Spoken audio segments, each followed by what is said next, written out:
Hey everyone, welcome to the channel. And this is what I do. I'm a professional guide, and I lead hunting trips deep into these mountains. Now, a lot of people see the hero shots, the successful harvests, the stunning sunsets. But there's a story behind every one of those moments. A story of grit, of pre-dawn mornings in the freezing cold, of miles of unforgiving terrain, and of a respect for the wild that you can only learn by truly living in it. This isn't a highlight reel. This is the real story. I wanted to bring you along to show you what it truly takes to guide in the deep mountains. The hard work, the challenges, and the moments that make it all worthwhile. So settle in. This is my life's work. My name is Luca, and for 20 years, the Dolomites have been my office, my sanctuary, and my confessor. I guide men and women through the jagged limestone peaks and ancient forests of the Belluno province, a corner of the world where beauty and peril share the same shadow. I've led seasoned alpinists up sheer rock faces and taught novices how to read the clouds. I've seen the mountains in their serene, sun-drenched glory and felt their wrath in sudden, violent storms. You learn a certain humility in a place like this. You learn that you are a guest, and the rules are not yours to make. Most of my clients, humbled by the sheer scale of the wilderness, understand this instinctively. Mark was not one of those clients. He was a man forged in the crucible of a boardroom, where dominance was the only metric of success. He measured his worth not in experiences, but in conquests, and he had decided that his son was his next project. The boy, Toby, was 10 years old, with a quiet, watchful disposition that seemed to absorb the world rather than challenge it. He had his mother's gentle eyes, and a sensitivity that his father mistook for a fundamental flaw, a weakness to be scarred out by force. When Mark hired me for what he called a father-son bonding trip, his tone left no room for interpretation. This wasn't about connection. It was about construction. He was here to build a better son. They arrived at the trailhead in a polished black CV that looked offensively out of place against the rustic backdrop of the valley. Mark stepped out, a man in his late 40s, dressed head to toe in brand new top of the line gear that still held the crisp folds from its packaging. He was tall and broad-shouldered, but carried himself with a stiffness that spoke of a life spent in office chairs, not on mountain trails. He clapped me on the shoulder with a familiarity he hadn't earned. "Luca, you're the man who's going to make an adventurer out of us," he boomed, his voice too loud for the morning stillness. Toby slid out of the passenger side, a small figure dwarfed by an oversized backpack that I knew, with a sinking certainty, was far too heavy for him. He looked at the towering peaks around us, his expression not one of excitement, but of profound apprehension. He clutched the stracks of his pack, as if they were the only things anchoring him to the ground. "That's a lot of gear for a young man, Mark," I said, keeping my voice even. "We can distribute some of that weight." Mark waved a dismissive hand. "Nonsense. He needs to learn to carry his own load. That's the point of all this. Right, Toby." Toby flinched at the sharpness in his father's voice and gave a short, jerky nod, his eyes fixed on his boots. I saw it then. The dynamic that would define our journey, the relentless hammer and the silent anvil. My job, I realized, would be less about navigating the terrain and more about navigating the toxic space between them. The first few hours of the hike were a relentless campaign of Mark's will against his son's spirit. The trail wound through a forest of ancient firs and larches, their scent thick and resinous in the cool air. Sunlight filtered through the canopy in shifting patterns, and the only sounds were the crunch of our boots on the path and the distant call of a cuckoo. It was a place of deep, primal peace, but Mark filled it with noise. He pushed the pace, ignoring the signs of Toby's fatigue. The boy's flushed cheeks, his ragged breathing. Every time Toby stumbled on a root or a loose stone, Mark's commentary was swift and cutting. "Pay attention, son. The mountain doesn't care if you're tired. Straighten your back. You look like an old man. Are you crying? There's no crying up here." The boy never answered. He would just bite his lip, adjust the crushing weight of his pack, and trudge onward. I tried to create buffers, stopping to point out a rare orchid or the tracks of a pine marten, giving Toby a moment to catch his breath. I'd talk about the history of the trails, how they were carved by soldiers in the Great War, hoping to distract Mark. But he was single-minded, his focus locked on the perceived failings of his son. The trip was a crucible, and he was determined to burn away the parts of Toby he couldn't stand. By midday, we had ventured deep into the Parco Nazionale, Dolomiti Bellunisi, entering a part of the forest that felt older, more primal. The trees grew closer together, their moss-covered branches tangling into a dense canopy that muted the light. The air grew still and heavy. This was the territory of legends, a place where the old stories felt less like fiction and more like a warning. It was here, in a damp, mossy hollow where the earth smelled of decay and new life, that we found the footprints. They were etched into the dark, loamy soil, a single line of them disappearing into the thick woods. A cold knot tightened in my gut. I had heard the stories from my grandfather, tales told by the fire on long winter nights. Stories of the Mazril, the little man of the woods, the red-capped gnome, a being of mischief and terrible power. He wanders the most ancient parts of the forest, and the legends are frighteningly specific about one thing. Whoever is foolish enough to step in his footprints is lost. An irresistible compulsion takes hold, forcing them to follow the tracks to the Mazril's cave, where they become his servant, all memory of their past life erased. The footprints were impossibly small, like those of a barefoot child. But the stride, the distance between each print, was unnaturally long, suggesting a gait that was not human. They seemed to pulse with a strange energy, a silent invitation. "Nobody touches those," I said, my voice barely a whisper.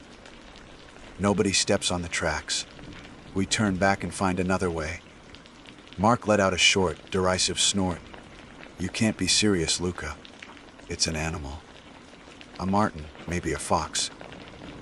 He saw the fear in my expression and mistook it for weakness. Another thing to be conquered. "It is not an animal," I insisted, planting myself between him and the tracks. "These are old mountains, Mark. There are things here you don't understand. We show respect. We leave them be." He looked past me at his son. Toby was staring at the footprints, his face pale, his eyes wide with a mixture of fear and fascination. Mark saw his son's terror, and it was like a spark on dry tinder. He needed to prove the world was as simple and benign as he wanted it to be. He needed to prove that my caution, and by extension his son's fear, was ridiculous. "You're not scared of a little footprint, are you, Toby?" he asked, his voice dripping with condescending challenge. Toby shook his head, a small, terrified movement. "Of course not." Mark said, his smile thin and cruel. "Watch this." Before I could move or shout, he took a deliberate step forward, He raised his heavy, cleated hiking boot and, with a theatrical slowness, brought it down directly in the center of the clearest footprint. The soft earth gave way with a faint sigh. That was the mistake. The one that could never be undone. He lifted his foot, leaving a deep, brutal impression that obliterated the delicate print beneath. For a moment, he just stood there, a triumphant smirk on his face. But then the smirk faltered. It didn't fall, it simply dissolved, replaced by a profound and unsettling placidity. His eyes went blank, the aggressive spark extinguished, leaving behind 2 empty pools. His head turned slowly, not to look at me or his crying son, but down the trail, following the line of tiny footprints as they vanished into the deep, silent woods.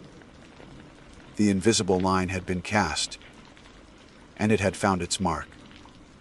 Time seemed to stretch and thin in that mossy hollow. The air, already heavy, became suffocating. The change in mark was not instantaneous like a switch being flipped, but more like a dye spreading through water. A slow, creeping transformation that was horrifying to behold.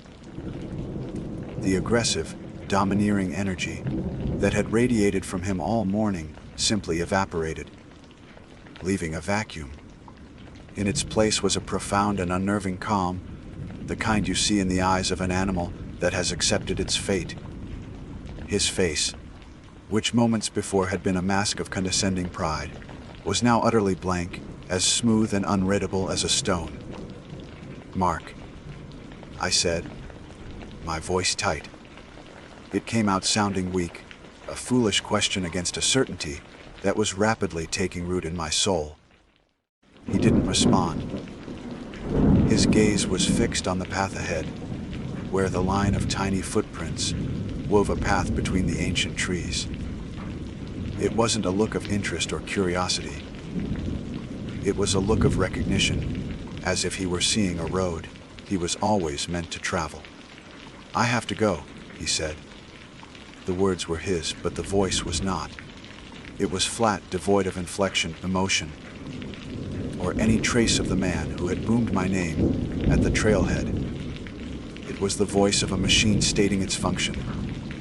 He took a step, following the tracks. Then another.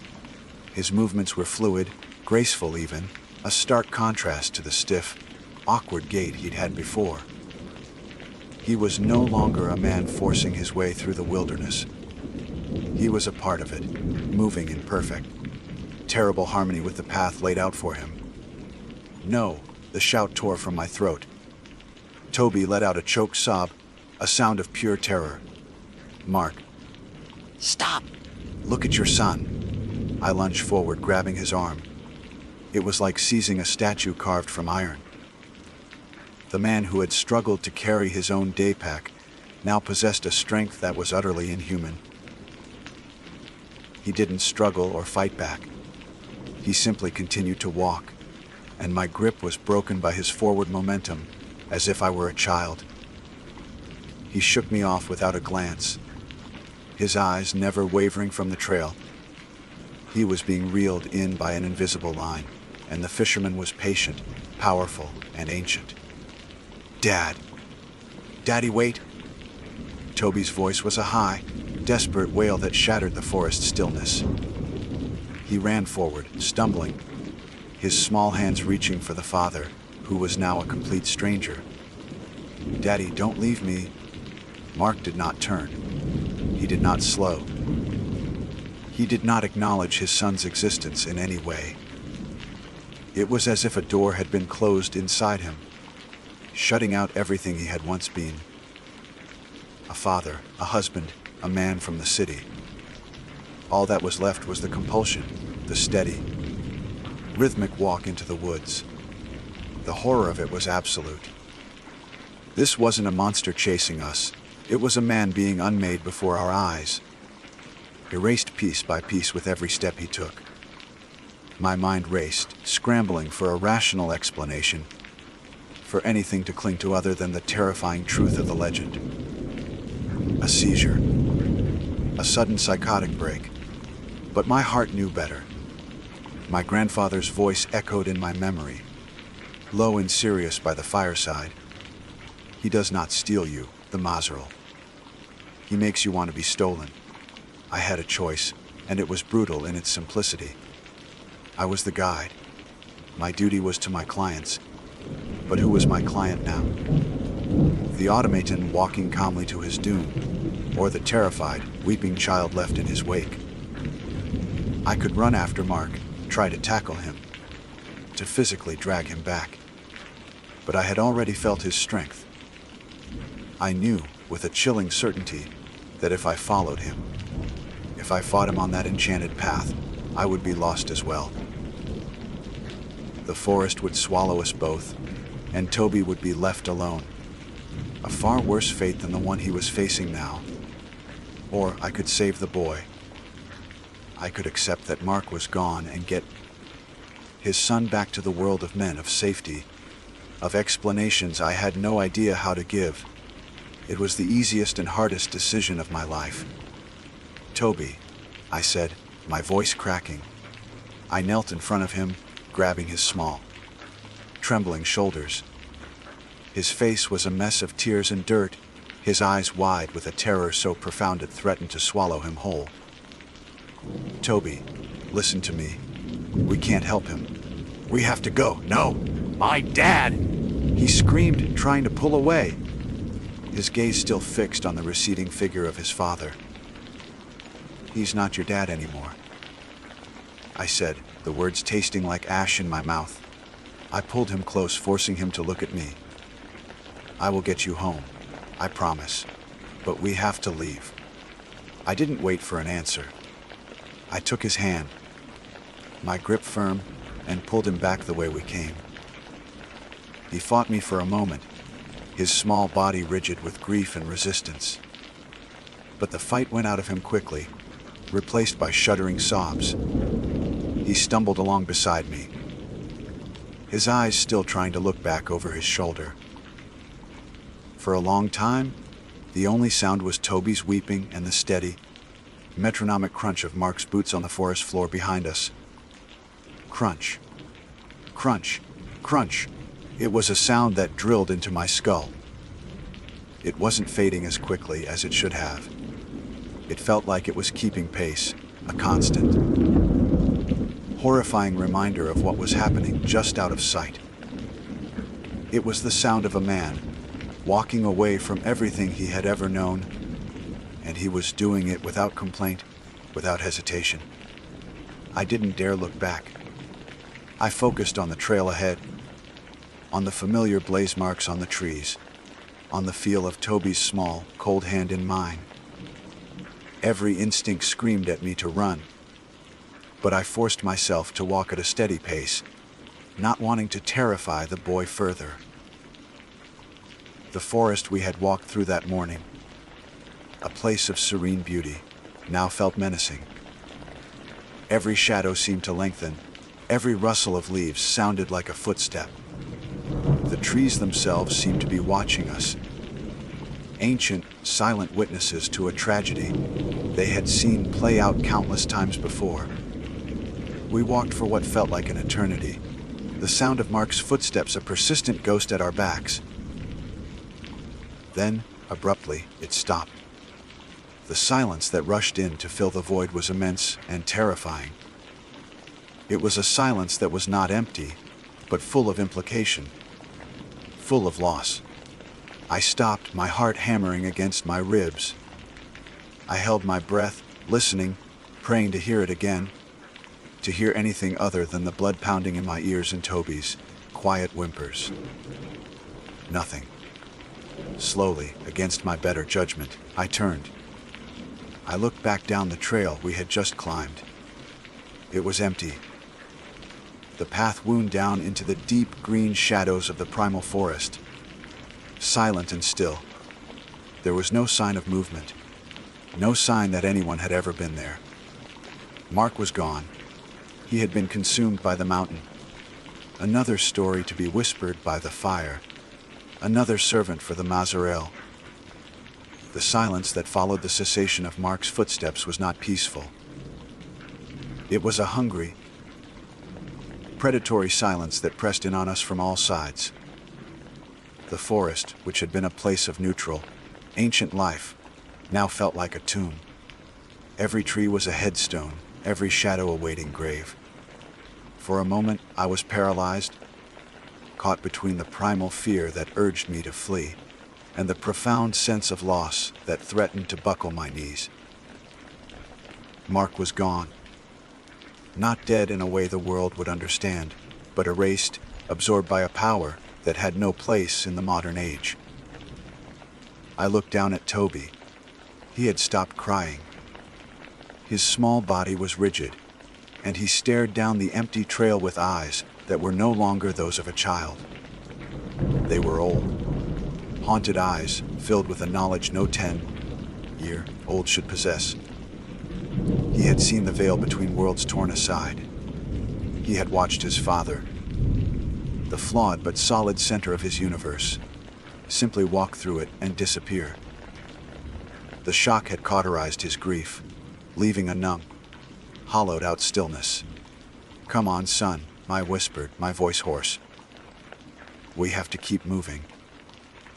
The journey back to the trailhead was the longest walk of my life. Every meter of ground we had covered, that morning with Mark's relentless pace, we now had to retrace in a state of dread. I took the heavy pack off Toby's back and slung it over my own shoulder, adding its weight to the invisible burden I already carried. The boy was light on his feet now, almost ethereal, moving like a sleepwalker. He didn't speak. He didn't look at me. His hand in mine was cold and limp. The forest watched us go. I could feel it. The wind whispering through the pines sounded like a mocking chuckle. A branch snapping in the distance made me jump, my hand instinctively going to the small axe on my belt. A useless talisman against the foe we faced. I found myself studying the ground with a paranoid intensity, terrified of seeing another line of those tiny, bare footprints. The world had been turned upside down. The rational, predictable wilderness I knew had been replaced by a place of myth and menace, and I was desperate to escape its grasp. Hours later, we stumbled out of the tree line. The sight of Mark's polished black SUV, parked where we had left it, was a brutal shock. It was a relic from another world, a world of logic schedules and asphalt roads.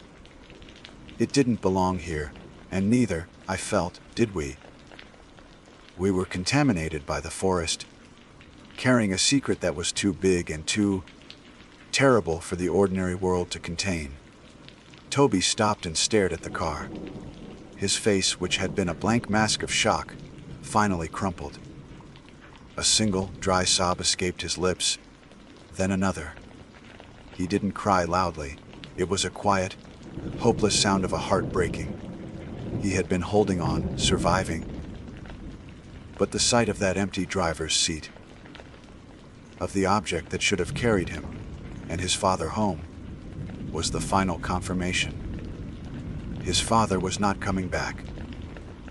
I opened the passenger door and helped him inside. He curled into a small ball on the leather seat, pulling his knees to his chest. I found a bottle of water and a chocolate bar in my pack and gave them to him. He took them without a word, his movements slow and mechanical. Then came the part I had been dreading more than anything, the explanation. I took out my satellite phone.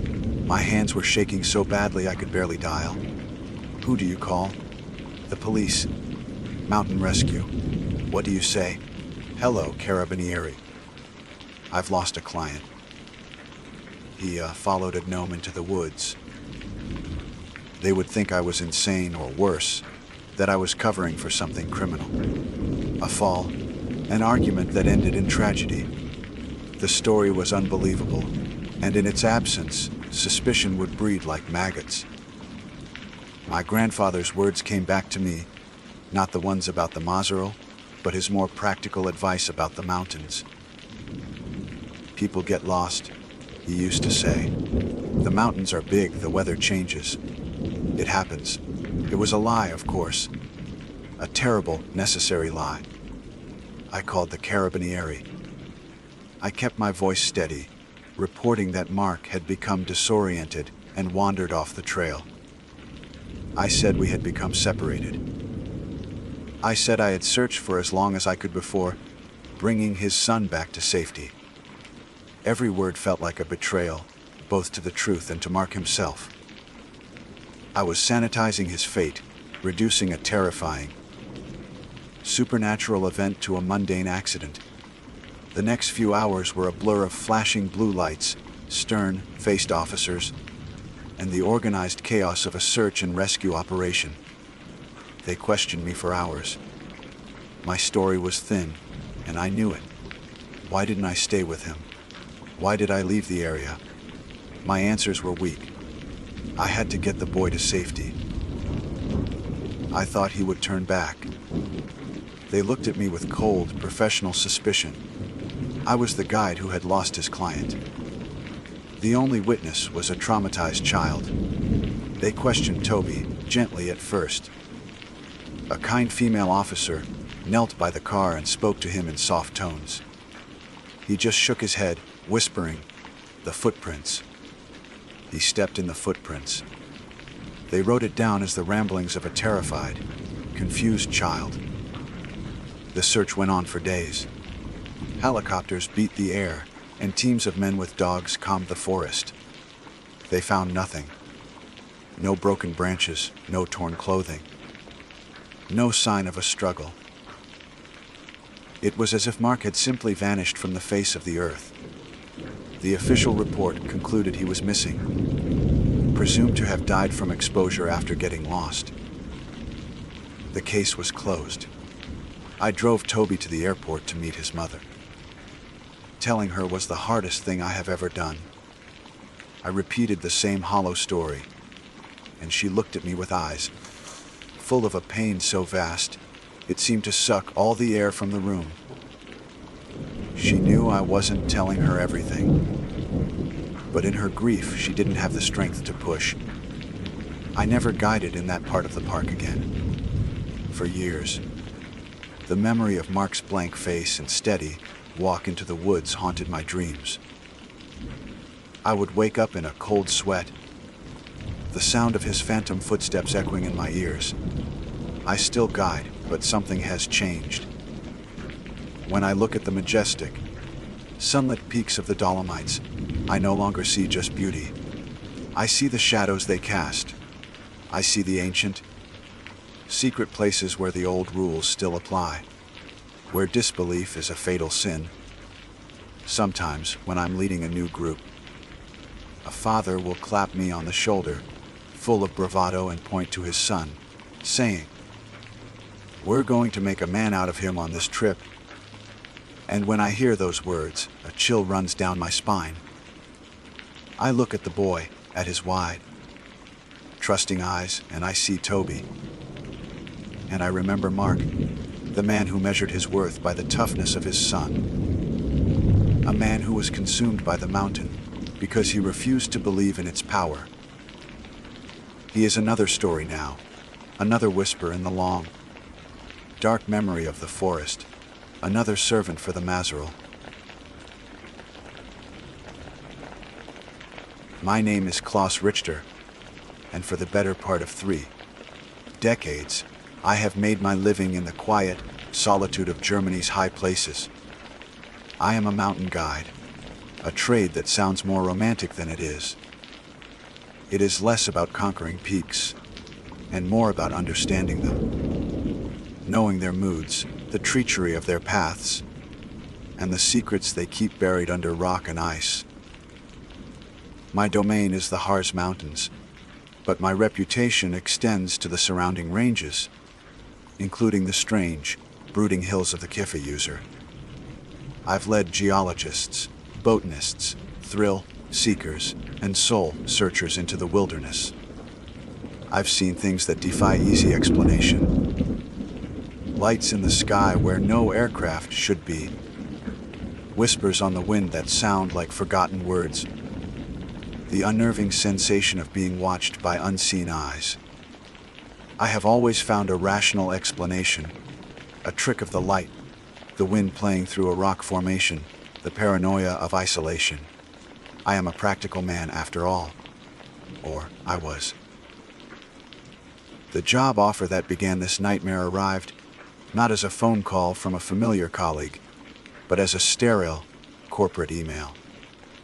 The sender was an entity called Viridian Geospatial, a name that sounded both impressive and utterly meaningless.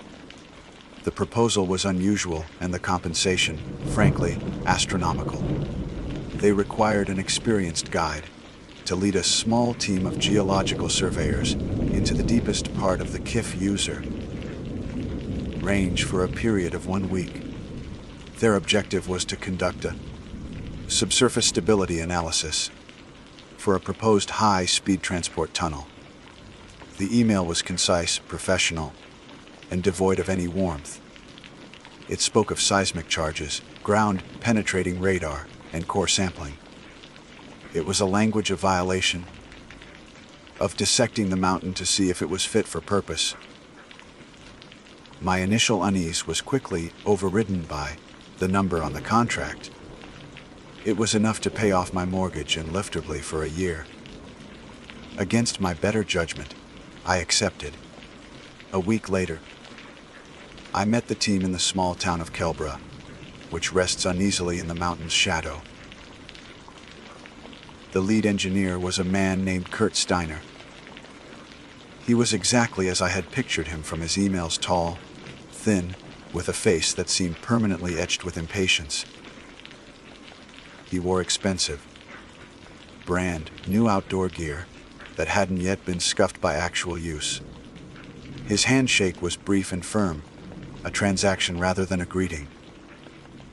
He introduced his two subordinates, Thomas and Lars, a pair of young, eager men who looked at Kurt with a kind of reverential awe.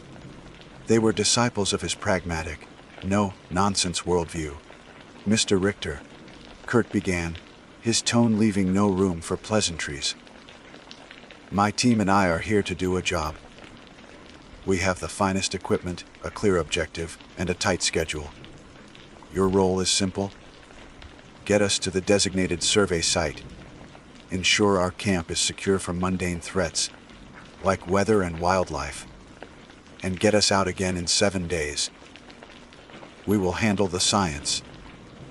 You handle the mountain." Before we could depart, protocol required us to check in with the local authorities.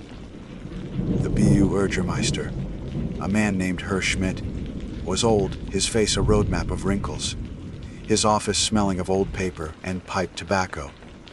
When Kurt laid out the survey plans, a deep sigh escaped the old man's lips. "The Kiffa user," he said, looking not at us, but out the window at the dark green hills. "It is not just a place of rock and soil, Herr Steiner. It is a place of memory, a place of slumber." Kurt gave a short, sharp laugh. "The Barbarossa myth, I presume. The sleeping emperor in the mountain. A charming fairy tale for the tourists, Herr Schmidt, but we are men of science. We deal, in fact, in measurable data, not folklore." Schmidt's eyes, cloudy with age, sharpened with a sudden intensity. He leaned forward, his voice dropping to a near whisper. "It is not a fairy tale to the people who live here. My grandfather used to say, 'Do not wake the mountain, for its dreams are not for you. To set off explosives in its heart, it is more than unwise. It is sacrilege.' The legends say Emperor Frederick Barbarossa and his knights are not dead. They sleep, their beards grown through the stone table, waiting for the day of Germany's greatest need. To disturb that sleep is to invite a response. The mountain protects its king." Kurt was unmoved. He tapped a rolled-up geological map on the desk. "With all due respect, sir, we are not here to debate children's stories. We have permits, and we have a job to do. The stability of the rock is all that concerns me." He stood, signaling the end of the meeting.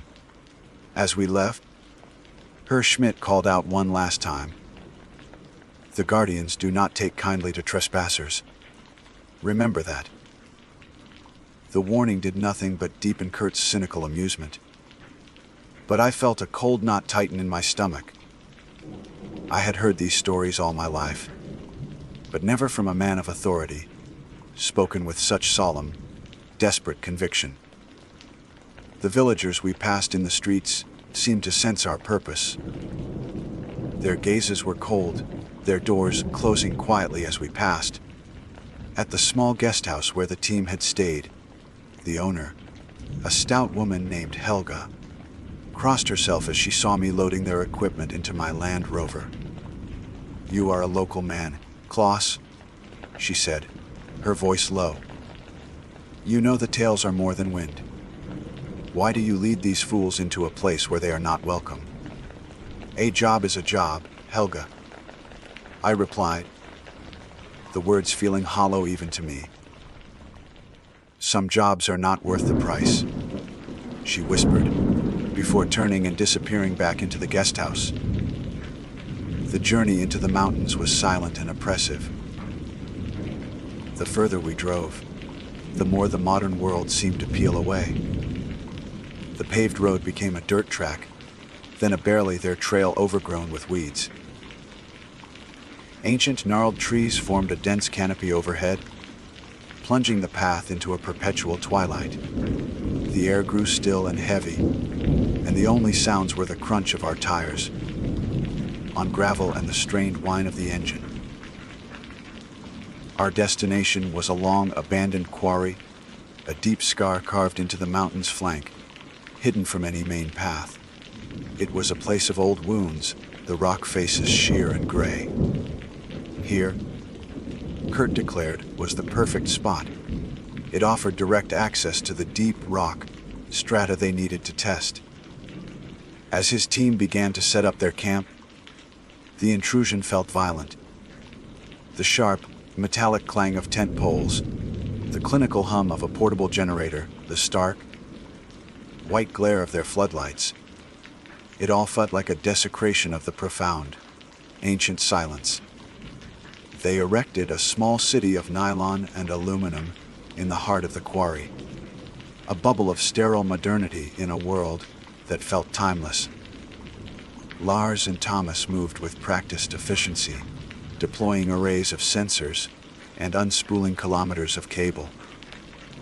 They were mapping the mountain's guts, preparing to send a shockwave into its very core. Kurt watched over them like a hawk, barking orders and checking readings on a tablet. He pointed to a spot on the quarry wall. "There," he commanded. "The first charge goes there. We begin tomorrow at dawn." That night, as I sat by my own small, quiet fire, away from the generator's hum, I stared into the oppressive darkness that surrounded our brightly lit camp. The forest was unnervingly silent. No owls hooted, no insects chirped. It was a dead, watchful quiet. I thought of Herr Schmidt's words, of Helga's fear, of the legend that was so deeply woven into the fabric of this place. Kurt and his team saw only rock and data. But as I looked at the dark, hulking mass of the mountain, I couldn't shake the feeling that it was looking back. It felt alive, a slumbering giant, and we were a needle poised to prick its skin. The thought sent a tremor of pure, primal fear through me. We were not just testing rock stability. We were knocking on a door that had remained sealed for centuries, and I was terrified of who, or what, might answer. Dawn broke, but it brought no warmth. A thin, clammy mist clung to the floor of the quarry, muffling sound and swallowing the beams of our headlamps. The air was cold, far colder than it should have been for this time of year, a damp chill that seeped into my bones. Kurt was already awake. Of course, pacing by his command tent with a thermos of coffee in one hand and his tablet in the other. He radiated a manic energy, an eagerness to defile the morning quiet. He saw me watching him and strode over, his boots crunching on the gravel. A perfect day for science. Richter, he said, his breath pluming in the cold air. He didn't seem to notice the unnatural chill. Thomas and Lars have the first charge set. We'll get a baseline reading, and then we can really get to work. I looked from his dismissive face to the sheer rock wall where a small, discreet package of explosives was wired. I began, my voice low. This place, it doesn't feel right this morning. The silence, the cold. Maybe we should reconsider. Or at least start with the radar before using explosives. He stopped and gave me a look of profound pity. The kind of man gives a child who is afraid of the monster under the bed. The entire point of the seismic charge is to generate data for the radar to interpret. It's a call and response. We send a signal. The mountain answers, we record the answer. It is simple physics. Your feelings, with all due respect, are not part of the equation. He turned his back on me, a clear dismissal. 5 minutes? He bellowed to his team. Lars and Thomas gave a thumbs up from their monitoring station, a folding table cluttered with laptops and blinking equipment. They looked like young men playing a video game, detached from the reality of their actions. We all backed away to a designated safe distance.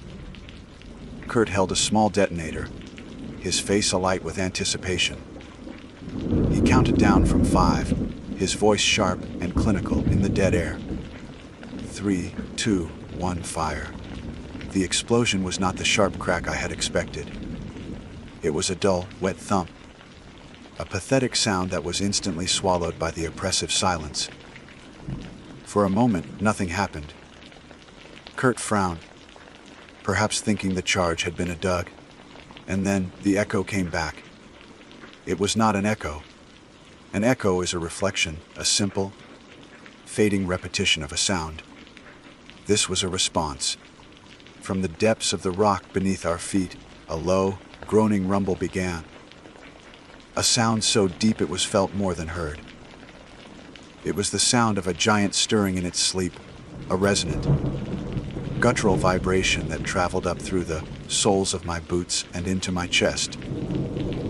It wasn't the sound of shifting rock. It was organic, ancient, and full of a weary, pained anger. The groan held for a long, terrifying moment before slowly fading back into the earth, leaving a silence that was now heavier, more profound than before. I stared at the rock face, my heart hammering. Beside me, Kurt was frowning at his tablet. Interesting, he muttered, though his voice lacked its earlier confidence. A complex cavern system, it seems. The sound waves must be resonating in a large open space. That was no cavern, I said, my voice barely a whisper. He ignored me. Lars! Thomas! What are the sensors picking up? The two young men were huddled over their laptops, their faces pale in the electronic glow. Thomas looked up, his eyes wide. The vibrations are strange, Kurt. They're not chaotic like a standard seismic return. They're rhythmic. Kurt strode over to their table. What do you mean rhythmic? Show me. Lars pointed a trembling finger at a waveform scrolling across his screen. Look, the frequency is too regular. It's not a geological phenomenon. It's structured. Almost like a slow, deep heartbeat. Or marching. For the first time, a flicker of doubt crossed Kurt's face. He stared at the screen, his jaw tight. Recalibrate the sensors. He snapped. There must be interference. A harmonic frequency from the generator, perhaps. The generator is shielded. Thomas countered weakly. And the frequency is all wrong for that. This is deep. Very deep. The rest of the day passed in a state of tense unease. Kurt had his team run diagnostic after diagnostic, trying to find a rational, mechanical explanation for the impossible data they had collected. They found nothing. The equipment was working perfectly. The data remained the same, a slow, rhythmic pulse from the heart of the mountain. As the sun began to sink, the temperature plummeted further. The mist from the morning never fully burned off, and now it returned with a vengeance, coiling out of the forest and filling the quarry like a bowl of milk. The world shrank to the small, brightly lit circle of our camp. The silence of the woods was absolute. No birds, no insects, no rustle of leaves. It was as if every living thing had fled, leaving us alone with the mountain and its secrets. Strange things began to happen. One of the powerful floodlights at the edge flickered erratically, then died with a soft pop, plunging one side of the quarry into an impenetrable darkness. When Lars went to check it, he found the bulb was not broken and the wiring was intact. It had simply stopped working. Later, as I was preparing my own small meal, I noticed my compass, which I'd placed on a flat rock, was spinning uselessly, its needle tracing lazy circles, unmoored from the magnetic north. Iron deposits. Kurt said immediately when I showed him, his voice strained. The mountain must be rich in it. It's scrambling the magnetic field. He had an answer for everything, but the answers were becoming increasingly desperate. The foundations of his logical, ordered world were cracking, and the fear he refused to acknowledge was beginning to leak through. By nightfall, the mood in the camp was grim. The two younger men spoke in hushed whispers, constantly casting nervous glances into the shadows beyond the generator's reach. Finally, Kurt made a decision. The data from the first charge was contaminated, he announced, his voice artificially loud. The charge was too small. The signal was weak. Tomorrow, we use a larger charge. A much larger one. We will get a clear, undeniable reading and put an end to this superstitious nonsense. No. I said the word coming out with more force than I intended. You can't. You heard what it did. You're provoking what, Richter? He sneered, his fear now manifesting as anger. A rock formation. A collection of myths. I am a scientist! I will not be swayed by ghost stories and faulty compasses. We proceed at 0800 tomorrow. He turned and retreated to his tent, zipping it shut with a final, angry rasp. I was left in the cold with Lars and Thomas. They wouldn't meet my eyes. They were afraid. I could see it plainly, but their loyalty to Kurt, to their science, was stronger. I couldn't sleep. I sat by my fire, feeding it small sticks, trying to find some comfort in its warmth. The generator hummed, a lonely sound in the vast, dead quiet. Around 2 a.m. it happened. The steady, monotonous hum of the generator suddenly sputtered. It coughed once, twice, like a dying man, and then fell silent. Every light in the camp went out. The darkness that crashed down on us was total and absolute. It was a physical presence, a smothering blanket of pure black. The only light came from the dying embers of my fire and the frantic beams of the headlamps that snapped on inside the tents.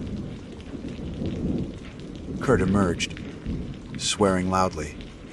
The fuel line must be clogged, he yelled, his voice tight with panic. But it wasn't the fuel line. A new sound had entered the night. It came from the forest, from the deep shadows where the floodlight had died. It was a slow, deliberate, heavy sound.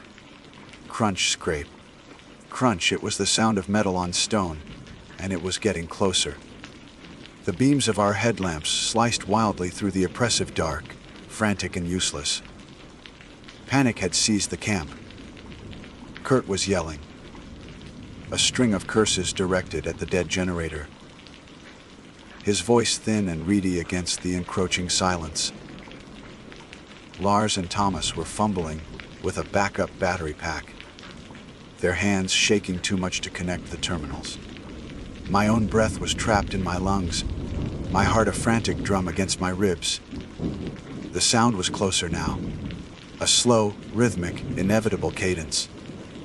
Crunch. Scrape.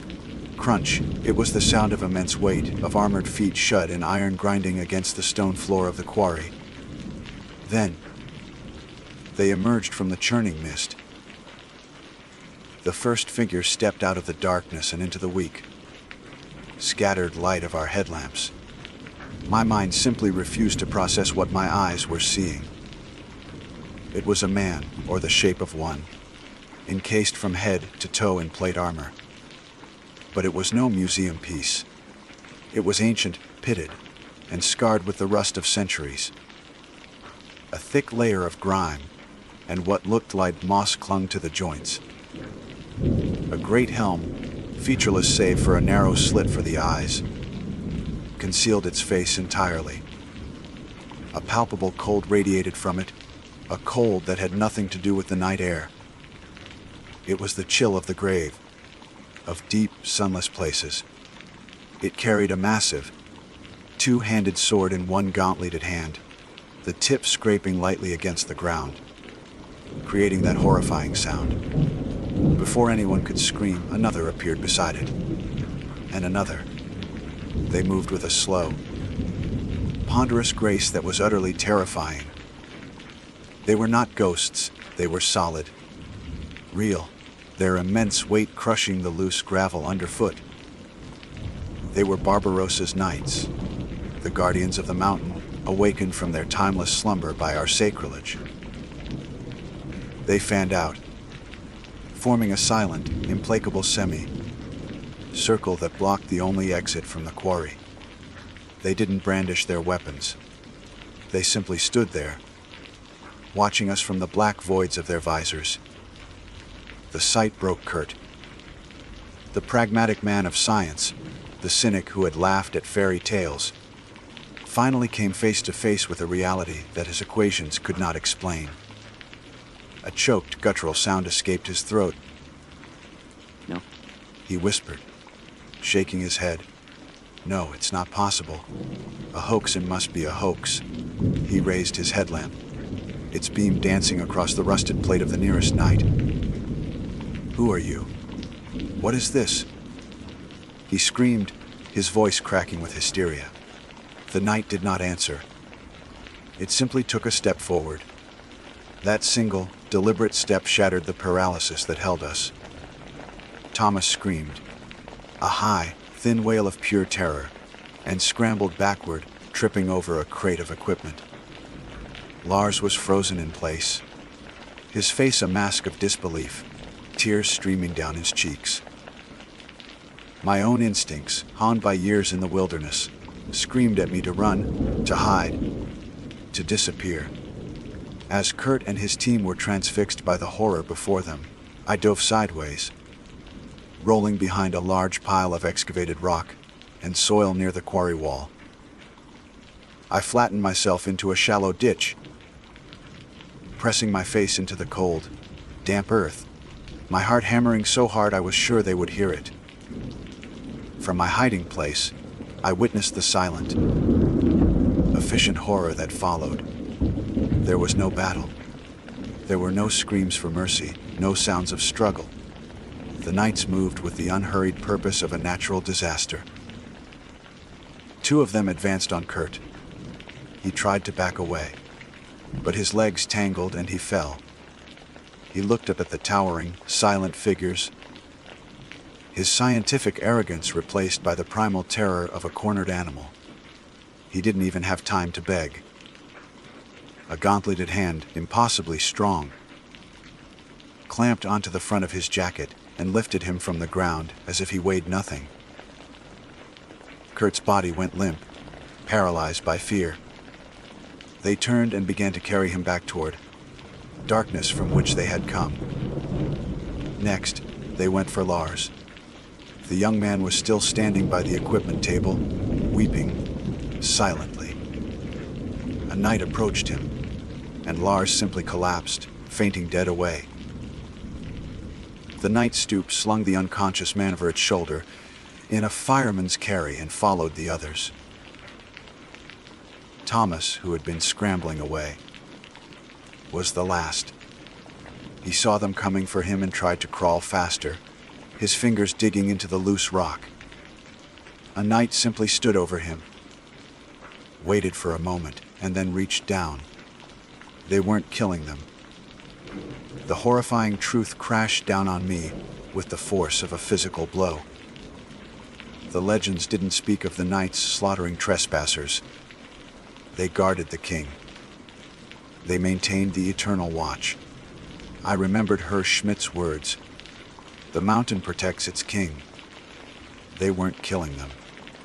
They were recruiting.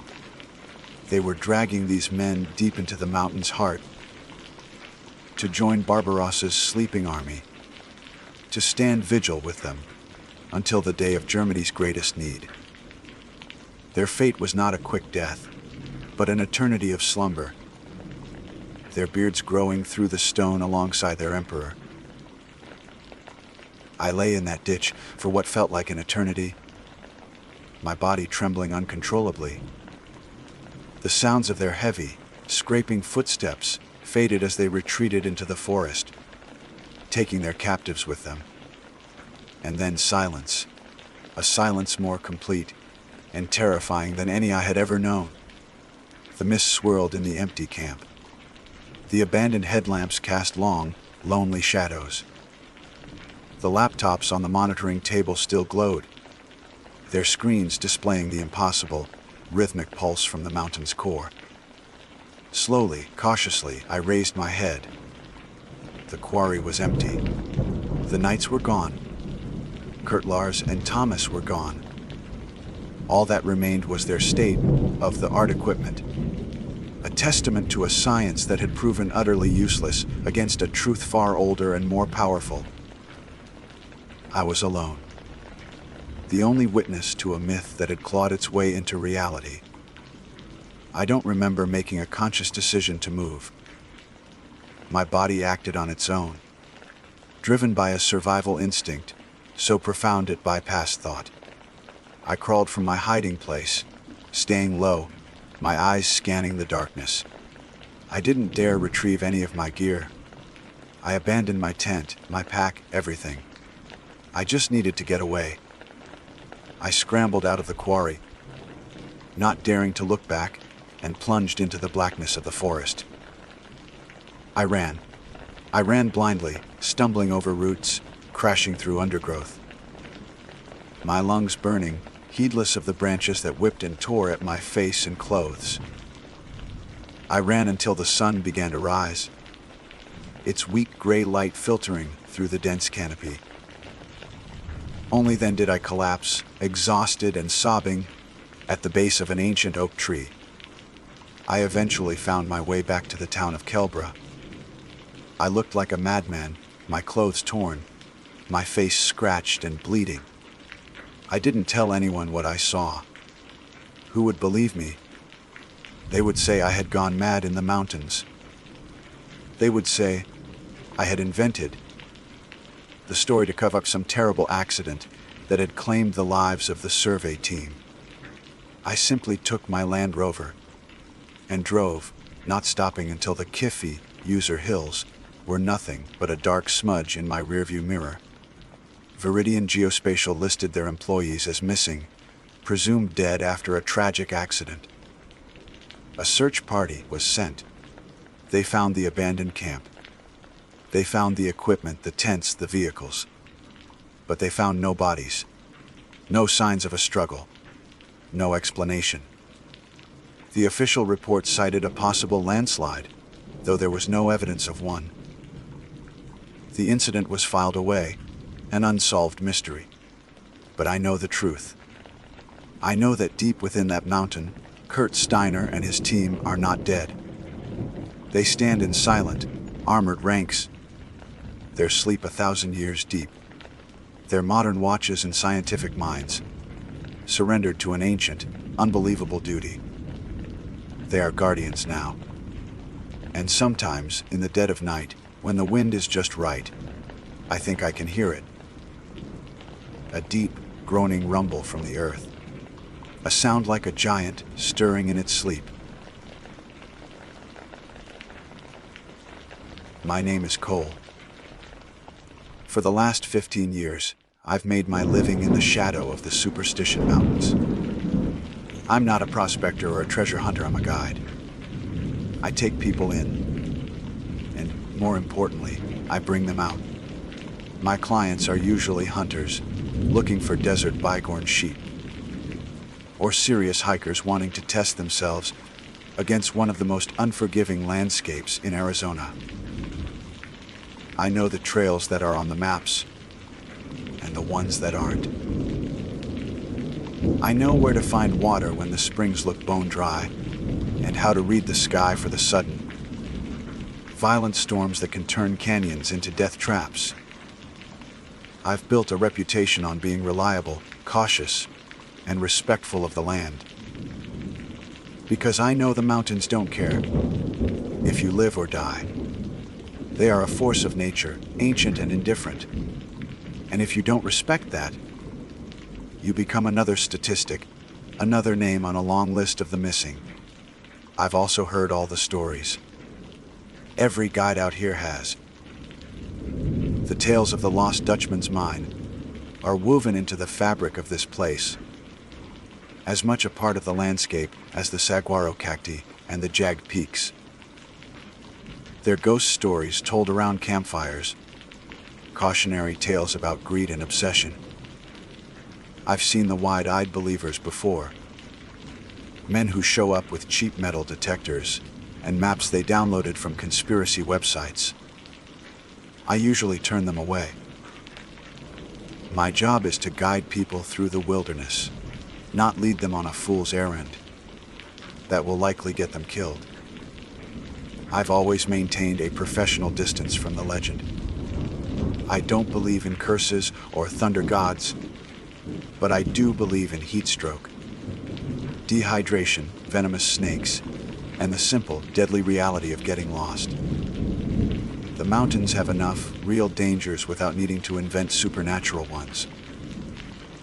But I also know the history. The staggering number of people who have walked into these mountains seeking gold and never walked out.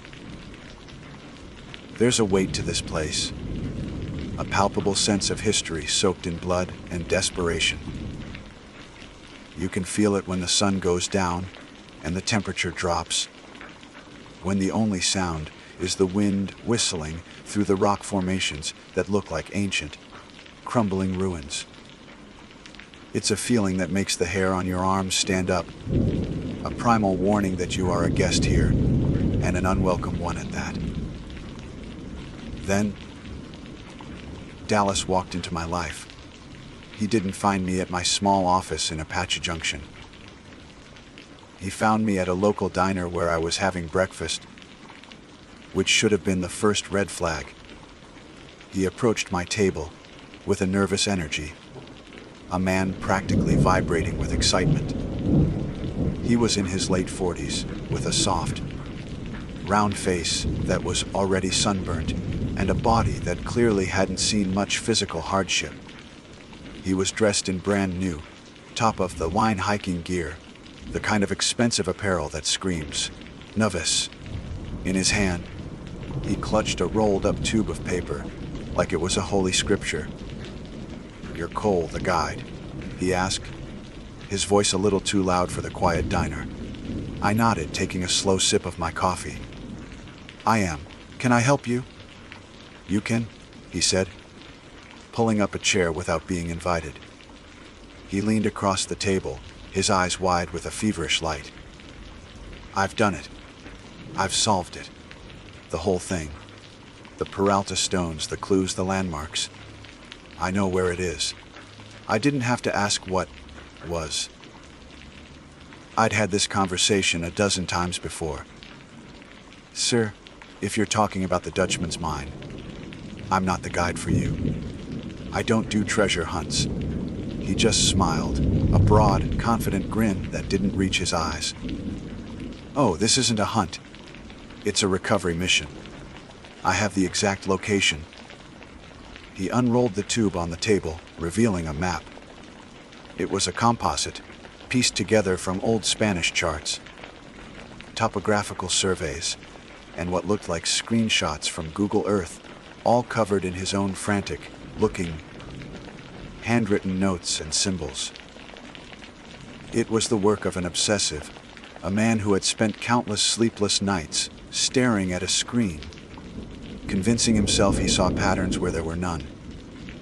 Look, he said, his finger tracing a line through a series of canyons I knew to be almost impassable. Everyone looks for the military trail, but they're looking at the wrong one. The key is the priest's marker, but it's not a rock, it's a shadow. It only appears on the winter solstice at exactly noon.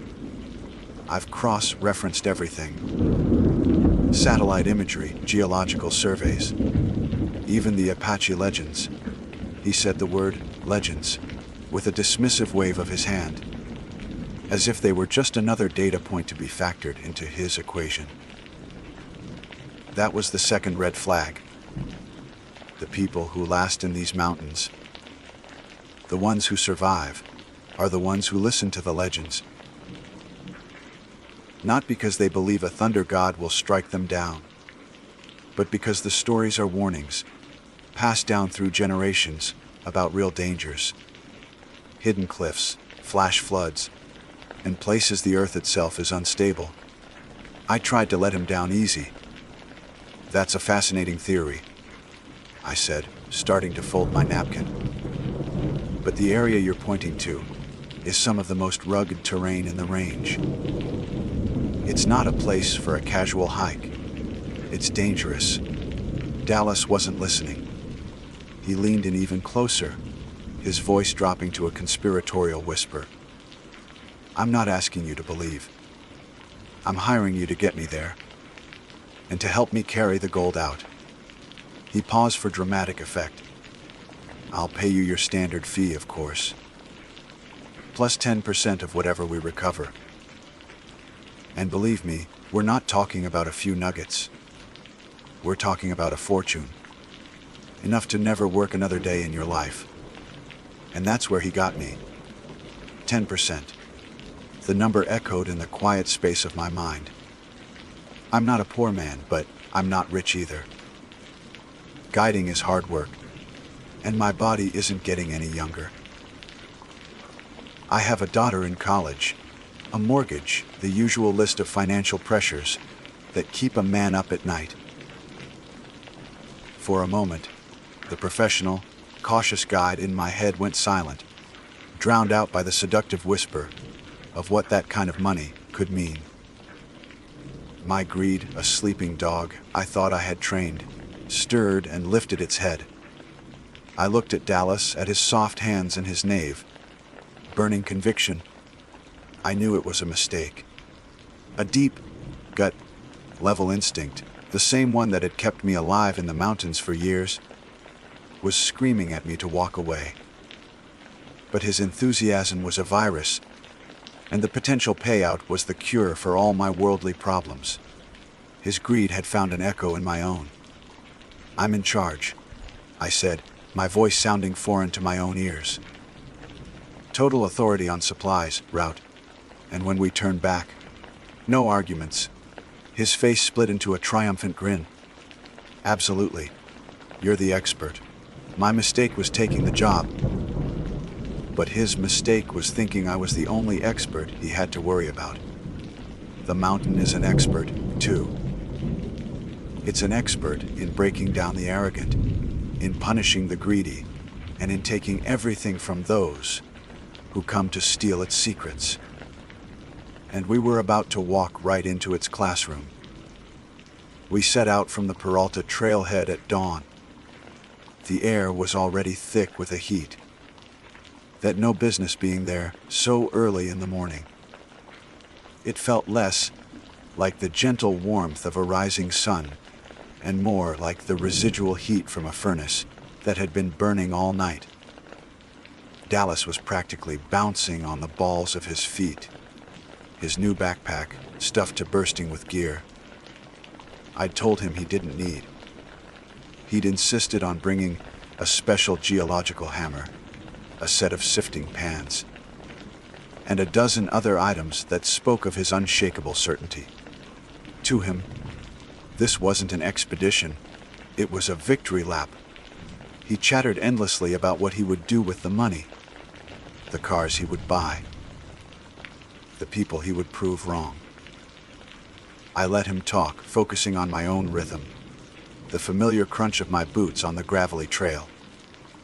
But even in those first few hours, I felt a knot of unease tightening in my stomach. The silence of the mountain was different. Usually, the morning desert is alive with the calls of quail and the skittering of lizards. That day, there was nothing. Just a profound, listening silence that felt heavy and watchful. By midday, the mountain began to show its teeth. The heat was no longer just an oppressive blanket.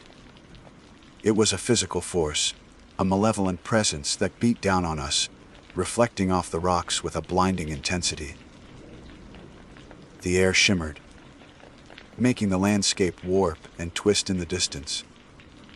We were following a trail I had walked at least 50 times. A clear path marked by stone cairns and years of foot traffic. Or it should have been. After we rounded a massive outcrop of rock shaped like a snarling animal, the trail simply vanished.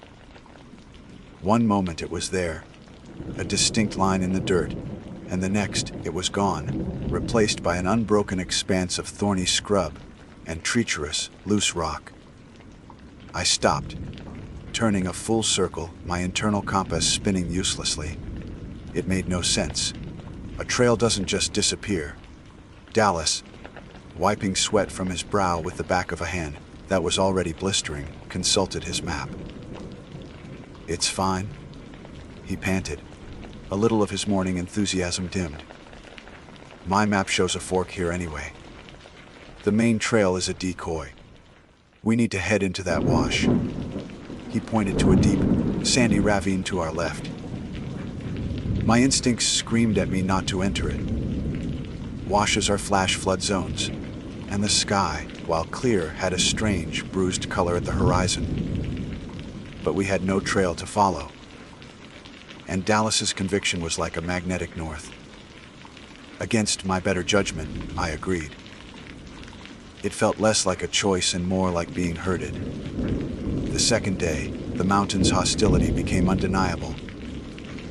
The wash led us into a labyrinth of box canyons, each one a dead end that forced us to backtrack, wasting precious energy and water. The landscape seemed to be actively working against us, shifting and changing to block our path. The few springs I knew of in this area, places I had relied on for years, were bone dry.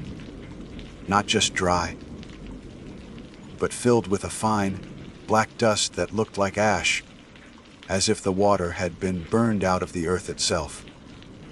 Our water supplies were dwindling at an alarming rate. The heat was taking its toll on Dallas. His face was flushed a dangerous shade of red, and his movements were becoming clumsy. The real change, however, was in his eyes. The feverish excitement was being replaced by a dark, darting suspicion. He started seeing things. "Did you see that?" He'd whisper, pointing to a cluster of rocks.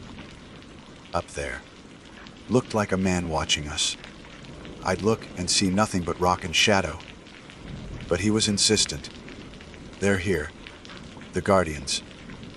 The Apache warriors my map warns about." He clutched his tattered map. No longer a guide to treasure, but a sheer against the phantoms that were beginning to populate his world. By the fourth day, Dallas was deteriorating rapidly.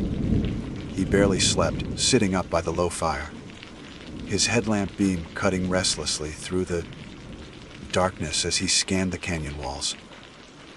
He spoke to himself in low mutters, arguing with unseen figures about clues and markers that weren't there. His paranoia had become a constant, draining presence. He accused me of deliberately leading him in circles, of being in league with the mountain's guardians to keep him from his prize. "You don't want me to find it, do you?" he snarled, his voice cracking. You want it for yourself? I tried to reason with him, to show him the map and our position, but it was like talking to a wall. He was lost in his own private hell, and the mountain was gleefully stoking the flames. The heat and dehydration were the tools, but the malice, the targeted psychological assault, that felt like something else entirely. It felt personal. The horror wasn't in Dallas's delusions, but in the moments when I felt my own certainty begin to fray at the edges.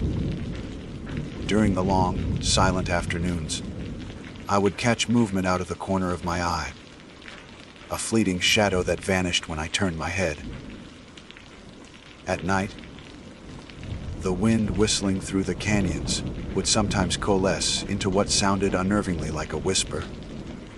A dry, sibilant voice speaking a language I didn't understand. One evening, as we sat in silence, a rock the size of a fist clattered down the cliff face and landed not 10 feet from our camp.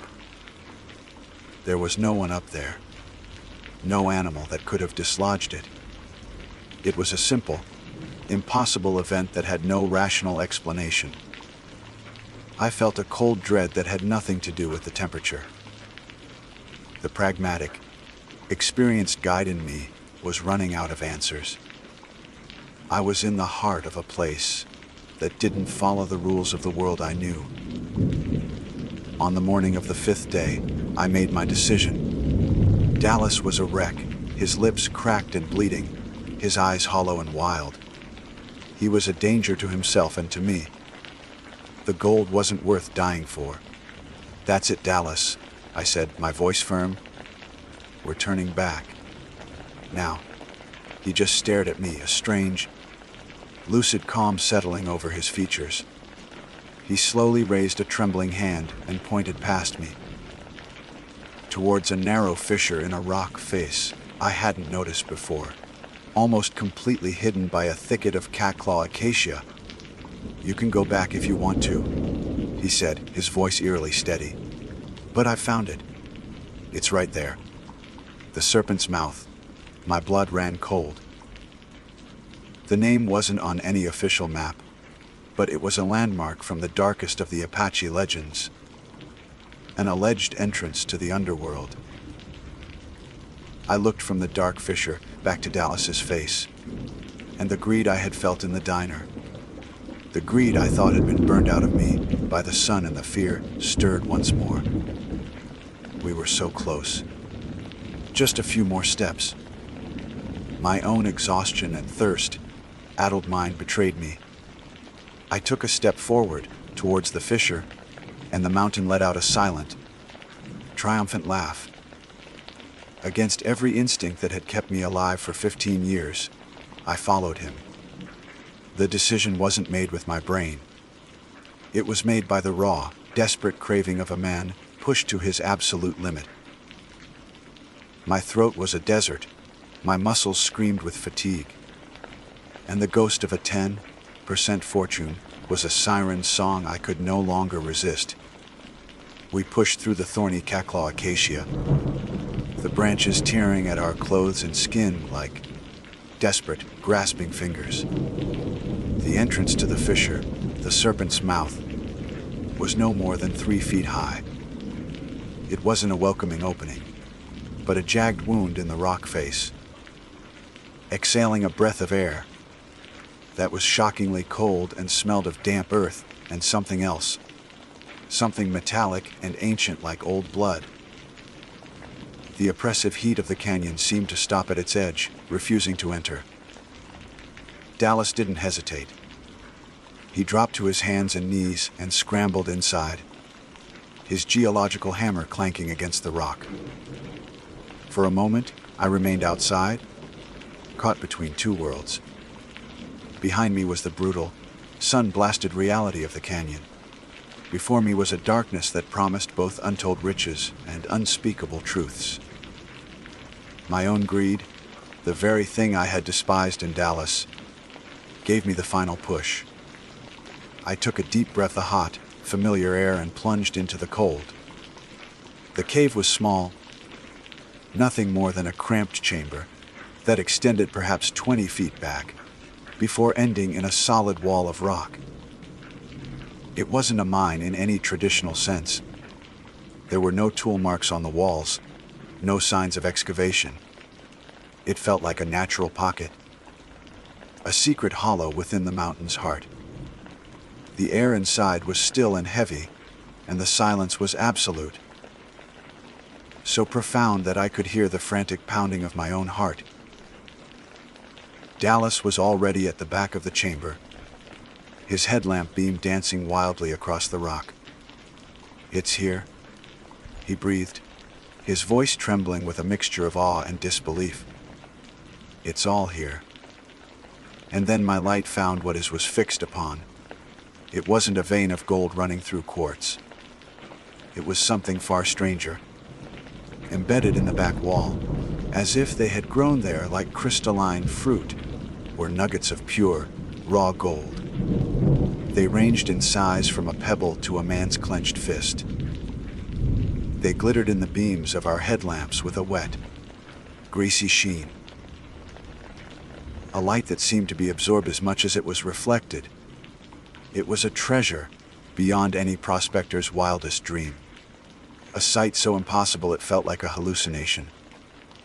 Dallas let out a triumphant sob, a sound that was half laugh, half weep. He stumbled forward and fell to his knees before the glittering wall. He reached out a trembling hand, not with his hammer or any tool, but with his bare fingers as if to caress a lover. "We did it," he whispered, looking back at me, his face illuminated in the golden glow. His eyes were no longer wild with paranoia, but filled with a serene, absolute certainty. He had been right all along. His obsession was justified. He had solved the mystery that had claimed the lives and sanity of so many others. He was the one. He turned back to the wall, his fingers brushing against the largest nugget, a fist-sized lump of condensed sunlight. "It's real," he murmured. That was the final mistake. The instant his skin made contact with the world broke. It didn't start with a sound. It started with a feeling, a deep, resonant vibration that came not from the ground, but from the very rock around us. It was as if the mountain itself had a heartbeat, and it had just begun to beat again, after a century of slumber.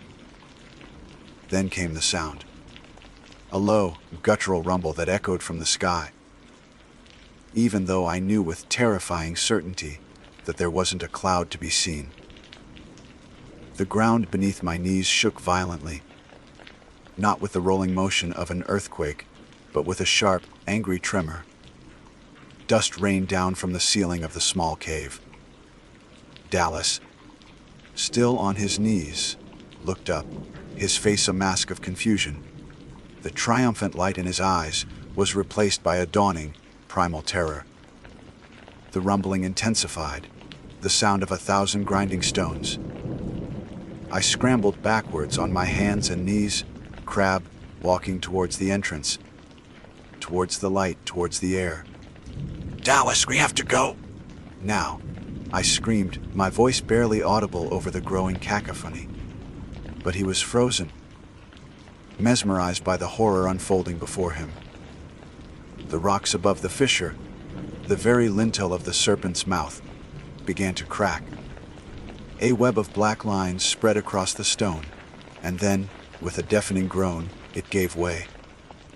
A cascade of rock and dirt poured down, sealing the entrance. The sliver of daylight vanished, plunging us into absolute, suffocating darkness, broken only by the frantic beams of our headlamps. I could hear his muffled screams, a sound of pure, animal terror. A shriek of a man who understood, in his final moments, that he had not found a treasure, but the bait in a trap. His screams were abruptly cut off by a final, sickening crunch. And then silence. A silence in the dark more terrifying than the noise that had preceded it. I was alone, buried alive. Panic, cold and sharp, seized me. I was about to scream, to claw at the rockfall, when the rumbling in the sky, now directly above me, culminated in a single, deafening clap of thunder. It was a sound so immense, so powerful, that it felt like a physical blow. It shook my very bones, and for a moment, I thought my heart would stop. The small chamber was lit by a blinding, instantaneous flash of white light that seemed to come from the rock itself. And then, as suddenly as it began, it was over. The rumbling stopped. The ground was still.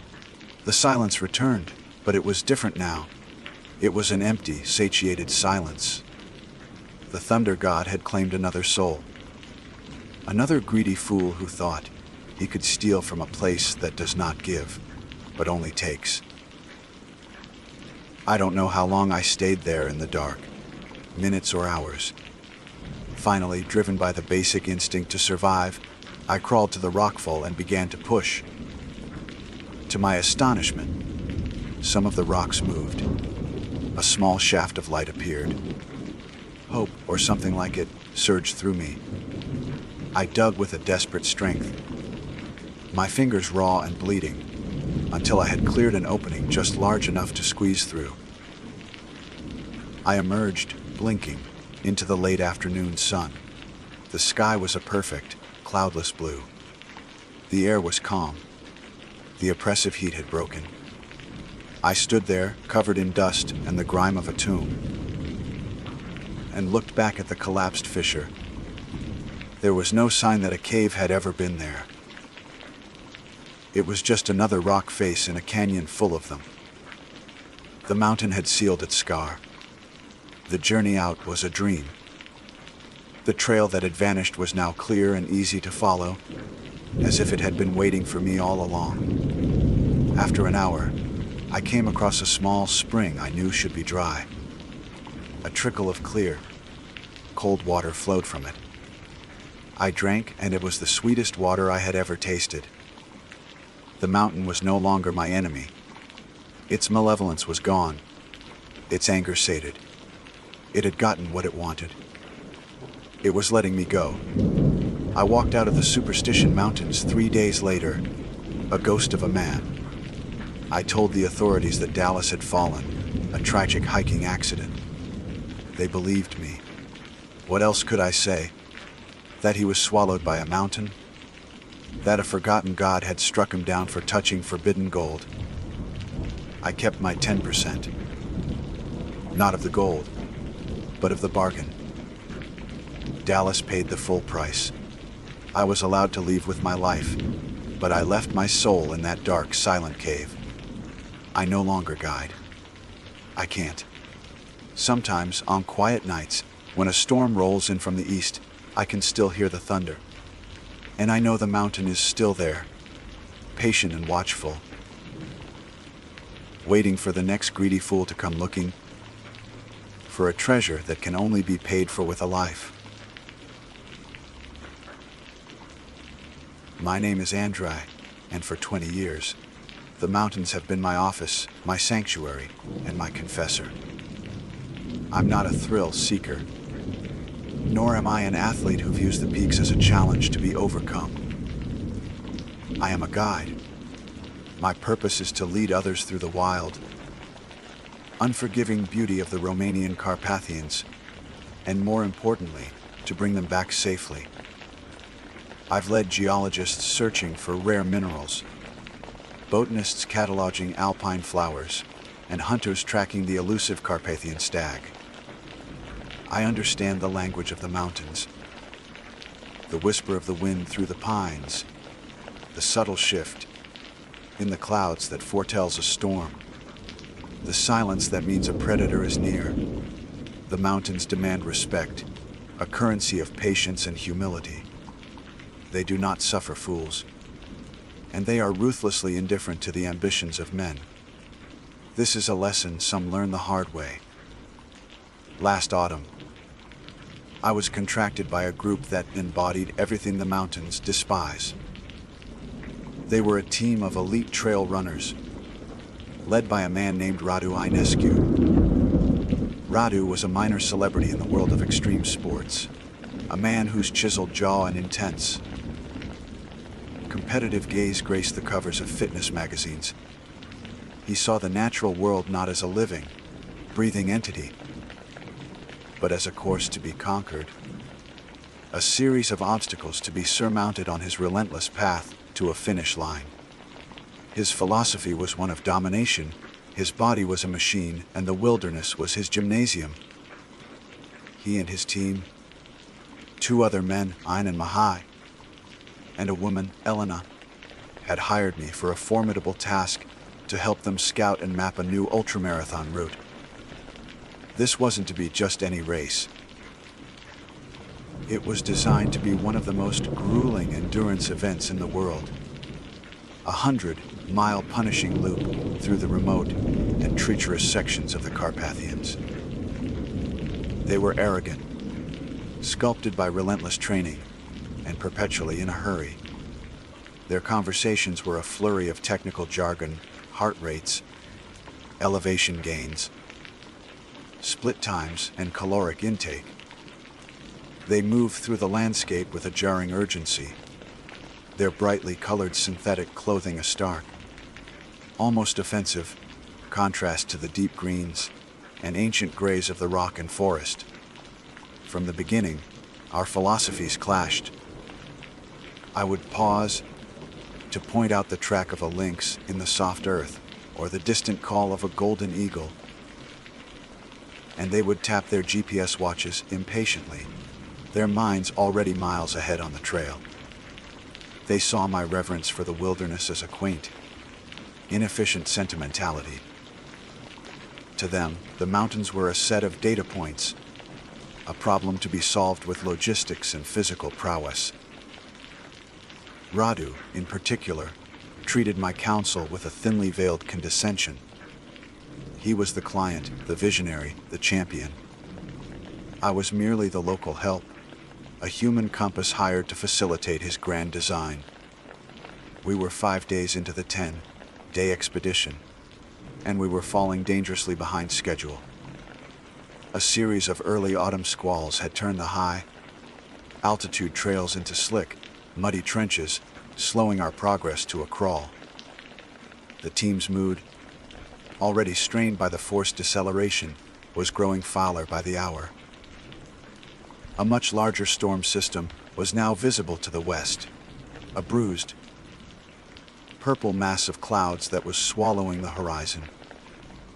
It was a monster of a storm, the kind that could trap us in the high passes for days, and it was moving in fast. That afternoon, as we huddled over a map spread across a damp boulder, the tension finally snapped. Radu, his face tight with frustration, jabbed a finger at the winding red line that marked our intended route. "This is too slow, Andre," he said, his voice sharp. "We're losing time. At this pace, we won't finish the survey before that storm hits." "The mountain sets the pace, Radu, not us," I replied calmly, though his tone grated on me.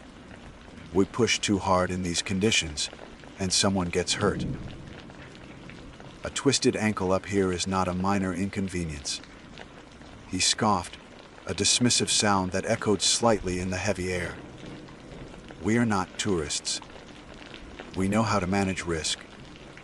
He traced a straight line on the map with his finger, a line that bisected a large, featureless green expanse. "What about this? A shortcut. It cuts across this valley and links up with the trail on the other side." It could save us half a day, maybe more. I leaned in, my heart sinking as I recognized the area he was indicating. My blood ran cold. The patch of green on the map was labeled simply, but for those who knew the local lore, it was a name that carried a heavy weight. Hoya Baciu, even as a foreigner to the deepest local traditions. Having grown up in a city, I knew the reputation of that place. It's not just a forest.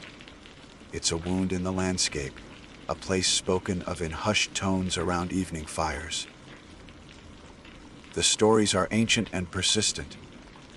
Locals call it the Bermuda Triangle of Transylvania.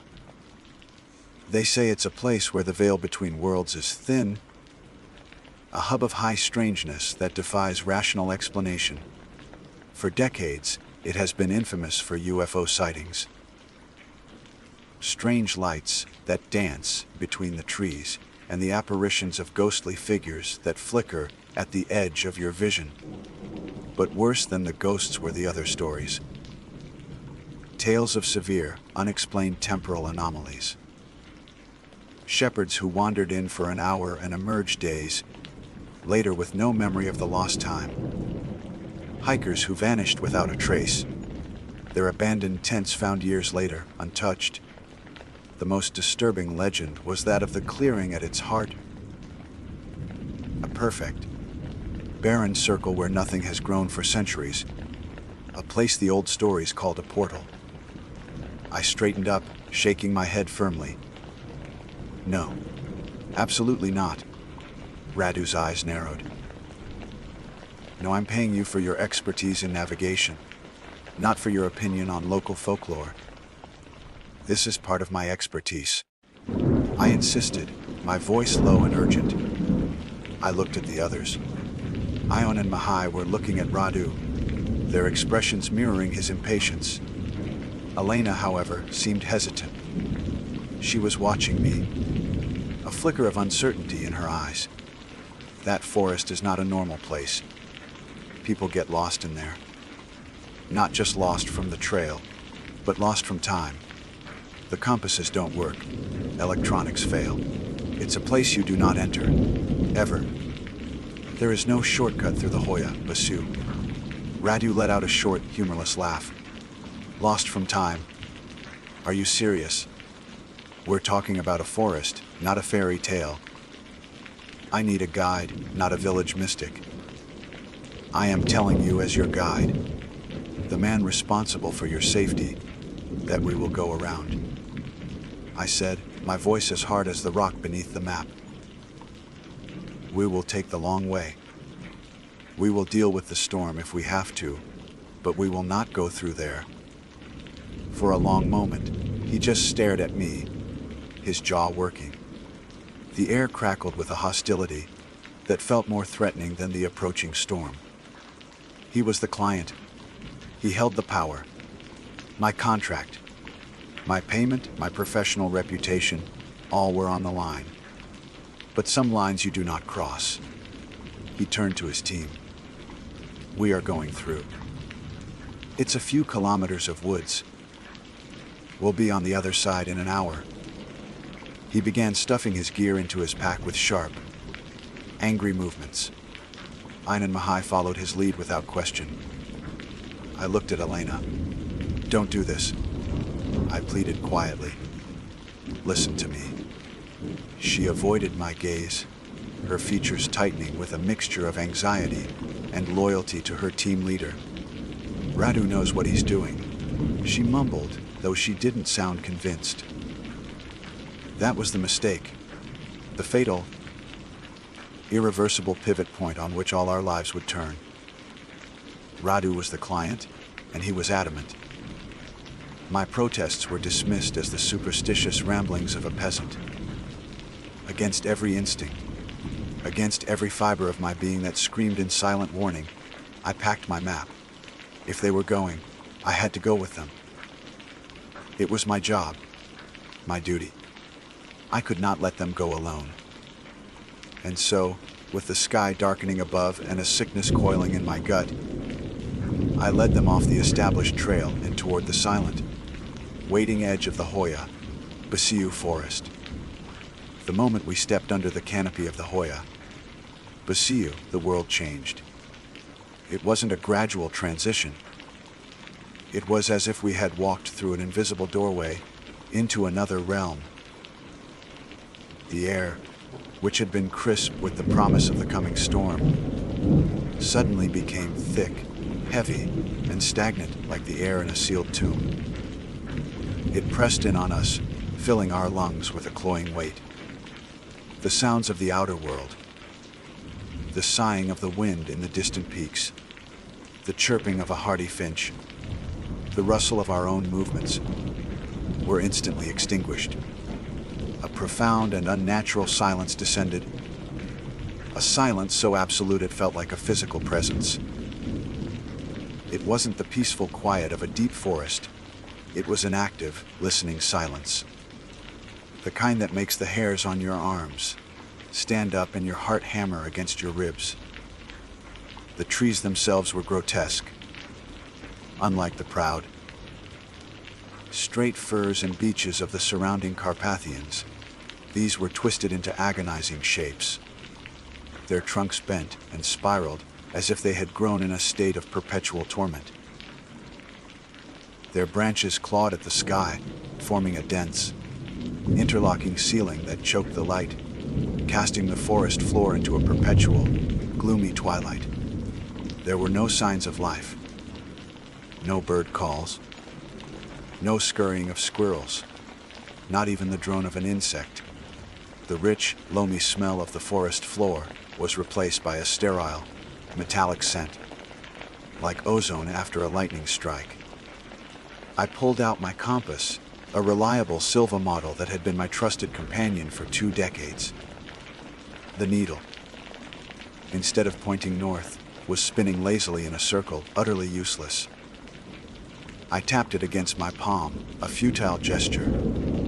"My compass is dead," I announced, my voice sounding unnervingly loud in the oppressive stillness. Radu, a few paces ahead, stopped and turned, an annoyed frown creasing his brow. He pulled out his own high-tech digital compass. He stared at its blank screen. Mine too. And the GPS is gone. He shook his phone. No signal, nothing. "I told you this would happen," I said, my voice low. "This place interferes with things. It's a magnetic anomaly."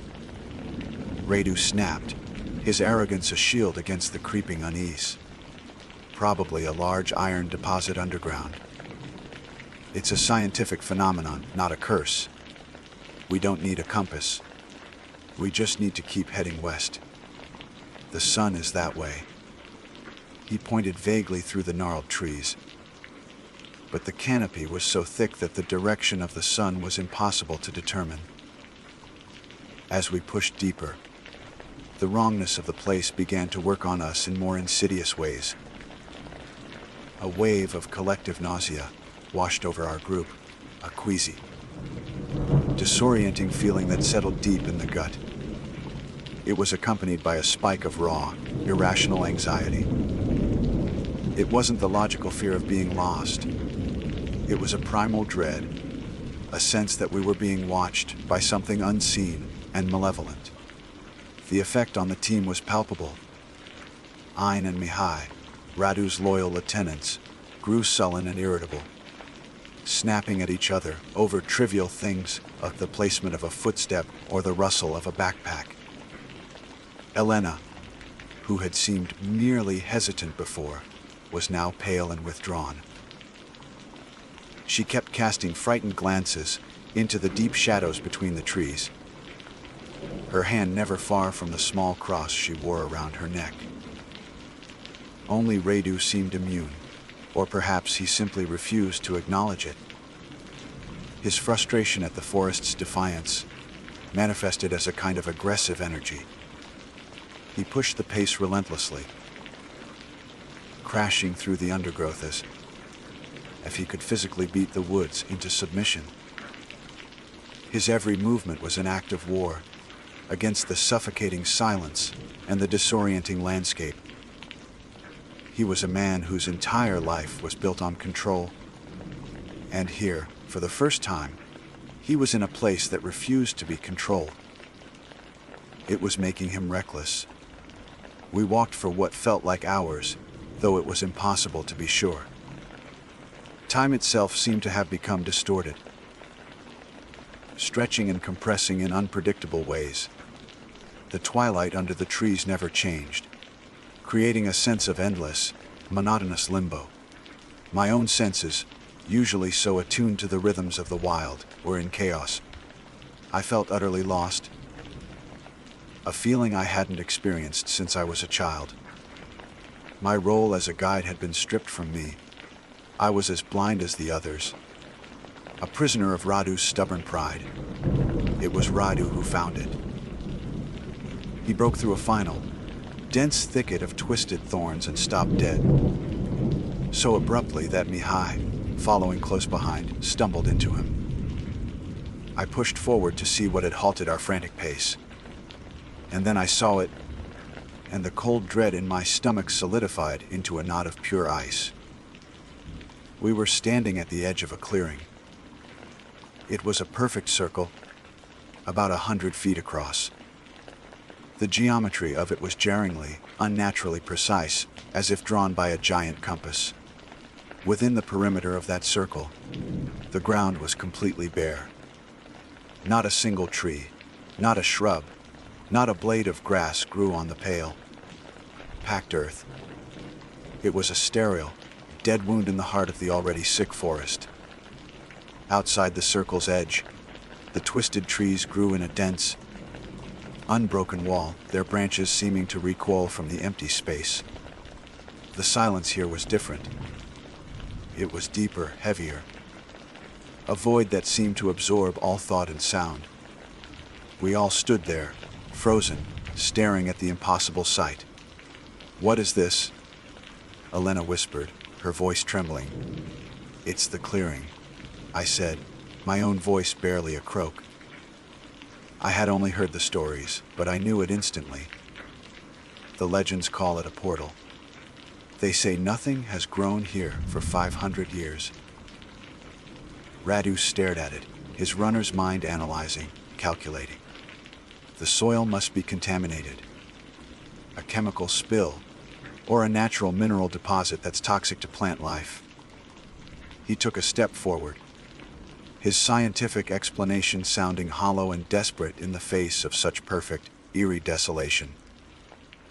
"Don't," I said, putting a hand on his arm. "Radu, we go around. We do not step inside that circle." He shook my hand off, his patience finally gone. "I am tired of your superstitions, Andre. It's the fastest way across. We are not going to spend another hour fighting through those damn trees because of some ghost story."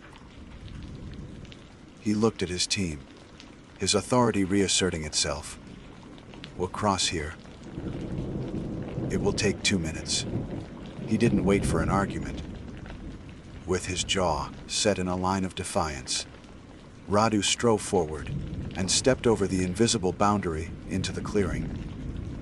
Ion and Mihai exchanged a nervous glance but followed their leader. Only Elena hesitated, her eyes wide with terror, looking at me as if for salvation.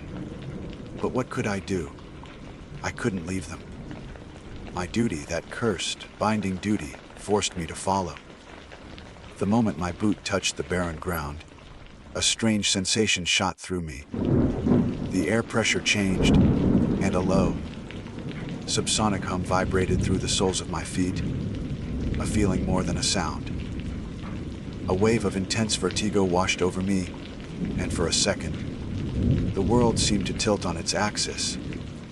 The faces of my companions seemed to waver, to blur at the edges. I felt a profound sense of dislocation, as if I were simultaneously here and somewhere else entirely. We walked across the circle. Radu was in the lead, a small, arrogant figure against the backdrop of sterile earth. No one spoke. The journey across the 100, foot clearing felt both instantaneous and eternal.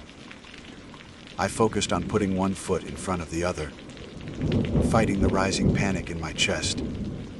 My mind felt foggy, my thoughts sluggish and disjointed. I was aware of the others walking near me, but they felt distant, like figures in a dream. It felt like 10 minutes, maybe 15 at the most. A short, unsettling walk across a strange patch of dirt. Then, just as abruptly as we had entered, we were on the other side, stepping back into the tangled embrace of the twisted woods. We pushed through the trees, eager to put the clearing behind us, and stumbled back onto what looked like the main trail we had left hours before. Stepping out from the line of twisted trees of the Hoya, Basio Forest was like surfacing abruptly from deep water. The sounds of the world rushed in with shocking violence. The whistle of the wind in the high peaks returned. The crunch of dry leaves under our boots was startlingly loud. The oppressive silence was gone, replaced by the normal symphony of the mountains. But instead of relief, I felt a profound disorientation, like a man woken from a nightmare who can still feel its terror clinging to him. We stumbled back onto the trail we had left hours before. It was there, solid and real. A packed earth ribbon winding its way along the mountainside. "See," Radu said, his voice hoarse but laced with its familiar arrogance. "A shortcut. We made it. I told you there wasn't to be afraid of." Aon and Mahai nodded in agreement, though their faces were still pale with strain. Alina said nothing, her hand still clutching the cross at her neck, as if it were the last anchor protecting her from the darkness we had just walked through. But as they began to relax, a powerful sense of wrongness was screaming inside me. It was the guide's instinct, an alarm bell clanging wildly in my head. Something was terribly wrong. It was the light. When we entered the forest, the sun should have been near its zenith, a bright white, midday light. Now, the light filtering through the trees was a deep, slanted gold. Our shadows stretched long on the ground before us. It was the light of evening, of a dying sun. I looked up to the west, and my heart nearly seized in my chest. The sun, which should have been high in the sky, was now touching the distant peaks, painting the edges of the gathering storm clouds in fiery orange and bruised purple. It was dusk. "Wait," I mumbled, first to myself, then louder. "Wet?" They all turned to look at me, their expressions confused. "What is it now, Andre?"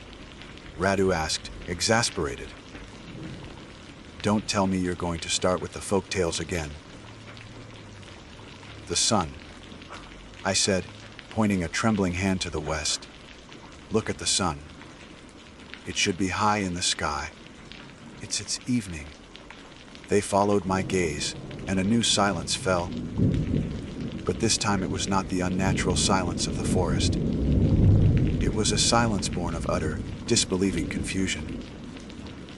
They looked at the sun, then at each other, Radu's confidence finally beginning to fray at the edges. "That's not possible," Mihai said, his voice shaking. "We were only in there for a little while. We must have gotten turned around." Radu rationalized, but the words sounded flimsy even to his own ears. The forest was disorienting. We were in there longer than we thought. I looked down at my watch. It was an old, hand-wound analog piece, a gift from my grandfather that had never failed me in my life. But the hands were motionless. They were frozen at 12:45, the exact time I had last checked before we entered the Hoya, Basio. My watch stopped. I said, my voice a thin whisper. It stopped when we went in. The horror began to creep in then. Not a sudden shock, but a slow, creeping incomprehensible dread. Elena was the first to pull out her phone. The screen flickered a few times before coming to life. She stared at it, her eyes widening in horror. Her mouth opened, but no sound came out. She just held the phone out to me with a trembling hand. I took it and looked at the screen. The time read 6:32 p.m., which matched the setting sun. But it was the date below it that made my blood run cold. It was no longer Tuesday. It was Friday. 3 days. 3 days had passed. The terrible truth hit us like a physical blow. We hadn't been in the forest for 15 minutes, or even a few hours. We had been gone for 3 entire days. Our only memory was of walking across that barren clearing. But time in the outside world had marched on without us. The nausea I'd felt in the forest returned, 10 times stronger. It was a cognitive vertigo, the feeling that the very fabric of reality had torn apart. Ayn and Mahai scrambled for their own phones, and the result was the same. Friday. They looked at each other in raw, primal fear, their athletic arrogance stripped away, leaving only the fragile shells of men confronted by the impossible. We had all lost something in that clearing. We had lost 3 days of our lives in a 15-minute walk. But Radu had lost more. While the others were locked in their horrified trance, I noticed Radu had gone silent. He wasn't cursing or trying to find a scientific explanation. He was just standing there, his back to us, staring back into the forest we had just escaped. Radu, I called softly. He didn't respond. I walked toward him cautiously, placing a hand on his shoulder. Radu, are you okay? He turned slowly, and a scream caught in my throat. The man standing before me was not the Radu I knew. Not the fit, arrogant athlete in his late 30s, brimming with confidence and ambition. The man standing before me was old. His hair, once dark brown, was now stark white, the color of fresh snow. His face, once taut, was now a roadmap of deep, intricate wrinkles. His skin was slack and spotted, like old parchment. His eyes, dear God, his eyes, they were sunken into dark, hollowed sockets, and within them was a terror so profound it was bottomless, as if he had stared into the heart of madness. And it had stared back. He had aged decades in those few minutes in the clearing. He tried to speak, but only a choked, rattling sound came from his trembling lips. His body was racked with uncontrollable tremors, his mind shattered by whatever he had seen or experienced in the place where time had consumed him. Ayn, Mihai, and Elena saw him then, and Elena's scream echoed through the quiet valley. It was a scream of pure, undiluted horror at the sight of something that defied every law of nature. It was then that I understood. The true horror of the Hoya Basu wasn't the ghosts or the UFOs or the portals. Those legends were just the shadows cast by a more terrible truth. The truth was that in that place, time itself is the predator. It is a ravenous, living thing, and in that barren clearing at its heart, it had found its prey. It had tasted Radu's hubris and his arrogance, and it had feasted on decades of his life, leaving behind only the broken, withered husk of the man he used to be. My name is Cole. For the better part of 20 years, I've made my living as a guide, taking people into the deep, untamed mountains of the Pacific Northwest. These aren't the manicured trails of a national park. This is something else entirely. This is a world of ancient Douglas firs that claw at a perpetually gray sky, of canyons so deep the sun never touches their floors, and of a silence that is heavier and more profound than any sound. I've always believed that when you step into these woods, you are stepping into a place that operates on rules far older than mankind. You are a guest, and you are expected to behave with respect. Forget that even for a moment, and the mountains will remind you of your place. It's a lesson I've seen taught before, but never so brutally as the time I took Robert Sterling and his son, Ben, on their first real hunt. Robert was a man forged in boardrooms and accustomed to bending the world to his will. He was tall, with a stern, clean, shaven jaw and eyes that seemed to assess everything for its value and utility. His gear was top of the line, brand new, and utterly spotless, looking as out of place in the rugged wilderness as a tuxedo at a lumberjack competition. He spoke with a clipped, impatient authority, and he looked at the sprawling, indifferent mountains not with awe, but with the grim determination of a man facing a hostile corporate takeover.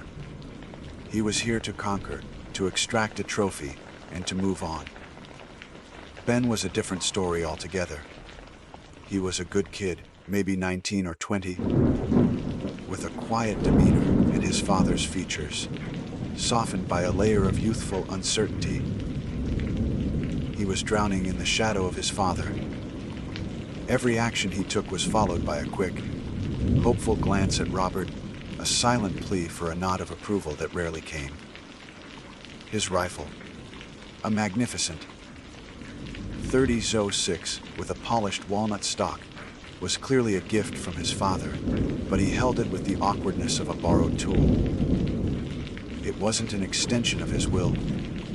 It was a burden, a heavy, physical manifestation of his father's expectations. He was desperate to prove himself, to finally earn that fleeting moment of validation from a man who was impossible to impress. I could see the gnawing anxiety in him from the moment they stepped out of their polished SUV at the trailhead. The first 2 days were a miserable affair. A persistent, drizzling rain soaked everything, turning the forest floor into a slick carpet of mud and decaying leaves.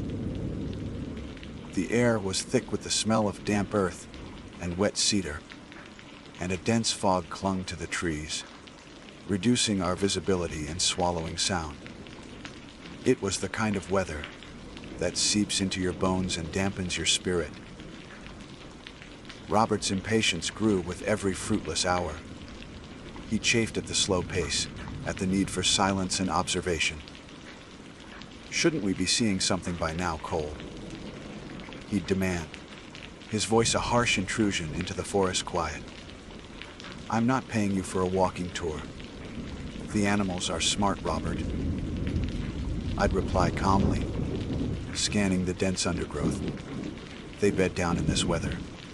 We have to be patient. We have to be smarter." He'd just grunt, a sound of pure dissatisfaction, and glare at Ben as if the lack of game was his son's personal failing. Ben, in turn, would just shrink a little more, his shoulders hunched against the rain and the weight of his father's disapproval. He was trying too hard, moving too quickly, his boots snapping twigs that would send any deer or elk for miles. Each time he would flinch and look at his father, who would just shake his head in disgust. On the evening of the second day, as we sat around a small, sputtering campfire, the tension was thick enough to taste. The fog had rolled in even heavier, creating a tight, claustrophobic bubble of light around us. Beyond it, the forest was an impenetrable wall of black. "The first rule of this," I said, looking from Robert to Ben, "is the most important. You never, ever pull the trigger unless you are 100% certain of your target and what is behind it. There are no exceptions. No, I think it was a bear, or it looked like an elk, certainty. Absolute certainty. Am I clear?" Ben nodded earnestly, his eyes wide in the firelight. "Yes, sir. Absolutely. Robert just scoffed, poking the fire with a stick. Don't be so dramatic, Cole. The boy knows how to shoot. He's not a child. I let the comment hang in the air. In these woods, we are all children, I said quietly. And they don't forgive mistakes. The morning of the third day broke cold and gray. The rain had finally stopped, but the fog remained, a ghostly shroud clinging to the landscape. We set out at first light, moving through a world of muted colors and muffled sounds. There was a strange stillness in the air, an expectant hush that made the hairs on my arms stand up. The birds were silent. The wind was dead.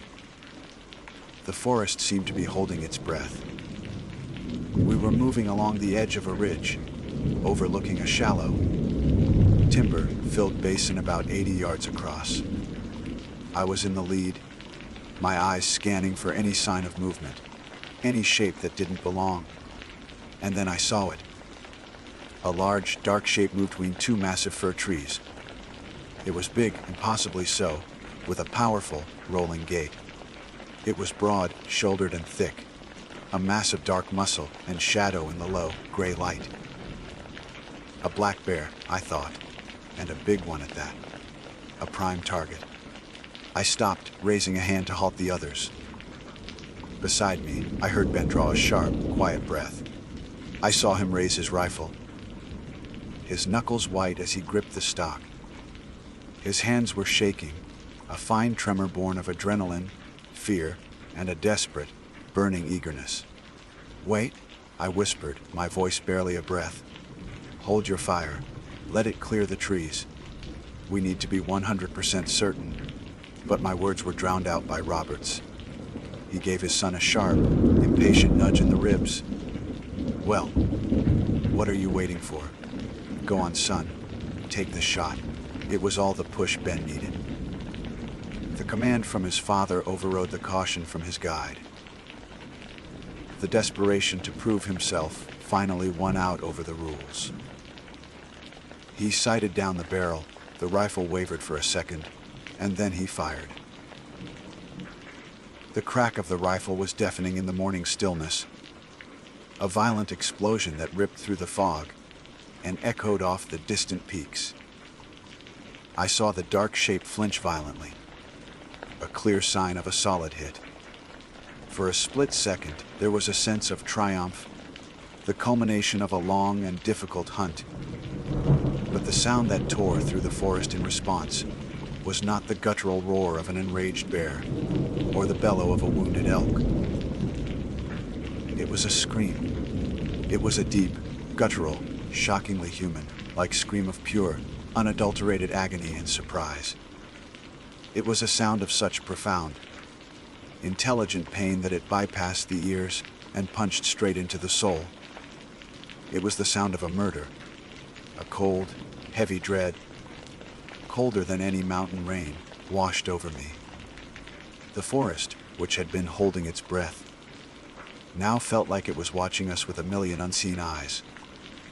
The hunt was over. Something else was about to begin. For a long moment after the scream faded, an absolute and profound silence descended. It was a vacuum, as if the shot and the cry that followed had punched a hole in the world, and all sound had rushed out. The fog seemed to press in on us, cold and damp, muffling the very beat of my heart.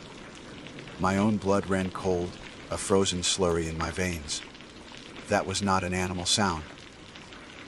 Every instinct I had owned over 20 years in the wilderness was screaming at me, a frantic, internal alarm that I had ignored at the worst possible moment. Ben stood frozen, the rifle still shouldered, but now seeming to weigh 1,000 pounds. His face was the color of ash, his eyes wide and vacant, fixed on the spot where the shape had vanished. The only sign of life was the slow trickle of smoke from the barrel of his gun. It was Robert who broke the spell, his voice a harsh, grating sound that was somehow more offensive than the gunshot. You hit it! Good shot, son. A little high, maybe, but you got it. He clapped Ben on the back, a hearty, congratulatory slap that made the boy flinch as if he'd been struck. Ben didn't respond. He didn't even seem to hear him. What the hell was that noise? Robert asked, his bravado wavering slightly as he looked at me. Sounded like a mountain lion, maybe. Caught it by surprise. I lowered my own rifle, the weight of it suddenly unbearable. No, I said, my voice hoarse. That wasn't a cat. Well, whatever it was, it's hit, Robert insisted, his usual impatience reasserting itself. Let's go find it. Can't let the meat spoil. We need to wait, I said, my eyes scanning the silent, gray wall of trees across the basin. The forest felt wrong. It wasn't just quiet, it was watchful. The feeling of being a guest had evaporated. Now, I felt like an intruder, a trespasser caught in the act. Something isn't right. What are you talking about? Robert snapped. The boy made a kill. His first real trophy. We're going to track it. He started forward, pushing through the wet ferns. I wanted to stop him. I wanted to tell him to forget the kill, to pack up our gear and walk out of these woods without looking back. But I couldn't articulate the dread that was coiling in my gut. What could I say? That I was spooked by a scream, that the woods felt angry. He would have laughed me out of the state. Reluctantly, with a sense of impending doom so heavy it felt like physical weight on my shoulders, I followed him. Ben trailed behind us like a ghost, his feet shuffling, his eyes still locked in a state of shock. The blood trail was not hard to find. It started at the base of a massive cedar. Great, heavy splatters of dark, arterial red soaking the moss and ferns. The color was right for a lung shot, but the sheer volume of it was staggering. Whatever Ben had hit was bleeding out and fast. But it was the tracks that stopped me cold. They weren't the familiar, clawed prints of a black bear. They were huge, 5-toed footprints, pressed deep into the soft earth. They looked unnervingly, impossibly like the prints of a giant man. Robert stared down at them, a frown creasing his brow. What in God's name? He muttered. Some kind of deformity. A birth defect. He was trying to rationalize it, to fit this impossible evidence into his ordered world. I didn't answer. I just looked at the track, at the clear impression of a heel, an arch, and 5 distinct toes. I had spent my life in these mountains. I had seen the tracks of every creature that walked, crawled, or slithered through them. I had never seen anything like this. We followed the trail for another 50 yards. The path of the wounded creature was obvious. It had crashed through the undergrowth, breaking thick branches and leaving a wake of destruction. The blood was everywhere, painting the green ferns of a grim, shocking crimson. The trail led us into a small, secluded clearing, a pocket of mossy ground surrounded by ancient, silent trees. And there it was. It was lying on its back, propped against a moss-covered log. The first thing that registered was the sheer size of it. It was massive, easily 8 feet tall, with immense, powerful limbs and a broad, deep chest. Its body was covered in a coat of thick, shaggy hair, the color of dark, wet earth matted and stained with blood. But it was not a bear. It was a bipedal, ape-like creature whose form was shockingly, horribly familiar. The long arms, the powerful hands with their thick, calloused fingers, the shape of its head. It was the creature of legend, the impossible myth made real. It was a Sasquatch. Ben's bullet had struck it high in the chest, on the right side. A ragged, bloody hole gaped in its torso. And with every shallow, rattling breath it took, A frothy pink bubble of blood formed at its lips. But the true horror was its face. The features were a strange, unsettling blend of ape and human. It had a low, sloping brow and a wide, flat nose, but its eyes were dark, intelligent, and filled with a profound and terrible suffering. As we stood there, frozen in a mixture of awe and terror, its eyes found ours. There was no animalistic rage in them, no simple pain. There was surprise. There was betrayal. There was a deep, soul-shattering sadness. It looked at us, and we saw ourselves reflected in its dying gaze. We had just enough time to register the full, stomach-turning horror of what we had done when the forest changed. It happened in an instant. The faint, ambient hum of the wilderness, the whisper of wind, the distant chatter of a squirrel, the buzz of insects, simply ceased. It was as if a switch had been thrown, plunging the world into an absolute, suffocating stillness. The air grew heavy, thick with a palpable and immense pressure. It was a watchful silence, a grieving silence, an angry silence, and then we heard them. It started with the snap of a thick branch to our left, a sound as loud as a gunshot in the dead air. I spun around, raising my rifle, my heart hammering against my ribs. I saw nothing but the dense, fog-shrouded trees. Then came a low, mournful cry from our right, a sound of such deep and resonant sorrow that it raised the hair on my neck. It was answered almost immediately by an angry, guttural hoot from behind us, a sound of pure, undiluted rage. Heavy bodies were moving through the brush, circling the clearing. They weren't trying to be quiet. They wanted us to hear them. A large rock, the size of a man's head, arched through the air from somewhere deep in the trees and smashed into the ground, just feet from where Robert stood, showering him with dirt and moss. He cried out in alarm, stumbling backward. My mind, reeling from the impossible sight of the dying creature, finally grasped the full, terrible truth. We hadn't just killed a cryptid. We hadn't just bagged some legendary beast. We had committed murder in front of its family. The sounds echoing around us were not the calls of animals. They were the cries of grief, the shouts of rage, the communication of intelligent, calculating beings. The dying Sasquatch on the ground let out one last, soft sigh, a final, shuddering exhalation of breath. Its eyes, which had been locked on us, glazed over. The life went out of them. And in that same moment, the mournful cries from the woods stopped, replaced by a chorus of deep, threatening growls that seemed to come from all directions at once. We were no longer the hunters. We were trespassers. We were murderers. And we were surrounded.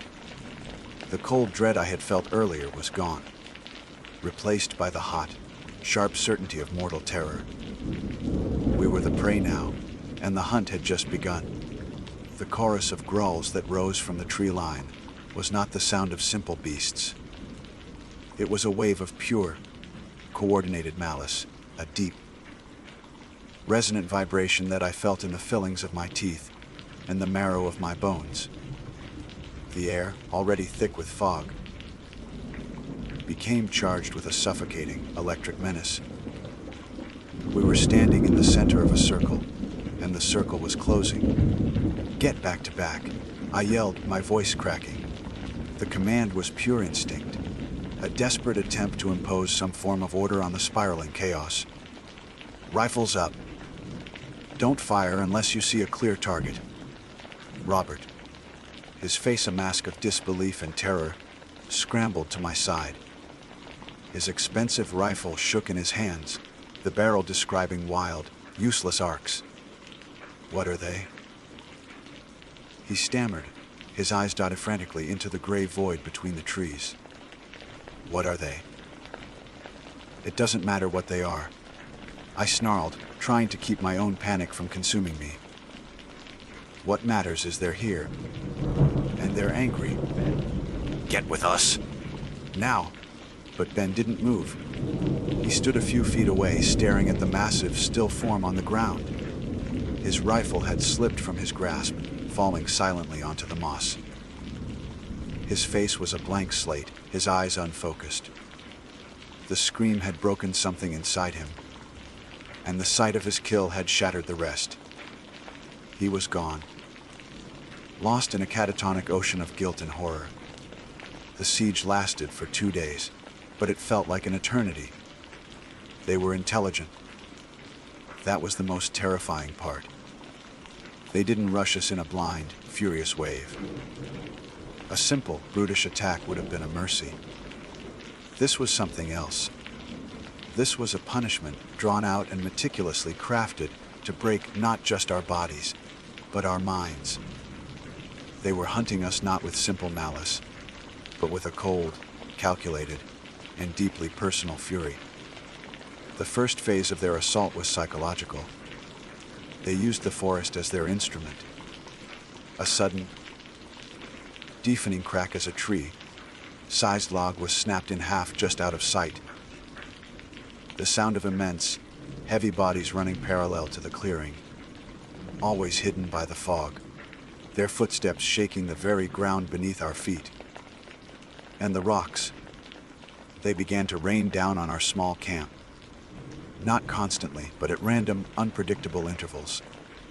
Some were small, like pebbles clattering against our gear. Others were massive boulders that crashed down with enough force to shatter bone, forcing us to cower and press ourselves flat against the damp earth. Sleep was an impossibility. Every time our exhausted minds began to drift, a rock would smash into a nearby tree, or a blood-curdling roar would rip through the night, snapping us back to a state of high, alert terror. The first night was the worst. As darkness fell, a true, impenetrable blackness that the fog seemed to drink, they added their voices to the orchestra of fear. They didn't just roar and hoot. They began to mimic sounds. A perfect imitation of a crying baby, a woman's scream. And then, the most chilling of all, they began to whisper. It was a guttural, wet sound, a mockery of human speech. The words indistinct, but the mocking, hateful intent perfectly clear. They were just beyond the reach of our small, sputtering campfire. A circle of immense, dark shapes moving in the periphery, their eyes occasionally catching the light, twin points of burning, intelligent orange.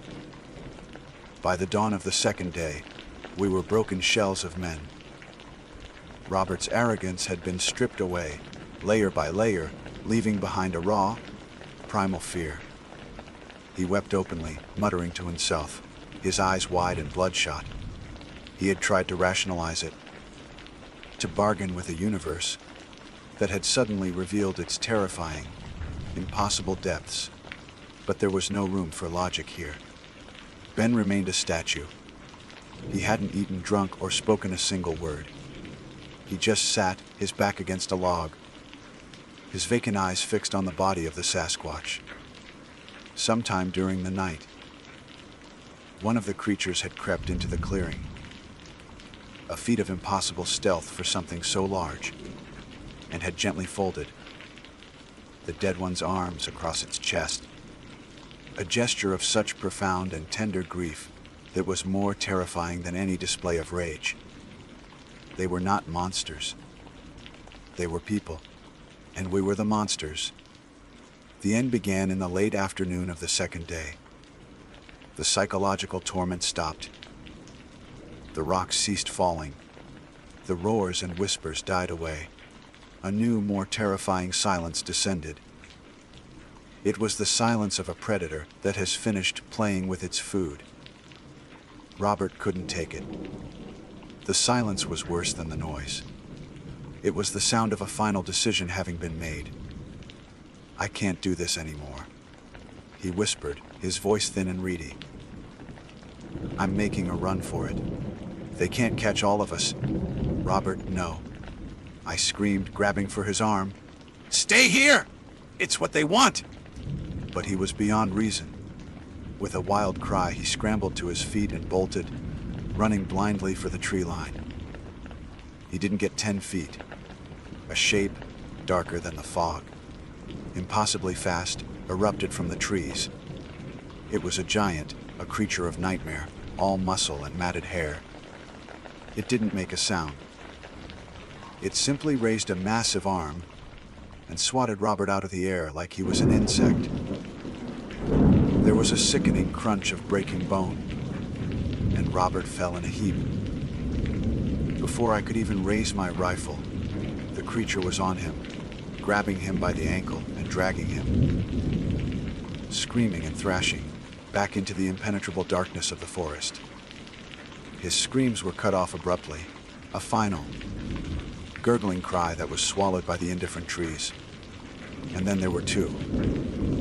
The creatures came for Ben next. They didn't rush.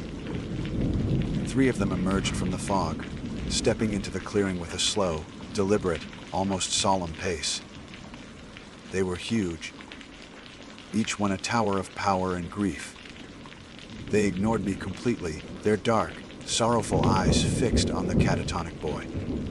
Ben didn't scream or struggle. He simply looked up as the largest of the creatures, its face a mask of profound sadness, knelt before him. He tilted his head back, closed his eyes, and waited. He accepted his judgment. They took him one on each arm and led him away into the fog, back into the heart of their grieving family. They didn't kill him in front of me. His fate was a private matter. I was left alone in the clearing with the dead. I stood there for an hour, maybe 2, my mind a complete blank, waiting for them to come back for me. But they never did. The silence that returned was different. It was no longer menacing. It was empty. The show was over. I finally understood. They didn't want me dead. They had let me live for a reason. They wanted a witness. They wanted the story told. They wanted the world to know what happens when you trespass, when you kill without reason, when you mistake a person for a beast. I stumbled out of those woods 3 days later, half mad from exhaustion and terror. I left everything behind, the gear, the rifles, the bodies. I walked until my feet were bloody stumps and the gray canopy of the forest finally gave way to the open sky. I still work as a guide, but I never go that deep anymore. Sometimes, on a quiet night when the wind is right, I think I can hear a low, mournful cry echoing from the distant peaks. It's a reminder of the price of arrogance, of the scream that shattered the morning, and of the intelligent, grieving eyes of the family I left behind. They let me live, but they never really let me go. I carry their story like a stone in my soul. It is my penance. It is my curse. My name is Jedidiah Stone, though most folks in the valleys and hollers of these mountains just call me Jed. For the better part of 30 years, I've made my living guiding folks through the deep woods of the Appalachian Range. It's a life that gets into your bones. The same way the morning mist settles low in the gorges. You learn the rhythms of the forest, the language of the wind through the pines, and the weight of the silence that blankets everything when the sun goes down. These mountains are older than memory, and they demand a certain kind of respect. They don't suffer fools, and they have a long, unforgiving memory for those who trespass against them. I've guided all sorts. Doctors from the city, looking for a taste of the wild, fathers teaching their sons the old ways, and quiet men who just want to feel small against the vastness of something ancient. Most understand the unspoken contract you make when you step under the canopy of these old-growth trees. Most do. But Cutter was not most people. He was the kind of client who gave hunters a bad name. The kind whose money spends the same, but leaves a bitter taste in your mouth. His name was Robert Cutter, a real estate developer from somewhere on the coast of Florida, and he'd booked a 5-day black bear hunt. He rolled into the designated meeting spot, a dusty gravel lot at the edge of the national forest, in a brand new, obscenely large pickup truck that was a sterile showroom white. It had never seen a speck of mud. He stepped out, a man in his late 40s, with a face flushed from sun and impatience, already sweating in the cool mountain air. He was dressed head to toe in the most expensive camouflage money could buy, a pattern so complex it probably worked better in a digital world than in the dappled light of the forest floor. The first thing I noticed, however, was the rifle. He unzipped a hard case with a flourish, revealing a .300 Winchester Magnum with a scope the size of a small telescope. It was a beautiful piece of machinery. I'll give it that, but he handled it like a status symbol, a scepter of his own importance. It was a cannon designed for taking down elk or moose at half a mile. Wild overkill for a black bear in dense woods. It was all about firepower with him, a loud declaration of dominance with no room for the quiet skill or the deep, abiding ethics of the hunt. Jedidia, he boomed, extending a hand. His grip was firm but hurried, the handshake of a man who has deals to close. Let's get this show on the road. I've got a wall back in my office with a space, just waiting for a big old Bruin. My old hound, Daisy, who was usually friendly to new faces, let out a low growl from the bed of my truck. She laid her head back on her paws, but kept her eyes fixed on him. I should have listened to her. An animal's instincts are more honest than any man's words. We've got a bit of a hike to get to the good spots, I said, shouldering my own pack. We'll move at the forest pace, not ours. He just grunted, hefting his own oversized pack with a grimace. The journey in was quiet, but not peaceful. I tried to point out the signs of the woods. The scrape of a buck's antlers on a young poplar. The tracks of a turkey in the soft earth. The distant call of a pileated woodpecker. These were the details that made the forest a living thing, the story it tells to those willing to listen. Cutter was deaf to it. His eyes were constantly scanning, not with the patient gaze of a hunter, but with the acquisitive glare of a man looking for a product. He was a consumer, and the bear was just an item to be collected. The forest, to him, was just a warehouse. We made camp the first night in a small clearing by a stream. The air grew cold quickly as the sun dipped below the jagged ridgeline. The sounds of the woods deepened. The chirps of insects replaced by the hoot of an owl and the rustle of unseen things in the undergrowth. I felt the familiar sense of being watched, a feeling I'd always found comforting. It was the feeling of being a guest in a very large, very old house. For Cutter, it was a source of agitation. He sat by the fire, cleaning his already immaculate rifle. The metallic clicks and snaps an intrusion on the natural symphony of the night. The next day, we pushed deeper, climbing a steep ridge that I knew overlooked a well-used game trail. It was a prime spot. A bear had been through here recently. The signs were fresh. A pile of scat filled with berry seeds, a log torn apart in a search for grubs. We found a good place to set up a blind, a natural depression shielded by a cluster of hemlocks. All right, before we settle in.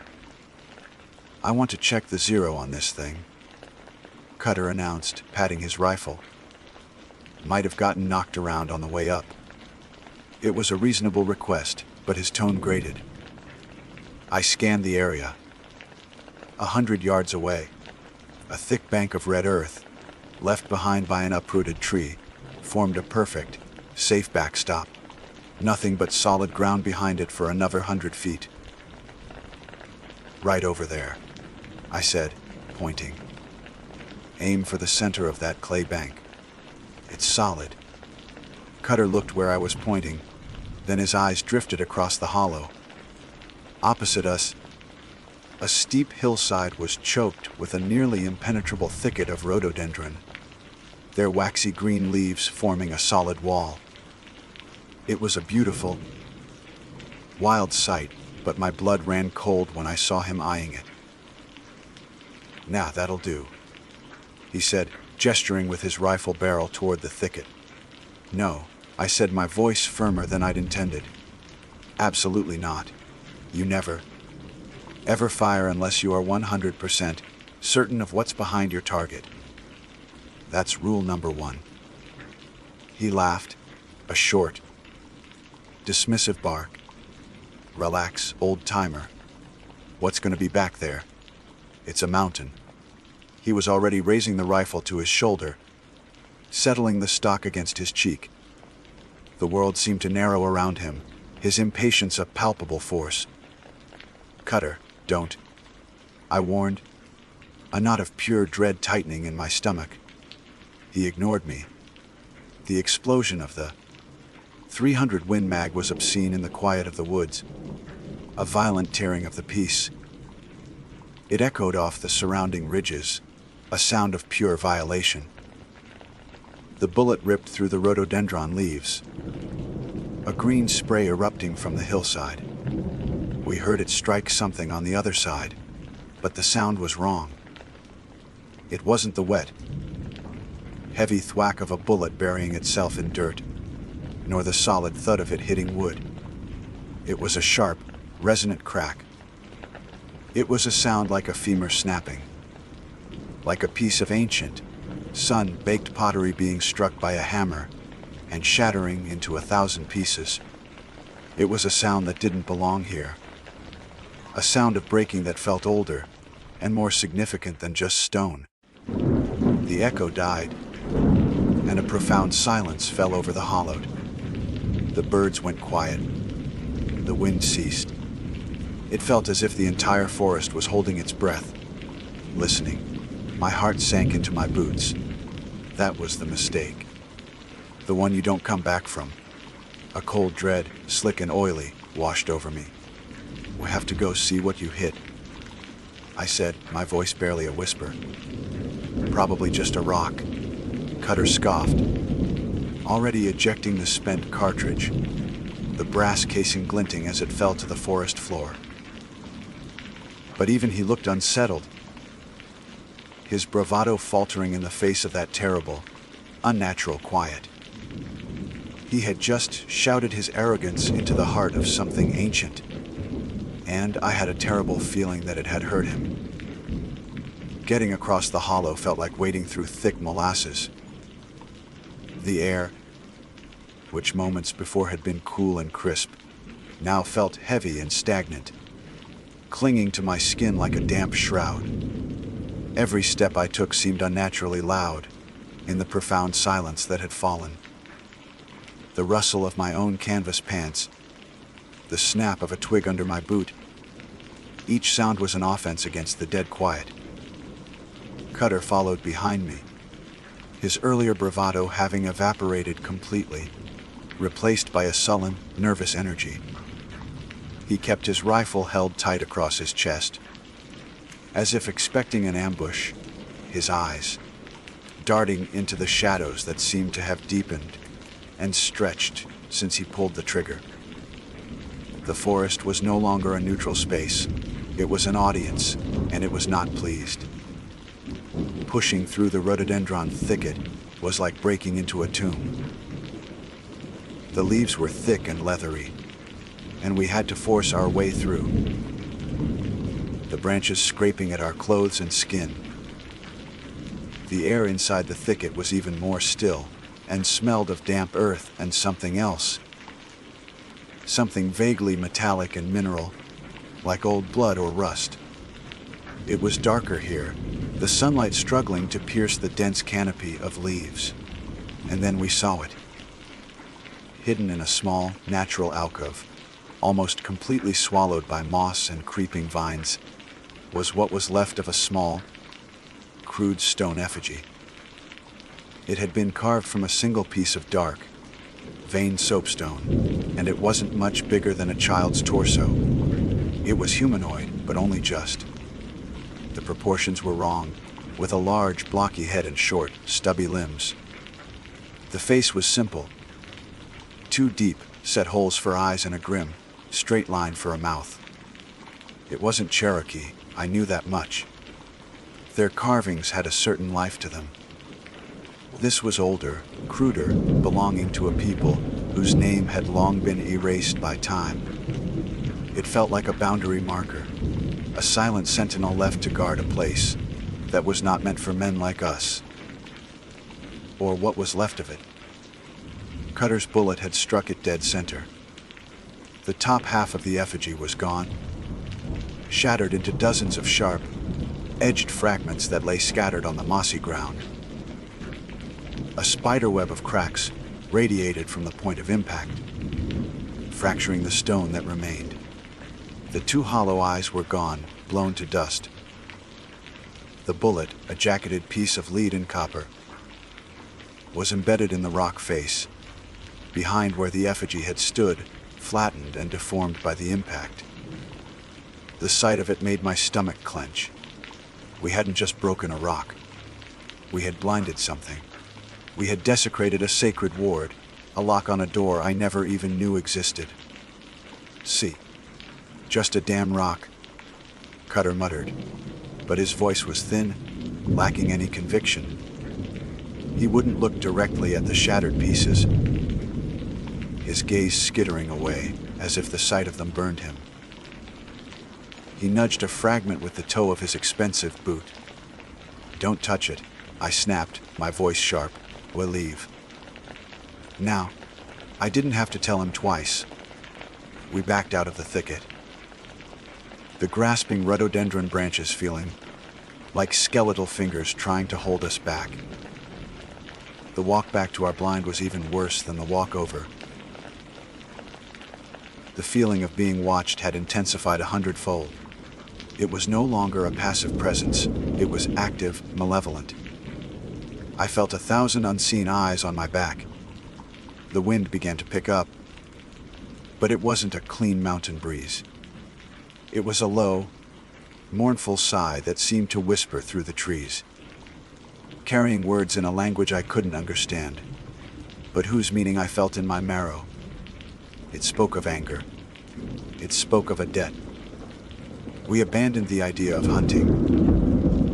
The thought of spilling more blood in this place now seemed like the ultimate blasphemy. The only goal was to get back to camp, pack up, and get out. But the forest had already begun to change the rules. When we got back to our campsite, the first thing I noticed was the smell. It was a foul, sickly, sweet stench of decay. Our camp, which had been clean and orderly, now felt tainted.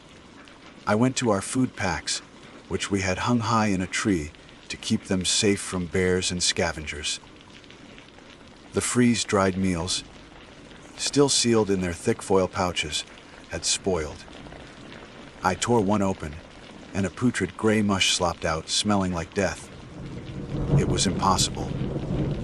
They were hermetically sealed, designed to last for years. Cutter checked his own, and they were the same. A cold knot of fear tightened in my gut. "The water," I said, grabbing my canteen. We had filtered it ourselves that morning from a clear, fast, running stream. I unscrewed the cap and brought it to my lips. The water that hit my tongue was brackish and vile, thick with a slimy, algae-like substance that hadn't been there hours before. It tasted of mud and rot, I spat it out, my throat burning. Cutter gagged as he tasted his own. We were miles from the truck, with no edible food and no drinkable water. The curse was subtle at first, but it was brutally efficient. It wasn't a monster with claws and fangs.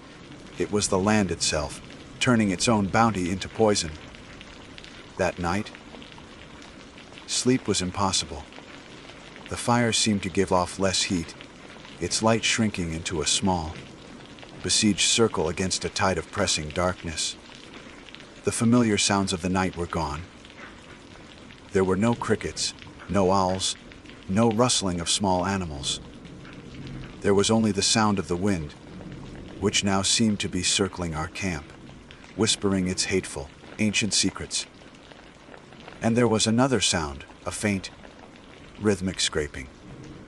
It sounded like stone dragging on stone, and it seemed to come from all directions at once.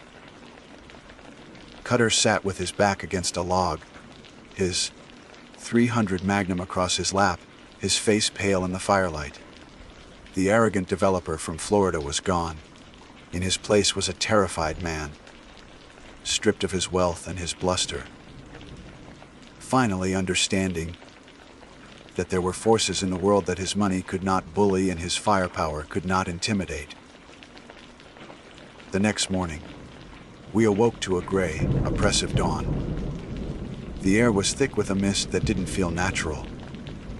It clung to everything, muffling sound and distorting shapes. We packed our gear in a desperate hurry, our one thought to get back to the trail we had followed in. But the trail was gone. Where there had been a clear path through the trees, there was now an impenetrable wall of tangled deadfall. Massive oaks and pines lay crisscrossed over each other, their roots torn violently from the earth. They hadn't been there the day before. There had been no storm, no wind strong enough to topple a single tree, let alone a dozen. It was as if the forest had clenched its fist, blocking our escape. We tried to find a way around, but every direction we turned, the woods seemed to shift and conspire against us. Thickets of briars that had been sparse were now dense and impassable. Gentle slopes became treacherous, slick with a black, greasy mud. The trees themselves seemed to watch us, their branches reaching for us like grasping, skeletal hands. The very geography of the place was rewriting itself to keep us prisoner. Then came the sickness. It started as a tickle in the back of my throat, a deep, dry ache in my lungs. Soon, it became a racking cough that shook my entire frame, leaving me breathless and weak. Cutter was the same, his face turning a sickly, ashen color. It wasn't a cold or a flu. It felt like the land itself was rejecting us, the air we were breathing a slow, acting poison. We hadn't angered a creature. We had angered the forest. We had broken one of its sacred wards, and now the very ground beneath our feet was our enemy. The scraping sound from the night before echoed in my memory, and a horrifying thought took root. The shattered effigy was putting itself back together, and it was coming for us. The third day dawned not with light, but with a deepening of the gray. The oppressive mist had not burned off, it had condensed, dripping from the leaves and branches in a slow, steady rhythm like a funeral drum. Every breath was a struggle, a thick, wet weight in my lungs that felt less like air and more like inhaling grave dirt. The cough had taken root deep inside me, a dry, hacking thing that left me dizzy and tasting blood. But my suffering was nothing compared to Cutter's. His descent was terrifying to watch. The sickness had hollowed out his face, leaving his skin a waxy, translucent yellow stretched tight over his bones. His eyes, wide with terror, were webbed with broken blood vessels.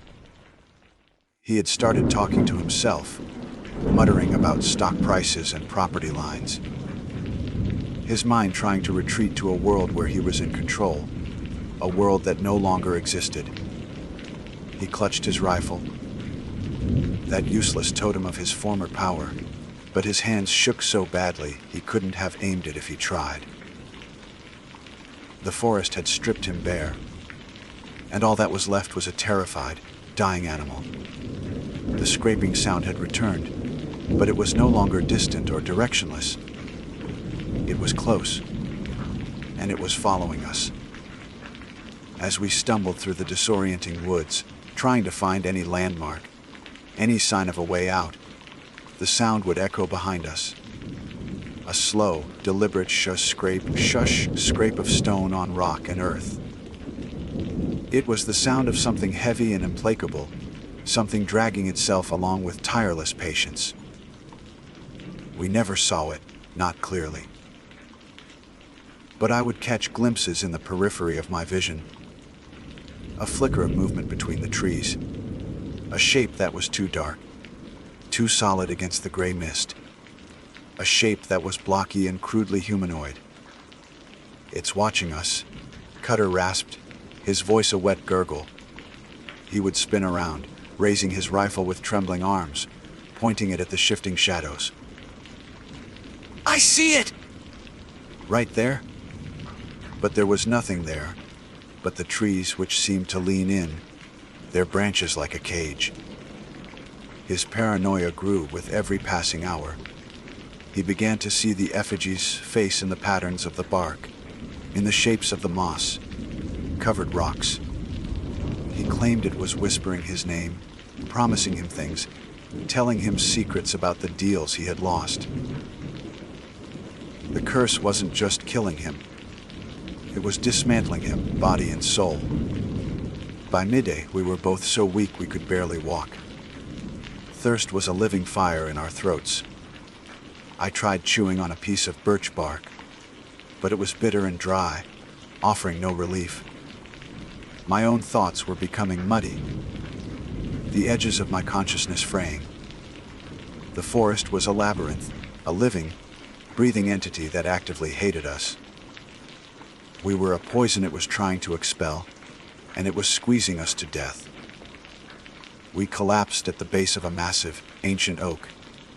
Cutter was convulsing now, his coughs coming in violent, body-racking spasms. A thick, dark fluid, black as tar, was trickling from the corner of his mouth. The eyes, he choked out, staring at me, his own eyes wide with a final, horrifying lucidity. I blew out its eyes. It can't see, but it can hear us. And then the scraping stopped. The silence that followed was worse than the sound itself. It was a listening silence. A waiting silence. I strained my ears, hearing only the frantic pounding of my own heart and Cutter's ragged, wet breathing. I pushed myself up, my muscles screaming in protest, and peered into the mist, and I saw it. About 30 yards away, standing partially obscured by the fog, was the effigy. It was whole again.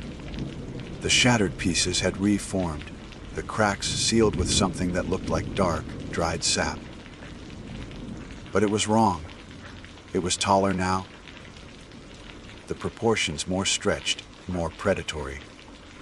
And where the two simple holes for its eyes had been, there were now two gaping, empty sockets that seemed to drink the light. Two voids of absolute blackness. It stood perfectly still, its blocky head tilted as if listening. It had heard Cutter's coughing fit. It knew where we were. I tried to scream, to warn him, but all that came out was a choked, voiceless croak. Cutter saw it too. A sound escaped his throat, a high, thin whimper of pure terror. He tried to scramble away, crab walking backward, his useless rifle forgotten. The effigy moved. It didn't walk. It glided over the forest floor, a slow, dragging motion that produced no sound. It closed the distance with an unnatural speed, a thing of stone and ancient malice. Cutter let out a final, strangled cry as it reached him. It didn't touch him. It simply stood over him, its dark, eyeless face looking down. Cutter's body arched in a violent spasm. His eyes rolled back in his head, and he began to choke, his hands clawing at his own throat. A torrent of the thick, black blood erupted from his mouth, pouring onto the forest floor. He was drowning from the inside out. His own life fluid turned against him. His struggles weakened, his limbs twitched, and then he was still. The arrogant man from Florida lay dead in a pool of his own blood, his final price paid. The effigy stood over his body for a long moment, then its head slowly turned, its empty sockets fixing on me. I knew, with a certainty that went deeper than bone, that I was next.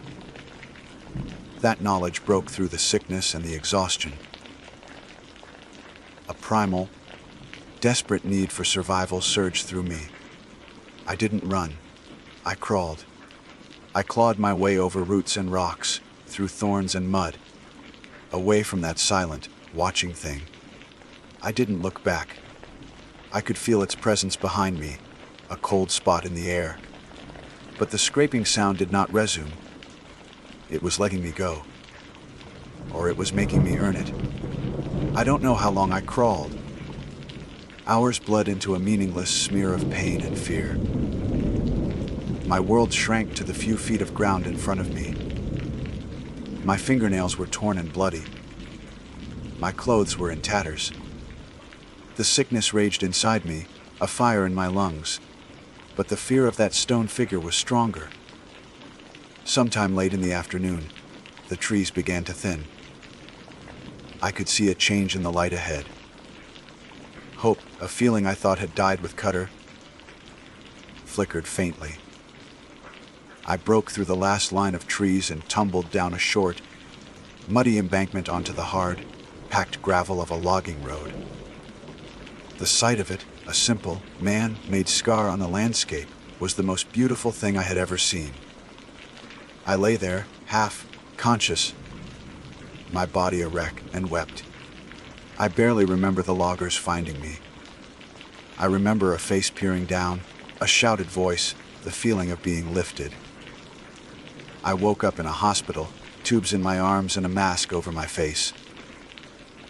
The doctors said it was the worst case of pneumonia they had ever seen. They couldn't explain the speed of its onset, or the strange, black fluid they had pumped from my lungs. They couldn't diagnose the profound exhaustion that had settled into my very bones. I never guided again. I sold my gear, found a small cabin far from the deep woods, and tried to forget. But I can't. Some nights, when the wind is low and the world is quiet, I can still hear it. A faint, rhythmic scraping like stone dragging on stone. I know the forest remembers me, and I know the price for one careless shot. We had broken a rule of a place that does not forgive. Cutter paid with his life. I paid with my peace.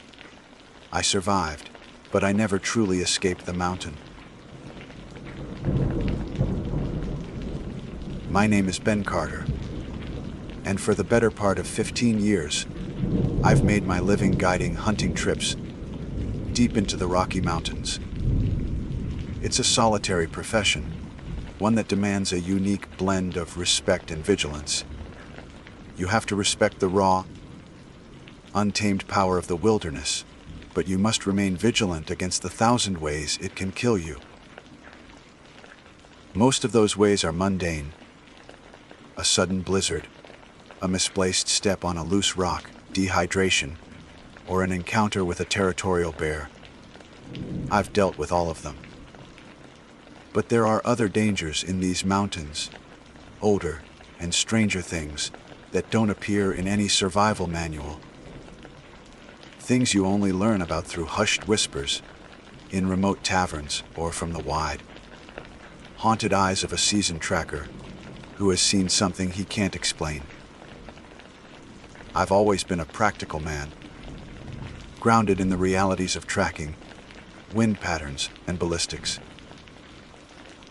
But I've spent enough nights under these ancient, star-filled skies to know that not everything in this world is practical, and not every sound that echoes through the pines has a rational source. My client for the week was a man named Gary.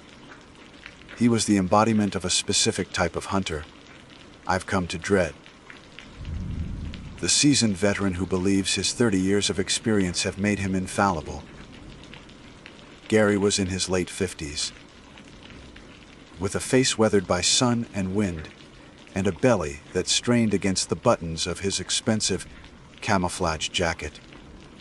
He had the best gear money could buy, but it was all treated with a casual neglect that spoke volumes. He wasn't hiring me for my expertise. He was hiring me to handle the logistics, to do the heavy lifting, and to serve as an audience for his endless stories of past triumphs. He was competent enough in the basics of hunting, I'll give him that. But his competence was a thin veneer over a deep-seated laziness. And in the high country, laziness is a poison that seeps into your judgment, breeding a dangerous and often fatal complacency. It makes you cut corners. It makes you believe that, because a mistake hasn't killed you yet, it never will.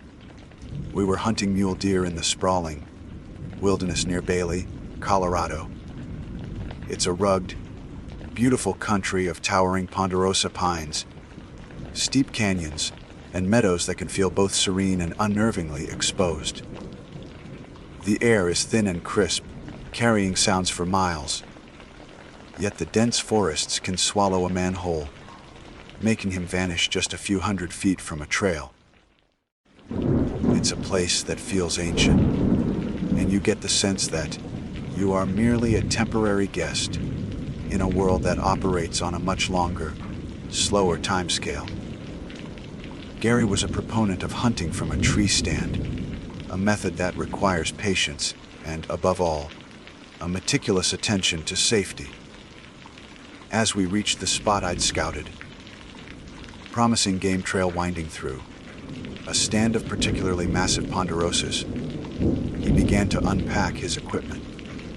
I was doing my standard pre-hunt check, a routine I insist on with every client, when he pulled out his safety harness. My stomach tightened the moment I saw it. It wasn't just old, it was an artifact. The nylon webbing, once a vibrant hunter's orange, had been bleached by countless hours of sun to a pale, sickly peach. It was covered in dark stains of indeterminate origin, and the fibers were visibly frayed along the edges, especially near the load-bearing points. The main buckle was a chunk of rusted steel, its surface pitted and corroded. It looked like something you'd dig up from a forgotten battlefield. I walked over, trying to keep my tone professional but firm. "Gary, you're not using that," I said, pointing at the harness in his hands. He looked at me, a flicker of annoyance in his eyes. "What's wrong with it? This old girl's been with me for years. Never let me down." I took it from his unresisting grip. The material felt brittle, lifeless. I could feel the grit of rust from the buckle on my fingertips. "This isn't a piece of gear, Gary. It's a death trap," I said, holding it up so the morning light illuminated the frayed strands. "The webbing is compromised. The UV damage alone has probably cut its strength in half. This buckle could shatter if you put a sudden load on it. Falls from tree stands are one of the most common and lethal accidents in this sport. It's not a risk worth taking." I opened my own pack and pulled out my spare harness. It was brand new, still stiff from the factory. The buckles were polished aluminum, and the webbing was thick and reassuringly solid. "Here," I said, offering it to him. "Use this one. It's what you're paying me for." Safety. He stared at the new harness, then back at his old one, which I still held. A stubborn pride hardened his features. He saw my concern not as professional diligence, but as an insult to his experience. A young guide telling a veteran how to do his job. "Don't need it," he grunted, snatching his frayed strap back from me. "I know my gear. You worry about your own setup." That was his mistake. It wasn't just one mistake, but a cascade of them, all born from that single toxic flaw in his character, the arrogant belief that he knew better. He trusted a piece of equipment that was visibly failing. He ignored a direct, professional warning. He let his pride overrule his survival instinct. He cinched the frayed strap around the thick, gnarled trunk of a massive ponderosa pine, the bark groaning in protest. After a few perfunctory tugs, he hauled himself up, his movements clumsy but determined. He settled into his stand about 20 feet off the ground, a self-satisfied smirk on his face.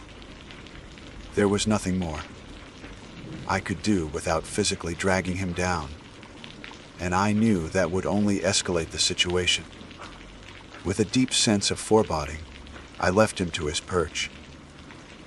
I set up my own position about 200 yards away, in a spot that gave me a clear view of a different section of the trail. For a while, the forest was filled with the normal sounds of a mountain morning. The chatter of a squirrel, the distant call of a Steller's jay, the gentle sigh of the wind through the pine needles. I tried to focus, to push the image of that frayed harness out of my mind, but it lingered like a bad omen. An hour passed. The sun climbed higher, warming the air and casting long, distorted shadows across the forest floor. The world fell into a quiet, watchful stillness. And then I heard it. It wasn't the loud, tearing sound of failing fabric that I had half expected. It was a single, sharp, and unnervingly distinct snap. It was a clean, definitive sound, like a thick, dry branch being broken over a knee. It was followed by a short, surprised grunt from Gary's direction, a sound of shock, not of pain. There was no scream, no desperate cry for help, and more unnervingly, there was no thud. I froze, every muscle in my body tensed. My ears strained, waiting for the sound that had to follow the crash of a body, plowing through the lower branches. The final, sickening impact as 200 pounds of man and gear met the unyielding earth. But there was nothing. The snap and the grunt were swallowed by a profound, absolute silence. The forest didn't just seem quiet, it felt empty, as if the sound itself had been erased from existence. A man doesn't fall 20 feet without making a sound. It's a law of physics. The horror of that moment was not in what I heard, but in what I didn't. My heart began to pound against my ribs, a frantic drumbeat in the deafening silence. "Gary," I called out, my voice sounding thin and weak. No answer. "Gary," I shouted, louder this time, a tremor of panic creeping in. Only the wind replied, whispering secrets through the ancient pines. I scrambled to my feet, my rifle forgotten. My mind was racing, but it couldn't assemble the pieces. The snap, the grunt, the silence. It didn't make sense. I started running toward his position, the soft pine needles cushioning my frantic footsteps, a cold, terrifying dread blooming in my chest. I was running to help a man who had fallen. But my gut was screaming at me that what I would find at the base of that tree was something far worse than a broken body. The 200 yards between my position and Gary's felt like miles. Every step was fueled by a frantic, adrenaline-laced dread. I burst through a thicket of young aspens and into the clearing, my eyes immediately snapping upwards to the massive ponderosa pine. The tree stand was there, a dark metal platform stark against the bright blue sky. It was empty. My gaze dropped to the forest floor, my mind bracing for the gruesome sight of a broken body. But there was nothing. Just a soft, undisturbed carpet of rust, colored pine needles. I reached the base of the tree, panting, my heart hammering against my ribs. I looked up again, trying to make sense of the scene. The tree stand itself was perfectly intact, but hanging from one of its support arms was what remained of Gary's safety harness. The main strap had snapped clean in two, the frayed ends dangling limply in the breeze like severed nerves. It was exactly as I had feared, but the consequence, the inevitable result of that failure, was missing. "Gary!" I yelled, my voice cracking. I circled the tree, my eyes scanning every inch of the ground. My training as a guide took over, a desperate attempt to impose logic on an illogical situation. I looked for signs of impact. A man of Gary's size, falling 20 feet, would have left a crater in the soft duff. He would have broken branches on his way down, scattered pine needles, left some kind of mark. There was nothing. The ground was pristine, as if it had been swept clean. There were no tracks leading away from the tree. Not his, not mine from earlier, not an animal's. It was a perfect, untouched canvas of wilderness. Panic began to give way to a profound and terrifying confusion.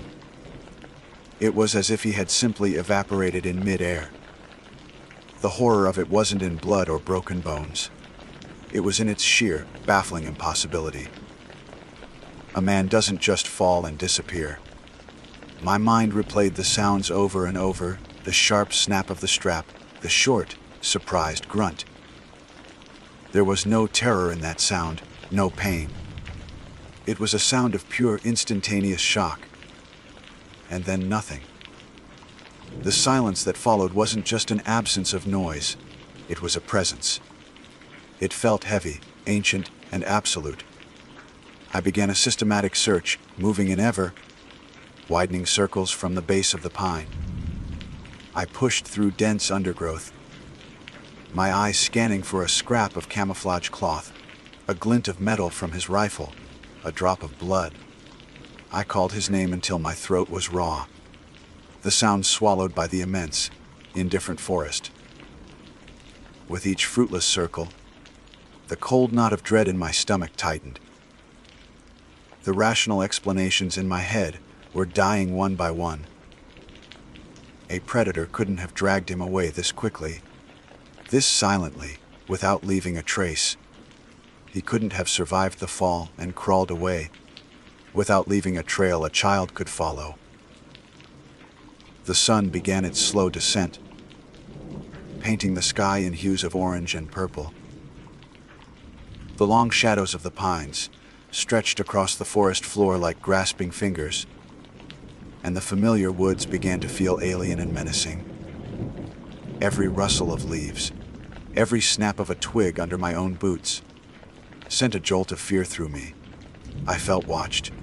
The feeling was so intense, so palpable, that the hairs on my arms and the back of my neck stood on end. I was no longer searching for a lost hunter. I was trespassing in a place where I was not welcome, a place where the rules of my world no longer seemed to apply. I had to make a choice.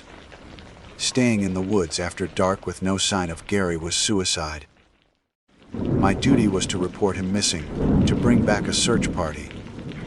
With one last, lingering look at the empty space beneath the ponderosa pine, I turned and began the long, lonely hike back to my truck. Every step felt like a betrayal, leaving him out there in whatever had taken him. The drive back to Bailey was a blur. My mind was a chaotic storm of impossible scenarios, each one more frightening than the last. I walked into the Park County Sheriff's office. The fluorescent lights and smell of stale coffee, a jarring contrast to the primal wilderness I had just left. A deputy sat behind a tall counter, a man who looked as old and weathered as the mountains themselves. His name tag read Miller, and his eyes held a weary patience, as if he'd seen every kind of trouble this county could produce. I told him my story, trying to stick to the facts, to sound like the calm, professional guide I was supposed to be. I described Gary, our disagreement about the harness, the sounds I heard. But when I got to the part where I found nothing, no body, no tracks, no sign of a fall, my voice began to falter. I could hear the disbelief in my own words.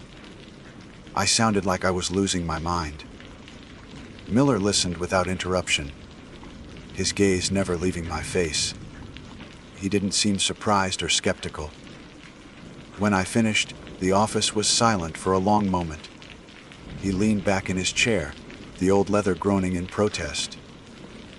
"This spot you were at," he said, his voice a low rumble.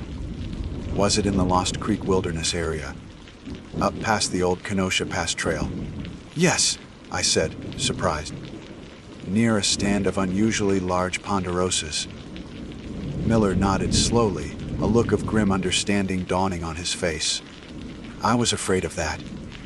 He leaned forward, his voice dropping to a near whisper. "Son, what I'm about to tell you is not going to be in any official report. This is the kind of thing folks around here know, but don't talk about much. Not to outsiders." He told me about the local legends, stories, that the Ute Indians had passed down for generations. Tales that the first white settlers had learned to respect. He said that certain places in these mountains are different. He spoke of specific, ancient trees, mostly ponderosa pines, just like the one Gary had chosen, that were considered sacred. Not just sacred in a religious sense, but in a physical one. They were believed to be gateways, portals to other places. The stories vary. Miller continued, his eyes dark with the weight of things he couldn't prove, but clearly believed. Some say they're doorways to other worlds. Others say they're just thin spots, places where the veil between our reality and another is weak. People have been disappearing in these mountains for centuries. Most of the time, we find them. Sometimes we don't. And the ones we don't find, the ones that vanish without a single trace, they're often last seen near one of those trees. He told me about the legends of the Bailey Bigfoot, but he described it not as a simple ape-like creature, but as something more supernatural. A guardian of these places, a being said to have abilities that defied explanation, including the power to move through these interdimensional portals. A cold wave washed over me, so intense it felt like I'd been plunged into an icy river. The snap, the grunt, the impossible silence. It all clicked into place in the most terrifying way imaginable. "You're telling me he didn't fall?" I whispered, the words barely audible. Miller looked at me, his expression a mixed pity and grim certainty. "Oh, he fell, son. He just didn't fall 20 feet to the ground." He paused, letting the full weight of his words sink in. Hay fell through the world. The stereo, brightly lit sheriff's office suddenly felt like the most terrifying place on earth. The horror of Gary's fate crashed down on me. His simple, stubborn mistake of negligence, of trusting a frayed strap, hadn't just put him at risk of a broken neck. It had been the key that unlocked a door he never knew existed. It hadn't just cost him his life. It had cost him his entire reality. And I was the one who had led him there. I walked out of Deputy Miller's office and back into the cold Bailey night. The world looked the same, but for me, it had fundamentally changed. The familiar streetlights seemed fragile and weak, like a small stage play performed on the edge of an impossibly vast darkness. Miller's words, "Hay fell through the world," echoed in my head, not as folklore, but as the only terrifyingly logical explanation for what I had witnessed. Gary's simple mistake, his trust in a frayed strap, wasn't just a lapse in judgment. It was a knock on a door he never knew existed, and something had answered. As per procedure, a formal search and rescue operation was launched the next morning. They were a capable, dedicated group, equipped with search dogs, thermal imaging drones, and GPS units that could pinpoint a location down to the inch. I led them to the spot, my heart heavy with every step. I watched as they went to work with grim efficiency. They established a search grid. The dogs crisscrossed the forest floor, and the drones hummed overhead like mechanical insects. They were applying the tools of the 21st century to a mystery as old as the mountains themselves, and I knew, with a sickening certainty, that it was useless. I pointed to the snapped harness, still dangling from the tree like a gruesome reminder. They photographed it and bagged it as evidence. I explained again the absence of tracks, the lack of any impact sign, the missing blood. The search leader, a young man with earnest eyes, nodded patiently, but I could see the doubt in his and the others' faces. They looked at me with a mixture of pity and annoyance, figuring I was in shock, confused, or worse, hiding something. For 3 days, they combed the area. They found nothing. Not a trace of Gary. Not his rifle, not his pack, not so much as a single button from his coat. The search dogs grew confused and agitated near the base of the massive pine. They would sniff in circles, whining softly, then retreat as if there was an invisible line they dared not cross. On the 3rd day, the search leader approached me and put a hand on my shoulder. "Look, Ben, we've done all we can," he said, his tone attempting to be comforting. The most likely theory is he fell, was badly injured, and crawled for cover. A predator, you know how it is out here. They move fast. I didn't argue. What was the point? How could I tell them they weren't looking for a body, but for a ghost who had been swallowed by reality itself? The official explanation was logged.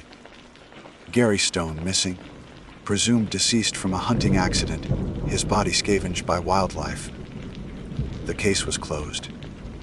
But for me, it would never be. The incident broke something inside me. I tried to keep working, to lead other clients into the woods, but the joy was gone. The mountains, once my sanctuary and refuge, now felt alien and menacing.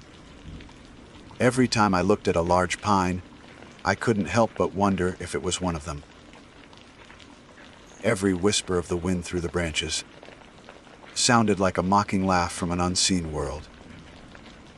I could no longer shake the feeling that I was being watched, not by a physical predator, but by something older and more aware.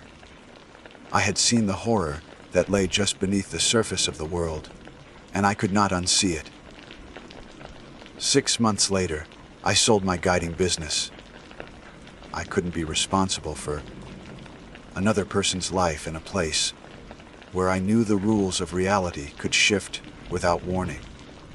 I took a job as a caretaker for a mountain resort, fixing plumbing issues and mowing lawns. It was mundane, terrestrial work, and I welcomed the boredom. I needed ordinary like a drowning man needs air. But the memory gnawed at me. The guilt was the worst part. I should have been more forceful. I should have taken Gary's old harness and thrown it into the woods. I should have forced him to use my new one. But I knew, deep down, his pride would never have allowed it. He had chosen his path. But I was the one who led him to the crossroads. 1 year to the day after Gary vanished, I knew I had to go back. I needed to. Not for closure. I knew there would be none. but to face the place again with the knowledge I now possessed. I drove the familiar dirt road, parked my truck, and began the hike into the forest. Autumn had come again, and the air was crisp and smelled of decay and damp earth. As I neared the spot, the familiar sensation of being watched returned with a vengeance. It was so heavy I had to stop and lean against a tree to steady myself. It was like a pressure in the air, like the static before a lightning strike. I continued on, slowly, deliberately. I finally came to the small clearing. The massive ponderosa stood before me, looking exactly the same, ancient and indifferent. The tree stand was still there, but the snapped harness was gone, taken as evidence long ago. I walked slowly to the base of the tree. The ground was still an untouched carpet of needles. I reached out a hand and touched the rough bark. It felt cold, and it seemed to vibrate faintly, or maybe that was just my imagination. I stood there for a long time, not sure what I was looking for or what I expected. I was just standing in the shadow of a doorway to nothing.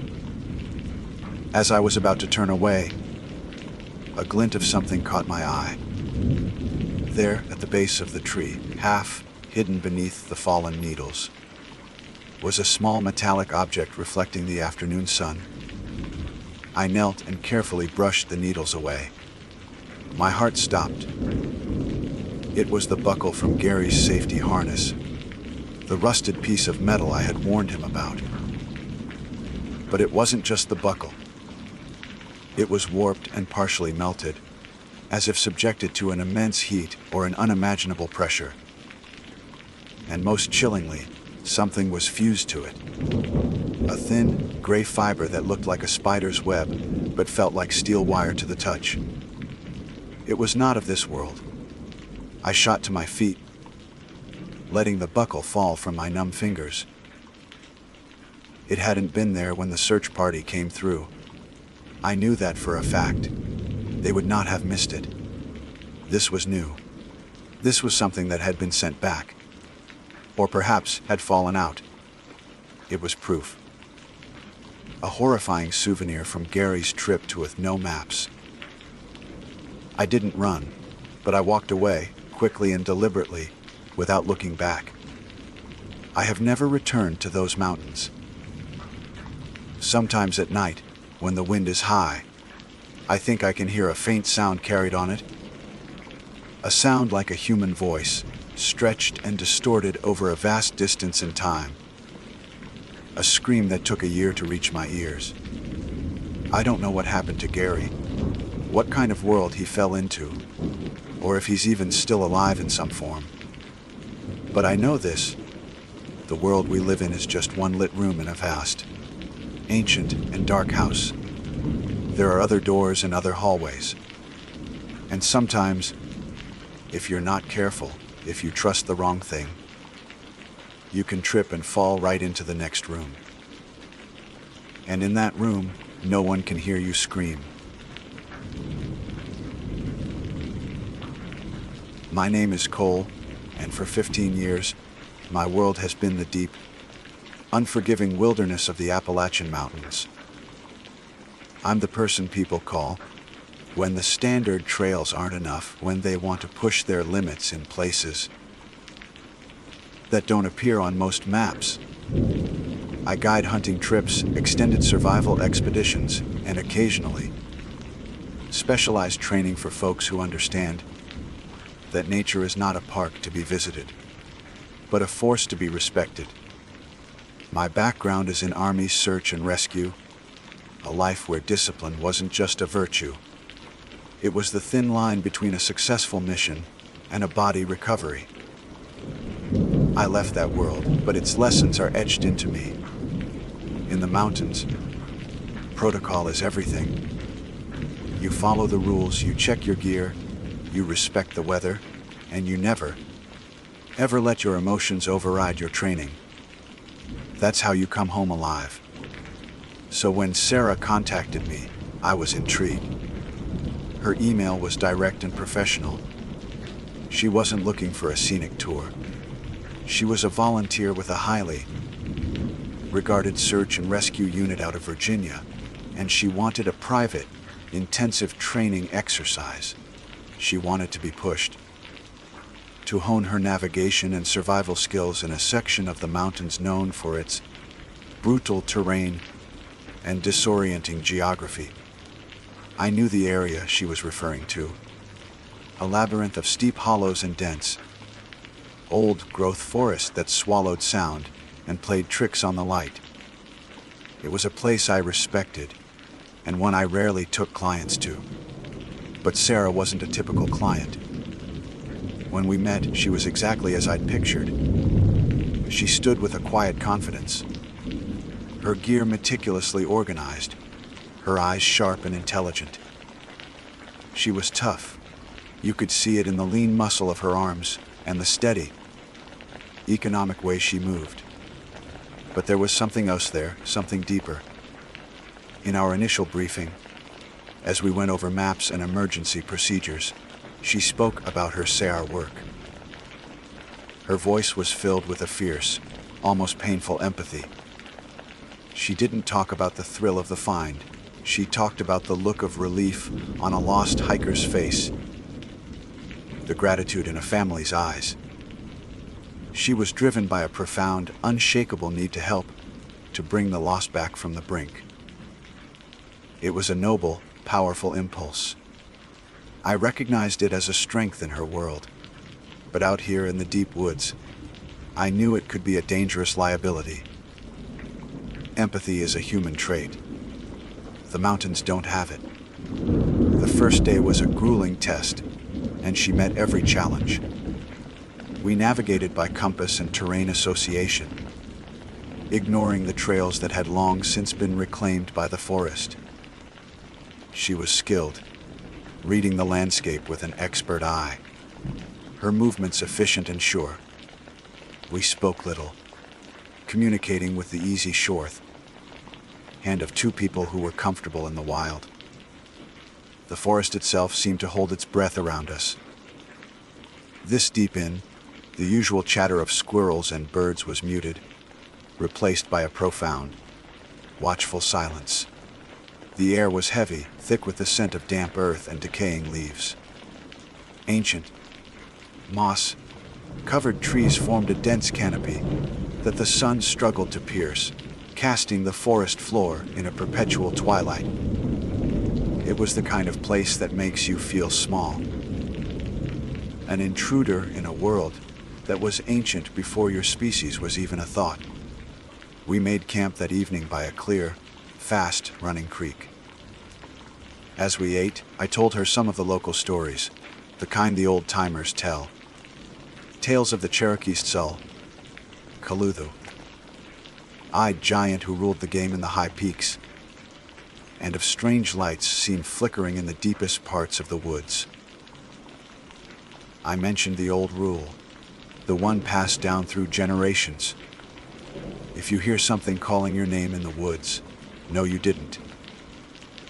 She listened with a polite, skeptical smile. Superstition is a natural response to the unknown, Cole, she said, her voice practical. People create stories to explain things they don't understand.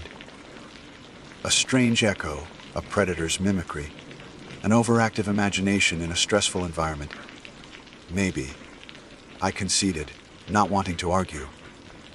But these mountains are old. They have their own rules. Sticking to protocol is how we make sure we don't have to find out what they are. She just nodded, her focus already back on cleaning her equipment for the next day. Her pragmatism was a shield, but I wondered what it was protecting her from. The second day, we pushed deeper. The silence intensified, becoming a physical presence. By late afternoon, the weather began to turn. The sky, visible only in small patches through the canopy, turned a bruised, sickly gray. A fog, thicker and colder than it had any right to be in this season, began to seep into the hollow, where we decided to make camp. It didn't just roll in. It felt like it was being poured, a thick, white liquid that clung to the ground and swallowed the trees.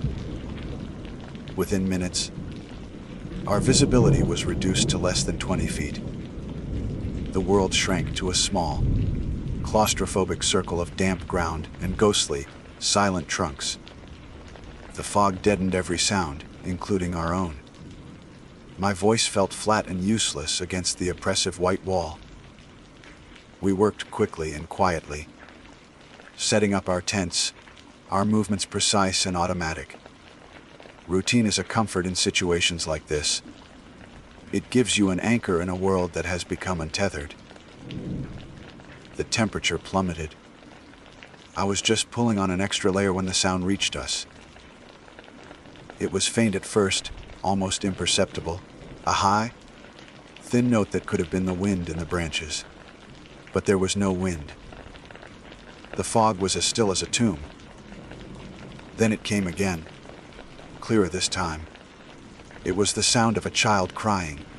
It wasn't just a cry, it was a sob of pure, unadulterated misery and fear.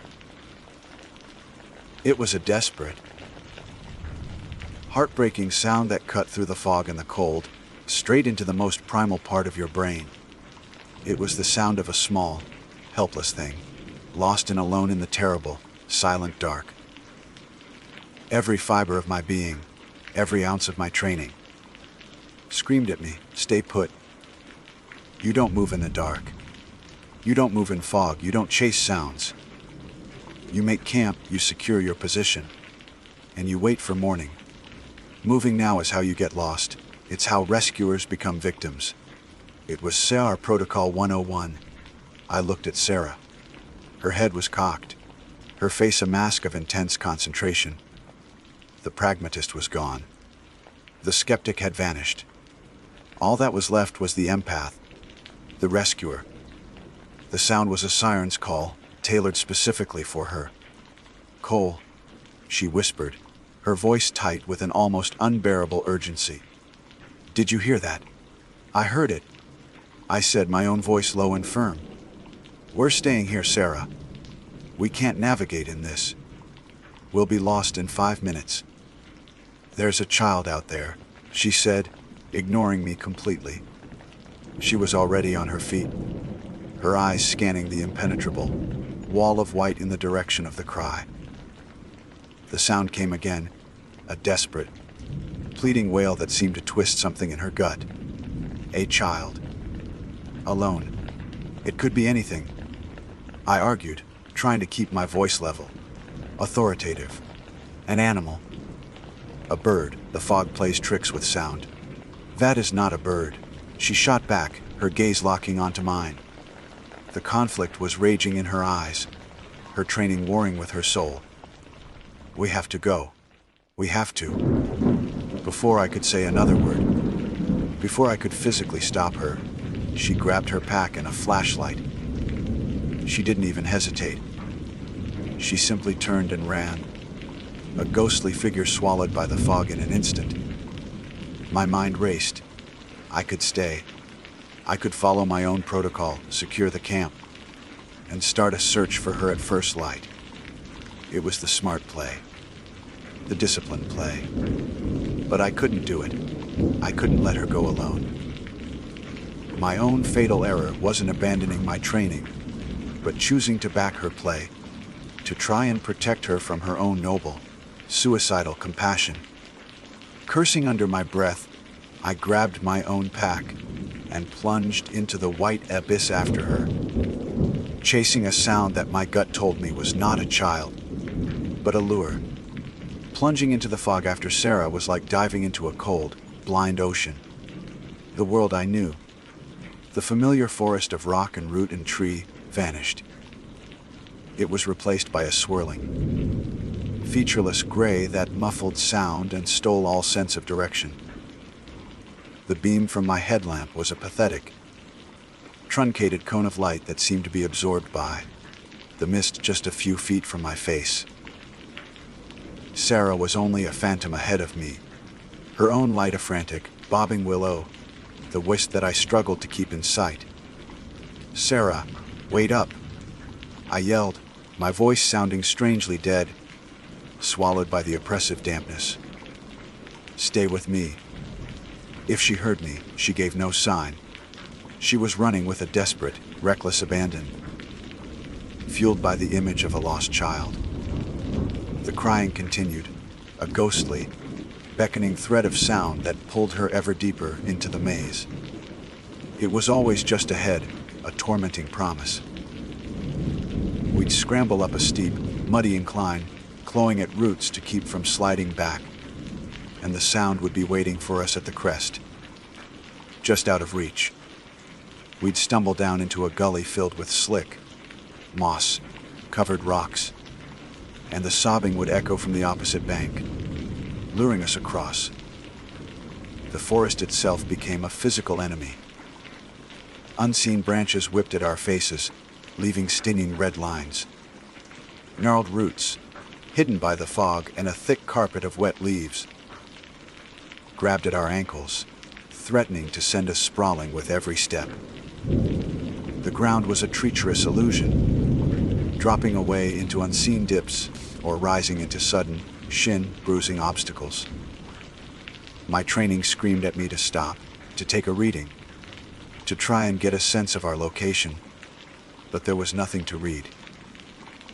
The compass spun uselessly in my hand, disoriented by what I could only assume were heavy iron deposits in the rock, a known issue in these parts. We were running blind, and Sarah was setting a frantic, suicidal pace. My focus shifted from protocol to simple survival, and from survival to her. I had to keep her in sight. I had to be there if she fell. My anger at her recklessness was quickly being replaced by a cold, creeping dread. The old rule I'd mentioned just hours before echoed in my mind with the chilling force of a prophecy. If you hear something calling in the woods, no, you didn't. Her skepticism felt like a lifetime ago. We weren't chasing a child. We were being led. The legends I dismissed as campfire stories now felt terrifyingly real. I thought of the tales of the Raven Mocker, the most feared of the Cherokee witches, said to be able to steal the life force from the sick or dying. They were shapeshifters, masters of illusion. Or the Spearfinger, a creature with a stone finger she used to pierce the livers of her victims, especially children, often luring them by taking on a familiar, grandmotherly form. And then there was the most primal fear, a legend that spanned tribes and regions, the Wendigo. While more common in the northern woods, tales of a similar creature, a spirit of insatiable hunger that could perfectly mimic human voices, had been whispered in these mountains for centuries. It would imitate the cry of a baby, or the scream of a woman to draw unsuspecting victims out from the safety of their homes. We were answering that call. We were running toward the open jaws of the trap. The crying was changing too. The initial sound of a lost, frightened child was subtly shifting. There was a new note in it, a strange, metallic quality that scraped at the nerves. It was still a child's cry, but it was as if it were being played through a cheap, distorted speaker. It was a mechanical, soulless repetition of sorrow. It didn't sound less real, it sounded more wrong. I tried to call out to Sarah again, to tell her to listen, to really listen to the sound, but my breath was ragged in my chest. The chase was relentless. We must have been running for 20 minutes, though it felt like an eternity. The terrain grew steeper, rockier. We were climbing out of the hollow, moving toward a ridge, though I had no idea which one. The air grew colder, the fog so thick I could barely see my own feet. Sarah's light was a faint glow, we're dangerously far ahead. With a surge of adrenaline, I pushed myself harder, my legs burning, my lungs on fire. I couldn't lose her. Suddenly, her light stopped moving. I saw her silhouette, a dark shape against the slightly less dense fog, standing at the edge of a wall of rhododendron. I stumbled up beside her, gasping for air. "Did you hear that?" she whispered, her voice trembling. It stopped. She was right. The crying had ceased. The silence that rushed in to fill the void was absolute and profound. It was a dead silence, heavy and unnatural, as if the entire forest was holding its breath. The only sound was our own harsh breathing and the frantic pounding of my heart. "We need to go back," I panted, grabbing her arm. Her arm was rigid, tense as a steel cable. "Now, Sarah, back the way we came." She didn't seem to hear me. Her gaze was fixed on the dense thicket in front of us. "It came from in there. We're close. It's a trap," I said, my voice a low, urgent hiss. "Can't you feel it? Nothing about this is right." But her empathy, her one true weakness, had become an obsession. She pulled her arm free from my grasp and pushed her way through the tangled rhododendron branches. I had no choice but to follow, the wet leaves slapping against my face. We burst through the thicket and into a small, perfectly circular clearing. The change was so abrupt it was dizzying. The fog was thinner here, as if held at bay by some unseen boundary. The ground was covered not in leaves and detritus, but in a strange, soft, gray moss that seemed to suck the sound from our footsteps. In the center of this unnaturally quiet circle sat the source of the sound. It was not a child. My mind struggled to process what I was seeing. It was a creature from a fever dream, a biological impossibility. It had the body of a large, emaciated dog, its ribs starkly visible beneath a coat of patchy, mange-ridden fur. But its head was the oversized, twitching head of a rabbit. Its long ears swiveled independently, and its nose twitched constantly, sniffing the air. Its eyes were not the soft brown of a rabbit, but two huge black, soulless orbs, devoid of light or reflection. It was the exact creature John Bell had described seeing on his farm in Tennessee nearly 2 centuries ago. The first horrifying omen of the entity that would come to be known as the Bell Witch. The creature sat on its haunches, perfectly still, its rabbit head slowly turning to fix its dead, black eyes on us. Sarah let out a small, choked gasp. We were frozen, paralyzed by the sheer wrongness of the thing. It opened its rabbit mouth, and a sound issued forth that was an abomination.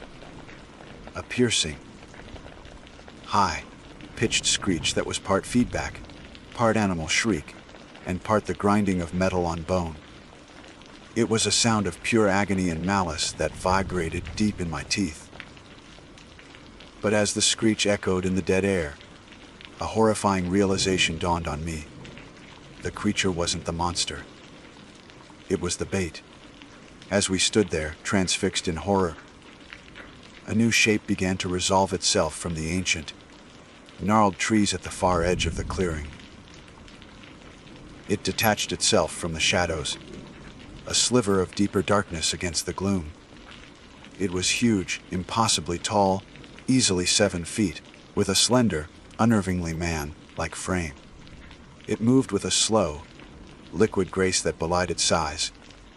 And then, from its back, 2 massive, leathery appendages began to unfurl, like a butterfly emerging from its chrysalis in slow motion. They were wings, vast and membranous, stretching out to a span of at least 10 feet, blotting out the faint light that filtered through the fog. Its head tilted, and 2 points of light ignited in the darkness of its face. They weren't reflections. They were sources. 2 dull, hypnotic, smoldering embers of deep, malevolent red. It was the thing the gravediggers had seen. The thing the terrified couples had fled from near the old TNT plant. It was the Mothman. It looked at us. There was no hunger in its gaze, no animalistic rage.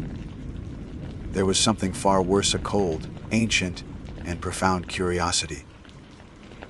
It was the look of a scientist studying a specimen, of a force of nature observing an inevitability. It was the look of a harbinger, a messenger of a doom that we, in our foolishness and our compassion, had willingly run to embrace. Sarah finally found her voice. She screamed. It was a raw, terrified sound, the last sound she would ever make. Sarah's scream was the sound of a mind breaking. It was a raw, primal burst of terror that shattered the clearing's unnatural silence. And then it was cut short, not by a hand or a blow, but as if a switch had been flipped. The sound died in her throat, and she crumpled to the soft, gray moss, not like a person falling, but like a puppet whose strings had been severed. Her eyes were wide, staring at the winged shape in the trees, but the life, the fierce, empathetic light that had defined her was gone. The Mothman hadn't moved.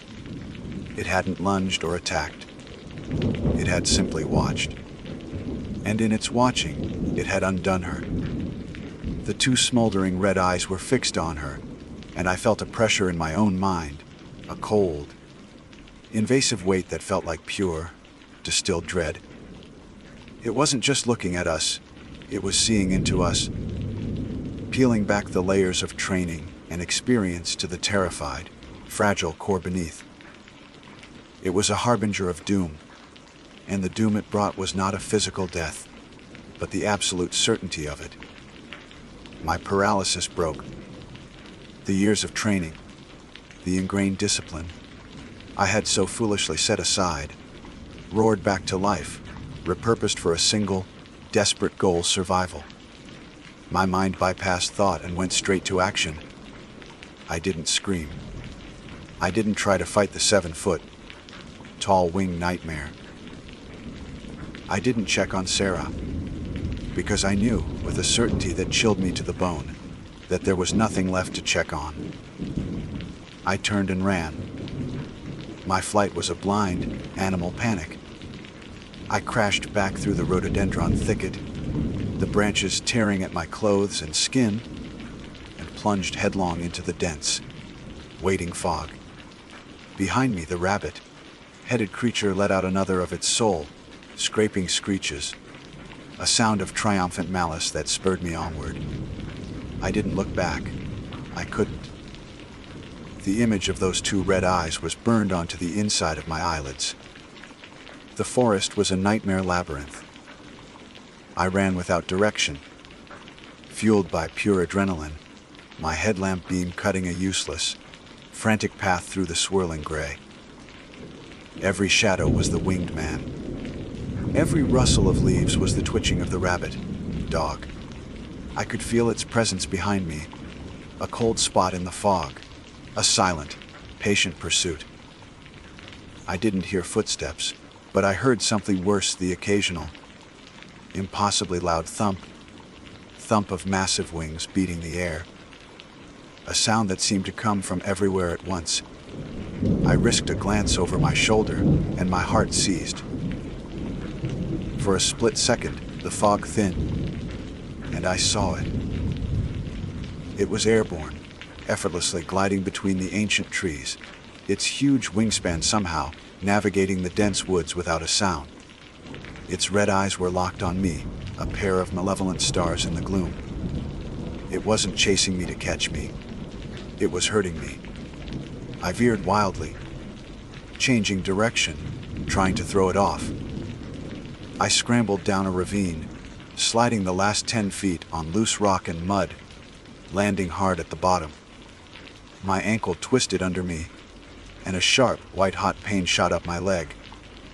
I cried out, a pathetic whimper against the vast, silent woods. I forced myself up, ignoring the screaming protest from my ankle, and limped onward, my desperate flight now a hobbling, agonizing shamble. The crying started again. Not the child's cry from before, but Sarah's. I heard her voice, clear as day, calling my name. Cole, help me. I'm over here. Cole. It was a perfect imitation. It had her tone, her inflection, the slight note of command that was always in her voice. My rational mind knew it was a trick, another lure from the thing in the clearing. But the sound was a physical blow. The guilt I had been outrunning slammed into me. I had left her. I had abandoned her on that mossy ground and run to save myself. I squeezed my eyes shut, trying to block out the sound, and pushed on, each step a fresh wave of agony from my ankle and my conscience. I don't know how long I stumbled through the fog. Hours, an eternity. The world became a repeating cycle of pain, fear, and the sound of those wings. My headlamp began to flicker, the batteries dying. The light faded from a steady beam to a sickly yellow glow, and then to nothing, plunging me into absolute, impenetrable blackness. I was blind, injured, and being hunted. This, I thought, is how it ends. I fell, my bad ankle giving out completely, and lay there on the cold, wet leaves, waiting for the end. I was done. But it never came. The sound of wings faded. The phantom calls of Sarah's voice ceased. The cold presence at my back was gone. I was alone, left to the mercy of the mountains. I lay there till the first hint of dawn, a faint, gray luminescence, began to filter through the fog. Shivering, exhausted, and in excruciating pain, I dragged myself to the base of a massive oak tree. My survival kit was still attached to my pack. With numb fingers, I splinted my ankle as best I could, chewed on a dry energy bar, and tried to get my bearings. My compass was gone, lost in the fall. My GPS was useless under the dense canopy. I was lost. It took me 2 days to get out. 2 days of agonizing, hobbling progress, following creeks downstream, rationing the last of my food. The silence of the woods was no longer peaceful. It was menacing. I saw things in the periphery. Dark shapes vanished when I turned to look. I heard whispers in the wind. The mountains knew what I had done, what I had seen. When I finally stumbled onto an old logging road and was found by a pair of deer hunters, I was barely coherent. I told them my story. I told the sheriff. I told the SAR teams that were assembled to search for Sarah. I told them about the fog, the crying child, the clearing, the rabbit-headed thing, and the Mothman. They looked at me with pity. The official report concluded that Sarah and I were caught in a sudden, disorienting fog. That we became separated.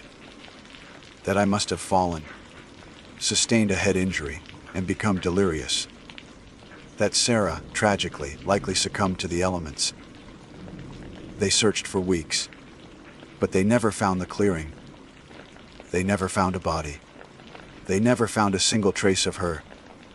I don't guide anymore. I sold my gear. Everything. I can't stand to be in the woods, to feel the weight of the trees watching me. I live in a small apartment in a city now, surrounded by the noise and light of people.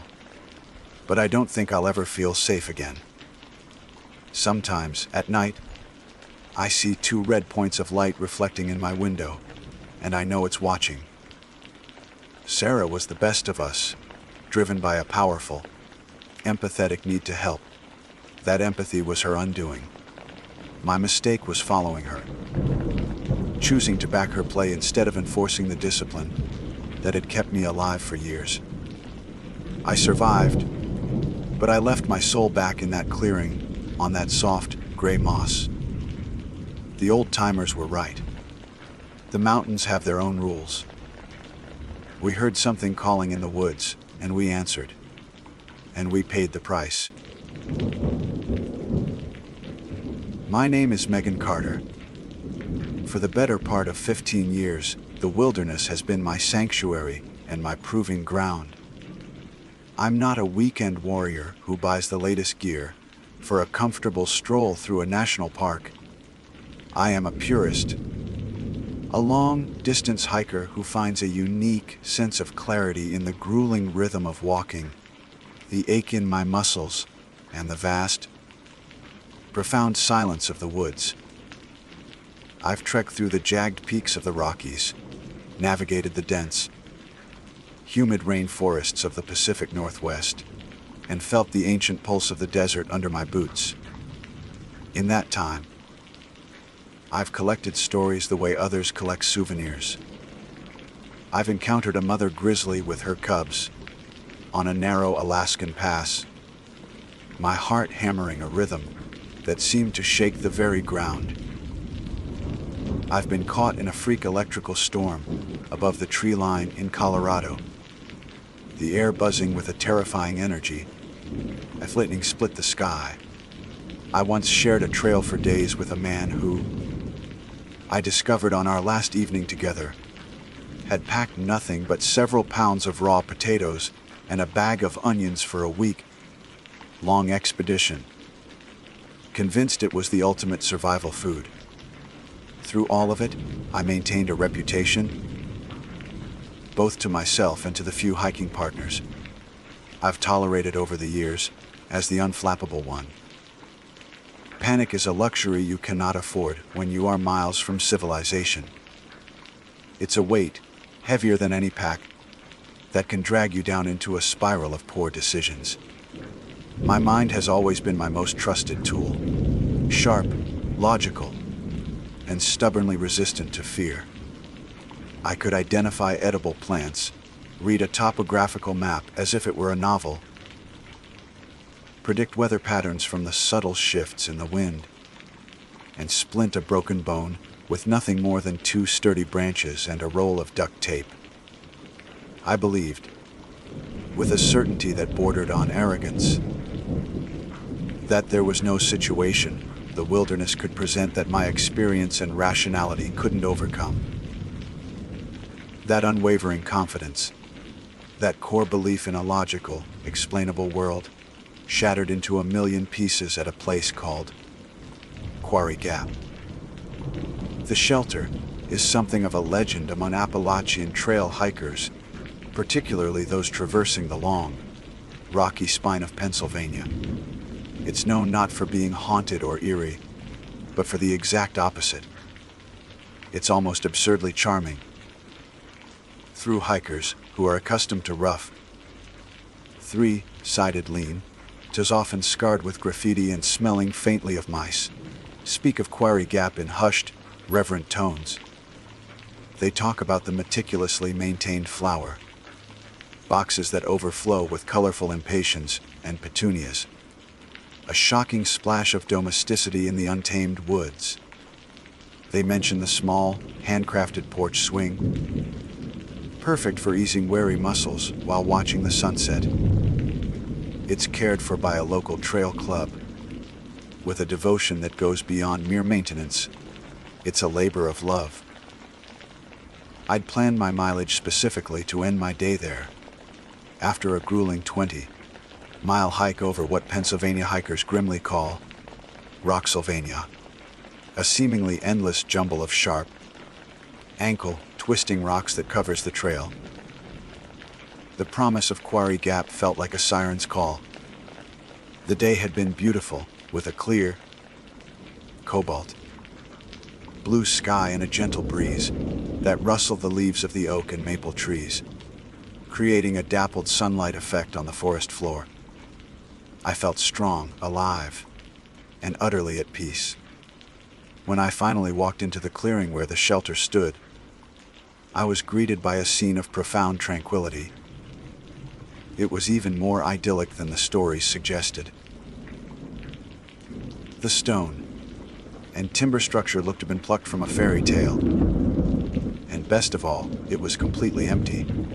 For a solitary hiker like me, an empty shelter is a gift. It means having my choice of sleeping spots, the freedom to spread my gear out without apology, and an evening of uninterrupted communion with nature. I claimed the best spot in the corner, unrolled my sleeping pad and bag, and set up my small backpacking stove on the wooden porch. As I boiled water for my dehydrated meal, I watched the sun begin its slow, majestic descent.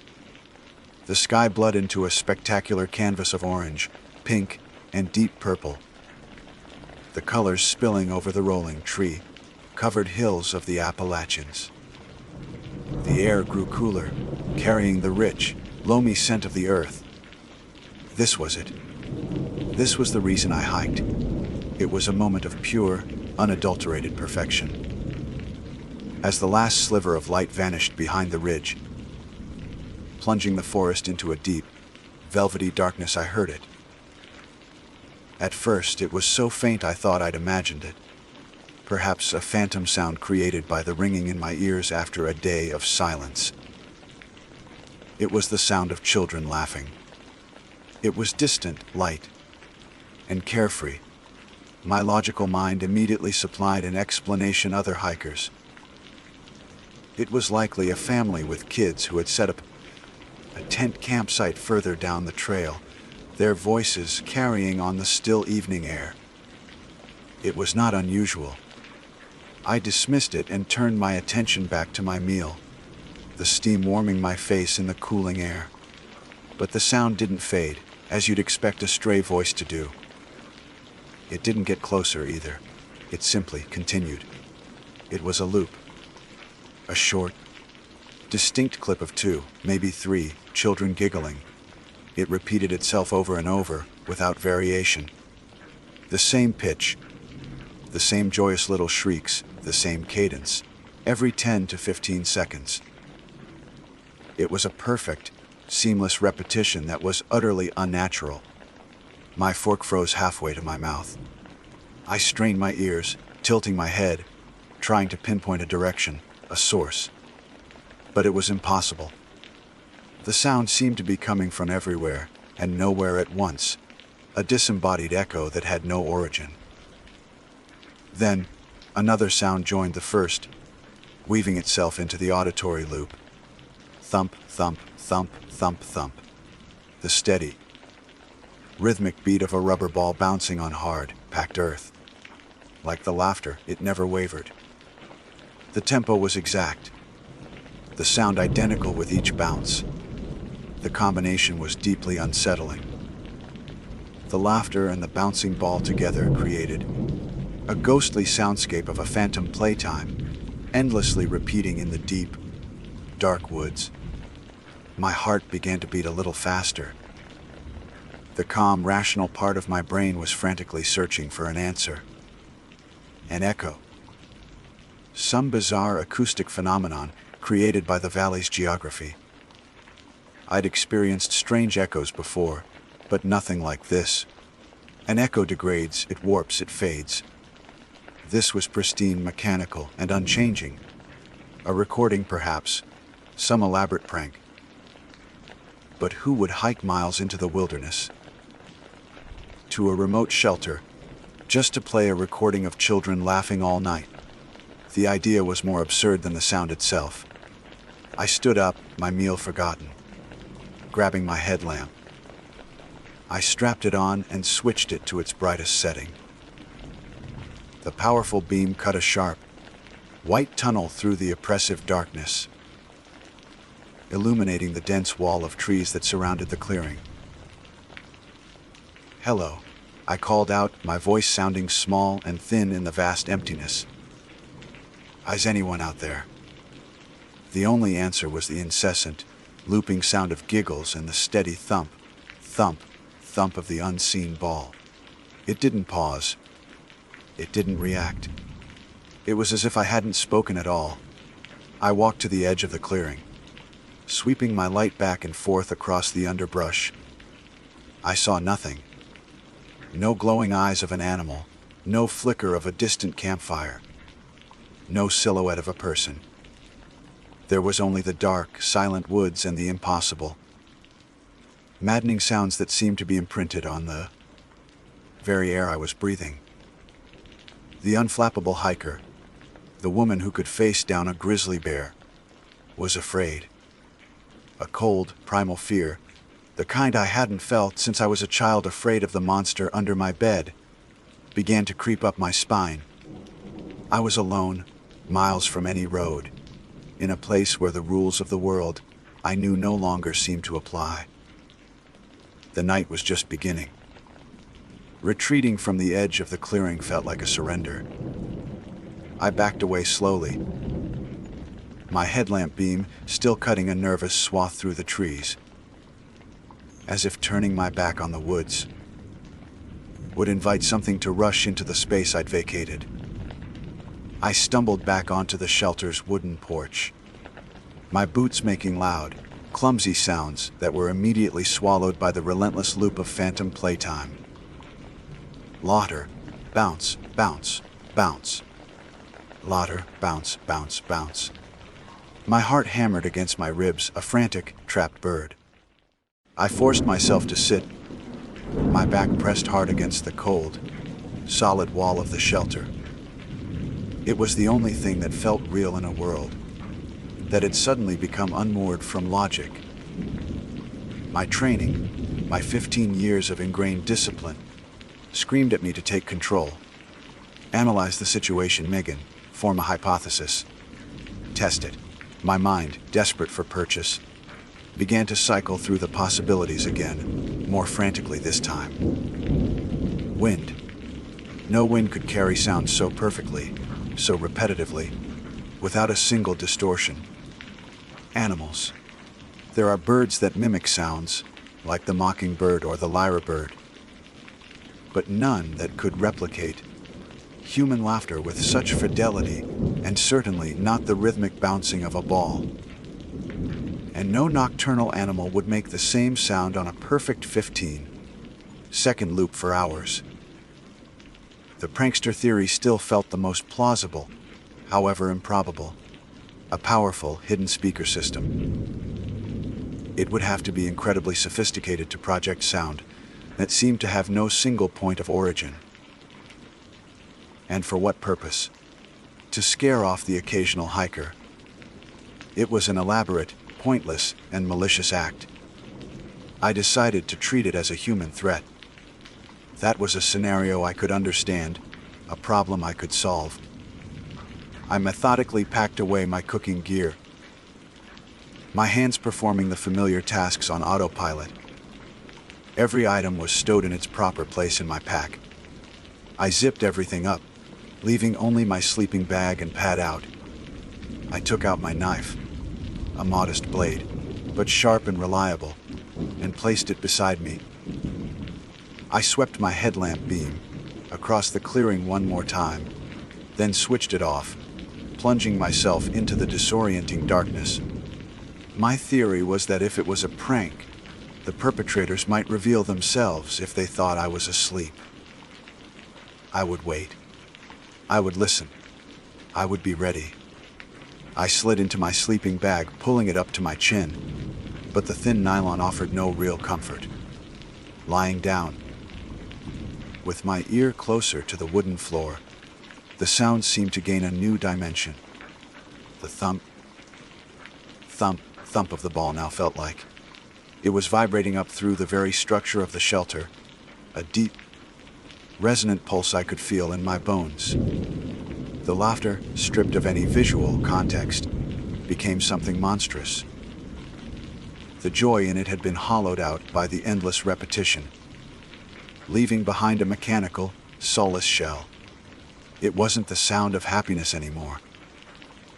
It was the sound of a clock ticking, each giggle a movement of a gear in some infernal machine.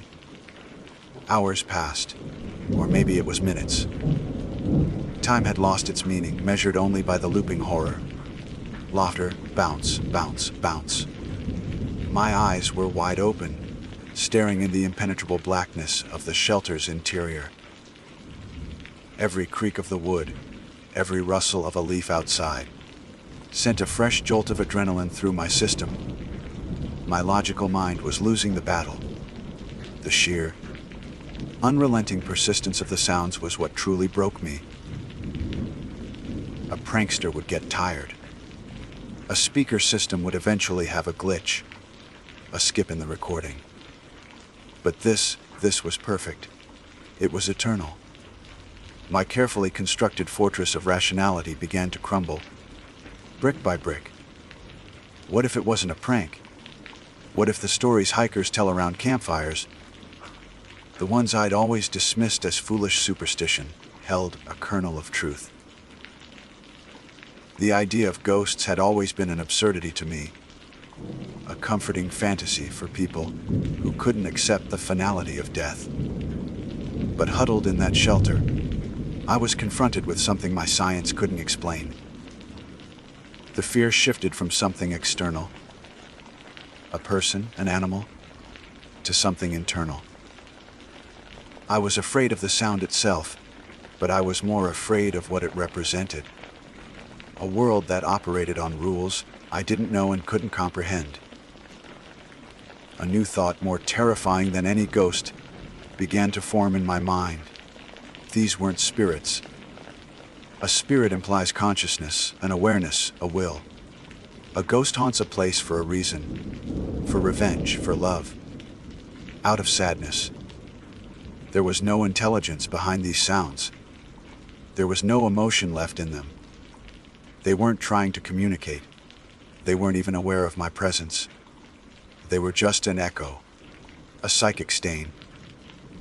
A moment of intense energy, children playing, laughing, happy, somehow imprinted onto the location, like a photograph exposed onto film. A moment trapped out of time, forced to repeat itself, over and over, long after the children themselves were gone, unaware that it was no longer real. That realization was the purest form of terror I have ever known. It was worse than a conscious haunting.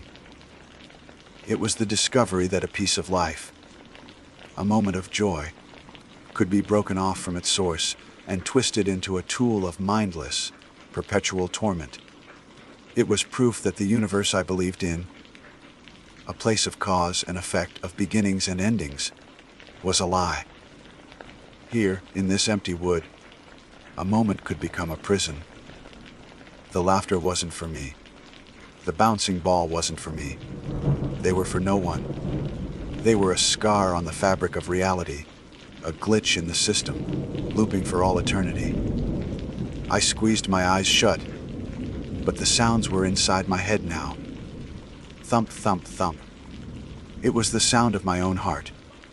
The giggles were the frantic, high-pitched chatter of my own fraying nerves. I felt a profound and suffocating loneliness, a sense of being an insignificant speck in a cold, indifferent, and deeply strange cosmos. I was nothing. My logic was nothing. My experience was nothing. I was just a witness to a broken piece of time. I didn't move for the rest of the night. I lay perfectly still, a statue carved from fear, listening to the phantom playtime. I didn't think about escape. There was nowhere to run. The sound wasn't just in the clearing. It was the clearing. It was the air, the trees, the ground. To leave the sound behind, I felt I would have to leave reality itself. So I waited. I waited for the one thing I knew was still real, the one thing that had to come eventually. I waited for the sun. The thought of dawn became my only prayer, my only hope in a world that had become an endless, looping nightmare. The first hint of dawn was not a sight but a feeling. It was a subtle shift in the quality of the darkness, a dilution from absolute, oppressive black to a softer, charcoal gray. It was the faintest promise of an ending. I had spent the entire night in a state of rigid paralysis, my body locked in place by a fear, so profound it felt like a physical weight. But with that first, almost imperceptible change in the light, a flicker of my old self returned. The survival instinct, buried for hours under a mountain of existential dread, began to stir. The sounds did not stop. The ghostly laughter and the rhythmic bouncing of the ball continued their maddening loop, indifferent to the coming day. But now, they had competition. The first tentative chirp of a real bird cut through the phantom playtime, a note of pure, living reality in a soundscape of death. Then another joined, and another. The burgeoning dawn chorus was a fragile shield, but it was a shield nonetheless. It was the sound of the world I knew trying to reassert itself. I moved with a speed and desperation I didn't know I possessed. There was no methodical packing, no calm rolling of my sleeping bag. I shoved everything into my pack with frantic, clumsy movements, my fingers fumbling with straps and buckles. My only goal was to get away. I didn't dare look too closely at the shelter, now slowly emerging from the shadows. The quaint flower boxes and the little porch swing now seemed like a grotesque mockery, a carefully constructed mask hiding a rotten, broken core. The entire place felt contaminated, poisoned by the psychic stain it held. I imagined the laughter and the thumping ball were woven into the very wood grain, forever a part of its structure. I shouldered my pack, not even bothering to clip the sternum strap, and practically fled from the shelter. I didn't walk, I scrambled down the trail, my trekking poles clicking frantically against the rocks. I didn't look back. I couldn't. I was terrified that if I did, I would see them. 2 or 3 small figures in the clearing, bathed in the gray morning light, their faces indistinct, forever playing their game. The thought alone was enough to propel me forward, my lungs burning, my legs screaming in protest. For the first mile, the sounds chased me. I could still hear them, faint but distinct, carried on the morning air. Laughter, bounce, bounce, bounce. It was a tenacious ghost that refused to let me go. My mind, still fragile, couldn't tell if it was real or just a memory burned into my auditory cortex. Was I still hearing the echo, or was I just hearing the echo inside my own skull? The uncertainty was a new form of torture. I pushed myself harder, my pace reckless on the rocky, uneven terrain. I stumbled, caught myself, and kept going, driven by a singular, primal need: silence. And then, it happened. On the crest of a ridge, about 3 miles from the shelter, as the sun finally broke over the horizon and flooded the forest with golden light, the sound stopped. One moment they were there, a faint, maddening pulse at the edge of my hearing, and the next, there was nothing. Only the chirping of the birds, the rustle of the wind in the trees, and the sound of my own ragged breathing. The sudden, absolute silence was so profound it was like a physical blow. I stopped dead in the middle of the trail, leaning heavily on my poles, and I broke. Sobs racked my body, great, heaving gulps of air and tears. It wasn't a cry of sadness, but of overwhelming, gut-wrenching relief. I had escaped. I had survived the night. I hiked the next 17 miles without stopping. I didn't pause for water or food. I just walked, putting as much distance as possible between myself and Quarry Gap. The forest, which had always been my sanctuary, now felt different. Every shadow seemed to hold a secret. Every strange sound made me flinch. The world felt thinner, more fragile. I was acutely aware of the veil between what we perceive as real and the vast, strange possibilities that lie beyond it. I had spent a night staring through a tear in that veil, and I could never unsee what I had seen. When I finally reached the road crossing at Caledonia State Park, I must have looked like a wild thing. My clothes were torn. My face was scratched from branches I'd blindly pushed through, and my eyes were wide with a haunted, exhausted look. A family having a picnic near the parking lot stared at me as I emerged from the woods. The father, seeing my state, took a hesitant step toward me. "Miss, are you all right?" I opened my mouth to answer, to say, "Yes," to reassure him with the easy confidence I'd always had. But the words wouldn't come. What could I say? "I'm fine, I just spent the night listening to a broken piece of time." "Everything's okay." I was just confronted with proof that moments of joy can be warped into instruments of mindless, eternal terror. Instead, I just shook my head and kept walking, leaving the kind family behind. I couldn't connect with them. They lived in a world that still made sense. A world where children's slaughter was a sign of life, not a scar on it. I didn't live there anymore. I've been hiking for over a decade, but my journey ended at Quarry Gap. I still walk trails sometimes, but the joy is gone.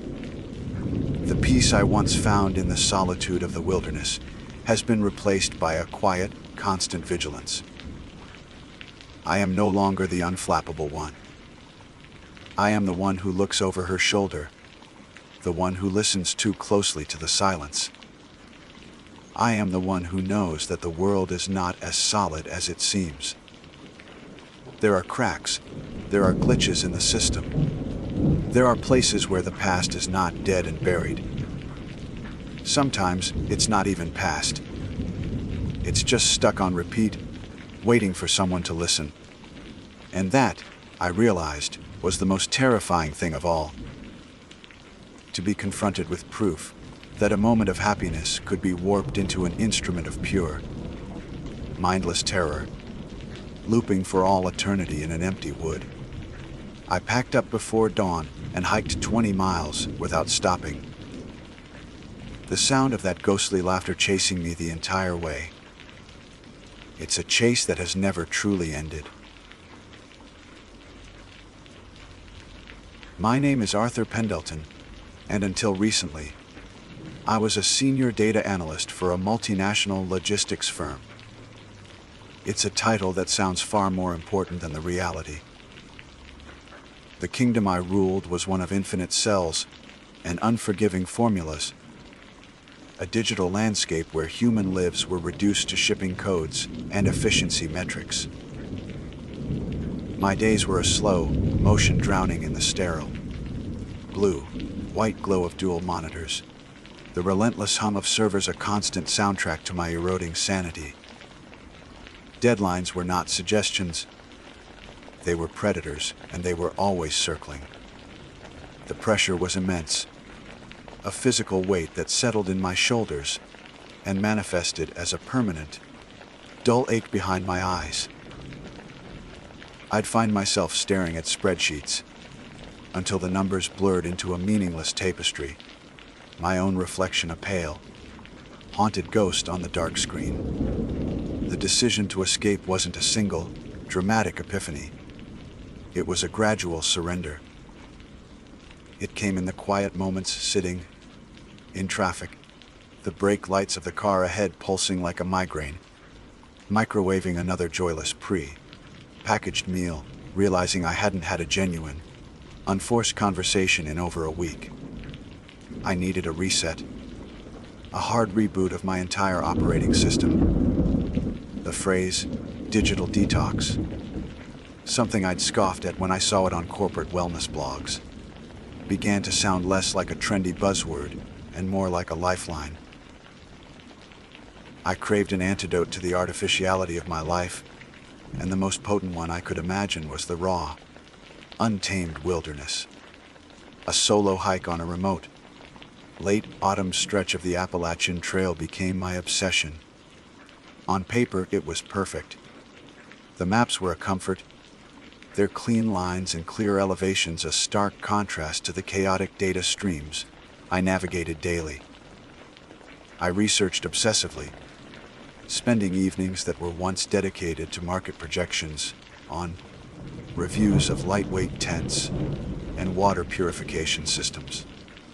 I went to a large outdoor recreation store and felt like a complete imposter, a man in office slacks wandering through aisles of gear designed for a life of rut competence I couldn't even begin to fathom. Still, I bought the best I could afford, convincing myself that the right equipment could substitute for actual experience. I told my colleagues and the few friends I still kept in touch with that I was going to find myself. It was a hollow cliche, but it was easier than explaining the profound emptiness I was trying to outrun. I had no idea I was about to find something else entirely. The drive to the trailhead was a gradual shedding of civilization.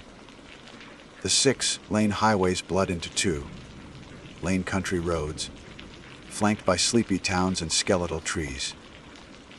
The final bar of cell service vanished from my phone with a quiet finality that was both liberating and deeply unsettling.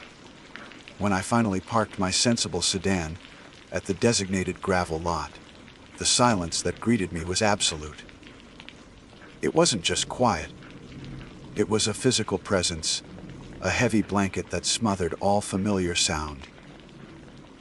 The first day on the trail was a lesson in humility.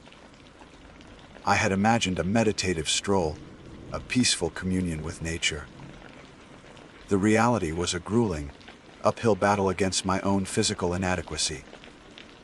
The expensive pack, so light in the store, felt like it was filled with concrete. My lungs, accustomed to recycled office air, burned with every breath of crisp, cold mountain air. But it wasn't the physical strain that truly unnerved me. It was the silence. It was a deafening, oppressive quiet that made every rustle of fallen leaves under my boots, every snap of a distant twig, sound like an announcement. I was an intruder here. The woods watched, ancient and indifferent. I felt exposed, a soft, clumsy creature far from the safety of its concrete burrow. My brightly colored jacket a foolish beacon in a world of muted greens and browns. As dusk began to bleed through the canopy, painting the forest in shades of bruised purple and gray, a primal anxiety began to take hold. I found a small, relatively flat clearing and fumbled with my new tent, my cold fingers struggling with the unfamiliar poles and clips. The world shrank to the fragile, nylon dome I managed to erect. It was my entire universe, a pathetic shield against the vast, encroaching wilderness. Exhausted, I crawled inside, my body aching in places I didn't know could ache. Sleep, however, was a distant shore. My city, train-mined, accustomed to the constant drone of traffic and neighbors, couldn't process the profound stillness. It interpreted the absence of noise as a threat, a held breath before a pounce. I lay there, wrapped in a high-tech sleeping bag that suddenly felt woefully inadequate, listening. An owl hooted somewhere in the darkness, a lonely, mournful sound. The wind whispered through the pines, a low, sibilant sigh. I tried to catalog the sounds, to name them, to strip them of their power. That's just the wind. That's an animal, probably a raccoon. It's all normal. Just as my frayed nerves began to settle, and a heavy drowsiness finally began to claim me, I heard it. It was not the wind. It was not an animal. It started as a low, deep vibration that seemed to travel through the ground itself, a guttural grumbling that resonated in my teeth. It was close, frighteningly close, just outside the thin nylon wall of the tent. It was a voice, but not one that was speaking to me. I couldn't make out any distinct words. The sound was thick, garbled, as if spoken through a mouthful of gravel and rage. But the emotion behind it was unmistakable. It was a tone of pure, undiluted frustration. It was the sound of a man trying to explain a terrible injustice to a God who refuses to listen, a repeating, agitated murmur of profound and unending despair. A cold that had nothing to do with the autumn air flooded my veins, turning my limbs to ice. I didn't move. I barely breathed. My heart hammered against my ribs, a frantic drumbeat against the terrible, quiet rhythm of the voice outside. Every horror story I'd ever heard, every campfire tale, every childhood fear of the dark came rushing back. I squeezed my eyes shut, telling myself it was a dream, a hallucination brought on by exhaustion. It's my own tired mind playing tricks on me, I pleaded silently. It has to be. But the sound was too real, too present.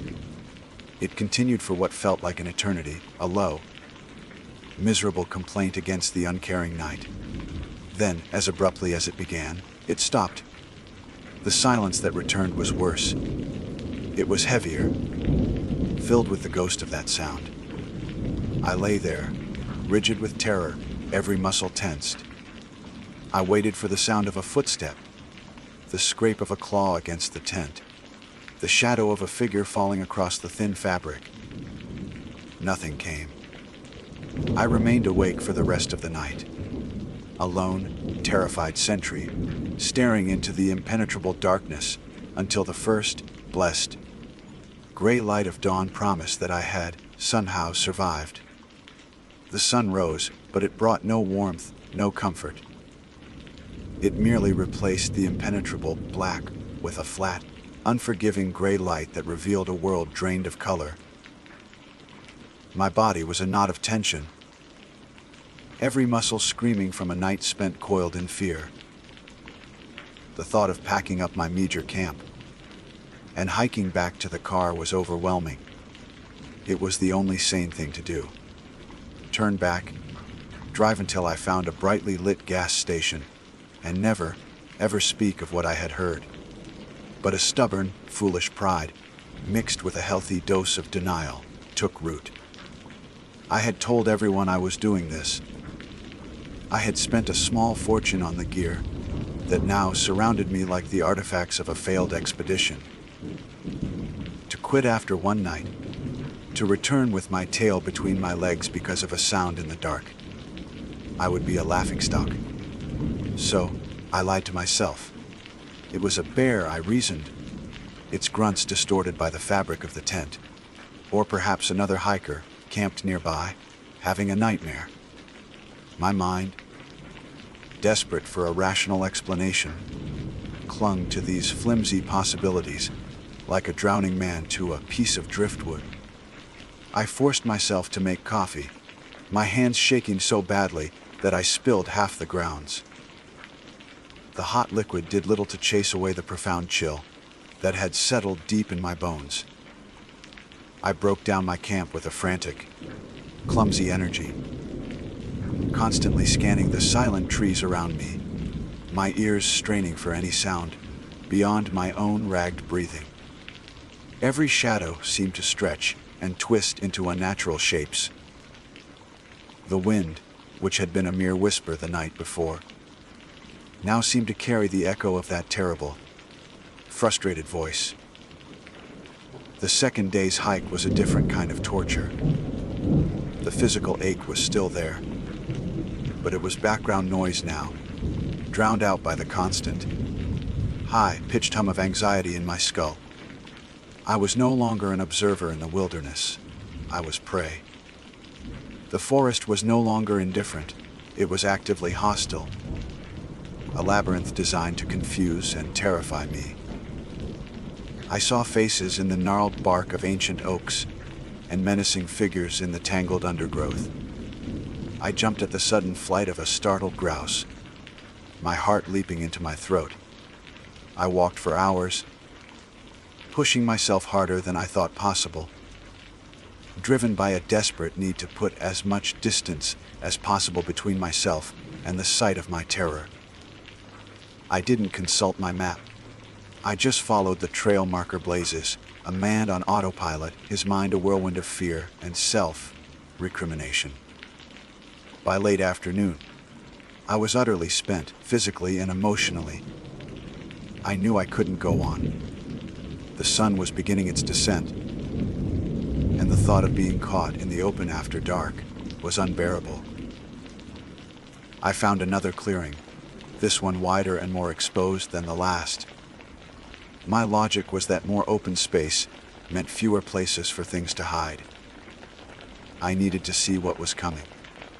The idea of spending another night, huddled in the silent, claustrophobic dark of my tent, was simply not an option. I needed a weapon against the encroaching night. I needed fire. I worked with a feverish intensity, gathering firewood as if my life depended on it, and in my mind it did.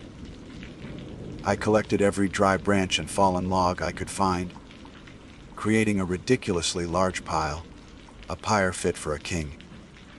I built the fire in the center of the clearing, a crackling, spitting beast that threw a wide, dancing circle of light, pushing back the shadows with its hungry orange glow. The light was a comfort, the sound a shield. It was a bubble of civilization in the heart of the savage dark. I sat on a log, trying to force myself to eat. I had a packet of dehydrated chili, a meal that promised warmth and substance. As I stirred the steaming mixture in my small metal pot, the fire crackled and popped, sending sparks spiraling up into the starless, ink-black sky. The heat felt good on my face, a welcome contrast to the creeping cold at my back. For a few moments, I allowed myself to believe I was safe. I was just a man camping. This was normal. The fear from the previous night was just that, a product of darkness and an overactive imagination. It was then that a movement at the very edge of the firelight caught my eye. I froze, my spoon halfway to my mouth. A man was standing there, just beyond the reach of the most ambitious flames. He hadn't been there a second ago. He had made no sound. He was simply there. My first thought was that he was another hiker, perhaps drawn by the light of my fire. But that thought evaporated as I took in his appearance. He wore a red and black plaid flannel shirt, the kind you see in every outdoor catalog. But his was horribly wrong. It was riddled with large, black, asymmetrical holes, the fabric around their edges charred and brittle. It looked as if he had been pelted with flaming rocks. His beard was reddish-brown, thick and unkempt, but it looked strange. It seemed to shimmer in the firelight, and I had the horrifying impression that it was not hair, but ash, as if it were smoldering from within. A faint, acrid smell, like burnt wood and something else, something vaguely chemical, drifted towards me on the breeze. He wasn't looking at me. His attention was fixed, with a desperate, heartbreaking intensity, on my enormous pile of firewood. He stared at it as a man dying of thirst would stare at a glass of water. My mind struggled to process what I was seeing. Was he a burn victim? A homeless man living in the woods? Nothing made sense. My fear from the previous night returned, but this was different. This wasn't the terror of the unseen. This was the stark, paralyzing horror of the impossible, standing right in front of me. Slowly, deliberately, he reached down with one hand, a hand that was blackened and scorched, the skin split and peeling like burnt parchment. His fingers were crooked, frozen in a claw-like grip. He was reaching for one of the logs from my pile. The movement was agonizingly slow, filled with a sense of profound effort, as if the simple act of extending his arm cost him everything. That's when he looked up, and his gaze met mine across the flickering fire. His eyes. I will never forget his eyes. They were vacant, a milky cataract, white that reflected the firelight without seeming to see it. There was no recognition in them, no anger, no curiosity. They were the eyes of a statue, windows into a place of absolute emptiness. He saw me staring at him, my own eyes wide with a terror that had stolen the air from my lungs. And for the first time, his expression changed. His face, which had been a mask of wary desperation, contorted. He gritted his teeth, the muscles in his jaw bunching. His nose scrunched up in a silent, animalistic snarl of what looked like pure frustration. It was the same raw, helpless emotion I had heard in the voice outside my tent. The connection hit me with the force of a physical blow. It was him. Then, as quickly and as silently as he had appeared, he pulled his hand back, stepped backward into the wall of darkness beyond the fire's reach, and was gone. He didn't fade or dissolve. He was there, and then he was not. The space he had occupied was now just empty, black night. For a long moment after he vanished, I remained frozen, a statue of my own. The fire crackled on, oblivious, its cheerful popping a grotesque counterpoint to the silent scream trapped in my throat. The space where he had stood was just empty night, but my eyes burned with the afterimage of his milky gaze and his scorched, peeling hand. The air still carried that faint, sick, sweet smell of something burnt. The fear that came next was unlike anything I have ever known. It wasn't the sharp, adrenal jolt of a near miss in traffic or the sudden panic of a startling noise. It was a cold, paralyzing flood, a deep-seated cellular certainty that I had just looked upon something that should not exist. It was the chilling realization that the fundamental rules of the world I knew had been broken. There was no room for logic or denial anymore. The voice in the dark and the man by the fire were one and the same, and he was not of this world. I didn't scream. The futility of it was absolute. There was no one to hear me but him, and what good would it do? What could I possibly say? Instead, a single, overriding imperative took control of my body, bypassing all rational thought. Run. It was the only thing I could think of, the only action that made any sense. I scrambled backward off the log, stumbling to my feet. I abandoned everything. My state-of-the-art tent, my expensive pack containing my wallet and car keys, my half-cooked dinner steaming by the fire. It was all meaningless junk. My entire world, my meticulously planned digital detox, was now just fuel for the fire I was leaving behind. I turned my back on the comforting circle of light and plunged headlong into the absolute, terrifying blackness of the forest. The flight was a blind, mindless panic. I crashed through the undergrowth, thorny branches whipping at my face and arms, tearing at my clothes. I couldn't see a thing, navigating by sheer momentum and terror. I tripped over roots I couldn't see, my hands and knees scraping against sharp rocks as I fell, only to scramble up again, sobbing, and continue my desperate flight. The sounds of the forest, which had been unsettling before, were now a symphony of horror. Every snap of a twig behind me was him, his scorched hand reaching. Every rustle in the leaves was his silent, relentless pursuit. My lungs burned, my legs felt like lead. But I didn't stop. I couldn't. I was running not just from a place, but from a memory, from the image of those empty, fire-reflecting eyes. I have no idea how long I ran. Time dissolved into a meaningless blur of pain, fear, and exertion. It could have been 1 hour or 5. My mind was a white, hot static of terror. I was no longer Arthur Pendleton, data analyst. I was just a creature fleeing, stripped of all identity beyond the primal need to escape. Eventually, my body betrayed me. I caught my foot on something, a log, a rock. I'll never know, and went down hard. The impact knocked the wind out of me, and I lay there on the cold, damp earth, gasping for breath, a broken, weeping mess. The fight was gone. I was done. I rolled onto my back, staring up at the slivers of black sky, visible through the dense canopy, and waited for him to appear above me. But he never came. The only sounds were my own ragged sobs and the gentle whisper of the wind. Slowly, painfully, I pushed myself to a sitting position. The adrenaline was gone, replaced by a bone, deep exhaustion, and a trembling that I couldn't control. It was then that I noticed a change in the quality of the darkness. Through the trees, I could see a faint, steady glow. It wasn't the flickering orange of a fire.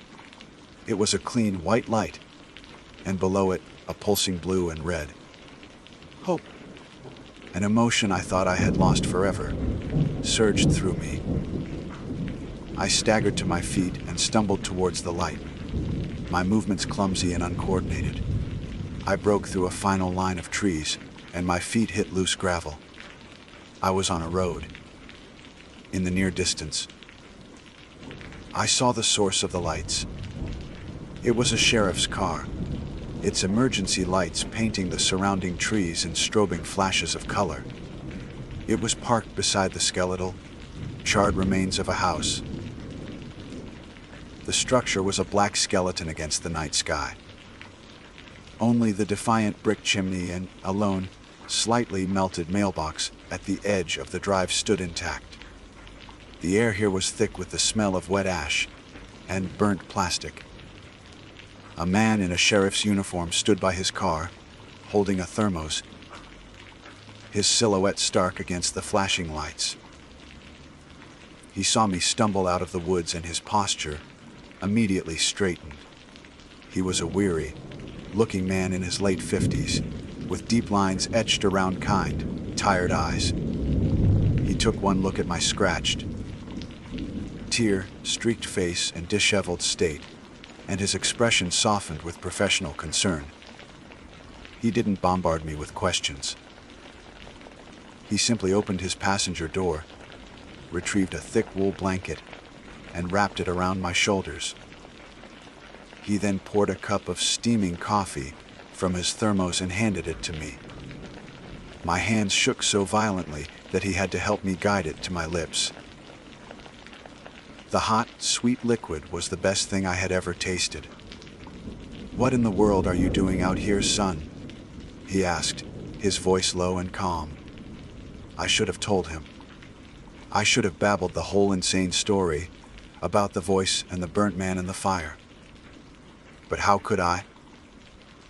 The words caught in my throat. It sounded like the ravings of a lunatic. I was too ashamed of my terror, too certain of his disbelief. So I gave him the only plausible lie I could think of. I got lost. I stammered, my voice hoarse. On the trail. My compass broke. I've been wandering for hours. The sheriff nodded slowly, his gaze drifting from me to the burnt-out shell of the house. He seemed to accept my story without question. "Not a good week to be lost in these woods," he said, his voice taking on a somber tone. "Not a good week at all." He gestured with his chin towards the ruins. "That house went up 4 days ago. We just finished with the investigators. Suspected arson. A real nasty business." He took a sip from his own cup, his eyes distant. "A man, his wife, and their 2 little girls lived there. None of them made it out." He paused, letting the horror of the statement hang in the cold night air. The coffee cup stopped halfway to my lips. A cold far deeper than the night air began to creep up my spine, a dawning horror that was sickening in its clarity. The sheriff looked back at me, his brow furrowed slightly. "That was the same day you started your hike, you said?" I couldn't answer. I just stared at him, my mind frantically connecting the pieces. The charred shirt, the ashy beard, the scorched hand, the overwhelming, helpless frustration in his voice, in his face. The desperate, longing look at my pile of firewood. The ghost hadn't been angry with me. He hadn't been threatening me. He was just reaching for a log. He was just trying to get warm. The thought was somehow infinitely more horrifying than any monster, any malevolent demon. I hadn't been haunted. I was just an accidental witness to a private, eternal hell. A sorrow so deep and a pain so profound that it had burned itself into the very landscape. A sorrow that would wander these woods forever, trapped in the final, desperate moments of a man who died in the fire, forever trying, and forever failing, to fight off the cold. My name is Walter Finch, and I dismantle ghosts for a living. That isn't what it says on my tax returns, of course. To the government, I am a freelance data analyst, a man who spends his days sifting through spreadsheets and finding logical patterns in chaotic information for corporate clients. But my true passion, the work that defines me, is conducted under the banner of my blog, The Logical Leap. I am, for lack of a better term, an amateur debunker of the paranormal. It is a title I wear with a significant amount of pride. My guiding philosophy is simple. The universe is governed by laws, and those laws do not allow for exceptions based on emotion or folklore. Every shadow that is mistaken for a phantom, every cold spot attributed to a spectral presence, has an explanation rooted in physics, psychology, or simple misidentification. I don't believe in ghosts. I believe in faulty wiring, infrasound, and the incredible power of human suggestion. My career in this peculiar field began in my own childhood home. When I was 10, my family was convinced my grandmother's house was haunted by a weeping woman who would appear in the upstairs hallway window. After weeks of hushed whispers and my mother's mounting anxiety, I stayed up one night with a notepad and a flashlight.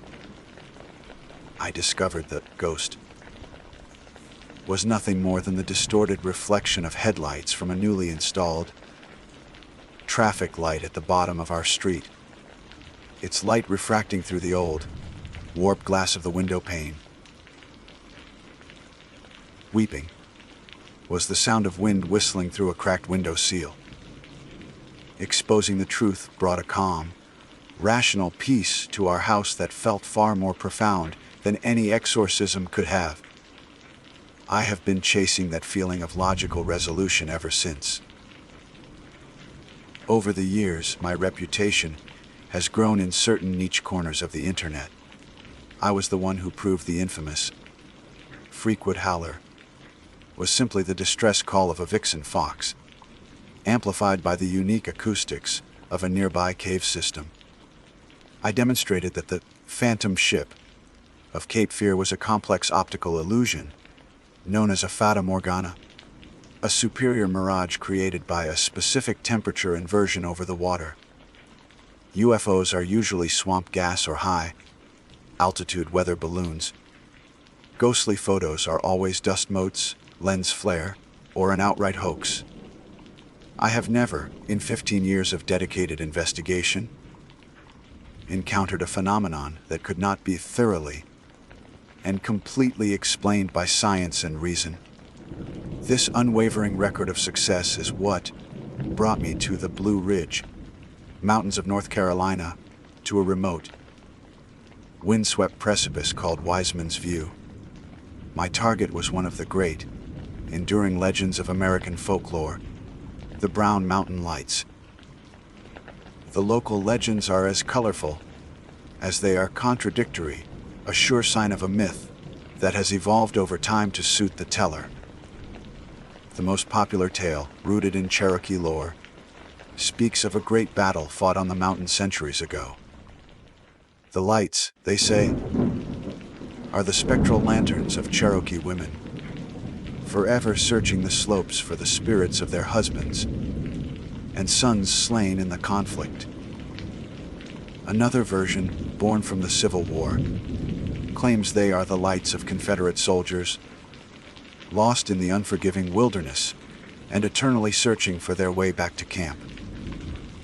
More modern theories proposed by those who lean towards the extraterrestrial, suggest they are alien scout ships or interdimensional portals.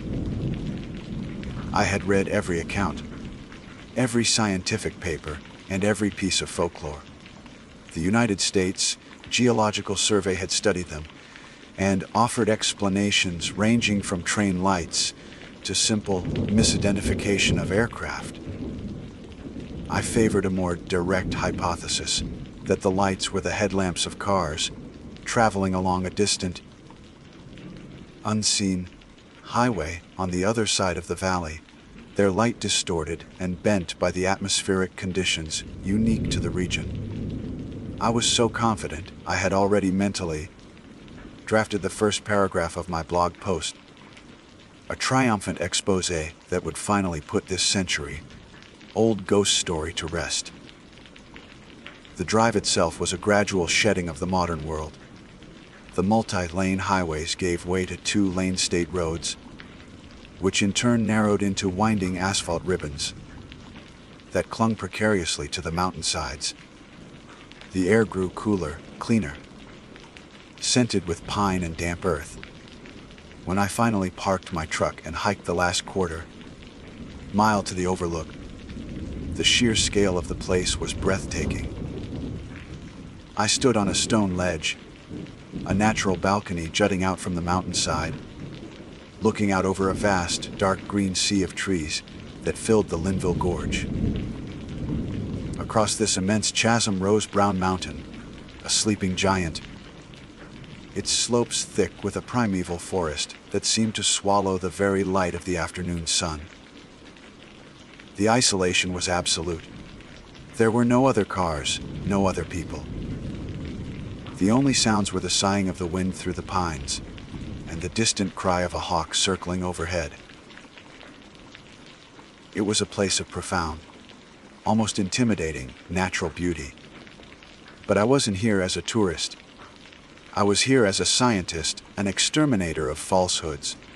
I began my work with methodical precision. First, I set up my primary instrument, a state-of-the-art digital camera equipped with a powerful telescopic lens, the kind wildlife photographers use to capture a fly on a deer's ear from half a mile away. It was mounted on a heavy, carbon fiber tripod, ensuring perfect stability. Beside it, I set up a thermal imaging camera, which would reveal any heat signatures, or the lack thereof. A parabolic microphone designed to capture faint, distant sounds was aimed toward the mountain. I had my laptop, ready to record and analyze data in real time. My gear was the armor of logic, a bulwark of technology against the tide of superstition. I arranged my small camp chair, poured a cup of black coffee from a thermos, and settled in to wait.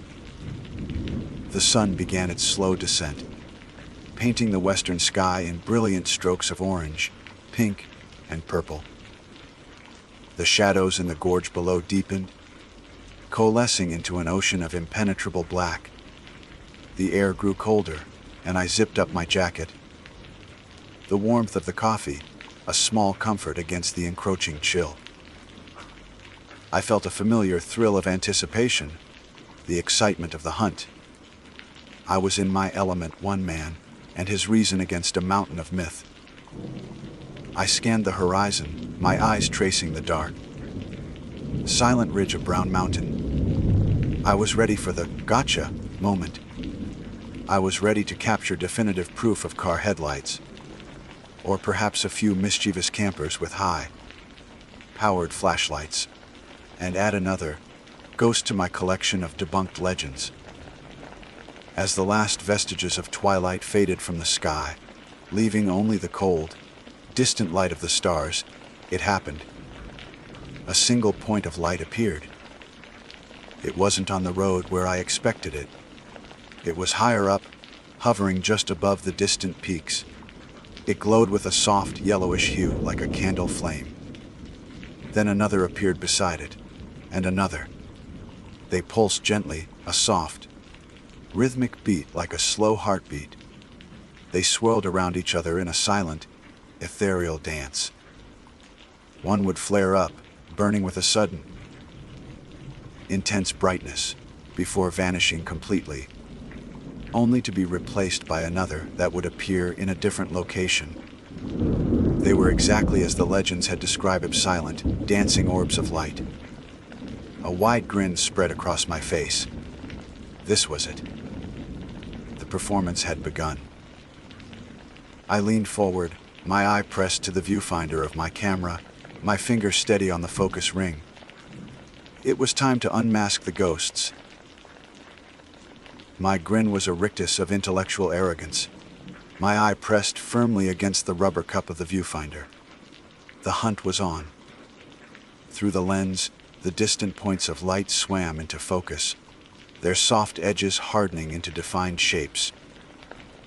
I twisted the focus ring with the delicate precision of a surgeon, expecting the image to resolve into the familiar, mundane shape of a halogen headlight or the piercing beam of an LED flashlight.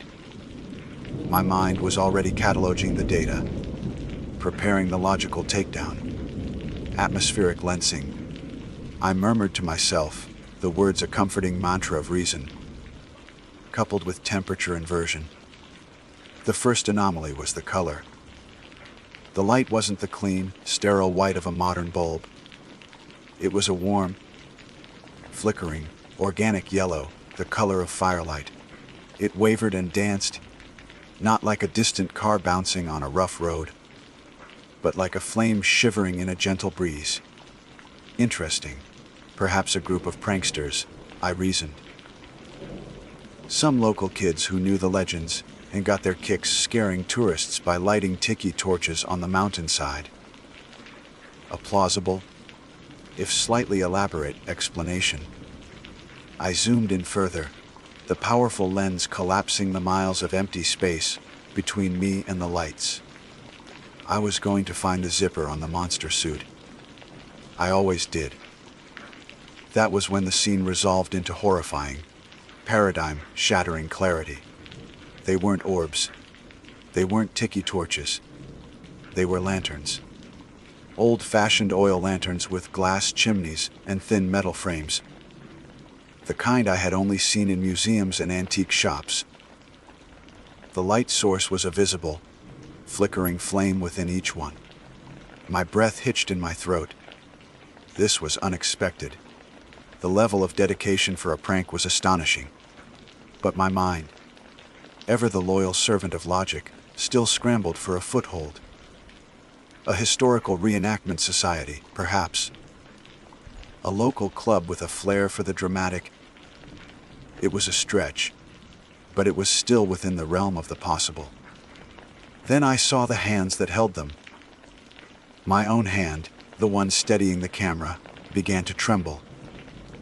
The hands holding the lanterns were slender, their grip delicate, and through them, through the very substance of their fingers and palms, I could see the dark shapes of the trees and rocks behind them. They were translucent. Not transparent like glass, but with a faint, shimmering opacity, like heat haze rising from summer asphalt. I frantically pushed the zoom to its maximum magnification, my heart now hammering against, my ribs not with the thrill of the hunt, but with a cold, rising tide of dread. The image became grainier, but the details were still there, still undeniable. The hands belonged to figures, the faint, wavering outlines of women. Their forms were indistinct, their edges bleeding into the darkness around them. But their shapes were unmistakable. They wore what looked like simple, long dresses of buckskin and hide, with heavy shawls draped over their shoulders. Their hair was long and dark, braided or hanging loose down their backs. My scientific mind was in full revolt, screaming at me, offering a frantic cascade of alternative explanations. It was a projection, a sophisticated hologram, a trick of the light, my own eyes playing games with me in the low light conditions. I tore my eye away from the viewfinder and stared across the gorge. With my naked eye, All I could see were the beautiful, mysterious, dancing orbs of light, just as the legends described. They were enchanting, almost peaceful. I took a deep, shuddering breath, the cold air burning my lungs, and forced myself to look back into the lens. The horror snapped back into place, immediate and absolute. The lens did not lie. It was a tool of pure optics, of glass and mechanics. It could not invent. It could only reveal, and it revealed their faces. This was the moment my world broke. This was the moment the solid, rational foundation upon which I had built my entire identity crumbled into dust. Their faces were not the faces of pranksters or actors. They were masks of pure, undiluted, and eternal grief. I could see their features, faint and ghostly, yet etched with a sorrow so profound it felt like a physical blow. Their eyes were wide, but they weren't looking at me. They weren't looking at anything in the way a living person looks.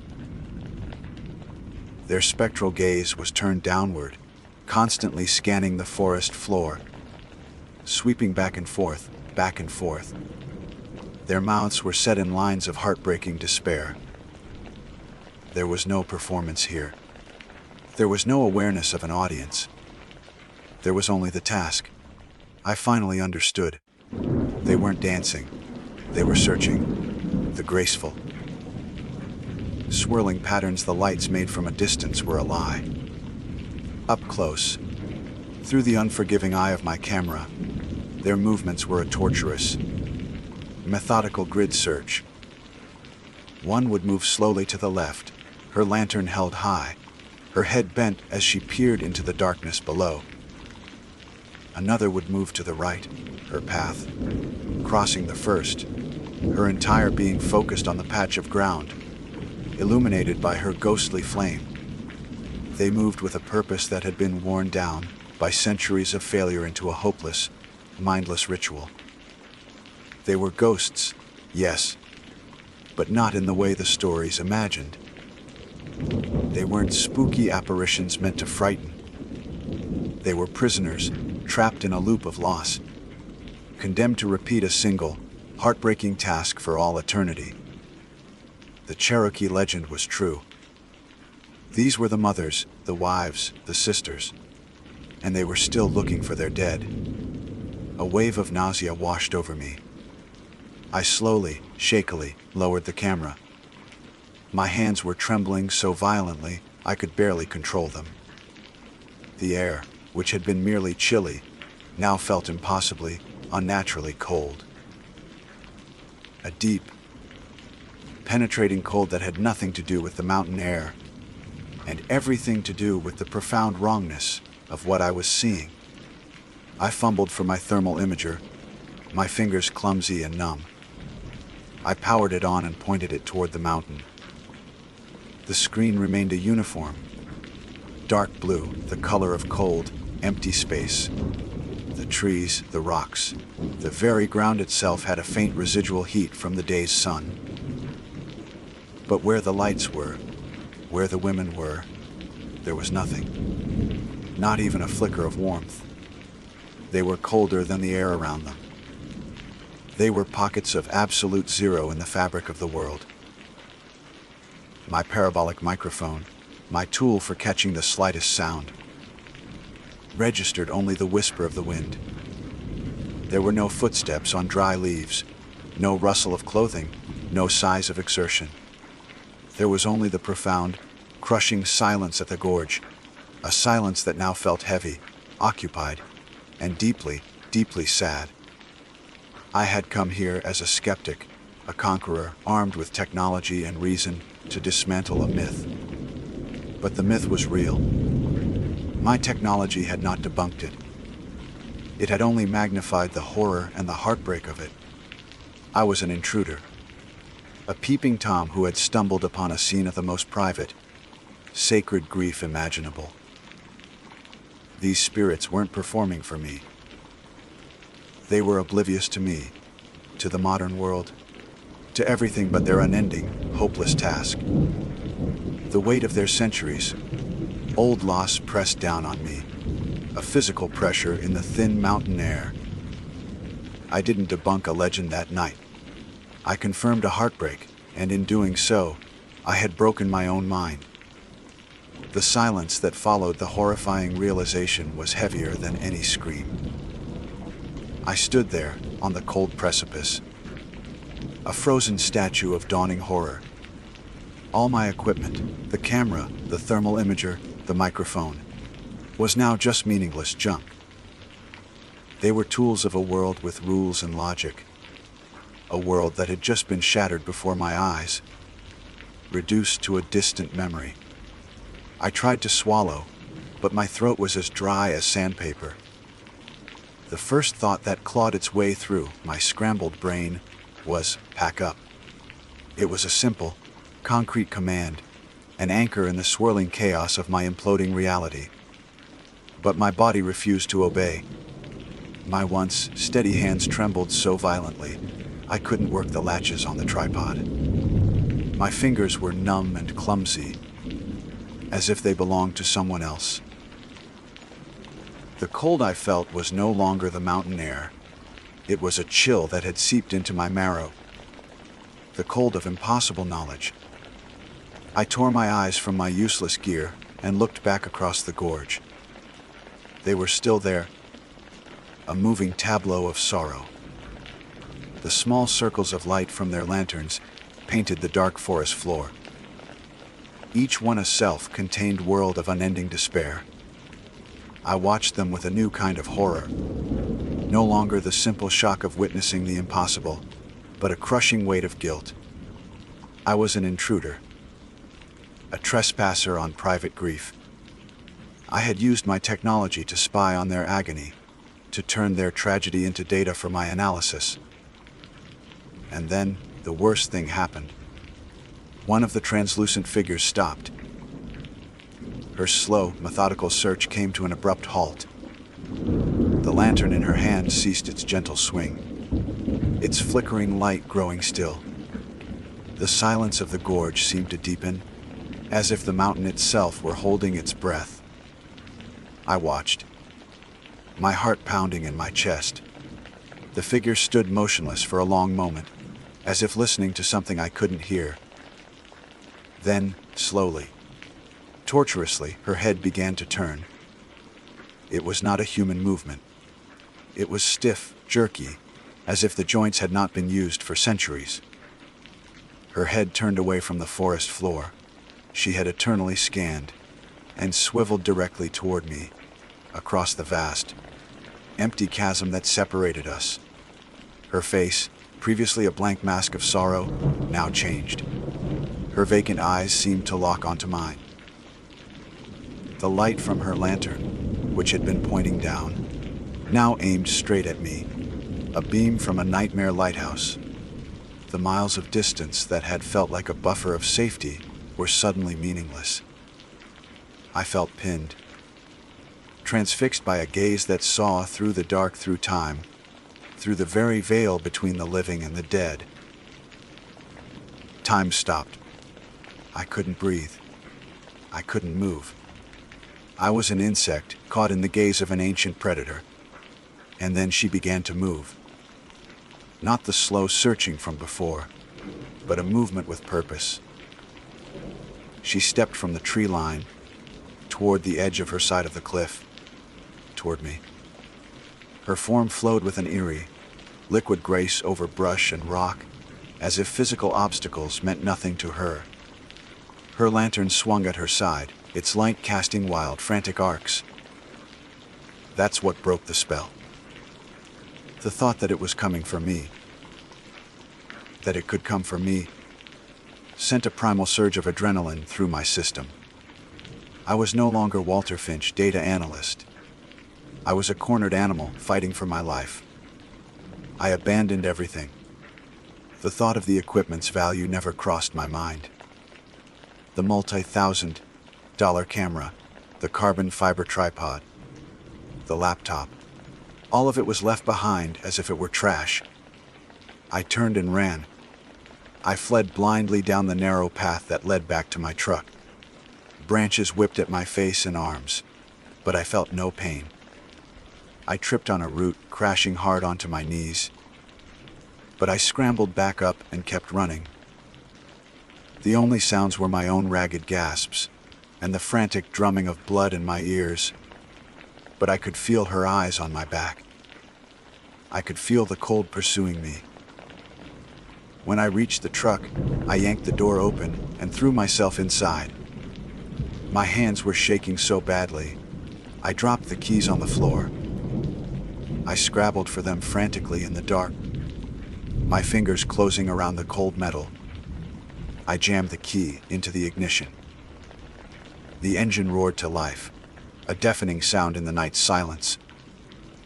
I slammed my foot on the accelerator. The truck lurched forward, tires spinning on the gravel of the service road. I didn't turn on the headlights. I drove in darkness, relying on instinct and a vague memory of the winding road. I glanced in the rearview mirror once. It was a mistake.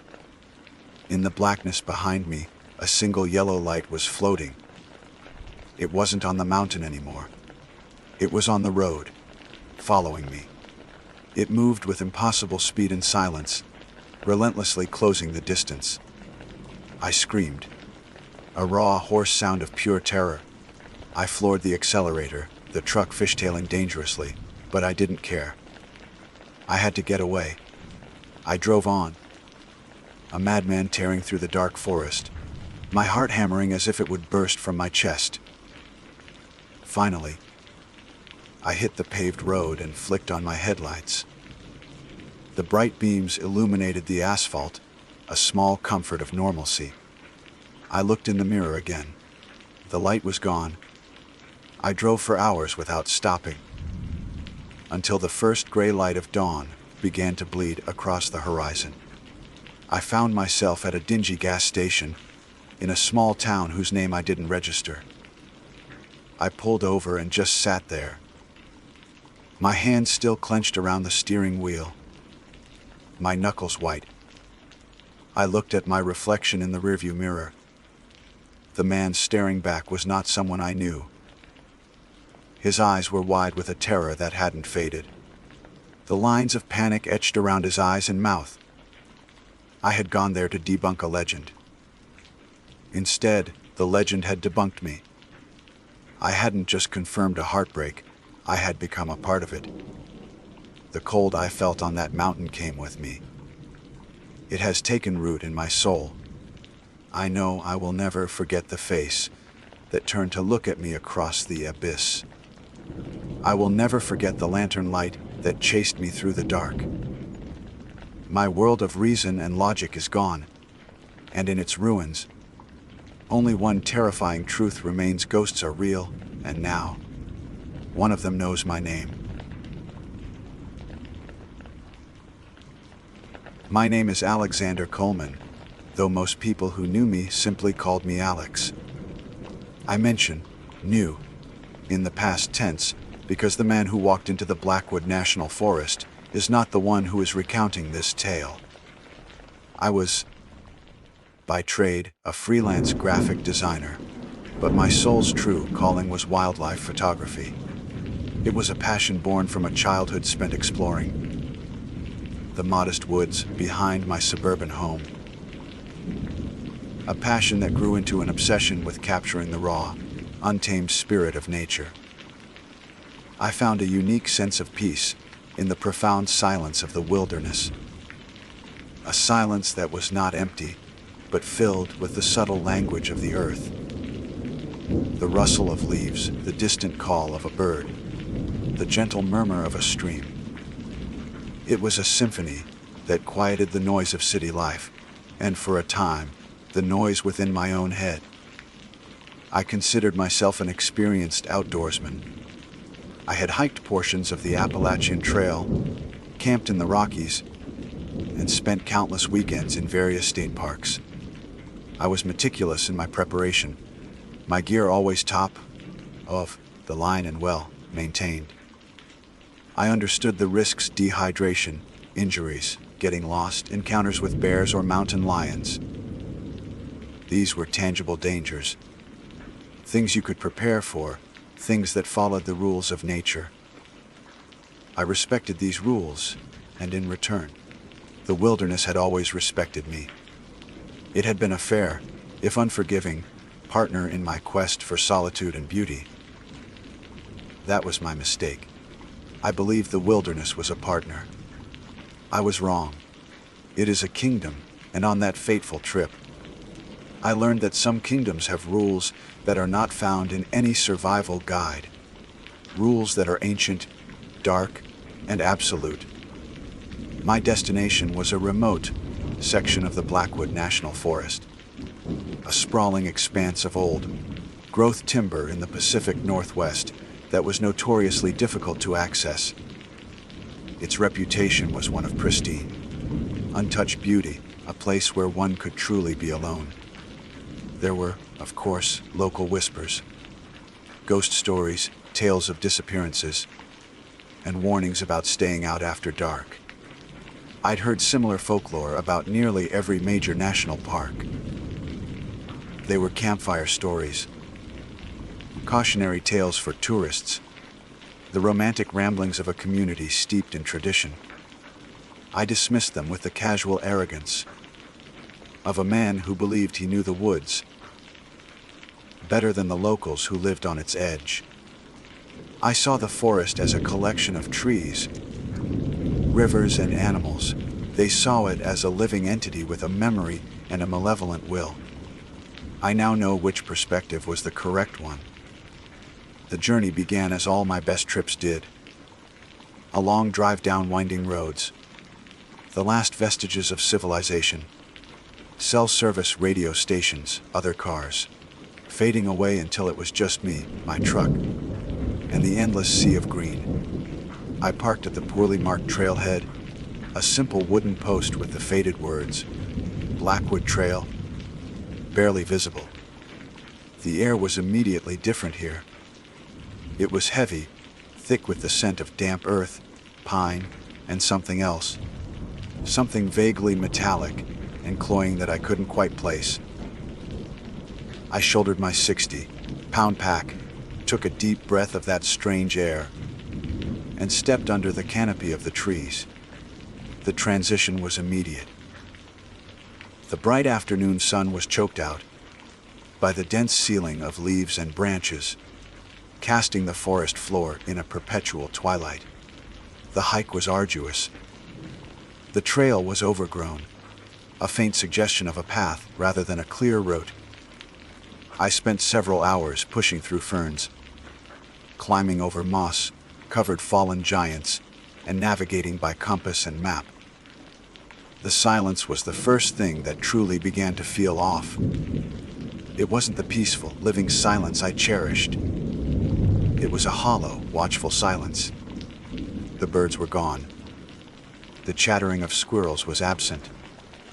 It was as if the entire forest was holding its breath, waiting. I pushed the feeling down, attributing it to the fatigue of the hike and the sheer scale of my isolation. This was what I wanted, after all, to be completely alone. I finally found a perfect spot to make camp. It was a small, relatively flat clearing nestled in a bend of a fast-moving creek.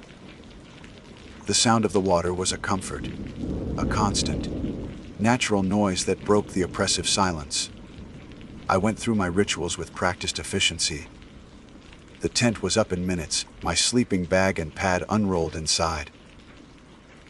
I gathered firewood, arranged a neat fire pit with stones from the creek bed, and filtered water for the evening. As I worked, I couldn't shake the feeling of being observed. It was a primal sensation, the kind that makes the hair on your arms stand up and your neck prickle. I'd stop what I was doing, my hand hovering over a piece of wood or my water filter, and slowly scan the wall of trees that surrounded my small clearing. I saw nothing but a dense, impenetrable wall of bark and shadow. There was no movement, no glint of animal eyes. there was only the forest watching. As dusk began to bleed through the canopy, painting the sky in hues of purple and orange that were mostly lost to me, I got my fire going. The flames crackled to life, a welcome dance of light and warmth that pushed back the encroaching darkness. For a while, things felt normal again. I sat on a log, eating my dehydrated meal, the familiar comfort of a campfire lulling me into a false sense of security. The forest was just a forest.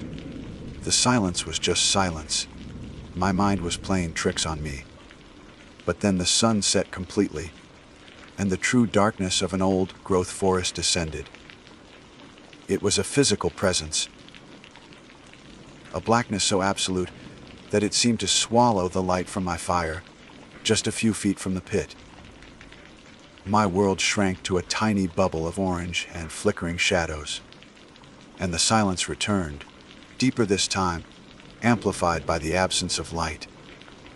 The creek still gurgled, but its sound was no longer comforting. It now sounded like whispers, like 1,000 hushed voices just beyond my ability to understand. That's when I heard the first snap of a twig. It was sharp, loud, and unnervingly close, just beyond the edge of the firelight. I froze, my spoon halfway to my mouth. My heart hammered against my ribs. Bear, I told myself. A deer it had to be. I grabbed my headlamp and my high-powered flashlight, its beam capable of cutting through a quarter-mile of darkness. I stood up slowly, trying to make no sudden movements, and shined the light in the direction of the sound. The beam cut a stark white tunnel through the black, illuminating the trunks of ancient cedars and a thick carpet of ferns. Nothing, no animal, no eyes reflecting the light. Just the trees. I stood there for a long time, sweeping the beam back and forth, my ears straining. Nothing. I told myself it was a branch falling, or a small animal I had missed. I sat back down, but the spell of the campfire was broken. I was no longer a peaceful observer of nature. I was an intruder in a place that did not want me. Every gust of wind in the high branches sounded like a footstep. Every shadow thrown by the fire seemed to take on a life of its own. Then I heard it again. Not a snap this time, but a slow, heavy drag. It was the sound of something substantial being pulled through the undergrowth. It was to my left, further away than the first sound, but it was unmistakable. It was not an animal's gait. Animals move with purpose, with a rhythm. This was a dead, dragging weight. A deep, guttural fear, cold and sharp, pierced through my attempts at rationalization. This was wrong. Everything about this was wrong. I jumped to my feet, the flashlight beam once again slicing into the darkness. I swept it frantically, my breath catching in my throat. I saw nothing but the same impassive trees. But the sound had stopped the instant the light had hit the area. It was waiting. It knew I was looking. The thought hit me with the force of a physical blow. It was intelligent. I backed away toward my tent, my eyes wide, never leaving the spot where the sound had come from. My hand fumbled for the zipper of the tent flap. I needed the flimsy barrier of nylon between me and the suffocating darkness. As my fingers closed around the cold metal of the zipper, a new sound reached me. It was quiet, carried on the wind, and it was the single most terrifying sound I have ever heard in my life. It was a voice, or something that was trying to be a voice. It was a low, wet, gurgling whisper that formed a single word, a word that sounded like my name, but stretched and distorted as if spoken through water. Ea leaks. My blood turned to ice. It wasn't the creek. It wasn't the wind. I was not alone. And whatever was out there, in the swallowing black of the Blackwood forest, it knew my name. I ripped the tent flap open and scrambled inside, zipping it shut with trembling hands. I sat in the total darkness of my tent, my body shaking uncontrollably, clutching my flashlight like a weapon. And I listened as the sound of something heavy began to drag itself in a slow, deliberate circle around my tiny, fragile camp. Time ceased to exist inside that nylon coffin. There was only the darkness, the frantic drumming of my own heart, and the sound. The slow, rhythmic drag, scrape, of something heavy circling my tent. It was methodical, unhurried. It wasn't hunting. It was patrolling. It was the sound of a jailer walking his rounds, and my tent, my flimsy dome of supposed shelter, was the cell. My mind, a frantic prisoner, scrambled for an explanation, for any rational foothold in the swirling abyss of terror. A bear with a mangled leg. A fallen log being pushed by the wind. But the wind was still, and no animal, I knew, moved with such a horrifying, intelligent cadence. And no animal knew my name. The sound of my own breathing was a roar in my ears, a ragged, desperate gasping for air that felt too thick to breathe. The cloying, metallic scent I had noticed at the trailhead was seeping through the mesh of the tent's windows, stronger now, thick with the foul sweetness of rot and stagnant water. I pressed myself into the far corner of the tent, as far from the thin walls as I could get, my flashlight clutched in a white, unknuckled grip. I didn't dare turn it on. The beam that had been my weapon just moments before now felt like a beacon, a dinner bell that would only confirm my location to the thing that circled in the dark. The dragging stopped. The sudden, absolute silence was somehow more terrifying than the noise it replaced. My ears strained, trying to catch any hint of movement. But there was nothing. Only the gurgle of the creek, the pounding in my chest, and the suffocating weight of a listening darkness. It had stopped right outside my tent. I knew it. I could feel it. A presence so immense and malevolent that it felt like it was physically pressing down on the small dome, bending the very air around it. I held my breath, my lungs burning, waiting for the rip of claws, the tearing of fabric.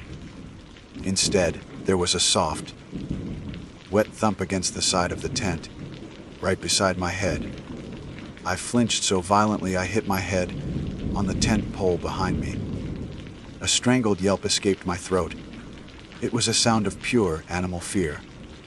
The thump was followed by a slow, wet, sliding sound, as if something slick and heavy was pressing against the nylon and dragging itself upwards. I could see the fabric of the tent wall indenting, stretching inward under a weight I couldn't comprehend. It was probing, testing the limits of my sanctuary. My mind finally broke free from its paralysis, spurred into action by the primal need to do something.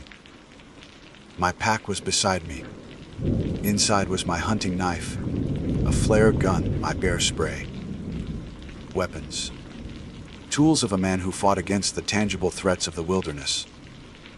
What good were they against this? What good was a knife against a shadow that whispered my name? The sliding stopped, and then the whispers began again. Not just my name this time.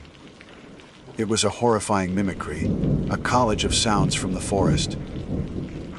It started with a perfect imitation of the creek's burble, so accurate that for a second I thought the other sounds had been a hallucination.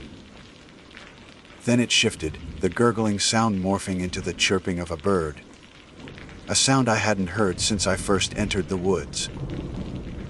It was a cheerful, incongruous sound in the suffocating dread of the night. Then, the bird song distorted, stretching and slowing into that low, wet gurgle, and my name was formed again, right against the tent wall, a breathy, intimate horror. Ea, Lex and Dear. It was learning. It was toying with me. This wasn't a mindless beast. It was a predator of a different kind, one that savored the fear of its prey. The arrogance I had felt earlier that day, my confidence in my skills and my gear, felt like a distant memory from another man's life. I was not an experienced outdoorsman. I was a child hiding under the blankets, convinced that the flimsy fabric could protect me from the monster in the closet. I had to see it. The not knowing was a poison, a madness that was quickly eroding my sanity. Hiding in the dark, waiting for the inevitable, was no longer an option. My hand, shaking so badly I could barely control it, reached for the zipper on the tent's small window flap. It was a mesh window with a nylon cover that could be zipped down for privacy or ventilation. My fingers felt like clumsy frozen sausages as I fumbled with the tiny metal tab. The sound of the zipper was deafeningly loud in the silence, a harsh zazazip that felt like a scream. I pulled it down just a crack, a tiny slit no wider than my finger, and pressed my eye against the mesh. At first, I saw nothing but the familiar, impenetrable blackness. My campfire had long since died, leaving only a few faintly glowing embers that did nothing to illuminate the scene. I held my breath, scanning the darkness, my eyes struggling to adjust. And then something moved.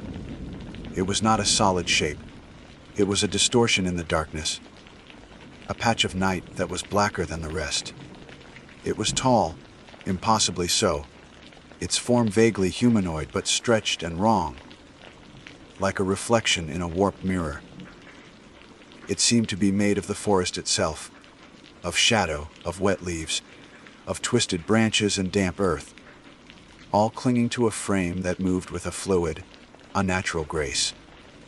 There were no eyes that I could see, no face, but I felt its gaze on me, a cold, ancient intelligence that saw straight through the thin wall of my tent and into the terrified recesses of my soul. As I watched, a long, thin limb, like a branch covered in slick river moss, slowly unfurled from its body and reached out, tapping the spot on the tent right, where my eye was. I screamed and threw myself backward, scrambling away from the window. The scream was high and thin, a sound of pure terror. Seeing it had not helped. It had shattered the last vestiges of my hope that this was something I could understand or fight. My scream was a trigger. The playful, curious probing ended. The thing outside let out a sound that was not a whisper or a mimicry. It was a low, guttural shriek, a sound of rage and hunger that vibrated through the ground and into my bones. The gentle tapping was replaced by a furious scratching, the sound of sharp points digging into the tent's ripstop nylon. The fabric whined in protest, but it held. Then a tremendous weight slammed into the side of the tent, and the whole structure groaned, the flexible poles bending inward until they were nearly touching my face. I could hear the fabric stretching, the seams straining. It was going to collapse. It was going to bring the whole thing down on top of me, and I would be trapped, tangled in a shredded mess of nylon and broken poles, completely at its mercy. No, I yelled, the word a desperate prayer. My hands, now driven by pure adrenaline, tore at my backpack. I ripped open the main compartment, my fingers searching for the cold, hard plastic of the flare gun. My gear went flying. My cook set, my first aid kit, my spare clothes. I didn't care. I found it. My fingers closed around the pistol grip. I also grabbed the canister of bear spray, a last-ditch weapon. The scratching and slamming stopped. For a terrifying second, I thought it had gone. Then I heard a new sound. A slithering, climbing sound. The weight shifted from the side of the tent to the top. The dome sagged deeply above me, the fabric pressing down on my head. It was on top of me. It was on the roof of my tent. I lay flat on my back, the flare gun in one hand, the bear spray in the other, aimed at the sagging ceiling. My world was the thin, strained fabric just inches from my face. The foul, swampy smell was overwhelming now, gagging me. And then, a new sound began directly above my head. Tap, tap. It was a slow, deliberate, patient sound, like a finger tapping on a desk. It knew I was there. It knew I was armed, and it was waiting. It had all the time in the world. I was trapped, pinned down, with a monster sitting on my roof. If I fired the flare, it would ignite the tent and burn me alive. If I didn't, it would eventually tear its way in. The tapping continued, a steady, maddening rhythm. Each soft impact a tick of clock counting down the last seconds of my life. The tapping was the sound of my sanity cracking. Tap, tap. Each soft impact on the tent fabric above me was a hammer blow against the fragile wall of my composure. Lying there, pinned and weaponized, I felt a strange clarity pierce through the fog of terror. Waiting was death. Hiding was death. The only choice left was action, no matter how suicidal. The creature was patient, but I was not. I was a cornered animal, and the only instinct left was to flee. My mind raced, formulating a desperate, half-insane plan. I couldn't use the front zipper. It would be right there waiting. My knife. My hunting knife was somewhere on the floor, buried under the gear I'd thrown from my pack. My left hand, the one holding the bear spray, let go of the canister and scrabbled frantically in the dark. My fingers brushed against my metal cookpot, a sleeping sock, and then the cold, familiar grip of the knife. I had it. The plan was simple: slash my way out the back of the tent and run. Run and don't look back. Run until my lungs burned and my legs gave out. Run until the sun came up or my heart exploded. The tapping stopped. A new sound replaced it, a low, inquisitive hum, as if it could sense the shift in my intent. The weight on the roof shifted, and a long, sharp point, like a sharpened root, suddenly pierced through the nylon ceiling, just inches from my face. It twisted in the air, probing the space where I had been moments before. That was it. Now or never. With a guttural roar that was more animal than human, I rolled onto my stomach, brought the knife up, and sliced a huge, vertical gash in the back wall of the tent. The rip of the fabric was a scream in the night. I didn't hesitate. I scrambled through the opening, out onto the cold, damp earth, leaving everything behind. My pack, my camera, my identity as a competent outdoorsman. I was nothing now but prey. I was on my feet and sprinting before my brain had fully registered that I was outside. The darkness was absolute. I couldn't see the trees, the ground, or my own hands in front of my face. I ran on pure instinct, my feet catching on roots and stones, my arms outstretched to ward off the impact of trees I couldn't see. Behind me, I heard a sound of fury, a shriek of thwarted hunger that tore through the forest and seemed to shake the very ground. It was followed by the sound of my tent being obliterated, a violent shredding of fabric and snapping of poles. Then came the pursuit. It wasn't the sound of footsteps. It was a terrifying combination of the dragging, scraping noise from before and a wet, rapid slithering. It was moving faster than I could have imagined, crashing through the undergrowth with a horrifying lack of effort. It was gaining on me. Panic gave me a burst of speed. I ran blindly, branches whipping at my face, thorns tearing at my clothes and skin. I stumbled and fell, my hands plunging into the cold mud of the forest floor. I scrambled back up, tasting blood and dirt, and kept running. The creek. I could hear the creek to my right. I veered toward it, hoping the water might mask my scent or my sound. I burst through a line of ferns and plunged into the icy water. It was only knee-deep, but the current was strong, and the rocks were slick and treacherous. I splashed my way downstream, falling and getting up. The freezing water a shocking jolt to my system.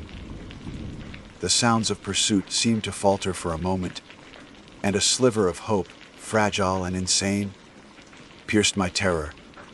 Maybe it had lost me. Then a shadow detached itself from the tree line on the opposite bank. It was there. It had simply crossed the creek upstream and cut me off. It stood on the far bank, a towering, distorted silhouette against the slightly less black sky. It was waiting for me. I stopped, chest heaving, trapped in the middle of the stream. There was nowhere left to run. This was it. The end. My hand, still clutching the flare gun, rose of its own accord. It was a useless gesture, a final act of defiance against the inevitable. My thumb found the firing switch. My arm, heavy and shaking, pointed the orange pistol at the shape on the bank. I pulled the trigger. The world exploded in a searing, magnesium, white light. The flare shot across the creek with a loud hiss, embedding itself in the muddy bank, right at the creature's base. The sudden, violent illumination was blinding. For a split second, I saw it in perfect, horrifying detail. It was a mockery of a human form, woven from twisted roots, black river mud, and decaying leaves. Its body was a writhing mass of vegetation and earth, constantly shifting and reforming. Long, thorny vines acted as limbs, and its head was a featureless lump from which the metallic, rotten smell emanated in visible waves. But the worst part was what was embedded in its chest, tangled in the roots and mud bones. Animal bones, bleached white, and something that looked terrifyingly like a human ribcage. It wasn't just made of the forest, it was a walking, living grave. The creature recoiled from the light, letting out a piercing, frequency screech that felt like needles in my ears. It shielded its non-face with a dripping, branch-like arm. The flare's intense light was hurting it. It was all the chance I needed. I didn't wait to see more. I turned and ran, scrambling up the bank I had just come down and plunging back into the darkness of the woods. The flare would only last for a minute, and I had to put as much distance as possible between me and that thing before the darkness returned. I ran with a singular focus the trail. My internal compass, honed by years of hiking, screamed at me to go west. I followed it without question. I ran harder than I had ever run in my life, fueled by the afterimage of that abomination burned into my retinas. I could hear it shrieking behind me, a sound of pain and rage, but I didn't hear the sounds of pursuit anymore. The light had bought me time. After what felt like an eternity of crashing through the wilderness, my foot hit flat, packed earth. The trail. I had found the trail. I sobbed with relief and redoubled my efforts, following the faint path as it wound through the dark trees. Every shadow was the creature. Every gust of wind was its whisper. I didn't stop. I didn't slow down. Finally, through the trees, I saw it. The glint of moonlight on my truck's windshield. It was the most beautiful sight I had ever seen. I burst out of the trailhead, fumbling in my pocket for my keys, my hands shaking so badly it took 3 tries to get the key in the lock. I threw myself inside, slammed the door, and locked it. I jammed the key in the ignition and the engine roared to life. I didn't even bother with the headlights. I slammed the truck into reverse, spun out of the parking area, and floored it, leaving a cloud of gravel and dust behind me. I drove for hours, my foot pressed to the floor, not stopping until the sun began to rise, and I found myself on the outskirts of a town I didn't recognize. I pulled into a gas station, my body trembling, my clothes torn and caked in mud and blood. The man behind the counter just stared at me. I probably looked like a ghost. I survived the night. But the man who had walked into Blackwood Forest with a camera and a love for the wilderness was dead. He died in that tent, listening to the whispers in the dark. I am his replacement, a hollowed out shell haunted by the memory of a thing made of earth and bone. I sold my camera gear. I moved to the city, as far from the deep woods as I could get. I live in a world of concrete and streetlights, but it doesn't matter. Every time I close my eyes, I am back in the forest. I can smell the rot and damp earth. I can hear the slow, dragging sound in the darkness. Surviving was my mistake, because when you see what truly lives in the heart of the wilderness, you can run, but you can never, ever escape. It just lets you go, knowing that you will carry its seed of terror with you for the rest of your life. You become its new whisper, a cautionary tale for anyone foolish enough to believe they are safe in the woods. You become a part of its forest. My name is Donald Asher. For the better part of my adult life, I have been a man of routines and ledgers, a senior accountant for a firm where predictability is valued above all else. My world is one of numbers, of balancing accounts, and ensuring that everything adds up, that every debit has its credit. It is a stable, quiet life, but one that can feel profoundly airless. That is why, for 1 week every summer for the past 20 years, I have driven the 4 hours from my meticulously ordered home to the sprawling, untamed wilderness of Lake Mead. It is my annual pilgrimage, my one sanctioned deviation from the script of my life. I have become a student of the lake, a silent observer of its slow, painful retreat. Each year, I return to find it diminished, the waterline having receded like a fading memory. This slow unveiling has become a morbid fascination. I've seen the bones of the past emerge from the water's edge, the skeletal remains of forgotten towns, rusted out husks of cars from a bygone era, and the ghostly silhouettes of sunken boats, their secrets exposed to the harsh Nevada sun after decades of silent immersion. The locals and the park rangers have their stories. Of course, tales of mobsters' watery graves and restless spirits bound to the depths. They say the lake has its secrets. I always found a certain romance in that idea, a shiver of the unknown in my otherwise predictable escape. I wish, with every fiber of my being, that the lake had kept this one. This year, I set up my camp on a newly formed peninsula, a stretch of cracked earth and sun-bleached rock that would have been 30 feet underwater a decade ago. It was the third evening of my trip. The oppressive heat of the day was finally surrendering to the desert's cool breath, and the sky was a masterpiece of transient beauty. The sun, a fiery slit on the western horizon, bled orange and crimson across the clouds, painting the surface of the water in hues of deep violet and liquid gold. The silence was profound, broken only by the gentle lapping of water against the shore and the almost inaudible hum of insects. It was in these moments of perfect solitude that I felt most alive, most disconnected from the ledgers and spreadsheets. I was a fisherman of habit, not of sport. The ritual of it, The selection of the lure, the rhythmic swing and release of the cast, the patient waiting, was a form of meditation. I stood on a rocky outcrop, casting my line into the deep blue channel that remained.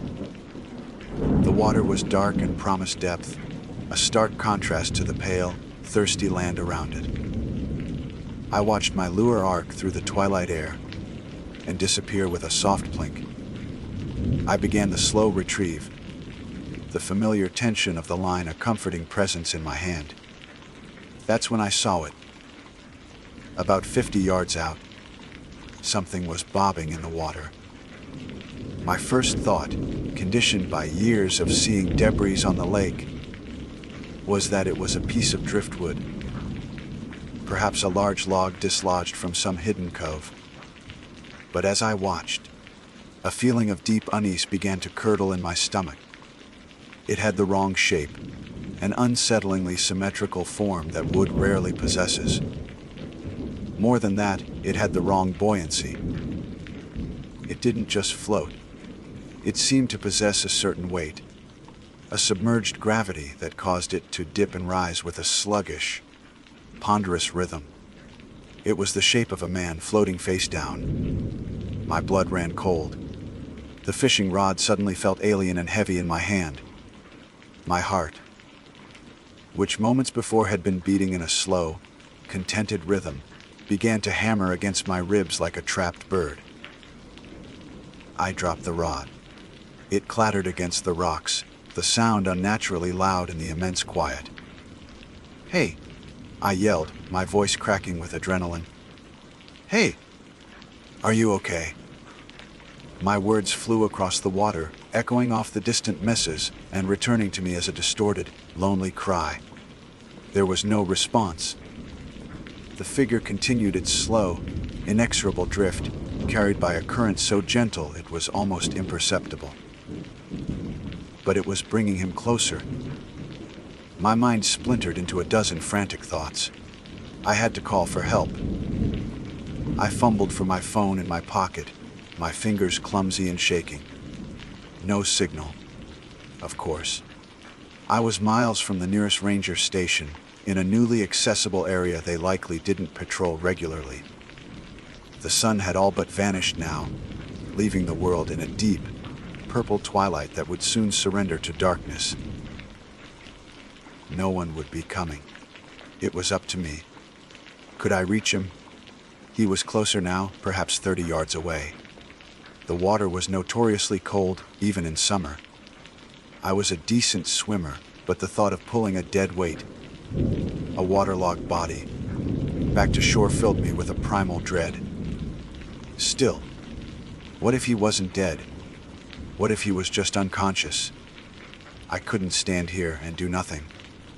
Steeling myself, I waded into the lake. The cold water shocked my system, seeping into my hiking boots and sending a shiver up my spine. The rocks underfoot were slick with algae. I moved cautiously, my eyes locked on the floating form. "I'm coming!"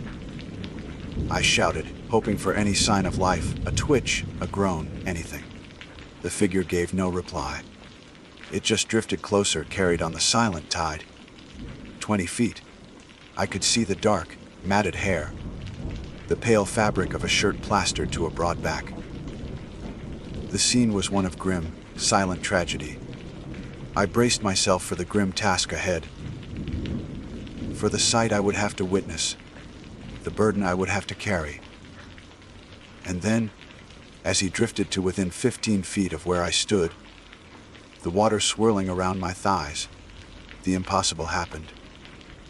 Slowly, with a movement that was utterly unnatural, the figure's head lifted from the water.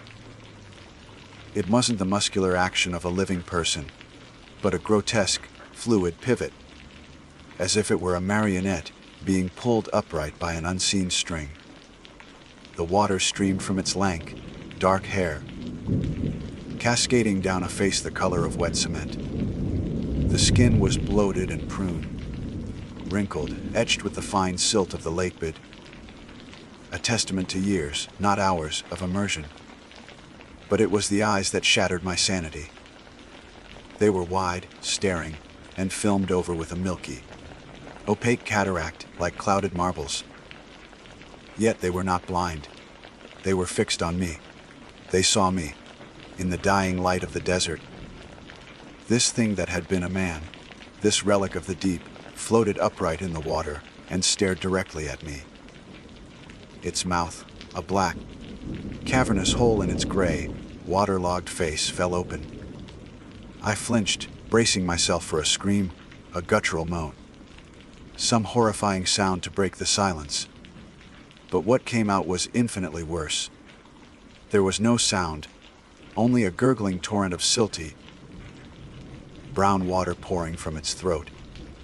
It was as if someone had turned on a faucet from within. Along with the murky flood came a handful of tiny, silver fish, flopping weakly before being washed back into the lake, and a cloud of dark mud that stained the water around it. It was trying to speak. Or maybe it was trying to breathe. It was expelling the lake that had become its entire being. The very substance that had drowned it and preserved it in this state of unending horror. I didn't scream. The sound was trapped in my throat, a knot of pure, undiluted terror. I scrambled backward, my feet slipping on the submerged rocks. I fell hard, the impact jarring my teeth, the icy water rushing over me. I walked away, pushing myself backward onto the rocky shore, my eyes never leaving the figure. It wasn't a man anymore. It was a memory, an echo of a drowning that had never been allowed to end. And it was still coming for me. It kept drifting forward. Its horrid filmed over eyes locked on mine, its mouth still a fountain of the lake's murky soul. Its unfinished business wasn't revenge or a message.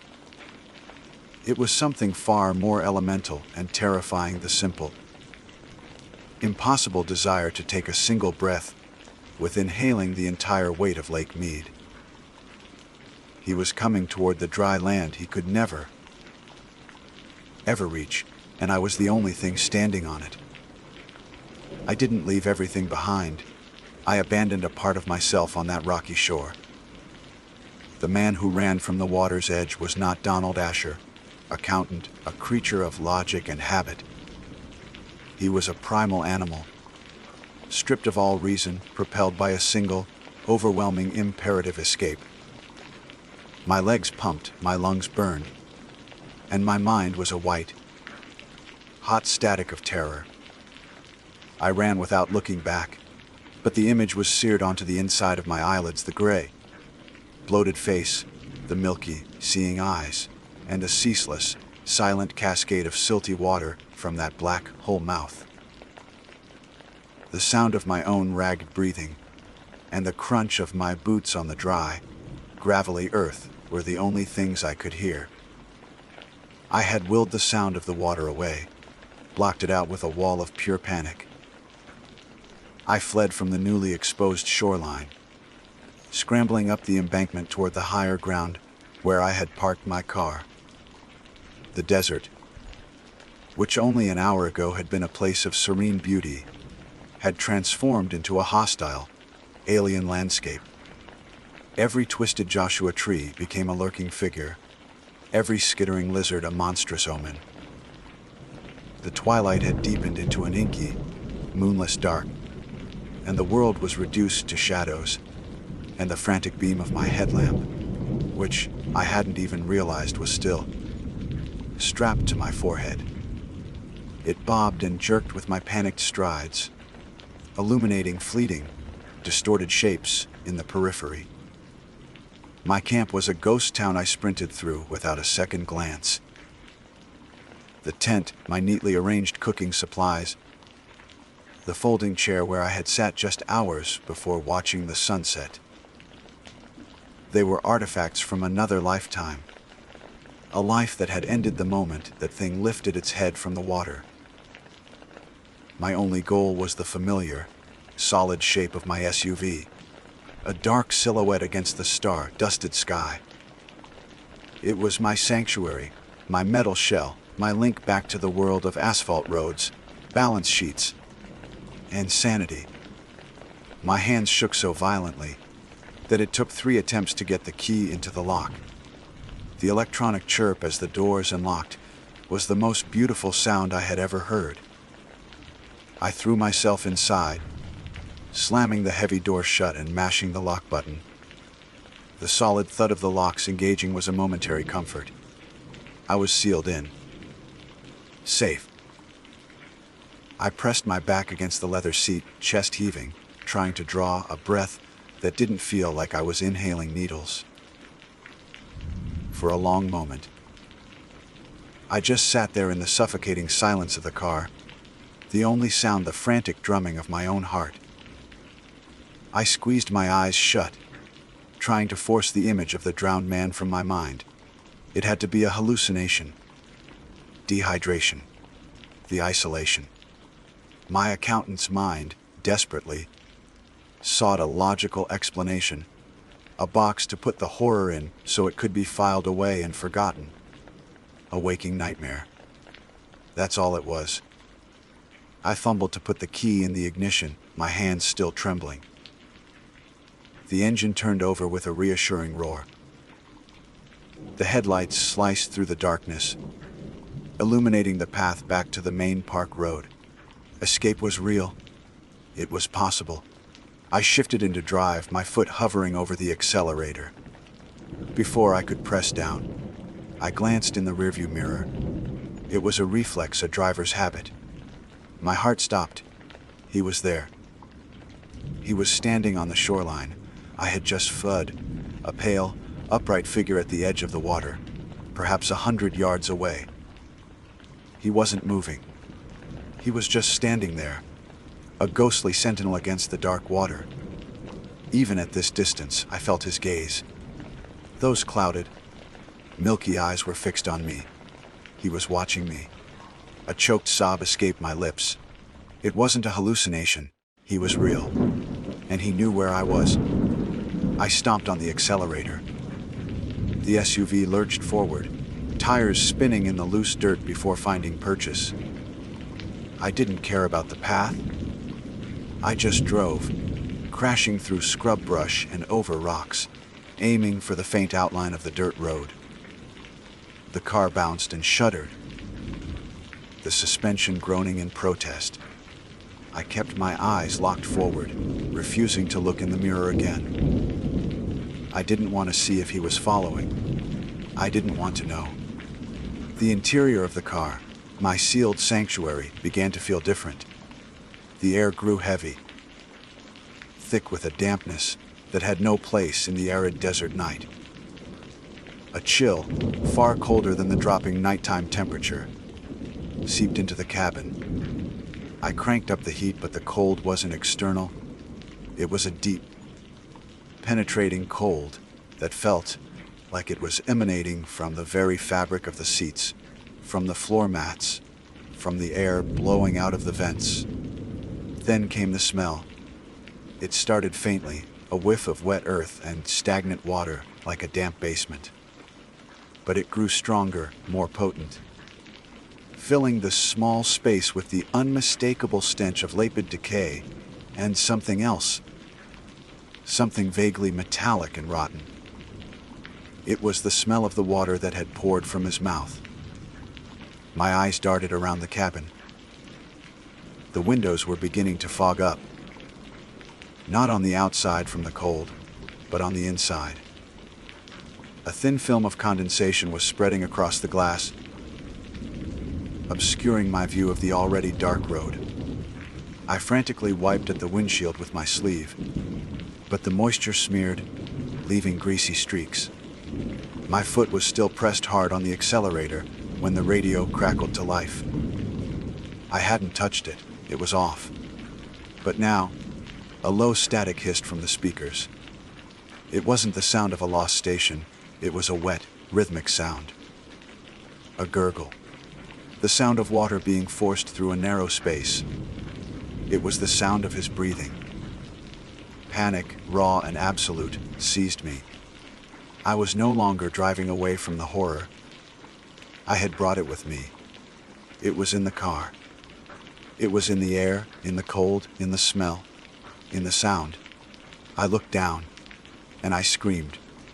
A small puddle of dark, silty water was forming on the passenger's side floor mat. It wasn't a leak. It was simply appearing. The carpet was darkening, becoming saturated from below. As I watched in abject horror, a tiny, silver fish, no bigger than my thumb, flopped out of the growing puddle onto the rubber mat. It writhed for a moment in the alien environment of my car before lying still. This was impossible. My mind fractured. The neat columns and rows of my life, the debits and credits, the predictable order of things, all of it shattered into a million pieces. The lake was in my car. He was in my car. I slammed on the brakes. The SUV skidded to a halt in the middle of the desolate dirt track. I had to get out. I had to abandon this contaminated space.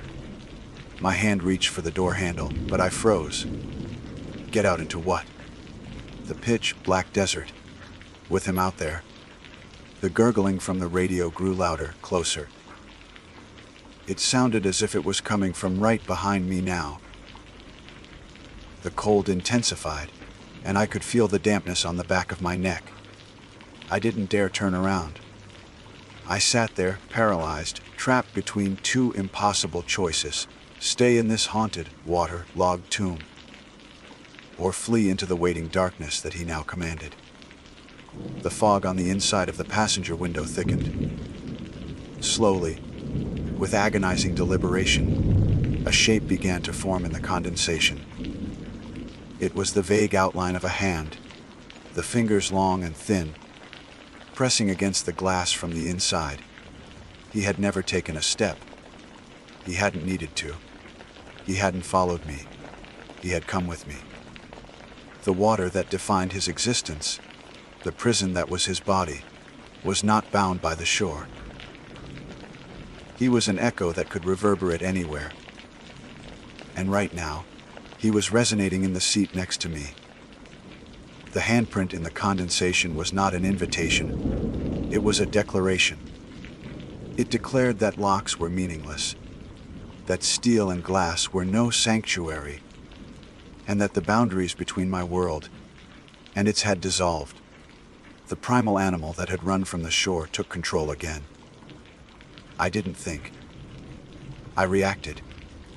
I threw my shoulder against the driver's side door, bursting out into the cold desert night, as if ejected from a failing submarine. I fell to my knees on the rough, stony ground, gasping for air that didn't taste of rot and decay.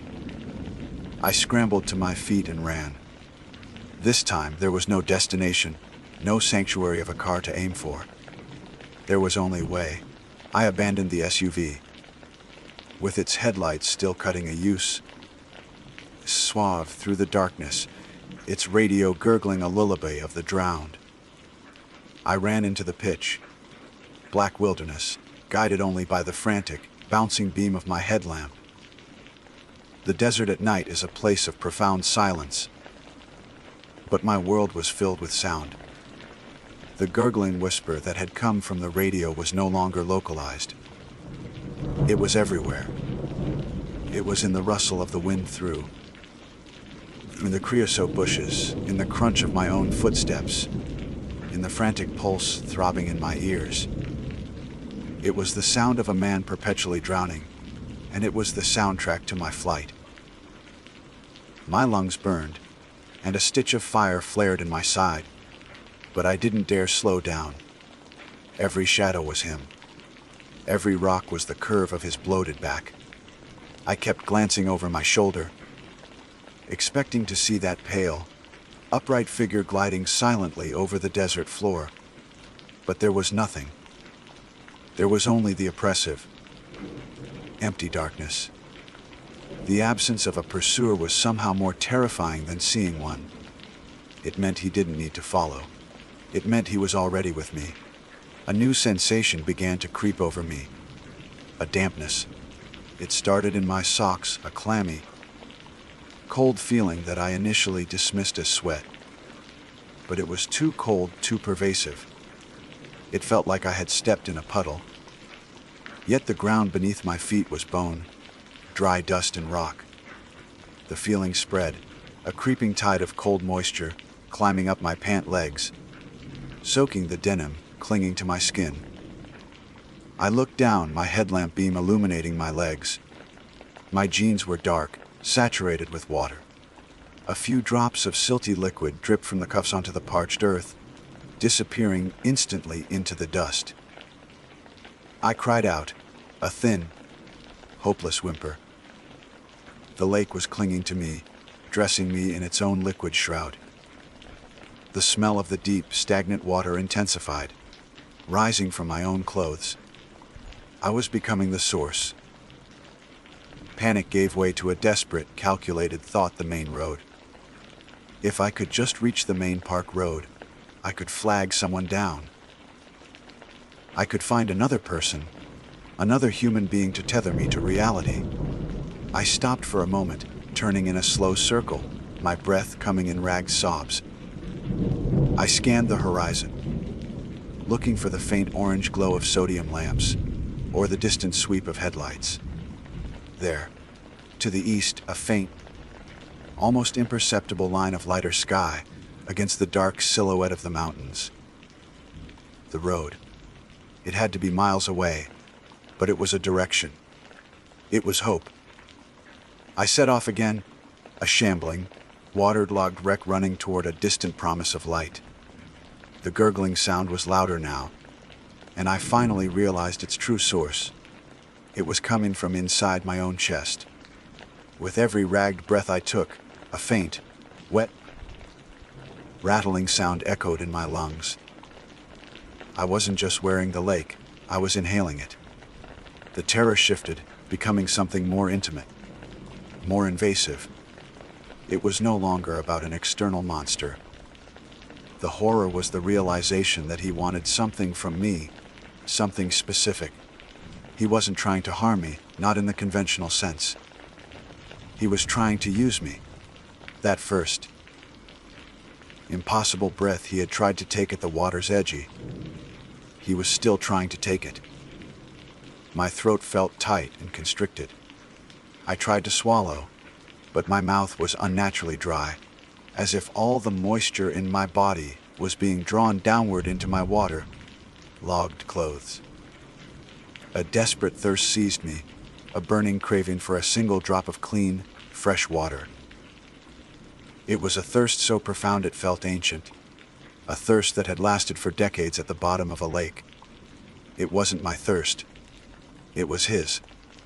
I stumbled, my legs heavy and unresponsive. I fell forward, my hands scraping against the sharp gravel. I lay there, face down in the dirt, my body convulsing. I was drowning on dry land. Every muscle screamed for oxygen, but my lungs felt heavy, waterlogged.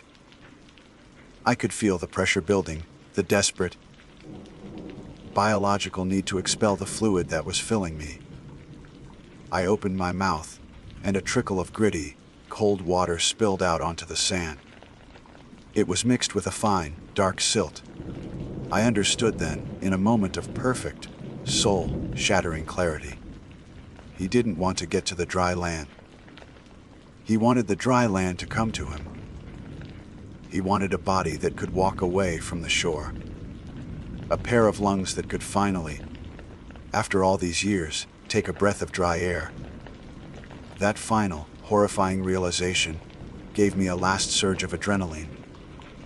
It was not my will to survive that moved me, but the will to defy him. I would not be his vessel. I would not give him his breath. I pushed myself up, my arms shaking, and forced myself into a stumbling run. I could see the road clearly now, a ribbon of dark asphalt less than a quarter-mile away. The world began to warp. The dry desert air felt thick and heavy, like I was moving through water. The gurgling in my chest was a roar. The thirst was an agony that eclipsed all other sensations. I reached the edge of the road and collapsed. my body sprawling half on the gravel shoulder and half on the cool, solid asphalt. The artificiality of it, the straight lines and the smell of tar, was a lifeline. I lay there, staring up at the indifferent stars, feeling the last of his influence recede as my body fought to reclaim itself. The gurgling in my chest subsided, replaced by my own ragged, desperate breaths. The phantom dampness seemed to evaporate under the dry desert sky. Headlights appeared in the distance. A car. Salvation. I tried to wave, to shout, but I had no strength left. I could only lie there as the lights grew brighter, washing over me, and the car slowed to a stop. I survived the night. A park ranger found me, a babbling, incoherent man suffering from exposure and shock. I left my car, my camping gear, my fishing rod, my entire life as I knew it, behind at Lake Mead. I live in the city now, as far from any significant body of water as I can get. I am a man of routines once more, but my ledgers are a cage, not a comfort. They cannot balance the account of that night. The doctors said it was a psychotic break, brought on by stress and dehydration. I let them believe it. It's easier. But I never truth. I am never truly dry. Sometimes in the dead of night, I wake up with the distinct feeling of damp sheets, though they are perfectly dry to the touch. I carry a bottle of water with me everywhere, sipping from it constantly, but I can never quench the profound, burning thirst that lingers at the back of my throat. It is an echo, a memory of a thirst that is not my own. I escaped him, but he left a part of himself inside me. He gave me his secret. He gave me his thirst. And I know, with a certainty that chills me more than any memory of his face, that somewhere in the receding waters of Lake Mead, a drowned man is breathing just a little bit easier. My name is Ruth Ann. To those who know me, the name is synonymous with order, with meticulous planning, and with an almost fanatical devotion to preparation. I am not a person who leaves things to chance. My life is a carefully curated collection of checklists, schedules, and contingency plans. It is this nature, this core of who I am, that drew me to the wilderness. In the untamed chaos of nature, I found the ultimate challenge for my love of control. Backpacking wasn't an escape for me. It was a validation. It was proof that with enough forethought, any variable could be accounted for, any risk mitigated. Before any trip, my process is a ritual. For this particular journey into a lesser, traveled corner of Yosemite, the ritual was more intense than ever. My apartment's spare room, for 2 weeks, transformed into a command center. Laminated topographical maps were spread across the floor, the intended route through the Fireplace Creek. Drainage marked not once, but 3 times in different colored inks, each line cross referencing GPS waypoint. So I had programmed into 2 separate devices. The weather forecast was not just checked, it was analyzed. I had historical data for the region going back 10 years, charting patterns of precipitation, wind speed, and temperature fluctuations. I knew, to a statistical probability, what the mountain would throw at me. My pack, an Osprey Aura AG65, was my world, and I curated its contents with the precision of a museum archivist. Every item was weighed on a digital kitchen scale. My food, dehydrated meals vacuum, sealed into daily rations, was calculated down to the last calorie. My water purification system had a backup, and that backup had a backup. I carried a personal locator beacon, a satellite phone, and enough medical supplies to treat a compound fracture. I was not just prepared for the expected, I was prepared for the statistically improbable. It was during this research phase that I first came across the story. A footnote in an old Park Service report, later expanded upon in a few hushed threads on online hiking forums. A woman named Eliza Maywood had gone missing in the Fireplace Creek area 5 years prior. She was an experienced hiker, much like myself. They found her backpack, fully stocked, leaning against a granite boulder. No signs of a struggle, no tracks leading away, no trace of Eliza. The official report concluded with the unsatisfying verdict of misadventure. Likely a slip and fall into the fast-moving creek. The forum theorists were more creative, suggesting everything from a rare mountain lion attack to foul play. I read it all with a clinical detachment. It was a tragedy, yes, but a preventable one. She must have made a mistake. Maybe she wandered off trail without her pack to relieve herself and got turned around. Maybe she didn't properly store her food and attracted a predator. I analyzed her failure as I would any other data point, a cautionary tale that reinforced the necessity of my own rigid discipline. I was not Eliza Maywood. I would not make her mistakes.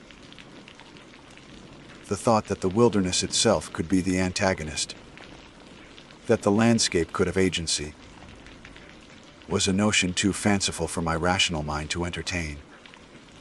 The first 2 days of the hike were perfect, almost unnervingly so. The air was crisp and scented with pine and damp earth. The sun warmed my shoulders, and the trail unspooled before me exactly as the maps had predicted. I ticked off landmarks with a quiet satisfaction. The skeletal remains of a lightning struck cedar, the sharp switchback overlooking a roaring cascade, the meadow dotted with Indian paintbrush. My body moved with the easy rhythm of long practice, my mind clear and focused. This was control. This was mastery. The first sign that something was wrong was not an event, but a feeling. A subtle but profound sense of de-age. That washed over me on the third morning. It was accompanied by a strange auditory illusion. The cheerful babble of the creek beside the trail seemed, for a moment, to deepen into a guttural, mocking whisper. I shook my head, attributing it to the altitude and the hypnotic rhythm of my own footsteps. And then I saw the boulder. It was a magnificent piece of granite, easily the size of a small car, that the trail curved around. Its shape was so distinct, so uncannily specific, that I stopped in my tracks. Weathered over millennia, it had fractured and eroded into the perfect silhouette of a snarling wolf's head. There was a clear brow ridge, a long, sloping snout, and a jagged fissure that mimicked a lip curled back in a silent, petrified snarl. Darker veins of quartz within the rock looked like malevolent, gleaming fangs. It was both beautiful and deeply unsettling. A perfect, predatory sculpture carved by indifferent nature. I unslung my phone, snapping a few pictures from different angles, making a mental note of the unique landmark. It wasn't on any of my maps, a rare and delightful discovery. I checked my compass and GPS. Both confirmed I was on course, heading steadily west. I shouldered my pack, the sense of unease fading, replaced by the familiar comfort of forward momentum.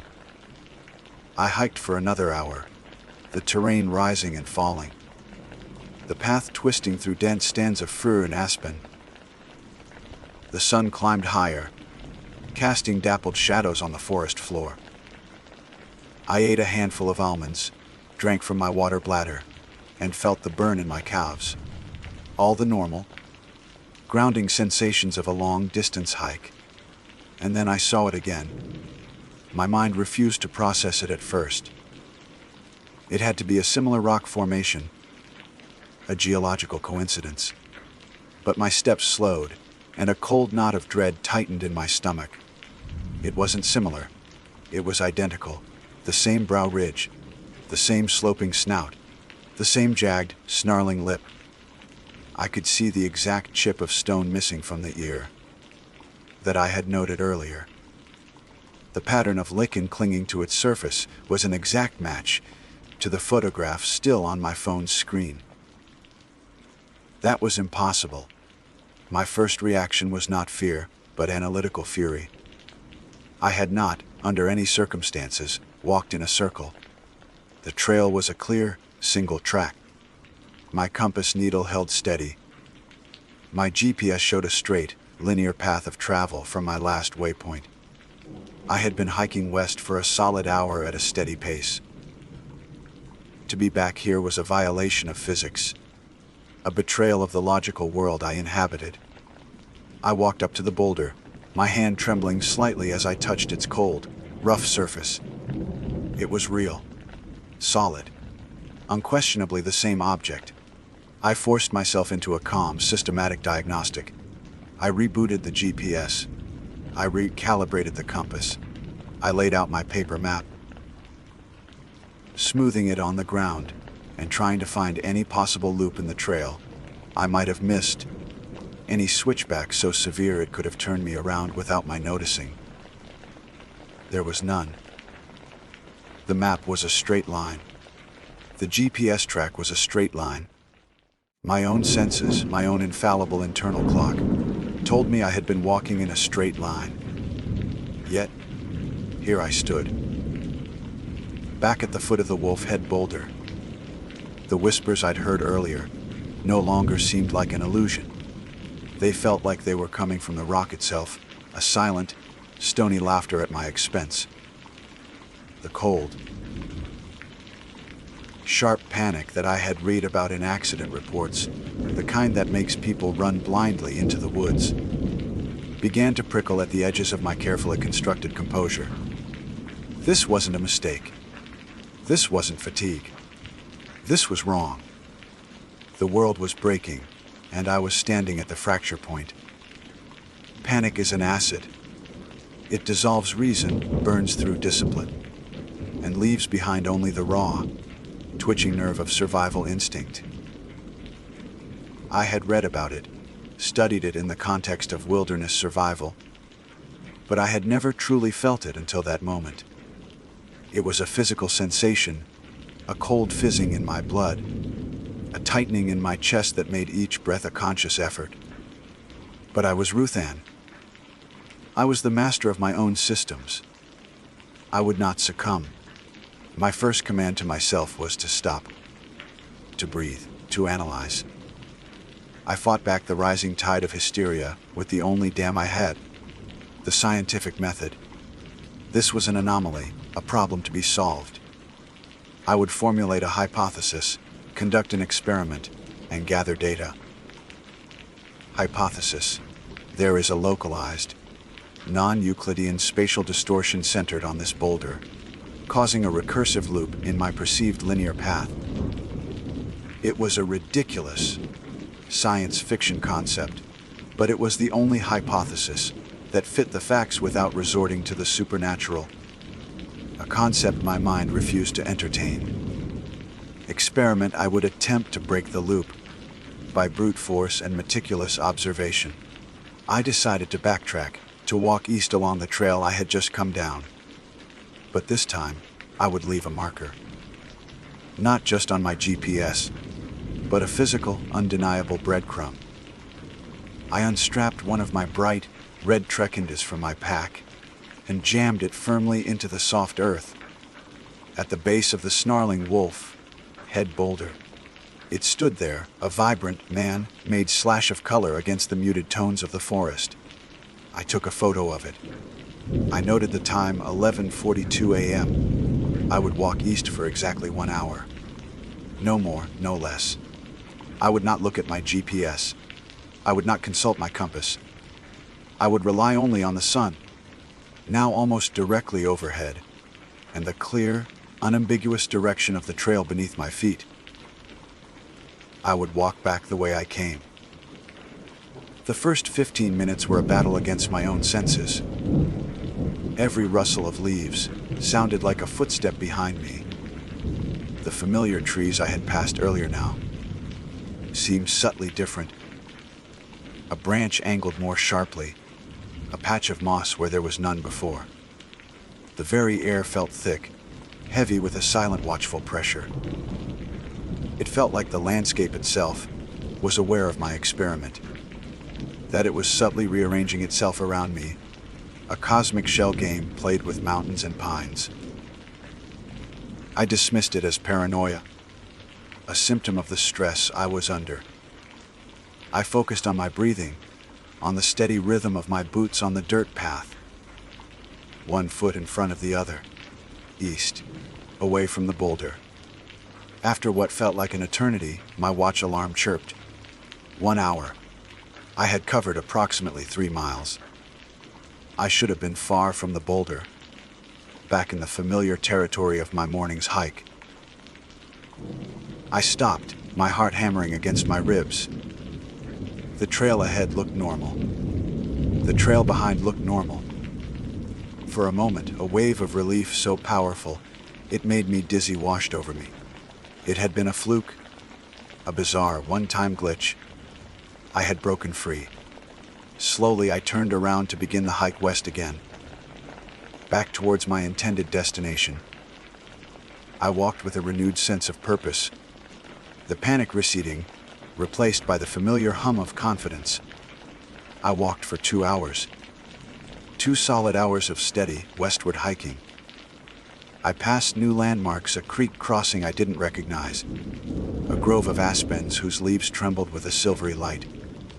This was progress. This was logic reasserting its dominion over chaos. And then, through the trees, I saw it. It wasn't a surprise this time. It was a sentence. A verdict. The wolf head boulder stood in its clearing, impassive, ancient and eternal. And jammed into the earth at its base, gleaming in a stray shaft of sunlight, was my bright red trekking pole. The acid of panic returned, 10 times more corrosive than before. A strangled sob escaped my lips, a sound of pure, animal despair. My carefully constructed world of checklists and probabilities shattered into a million pieces. The map was a lie. The compass was a toy. The GPS was a ghost. They were instruments designed to measure a rational world, and I had stumbled out of it. This was when the memory of Eliza Maywood returned, no longer as a data point, but as a presence. Her story wasn't a cautionary tale about a mistake. It was a prophecy. They found her backpack, fully stocked, leaning against a granite boulder. Which granite boulder? My eyes darted around the clearing, half expecting to see the faded canvas of her pack propped against a tree. The thought was so vivid, so chilling, that I took an involuntary step back. She hadn't gotten lost. She had been caught. She had walked this same impossible loop, hour after hour, day after day, until her hope and her sanity had eroded away like the stone of the wolf's face. Was she still here? A ghost walking just out of phase with my reality, her footsteps forever echoing in a dimension I couldn't perceive. The forest no longer felt neutral. It felt predatory. The wind whispering through the pines sounded like a name. Eliza. The snarling face on the boulder seemed to deepen, its quartz fangs glinting with a hungry light. The world was not just broken, it was malicious. It was a trap, and the boulder was the bait. I tried to fight it. I tried to break it. I left the trail entirely, plunging into the dense undergrowth, determined to bushwhack my way out in a straight line, compass in hand. I fought through thorny bushes that tore at my clothes and skin, scrambled over fallen logs slick with moss, and waded through icy streams that numbed my feet. I ignored the scratches, the bruises, the exhaustion. I was a machine of pure will. I fueled by terror. I pushed on for hours, the sun beginning its slow descent towards the western peaks, painting the sky in hues of orange and blood. My body was screaming in protest, my lungs burned, and my mind was a frayed, tangled mess of fear and denial. Finally, utterly spent, I stumbled into a small clearing and fell to my knees, gasping for air. As my vision cleared, I looked up. The wolf, head boulder, stood before me, bathed in the long, eerie shadows of twilight. It looked darker now, more menacing. It felt like it had been waiting for me. It knew I would be back. I didn't scream this time. I didn't cry. A strange, terrifying calm settled over me. The calm of absolute certainty. The fight was over. You cannot escape a prison when the prison is the geometry of space itself. You cannot win a game when the rules are written by an insane god. I had done everything right. My preparation had been flawless. My execution, perfect, and it didn't matter. I finally understood. Eliza Maywood hadn't made a mistake. Her only mistake was being here. My only mistake was being here. We had stumbled into a glitch in the world, a place where the laws of physics had been suspended. With a slow, deliberate movement that felt like it belonged to someone else, I unclipped the sternum strap of my backpack. I shrugged my shoulders, letting the weight of my meticulously planned world slide off me. It hit the dirt with a soft thud, right at the foot of the wolf, head boulder. I sat down on the cold ground, my back against the stone, and watched the last rays of sunlight disappear behind the mountains. I didn't know what would come with the darkness, but I knew there was no point in walking anymore. I was home. One day, someone else would come. They would find my backpack, right here, and the mystery would begin all over again. The surrender was a strange sort of peace.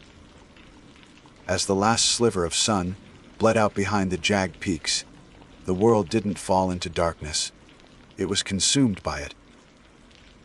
The vibrant colors of sunset were a final, fleeting lie before the absolute truth of the night. I sat with my back against the cold, unyielding stone of the wolf, head boulder, my meticulously packed world lying in a heap at my feet. For the first time in my adult life, I had no plan. There were no more variables to calculate, no more contingencies to enact. The equation had been solved, and the answer was 0. The forest transformed. The gentle rustle of leaves became the dry skittering of skeletal fingers. The hoot of a distant owl was no longer a simple call of nature, but a question filled with ancient mockery. Who? Who is next? The babbling creek, my constant companion, now sounded like a chorus of hushed, frantic whispers, the words just beyond the grasp of my understanding. My senses, which I had always trusted implicitly, were now instruments of torture, feeding my mind a symphony of terror. I did not reach for my headlamp. What was the point of casting a tiny, pathetic circle of light into an infinite, predatory darkness, to see the things that were watching me more clearly?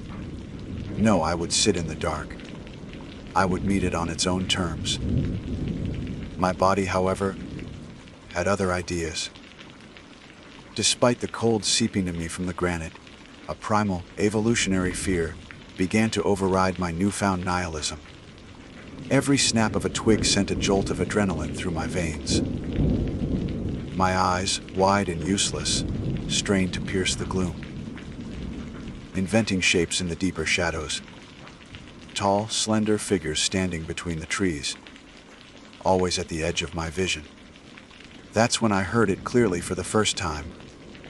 Not a whisper on the wind, not a trick of the mind, but a voice. A woman's voice, thin and reedy, as if stretched across a vast distance. It was a single word, hanging in the air for a moment before being swallowed by the night. My blood ran cold. It was Eliza. It had to be. My rational mind, the last vestige of the old Ruthann, tried to fight back. Auditory hallucination. Stress-induced psychosis. But my heart knew the truth. I was not alone here. I fumbled in my pack, my hands clumsy with cold and fear, until they found the satellite phone. My final contingency.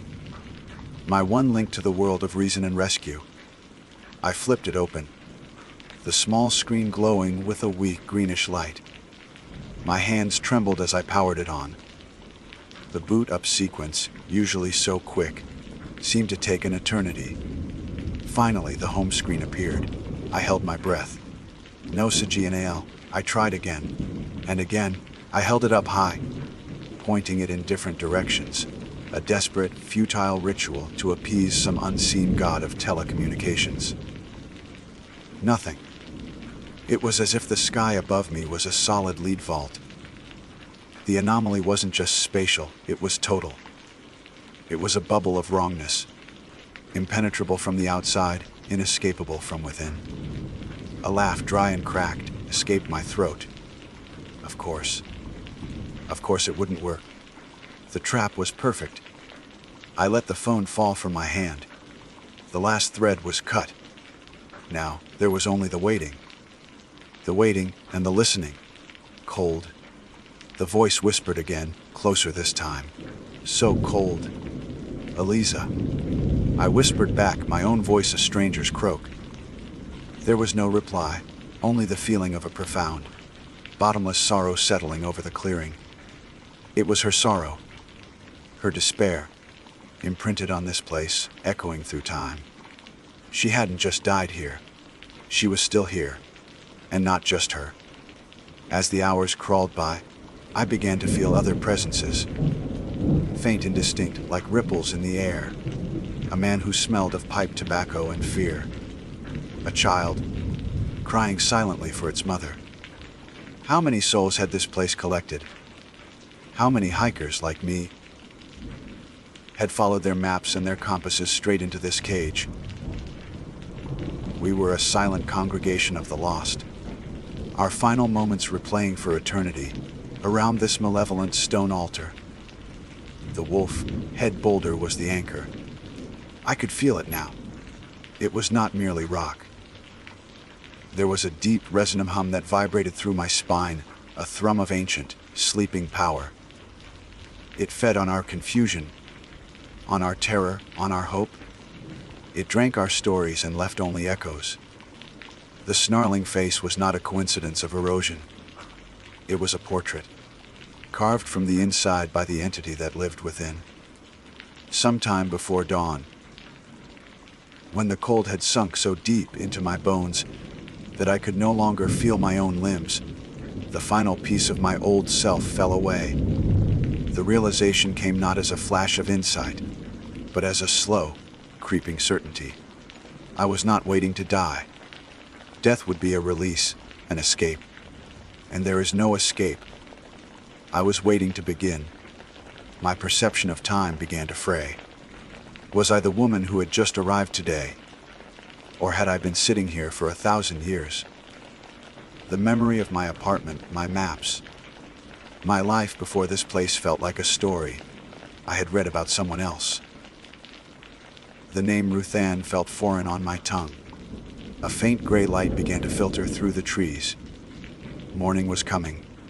A new day. A new beginning. I looked down at my pack. At the red trekking poles still stuck in the ground. They looked like artifacts from a forgotten civilization. And then I saw him.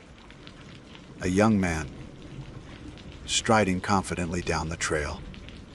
He wore bright, modern hiking gear, and a look of intense focus was on his face. He checked the GPS on his wrist, nodded to himself, and kept walking. He didn't see me. He looked right through me.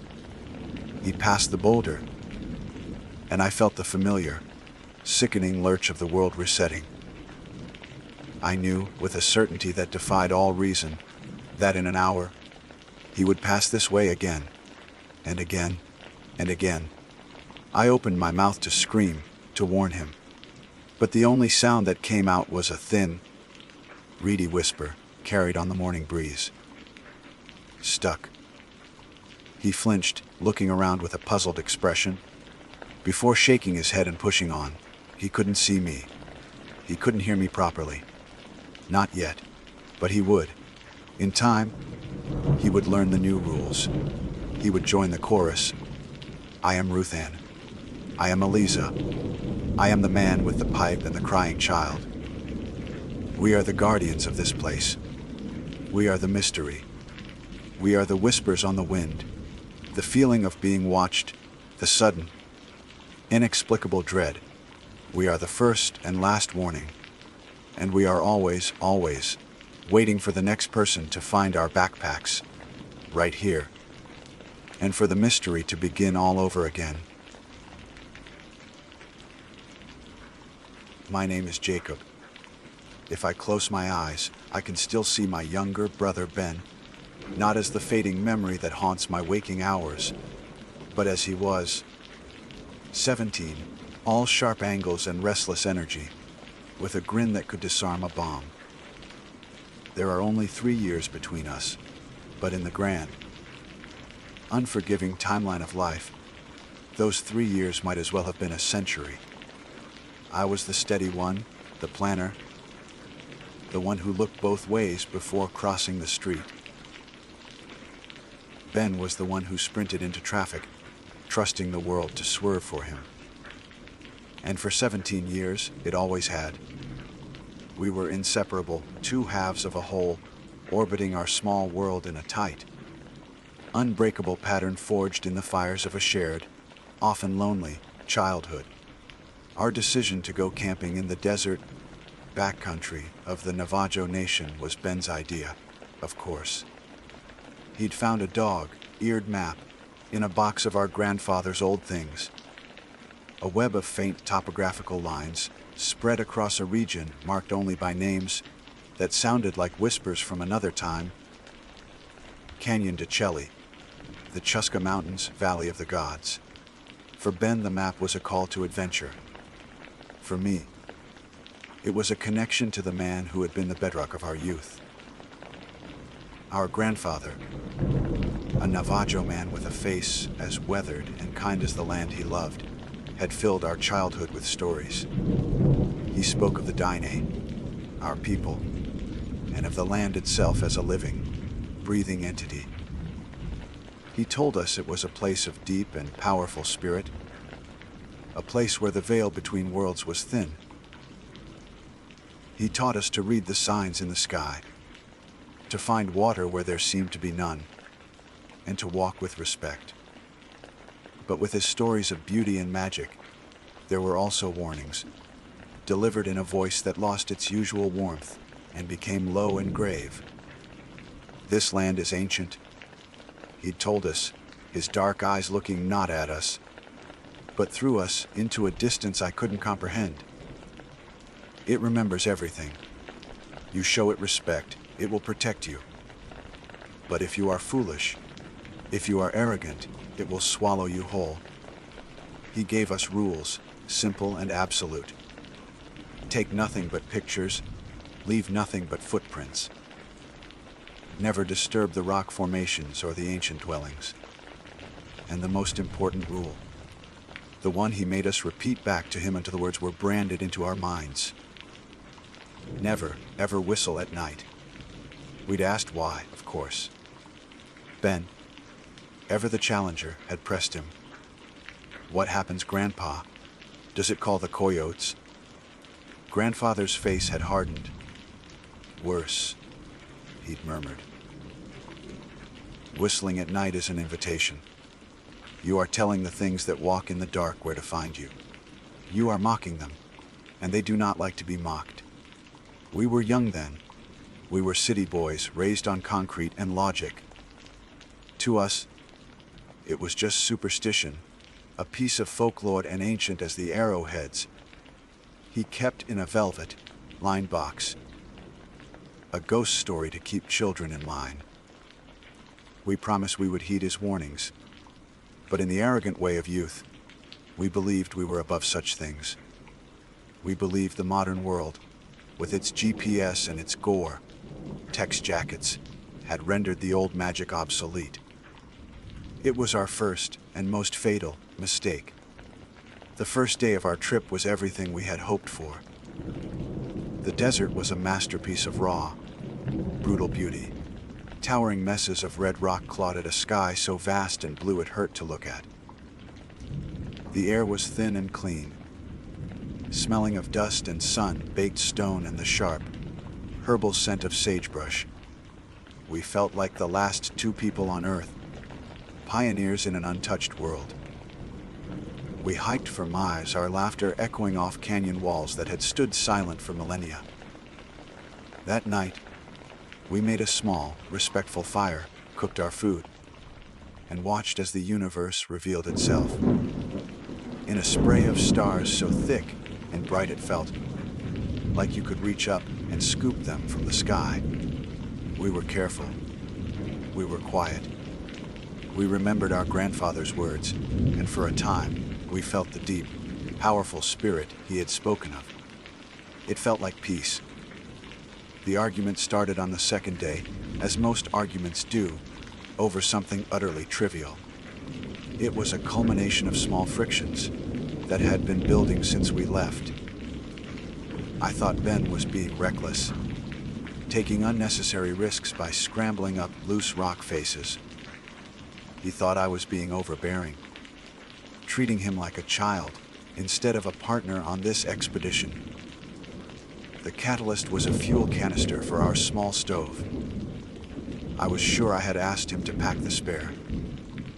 He was sure I had said I would do it. It left us with just enough for one more meal, maybe two if we were careful. "It's fine, Jake," he'd snapped, kicking at a rock. "We'll just build a bigger fire. It's not the end of the world." "That's not the point, Ben," I retorted, my own frustration boiling over. "The point is about being prepared, about thinking ahead. What if the weather turns? What if we can't find dry wood? This isn't a game. Not everything has to be a life or death scenario," he shouted, his voice cracking with teenage indignation. You always do this? "You suck the fun out of everything with your constant worrying. I'm going for a walk to cool down. Try not to have a panic attack while I'm gone." I let him go. I was angry, and a part of me, the petty, older brother part, wanted to let him stew in his own frustration. He was smart and capable. He wouldn't go far. I watched him stalk off, a silhouette of righteous anger against the afternoon sun, and turned back to camp, assuming he'd be back in an hour. Maybe two. With a sheepish apology and an appetite for dinner. I busied myself, organizing our gear, filtering water, trying to let my own anger cool with the passing of the day. But as the sun began its slow, majestic descent, a new feeling began to creep in, cold and unwelcome. The desert, which had felt so open and beautiful, was now changing its character. The shadows stretched, long and distorted, turning familiar rock formations into crouching beasts. The wind picked up, whispering through the canyons with a sound that was no longer peaceful, but mournful. The vibrant colors of the landscape deepened, the mesas and canyons painted in shades of blood and rust. An hour passed, then two. The last sliver of sun disappeared, and a profound, unnerving silence fell over the land. It wasn't just quiet, it was a heavy, oppressive absence of sound. My anger had long since evaporated, replaced by a gnawing anxiety that tightened its icy grip around my chest. This was no longer about a fuel canister. This was about my brother alone, as darkness consumed the wilderness. I started calling his name, my voice sounding small and pathetic against the immense backdrop of rock and sky. Ben, come on! "It's getting dark." Only the sighing of the wind answered. Panic began to set in, a frantic, buzzing energy. I grabbed my most powerful flashlight, its beam cutting a sharp, lonely cone through the encroaching blackness. I walked in a widening circle around our campsite, sweeping the light across rocks and scrub, brush, my heart hammering against my ribs. Every twisted juniper looked like a person. Every gust of wind sounded like a footstep. My grandfather's warnings, once so easily dismissed, now returned with terrifying clarity. It will swallow you whole. I was on the verge of a full-blown panic, my mind racing with 1,000 horrific possibilities. A fall, a snake bite, getting lost in the labyrinthine canyons when I heard it. Faint, strained, but unmistakable. "Jakey! Help me!" It was Ben's voice. It came from the east, from the direction of a narrow side canyon we had noted earlier. A wave of relief so powerful, it almost buckled my knees, washed over me, instantly followed by a surge of adrenaline. He was alive. He was close. But he was in trouble. "Ben! I'm coming!" I shouted, my voice raw with a mixture of fear and relief. I began to run, stumbling over rocks and roots, my flashlight beam bouncing wildly ahead of me, plunging me into a disorienting world of light and shadow as I raced toward the sound of my brother's voice. The entrance to the side canyon was a narrow slit in the rock, a dark mouth that seemed to swallow the beam of my flashlight. The air immediately grew colder, the oppressive silence of the open desert replaced by a claustrophobic hush. My own ragged breaths and the crunch of my boots on the gravel floor were the only sounds. The walls of sandstone, smooth and ancient, rose up on either side of me, so close I could touch them both by stretching out my arms. They seemed to lean inward the deeper I went, blotting out the stars until only a thin, dark ribbon of sky was visible above. Hurry! I think I twisted my ankle! The voice called out again. It was closer now, echoing strangely in the confined space. The relief I had felt moments before was still there, but it was now threaded with something else, a dissonant note of unease. The words were right, the voice was Ben's, but the tone, it was off. There was no pain in it, no tremor of fear. It was flat, level, like a line read from a script. It was the perfect mimicry of my brother's voice, but it was a mimicry of a recording, not a person in distress. My pace slowed from a frantic run to a cautious, deliberate walk. My logical mind, the part of me that had always kept Ben out of trouble, was screaming that something was fundamentally wrong.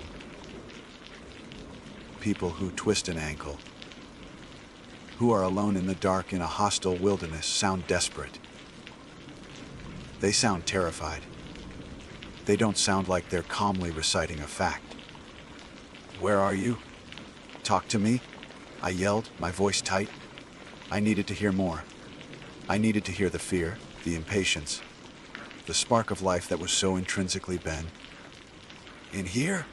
Just a little further," it replied with the same unnerving calm. The echo played tricks, making it sound like it was coming from just around the next bend, then from deep within the rock itself. Every instinct I had, every primal alarm bell in my soul, was shrieking at me to turn back. The memory of my grandfather's face, his grave warning about things that walk in the dark, flashed in my mind. Whistling at night is an invitation. We hadn't whistled. But had Ben done something else? Had his angry, defiant hike into the twilight been its own kind of invitation? Had he disturbed something he shouldn't have? But the thought of Ben, my little brother, lying injured and alone in this suffocating darkness, overrode everything. I couldn't abandon him. If there was even a 1% chance that this was real, that he was hurt and needed me, I had to keep going. I was the steady one, the planner, the protector. It was my job, so I pushed the fear down, burying it under a layer of desperate hope, and pressed onward into the maze of rock. The canyon twisted and turned, a labyrinth designed by a mad god. Side passages split off, each one a dark, gaping maw of uncertainty. My flashlight beam, my only anchor to reality, would sweep across a dead end, forcing me to backtrack and choose another path. With every turn, the feeling of being watched intensified. It was a physical pressure on my skin, a prickling at the back of my neck that made my hair stand on end. I felt like a mouse being led through a maze by a patient, unseen predator.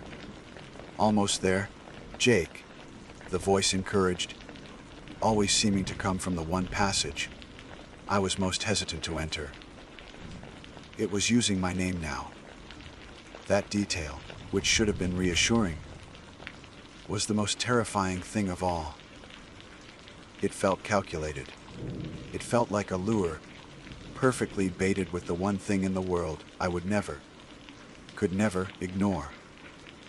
I was getting tired, my legs aching and my lungs burning from the thin, cold air. The panic I had suppressed was beginning to bubble up again, hot and acidic in my throat. I started to notice other things. The smell. The air, which should have smelled of damp rock and dust, carried a faint, coppery, metallic scent. It was the smell of old blood. And there were tracks on the sandy floor, revealed in the bobbing circle of my light. Not human footprints. They were the four-toed prints of a canine, a coyote leading deeper into the canyon. They were fresh. But there were no other tracks. No sign of Ben's hiking boots. No scuff marks from a fall. Just the neat, deliberate prints of the coyote, heading in the exact same direction as the voice. My blood ran cold. The pieces began to click into place, forming a picture of such impossible horror that my mind recoiled from it. The flat, recorded quality of the voice, the lack of any other sound, the tracks, the smell. My grandfather's stories. He told us of witches, of dark sorcerers who walked among our people. He called them Ye-nailed Lushi, the skinwalkers, men who had committed the ultimate evil, who had murdered a close relative, to gain the power to take on the shape of an animal. They were masters of mimicry, he'd said. They could perfectly replicate the voice of anyone they had heard. They used it to lure people, to draw them away from the safety of the fire, away from their families and into the darkness. It couldn't be. It was a story, a myth to frighten children. My modern, logical mind fought against it, trying to find a rational explanation. A prank, a poacher with a tape recorder. Anything but this. I rounded one last sharp bend, my heart a frantic drum against my ribs. The canyon opened up slightly into a small, circular chamber, a dead end. And there, in the center, sitting calmly on its haunches, was the source of the tracks. My flashlight beam fell upon it, and the world fell away. It was a coyote. It was mangy and thin, its fur patchy, like any other scavenger you might see in the desert. But that's where the resemblance to any normal animal ended. Its posture was wrong. It wasn't wary or fearful of my light. It sat with an unnerving stillness, a predatory patience that was utterly alien to a wild creature. And then there were its eyes.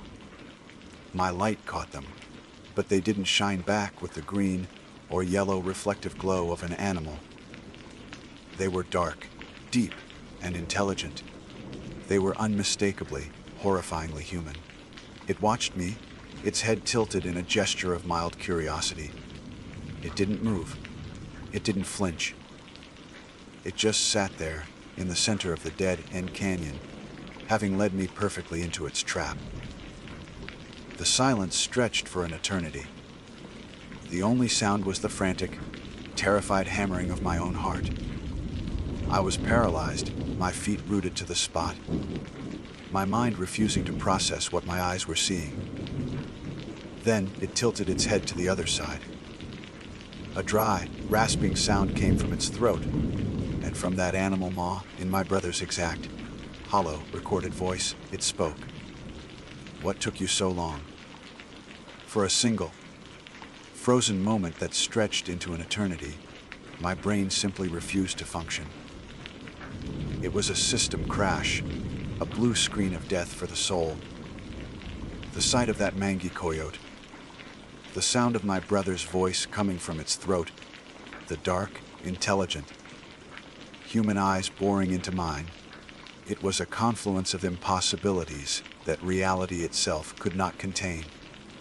The carefully constructed walls of my world, built on logic and science, did not just crack, they vaporized. In their place was a howling void filled with the chilling truth of my grandfather's stories. Yi Naldlushi, the skinwalker. It was real, and it had my brother. The paralysis broke. It wasn't a conscious decision, it was a primal, reptilian instinct that bypassed every rational thought. My body, understanding the threat long before my mind could catch up, acted on its own. A single, guttural sound of pure terror ripped from my throat as I spun around and ran. I have never known speed like that before or since. It was a blind, adrenaline-fueled flight, powered by a horror so profound it threatened to stop my heart. I didn't look back. I couldn't. The image of those human eyes and that animal face was burned onto the inside of my eyelids. To look back would be to confirm it was following. And that was a confirmation I knew I could not survive. But I could hear it. Behind me, there was no growling, no snarling of a normal predator. Instead, there was the sound of scrabbling claws on rock and sand, and something far, far worse. Laughter. It was Ben's laugh, that familiar, carefree chuckle he'd make when he video gamed, or told a stupid joke. But it was twisted, distorted by the animal throat it came from, stripped of all warmth and humor, leaving only a sound of pure, predatory malice. Running away, Jake, it called, the voice echoing through the narrow canyon. I thought you came to help me? My ankle still hurts. The words were a physical blow, each one a spike of ice driving into my spine. It was toying with me. This wasn't just a hunt, it was a game. A cruel, psychological torture designed to break me before it destroyed me.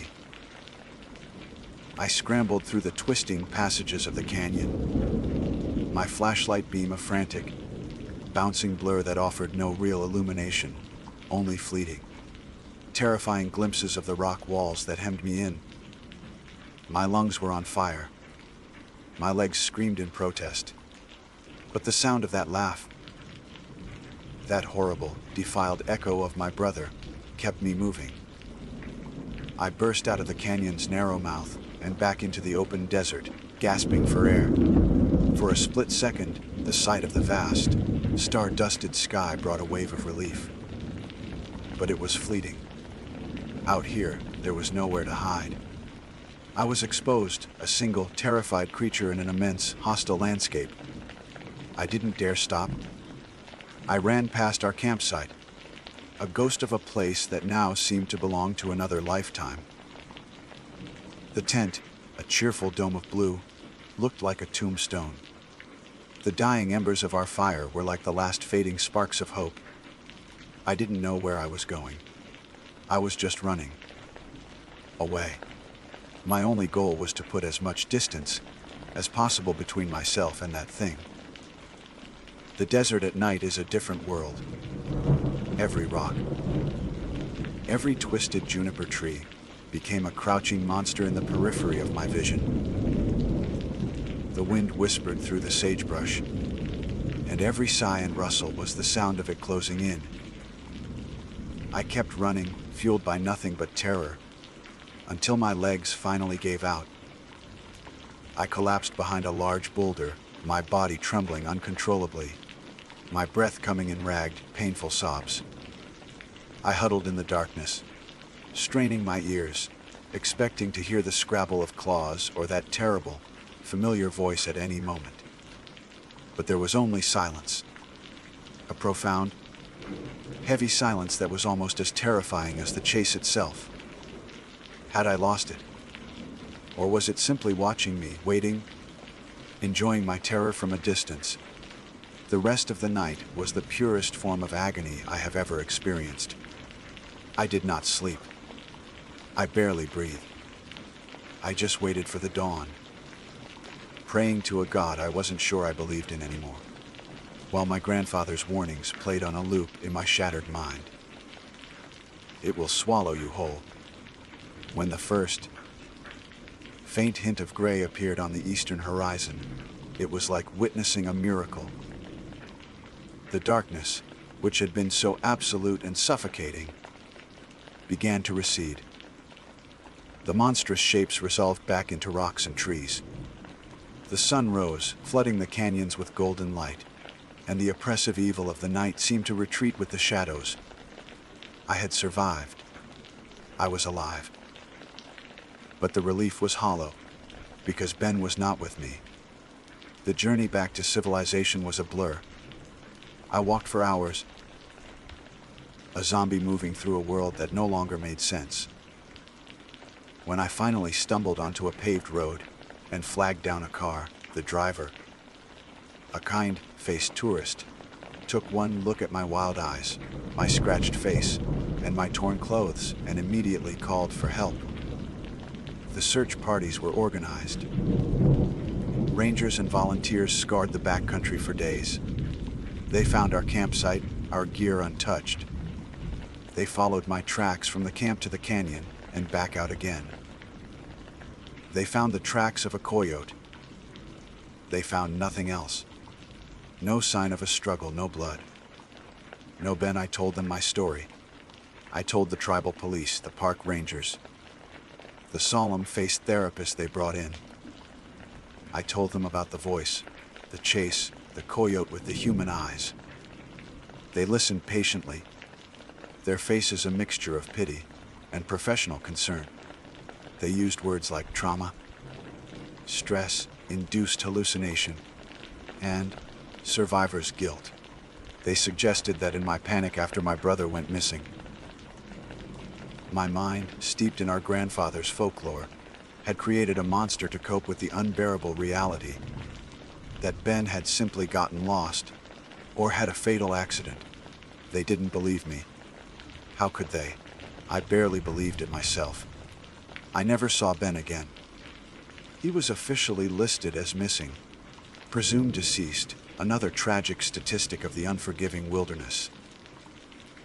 But I know what happened. I know he wasn't taken by the desert. He was taken by what walks within it. I left that place, but it has never left me. I live in the city now, surrounded by light and noise, but I never feel safe. I avoid the quiet places, the dark places. I can't stand the sound of the wind. Because sometimes, when it's late and the world is asleep, when the wind is just right, I still hear him. It's Ben's voice, faint and strained, carried on the breeze from 1,000 miles and a lifetime away, calling my name. My name is Louis Bernard. This journal is intended as a formal record of my winter trapping expedition in the vast, untamed wilderness of northern Alberta, undertaken in the year of our Lord, 1879. I create this account for the benefit of my family, and for the records of the Hudson's Bay Company, my esteemed employer.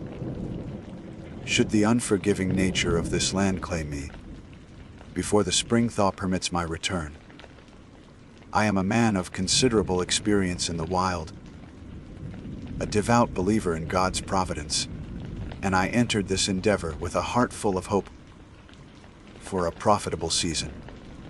October 12th, the first snows arrived with a sudden and fierce prematurity. blanketing the world in a pristine, silent shroud of white. My small, sturdy cabin, which I constructed with my own hands from the surrounding pine, feels more like a ship adrift on a frozen sea than a bastion against the elements. Each morning, I perform the same ritual.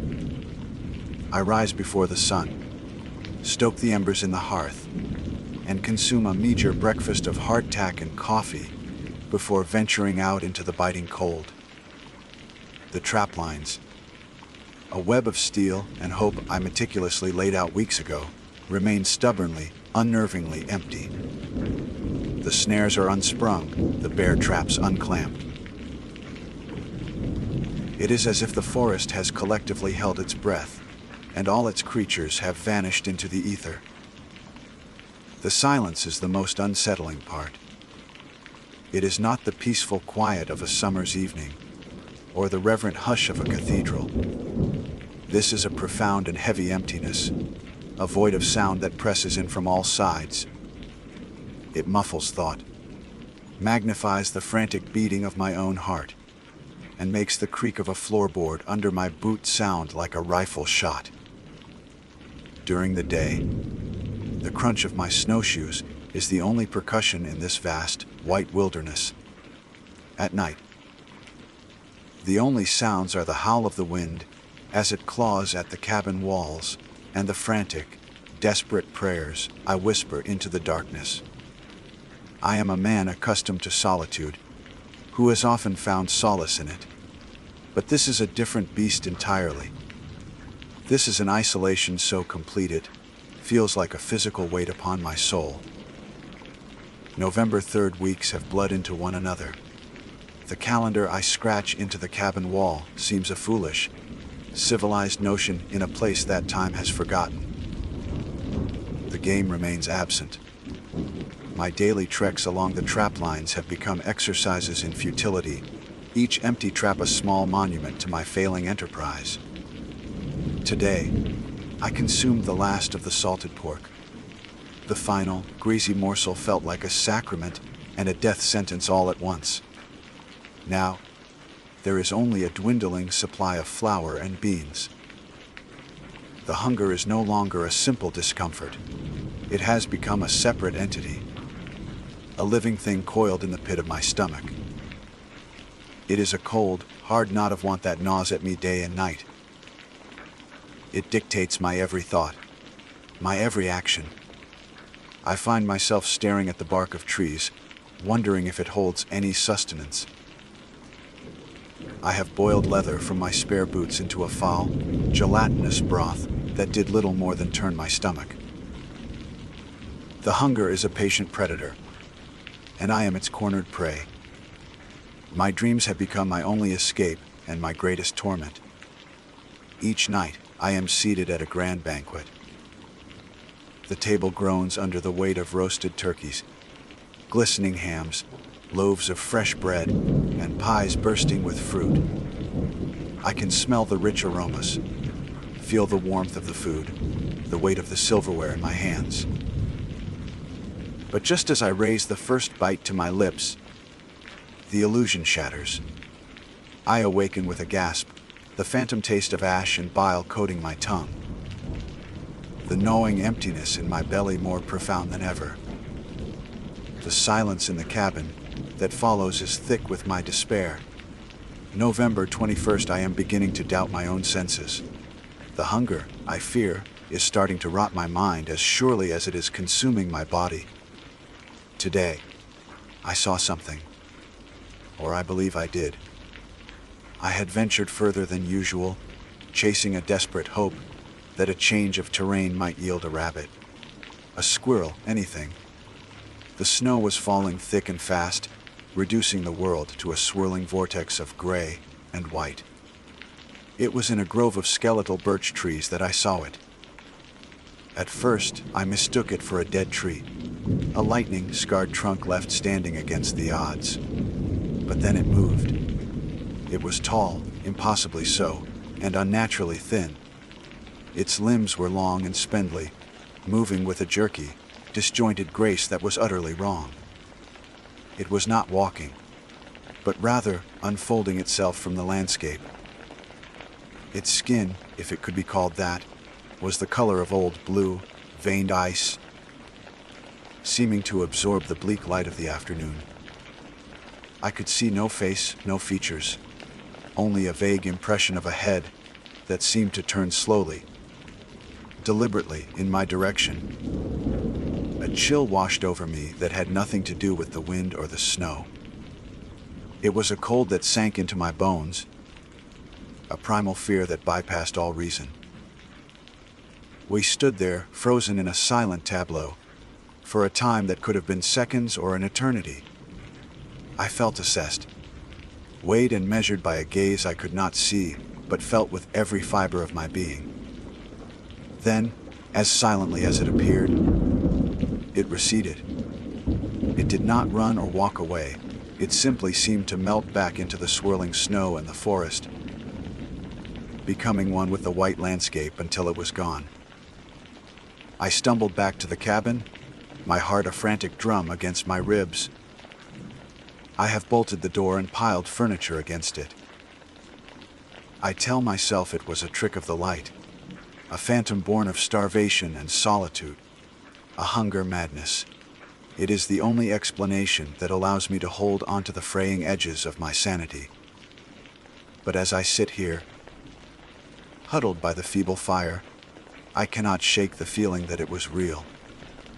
And I cannot shake the even more terrifying feeling that it is still out there, watching me. The silence of the woods no longer feels empty. It feels expectant. December 5th, something has fundamentally changed within me. The hunger is no longer the simple, gnawing emptiness of a starving man. That was a clean sort of pain, a physical trial I could understand and fight with prayer and fortitude. This new hunger is different. It is a corruption of the soul. It has transformed from a dull, persistent ache into a sharp, specific, and horrifying craving. It is a dark and twisted thing, whispering from the deepest parts of my being, demanding a sustenance that my mind recoils from in terror. I caught my reflection today in the icy glaze of the cabin window. For a terrifying moment, I did not recognize the man staring back. His eyes were wide and sunken, burning with a feverish light. His skin was stretched taut over his cheekbones, giving him a skeletal, predatory look. But it was not the physical decay that frightened me. It was the way I saw myself. When I looked at my own hands, gaunt and trembling, my first thought was not of the work they could do or the prayers they could offer. I saw meat. I saw sinew and bone. My heart began to pound in my chest, a frantic, heavy rhythm, and a wave of nausea and a terrible, conflicting desire washed over me. I am no longer alone in this cabin. I am certain of it now. The entity I saw in the woods, the walking specter of ice and shadow, is no longer just an external observer. It is inside me. It has taken root in the barren ground of my starvation and despair. When I manage to drift into a shallow, fitful sleep, it speaks to me. Its voice is not made of sound, but of pure, cold thought, seeping into my consciousness like frost spreading across a pane of glass. It does not speak of hope or salvation. It speaks of a single, unifying truth that all flesh is food, and that the ultimate expression of life is to consume. It tells me that my hunger is a gift, a key to a power I cannot yet comprehend. I fight it. I recite the Lord's Prayer until my throat is raw, but the sacred words feel like stones in my mouth, and the Spirit's cold logic answers every plea. Thy kingdom come, I pray, and it whispers back, my kingdom is already here. It is the kingdom of the tooth and the claw. December 16th, the world is remaking itself before my very eyes. Or perhaps the spirit inside me is simply peeling back the veil, forcing me to see the supposed truth that lies beneath. My perception has shifted in a way that I fear is irreversible. I look out the cabin door and I no longer see a forest. I see a vast, skeletal graveyard. The snow-laden pines look like towering, bleached bones reaching for a merciless sky. The endless expanse of snow is not a blanket of pure white, but a death shroud of stretched, pale skin pulled tight over the corpse of the land.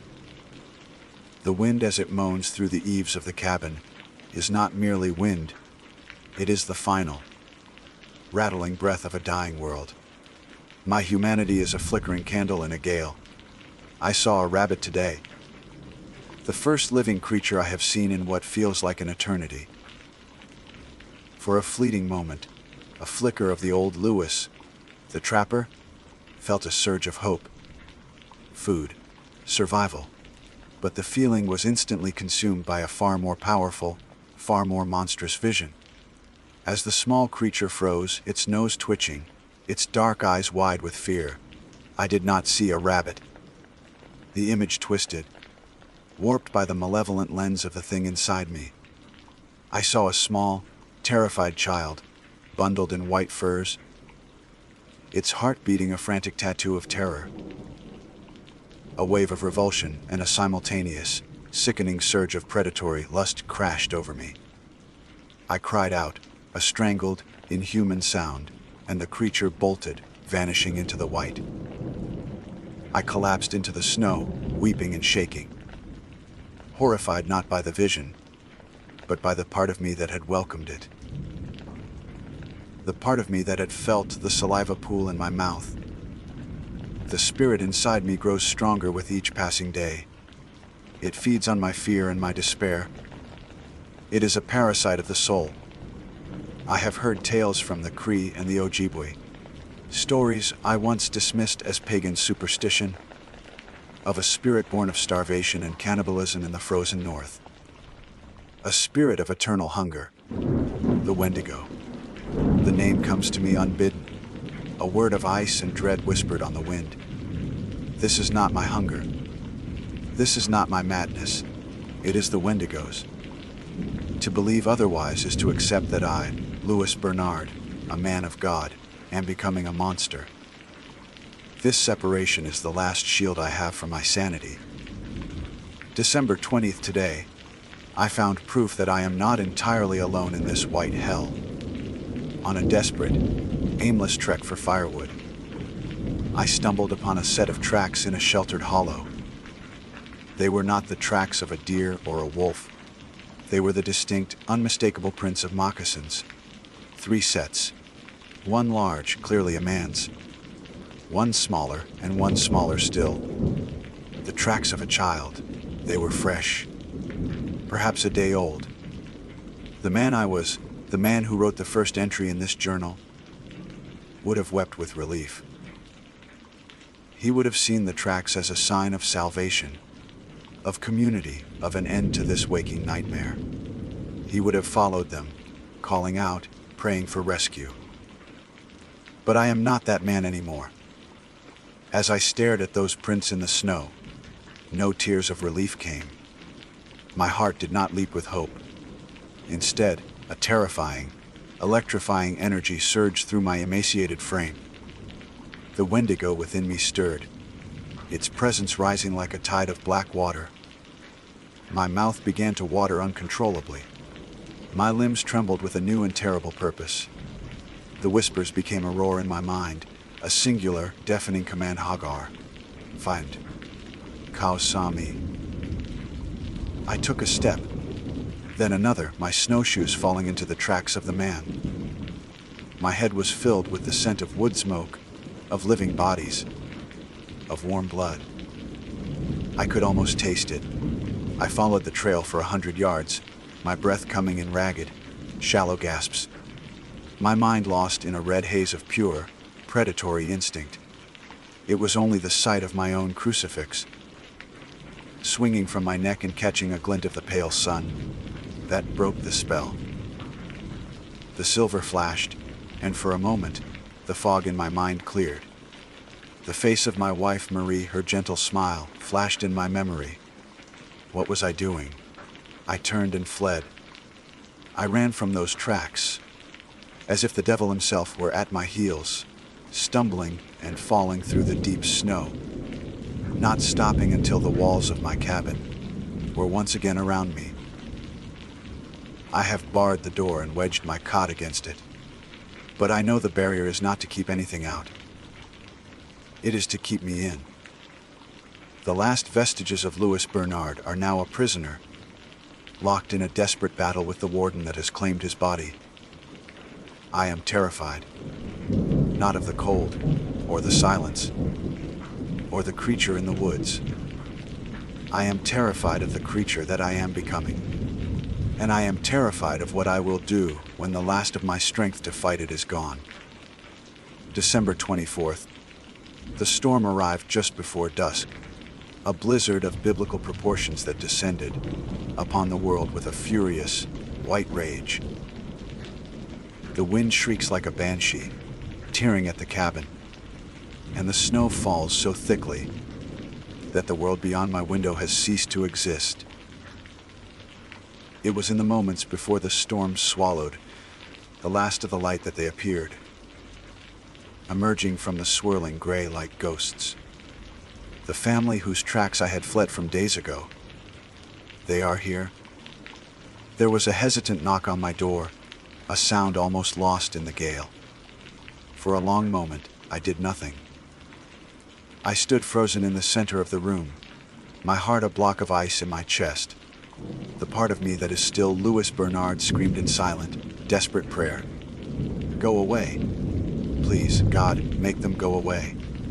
But the Wendigo, the spirit of the ice and the endless hunger uncoiled within me. It did not scream. It watched. It waited. It knew. Another knock, more urgent this time. A man's voice calling out in the Cree language, words of desperation laced with hope. I could not refuse. To leave them to the storm would be a death sentence, an act of murder by inaction. With a trembling hand, a hand that no longer felt like my own, I unbarred the door. There are 4 of them. A man, his face weathered and kind, his eyes holding a quiet strength that I once possessed. A woman, his wife, who clutches a babe, in arms wrapped tightly in rabbit furs. And another child, a small boy no older than 5 or 6, who peeks shyly from behind his father's leg. They are a family. A complete, living, breathing family. The sight of them, the sheer warmth and life they bring into my cold, dead cabin is an agony beyond description. They look at me with pity. They see a fellow trapper on the brink of starvation, an emaciated wretch whose mind is frayed by solitude. The man, whose name is Chayton, clasps my shoulder with a firm, compassionate hand. The woman Anawa offers me a small piece of dried venison from their dwindling pack, an act of profound generosity that feels like a burning coal in my hand. They do not see the truth. They cannot see the predator that wears my face like a mask. They see a starving man, and they are wrong. A starving man eats what he can find. A Wendigo eats what it wants. And as I look at them, at the pulse beating in the man's throat, at the soft flesh of the children, I know what it wants. It is so very, very hungry. The battle within me is over. The last flicker of Louis Bernard has been extinguished. As I sit here, pretending to chew the tough piece of venison, watching them huddle by my fire, I feel a profound and terrifying calm settle over me. The whispers are gone, replaced by a singular, cold clarity. The transformation is complete. It is irreversible. The struggle, the guilt, the fear, it has all been stripped away, burned to ash by the sheer, purifying force of this new reality. There is no more Louis. There is only the vessel and the hunger it serves. It is a mercy, really. A brutal, terrible mercy. Their fear of the storm is nothing compared to the fate that awaits them. Their flesh will give me strength. It will fuel the spirit, honor it. It will allow me to endure, to become one with this frozen, pitless land. This is the law of the wild, the truth I was too blind to see. The strong consume the weak. It is not a sin, it is the purest form of survival. It is not murder if they are no longer people in my eyes. And they are not. My perception has finalized its shift. I look at the man Chaitin, and I do not see a father. I see a fine cut of meat, strong and tough, enough to last for weeks. I look at the woman Anawa, and I do not see a mother. I see tender, yielding flesh. The children are a delicacy. The spirit inside me trembles with anticipation. My senses are heightened beyond any human capacity. I can hear the frantic, trusting beat of their hearts. I can smell the warm, salt, sweet scent of the blood moving through their veins.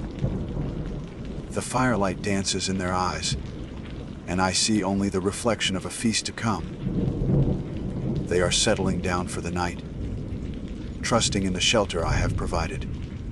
The children are already asleep, their breaths soft and even.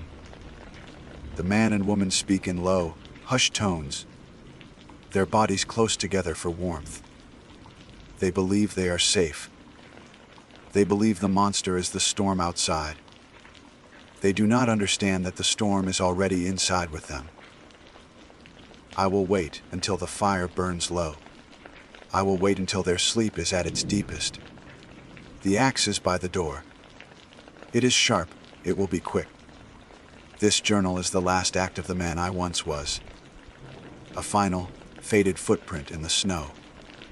When this is done, I will have no more need for words. I will have no more need for God. There will only be the silence, the snow, and the endless, glorious hunger. They are not people. They are prey. My name is Jennifer. To understand the fear that has followed me for 2 decades, you have to understand the place I came from. I grew up in a small town, nestled in the rolling hills of West Virginia, a place where folklore is woven into the very fabric of life. It's breathed in with the misty morning air and whispered in the long, quiet evenings. We were raised on stories of strange lights in the sky, of creatures that lurked just beyond the glow of a campfire, and of omens that clung to the land like the stubborn kudzu vines. For most, these were just tales to spook children. For my boyfriend, Rick, and me, they were an invitation. We were 19, caught in that exhilarating, reckless space between adolescence and true adulthood. Rick was the engine of our adventures. He had a restless energy, a constant need to push against the boundaries of our small town world. He saw life as a series of dares, and his beat up Chevy was our chariot to conquer them. I was quieter, more of a dreamer, the one who read the books and collected the stories. I was fascinated by the history, the what-ifs, the chilling possibility that the legends were more than just legends. I provided the lore. He provided the nerve. It was a magnetic, and perhaps dangerous, combination. Of all the local tales, none captivated us like the Mothman. It wasn't some generic backwoods monster. It was a specific, documented phenomenon. A giant, winged humanoid with hypnotic, glowing red eyes, seen by dozens of credible people in and around the old West Virginia Ordnance Works. A sprawling, abandoned munitions depot from World War II, known to everyone as the TNT area. The sightings had peaked in 1966 and 1967, culminating in a terrifying crescendo just before the catastrophic collapse of the Silver Bridge, which claimed 46 lives. The creature was never seen as a direct aggressor. It was a harbinger, a silent prophet of doom. The story was our local epic, our very own Trojan War, and the Mothman was our Cassandra. That October, the air grew crisp, and the leaves turned to fire and gold.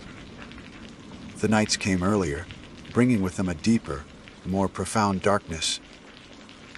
The Mothman anniversary was approaching, and the old stories began to circulate with renewed vigor. It was Rick, of course, who proposed the idea. "We should go," he said one evening, his eyes gleaming with excitement as we sat in his car overlooking the town. "Tonight, go out to the TNT area and see for ourselves." A thrill, cold and sharp, went through me. "Are you serious, Rick? It's pitch black out there. And it's private property." "That's the point, Jen," he laughed, nudging my shoulder. "It's no fun if it's not a little illegal. Come on. Think of the story we'll have. Jennifer and Rick's excellent Mothman adventure."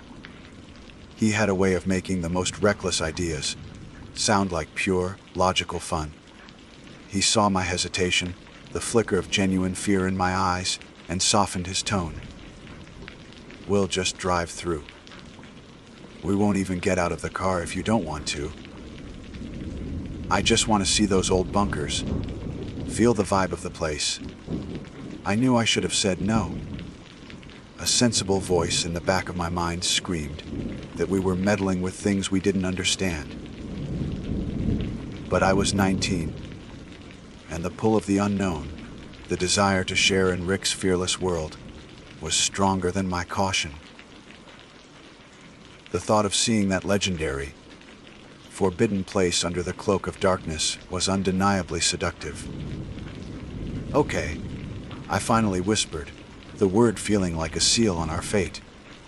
"Let's go." The drive out of town was a descent into another world. The familiar streetlights and warm glow of houses receded in the rearview mirror, replaced by the narrow, winding country roads that snaked through the dark woods. The skeletal fingers of bare trees clawed at a moonless, star-dusted sky.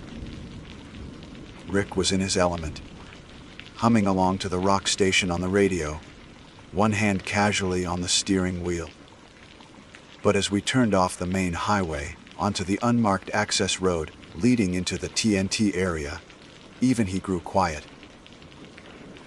The asphalt immediately gave way to crumbling gravel. The car's headlights cut a lonely, bouncing tunnel through an oppressive darkness. On either side of us, the woods pressed in, a solid wall of black. Then, the first of them appeared. A concrete dome, low and menacing, rising from a tangle of weeds and thorns. A munitions bunker.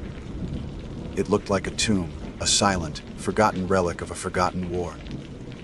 We passed another, and then another, their dark, sealed entrances like vacant eyes staring out at us. The air in the car grew heavy, charged with a palpable sense of history and dread. The radio, once a comforting noise, now felt like an intrusion. Rick reached over and turned it off. The sudden silence was deafening, broken only by the crunch of gravel under our tires. "Creepy," Rick murmured, his voice a low rumble. His usual bravado was gone, replaced by a sense of awe. "It feels watched," I breathed, my eyes scanning the impenetrable wall of trees. I couldn't shake the feeling that we were intruders in a sacred, sorrowful place.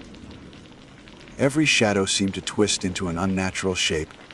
Every gust of wind sounded like a whisper. This wasn't a thrill anymore.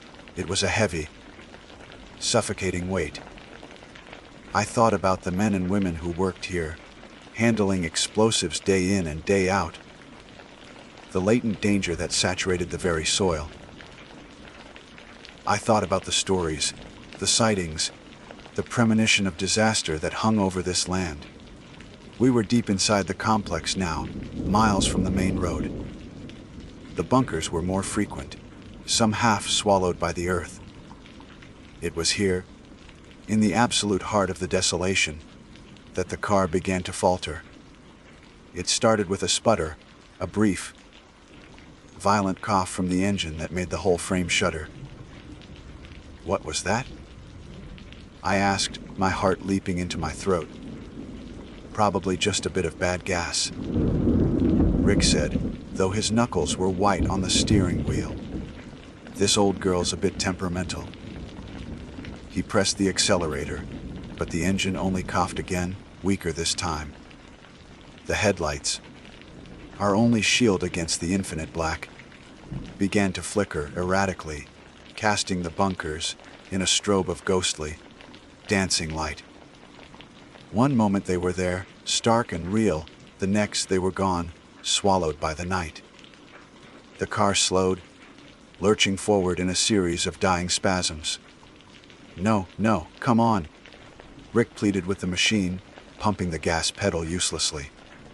With a final, pathetic sigh, the engine died. And with it, the headlights gave one last, brilliant flash, and then extinguished completely. We were plunged into a darkness so absolute, so profound, it felt like a physical substance. It wasn't just the absence of light. It was an active, pressing presence. The silence that followed was even worse. The familiar, comforting rumble of the engine was gone, leaving a void that was instantly filled by the sound of my own frantic heartbeat and the chilling, whispering rustle of the wind through the dead leaves. We were a tiny, fragile metal shell, stranded in the middle of a haunted wasteland, miles from anywhere under a sky that held no moon. The game was over. The thrill had curdled into pure, undiluted terror. We were exactly where the stories had warned us not to be. And we were not alone. For a long moment, neither of us moved. We didn't even breathe.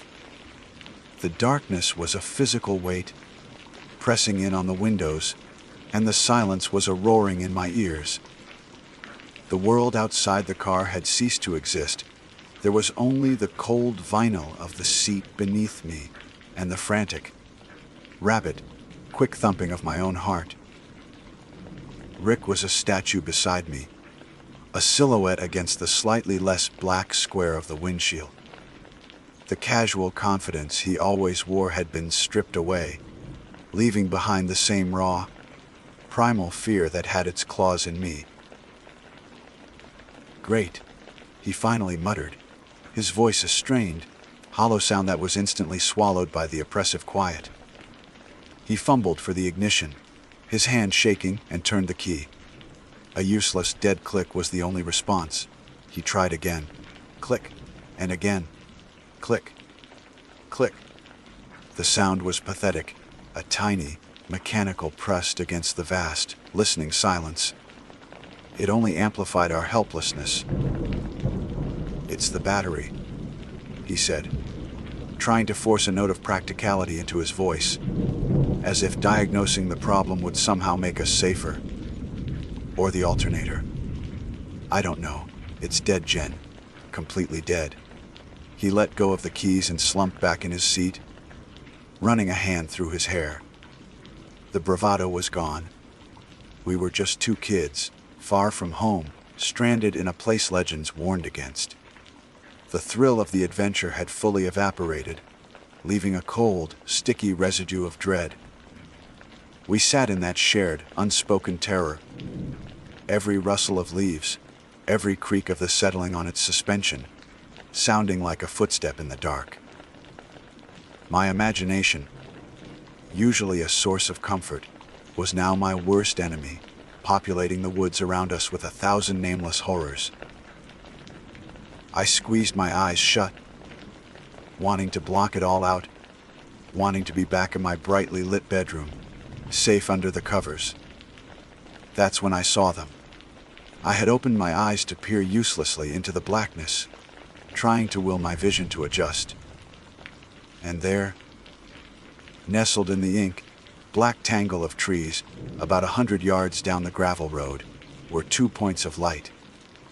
They were small, no bigger than dimes, and they glowed with a soft, self-contained crimson light. My first thought was relief. Reflectors. A gate, a signpost. Another vehicle, something man-made. something normal. "Rick," I whispered, my voice barely a tremor. "Look, down the road." He leaned forward, squinting. "What? I don't see anything," I insisted, pointing with a trembling finger. "Red lights. See them?" He was silent for a moment. Yeah, I see them. Must be reflectors on a post or something. Maybe there's a gate up ahead." But as I stared, a cold certainty began to creep up my spine. They weren't reflecting our dead headlights. There was no other source of light. They were generating their own glow, a deep rubid that didn't waver or flicker. And they were spaced just so, perfectly symmetrical, like eyes. I tried to dismiss the thought. An owl? A bobcat? No animal's eyes glowed that intensely, or that color. And they were utterly still, fixed on us with an unnerving, intelligent stillness.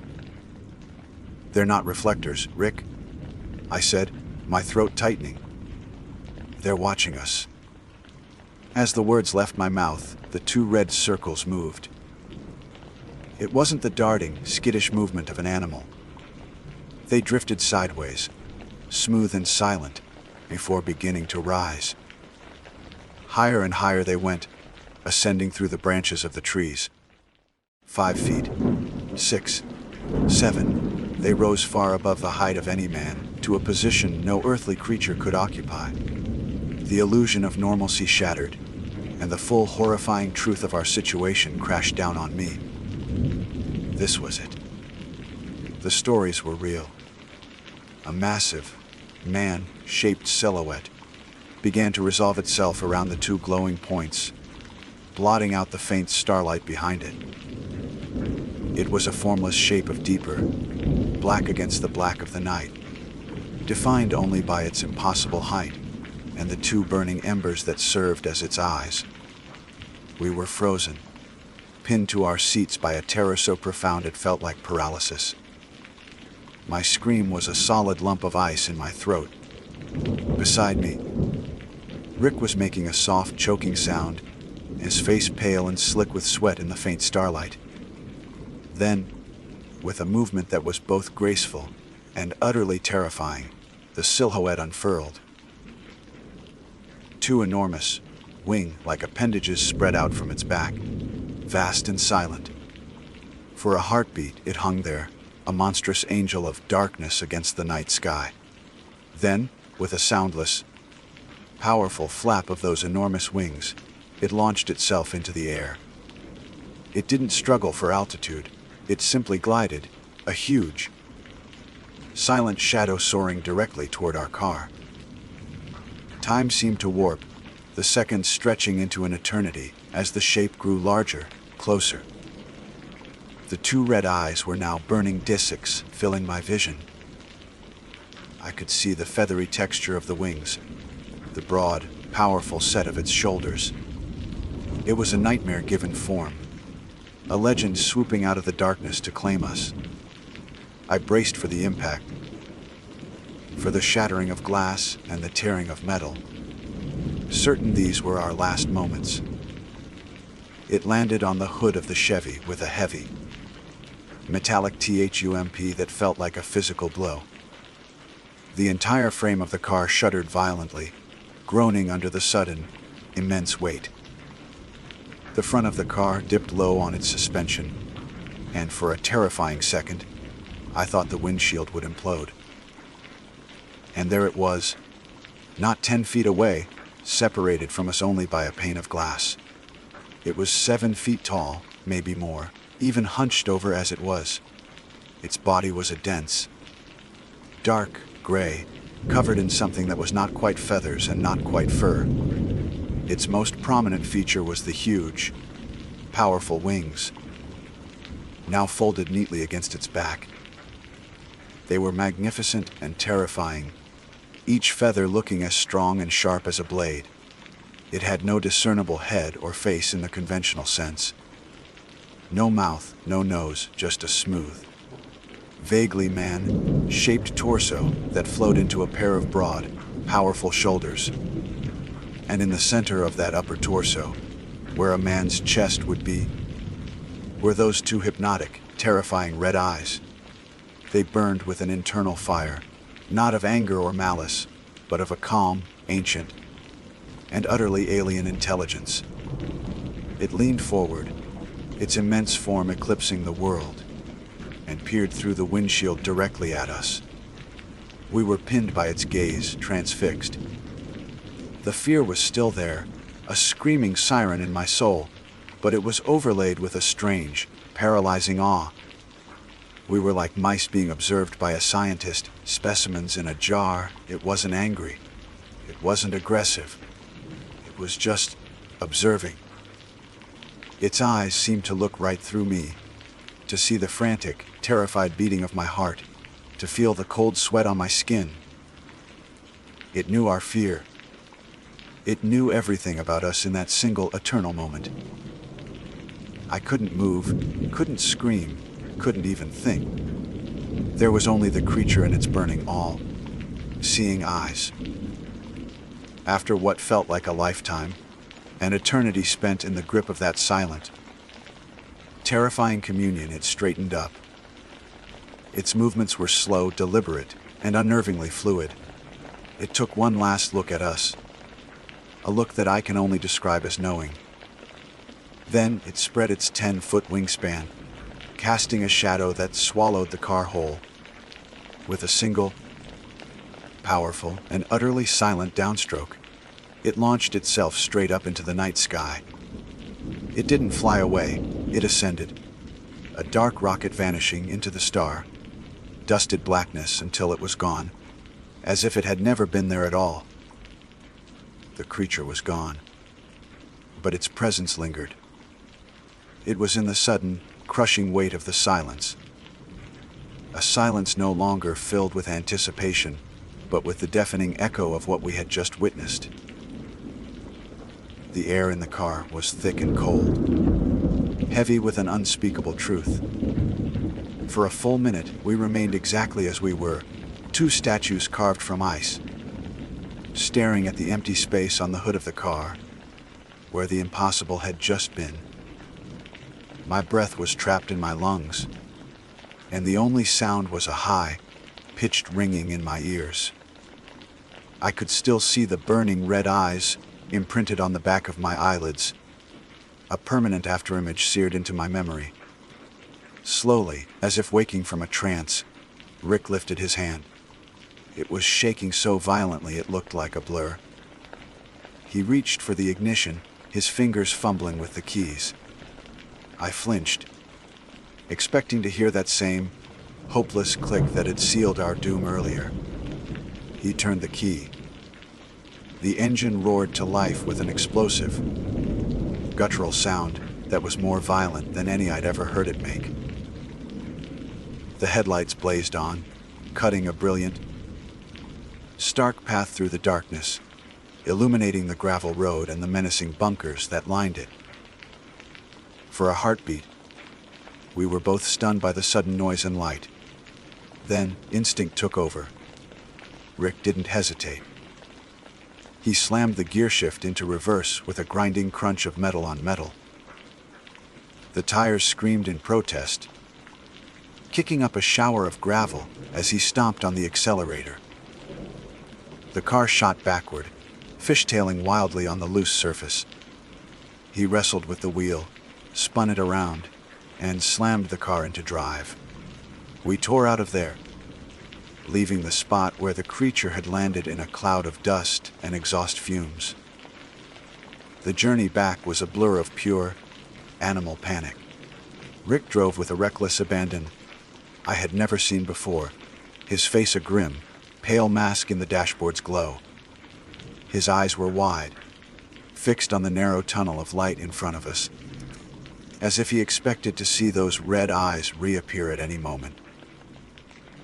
We didn't speak. There were no words for what we had seen, no language to contain the magnitude of that terror. What could we possibly say? Did you see that? Was that real? To speak it would be to admit it, and to admit it was to accept that the world we knew, the safe, predictable world of school and work and small-town life was a fragile illusion. I was pressed back against my seat, my hands gripping the dashboard. Every shadow that leaped out of the woods was the creature returning. Every bend in the road held the promise of another encounter. The familiar, crumbling bunkers that had seemed so menacing on the way, and were now just milestones on our desperate flight to safety. We passed the last one, its dark maw seeming to watch us go, and finally, the tires hit the smooth asphalt of the main highway. The sound was a tangible relief, a connection back to the sane world. Rick didn't slow down. He pushed the old Chevy to its limit, the engine whining in protest as we raced toward the distant, welcoming glow of the city lights. Only when we crossed the town line, passing the familiar "Welcome" sign, did he ease his foot off the accelerator. The car slowed to a legal speed, and we drove the rest of the way in that same thick silence. He pulled up in front of my house, the streetlights casting a deceptively peaceful orange glow. He killed the engine, and the silence that fell this time was different. It wasn't the oppressive, listening silence of the TNT area. It was an empty, awkward silence between two people who had shared something too terrible to acknowledge. He started, his voice cracking. He shook his head, unable to finish. "I know," I whispered. We sat there for another minute, not looking at each other. There was an unspoken agreement in that car. We would never speak of this again. Not to each other, and certainly not to anyone else. Who would believe us? We'd be laughed at, dismissed as drunk or crazy. But more than that, we didn't want to believe it ourselves. We wanted to lock it away in a dark corner of our minds and pretend it was a nightmare, a shared hallucination brought on by the creepy location and our own overactive imaginations. He finally nodded, a short, jerky movement. I got out of the car, closed the door, and walked into my house without looking back. The next few days were strange. We tried to act normal. We went to class, we met up with friends, we talked about trivial things. But there was a new distance between us, a shadow of the shared secret we refused to voice. The easy intimacy we'd had was gone, replaced by a careful, guarded politeness. I found myself avoiding the dark, leaving lights on all over the house. Every time a large bird flew overhead, my heart would seize with a moment of pure, irrational panic. Sleep offered little escape, as my dreams were haunted by the image of two burning red eyes and the silent flap of enormous wings. It was 3 days later. I was in the living room, half watching the local evening news while trying to study.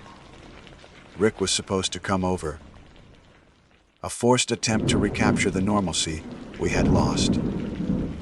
A news anchor was speaking in a somber tone, and a graphic appeared over her shoulder. Interstate bridge tragedy. My blood ran cold. I turned the volume up, my attention completely fixed on the screen. There had been a catastrophic pile up on the interstate, just a few miles outside of town.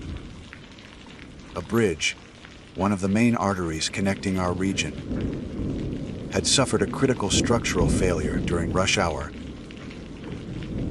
A support pier had given way, sending a dozen cars plunging into the cold river below.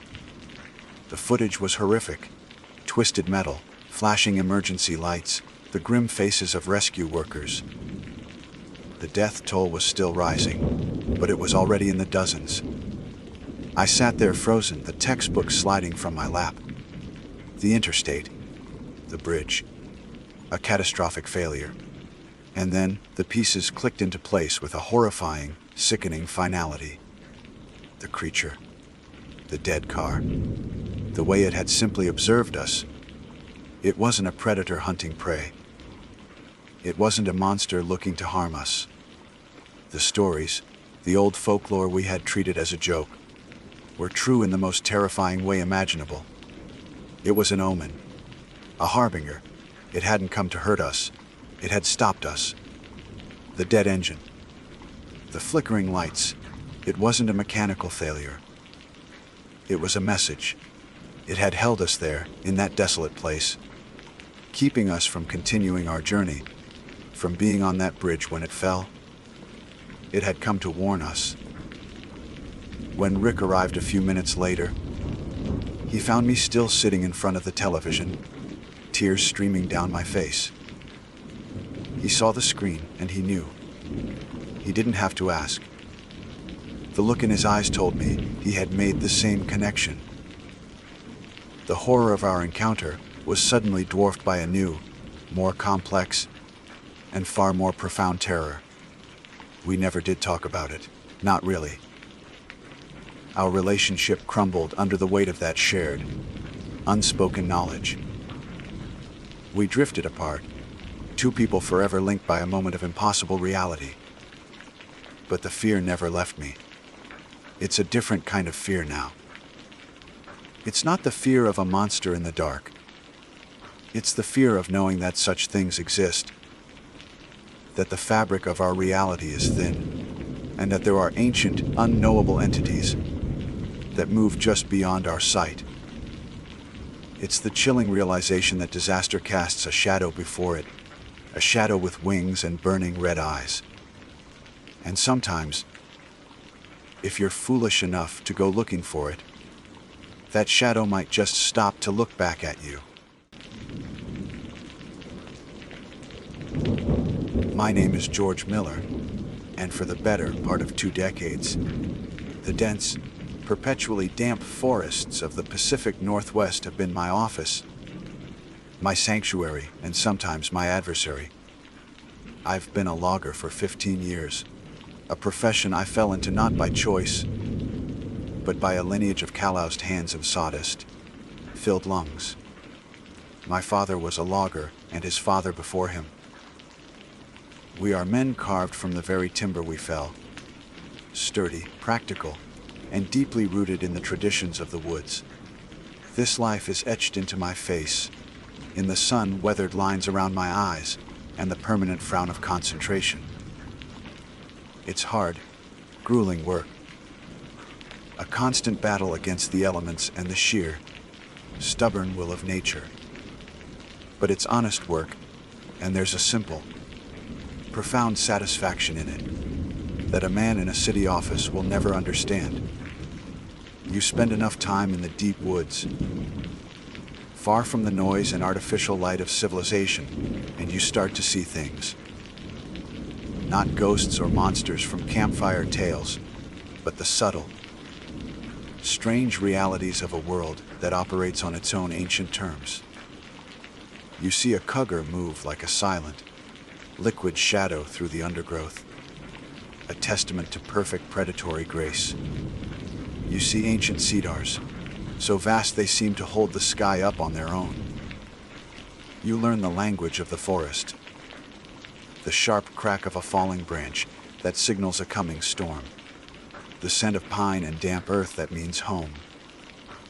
You become attuned to its rhythms, its life, and its death.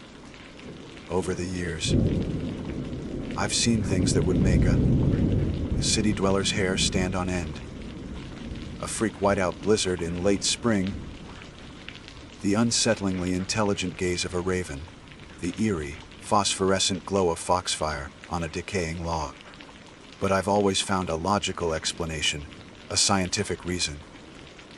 The forest is full of wonders, but it abides by rules.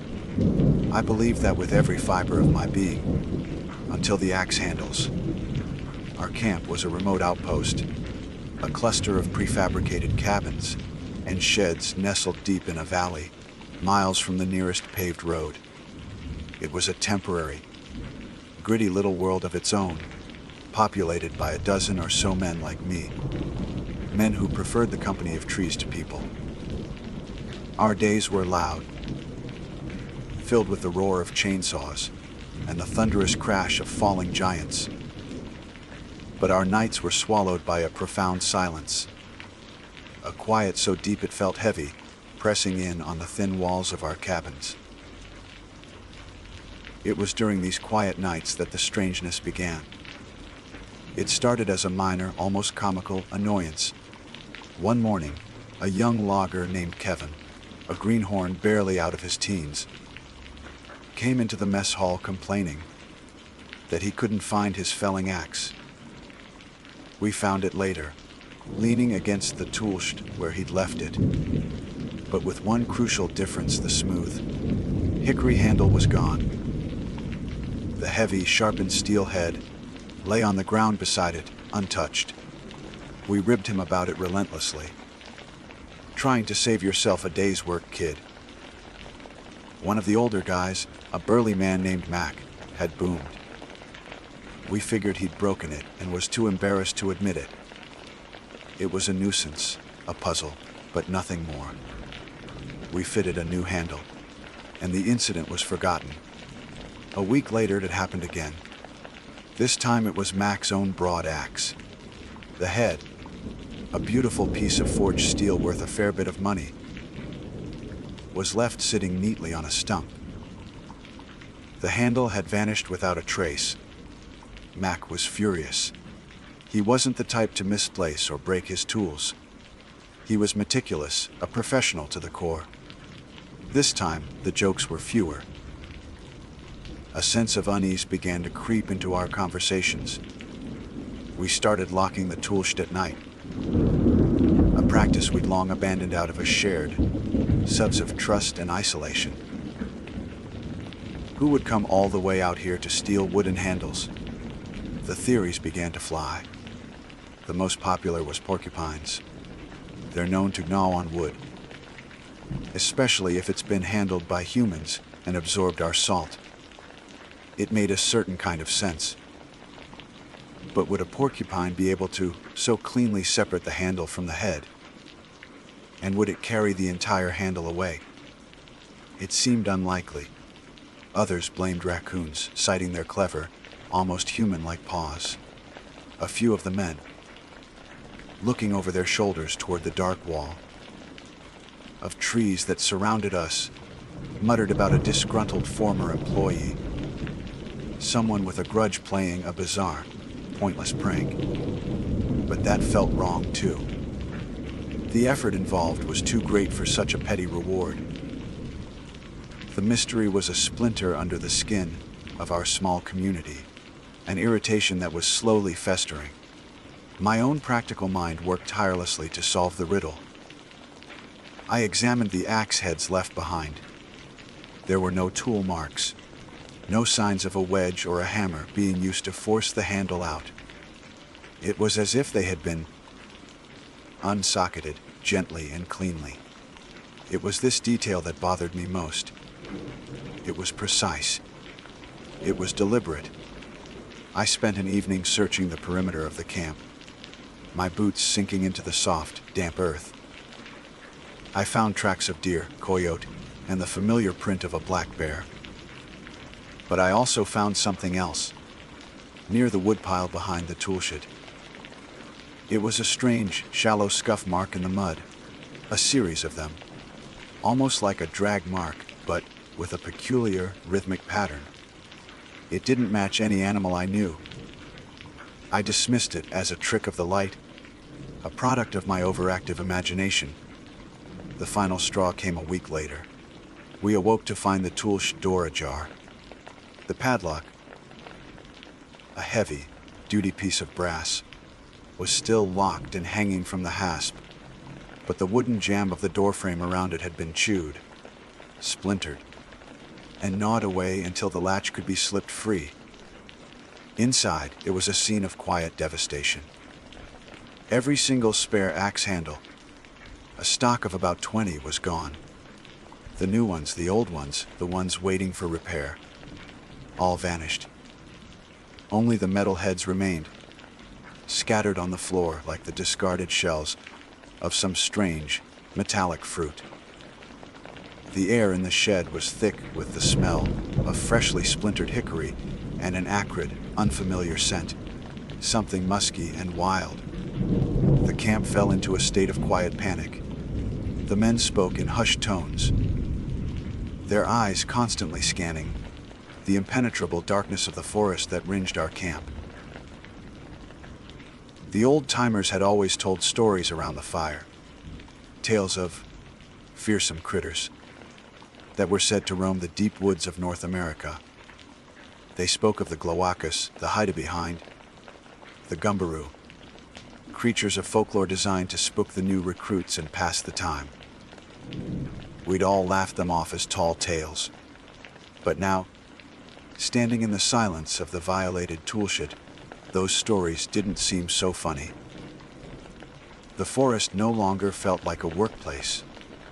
It felt like a presence, watching us with an intelligence we couldn't comprehend.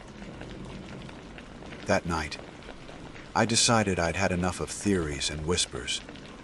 The logger in me, the man who believed in cause and effect, intangible reality, needed an answer. The mystery had burrowed into my mind, and I knew I wouldn't sleep again until I had solved it.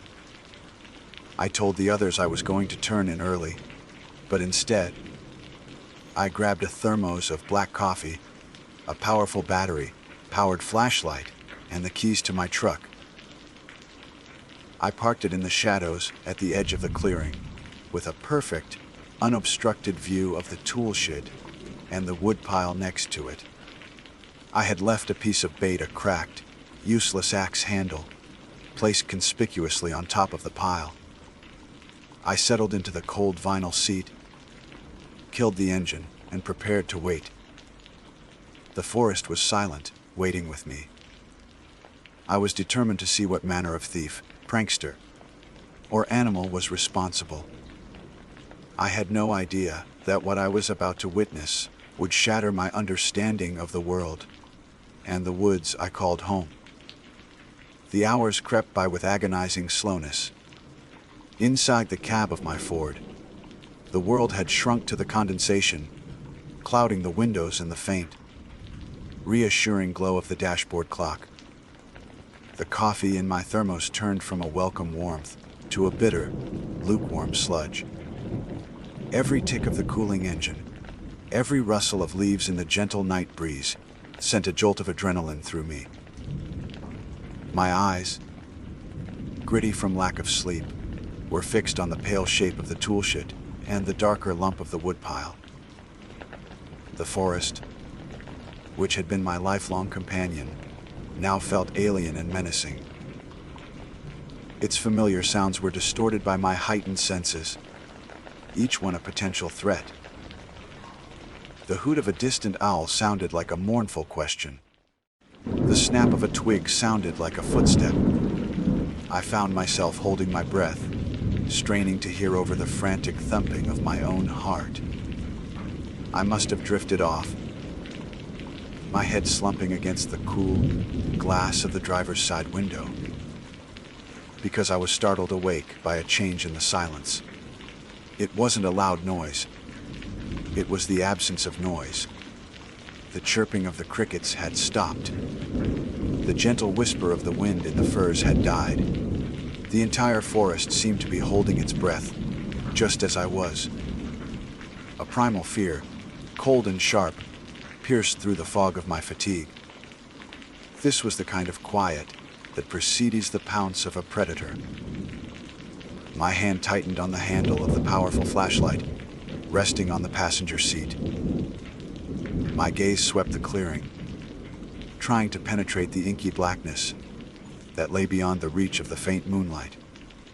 Then I saw it. A flicker of movement near the base of the woodpile. It was low to the ground, a patch of darkness, detaching itself from the deeper shadows. My first thought was a raccoon, or perhaps a fish or cat.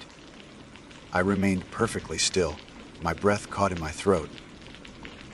The shape moved with a strange, scuttling gait, unlike any animal I had ever seen. It wasn't the fluid, confident stride of a predator.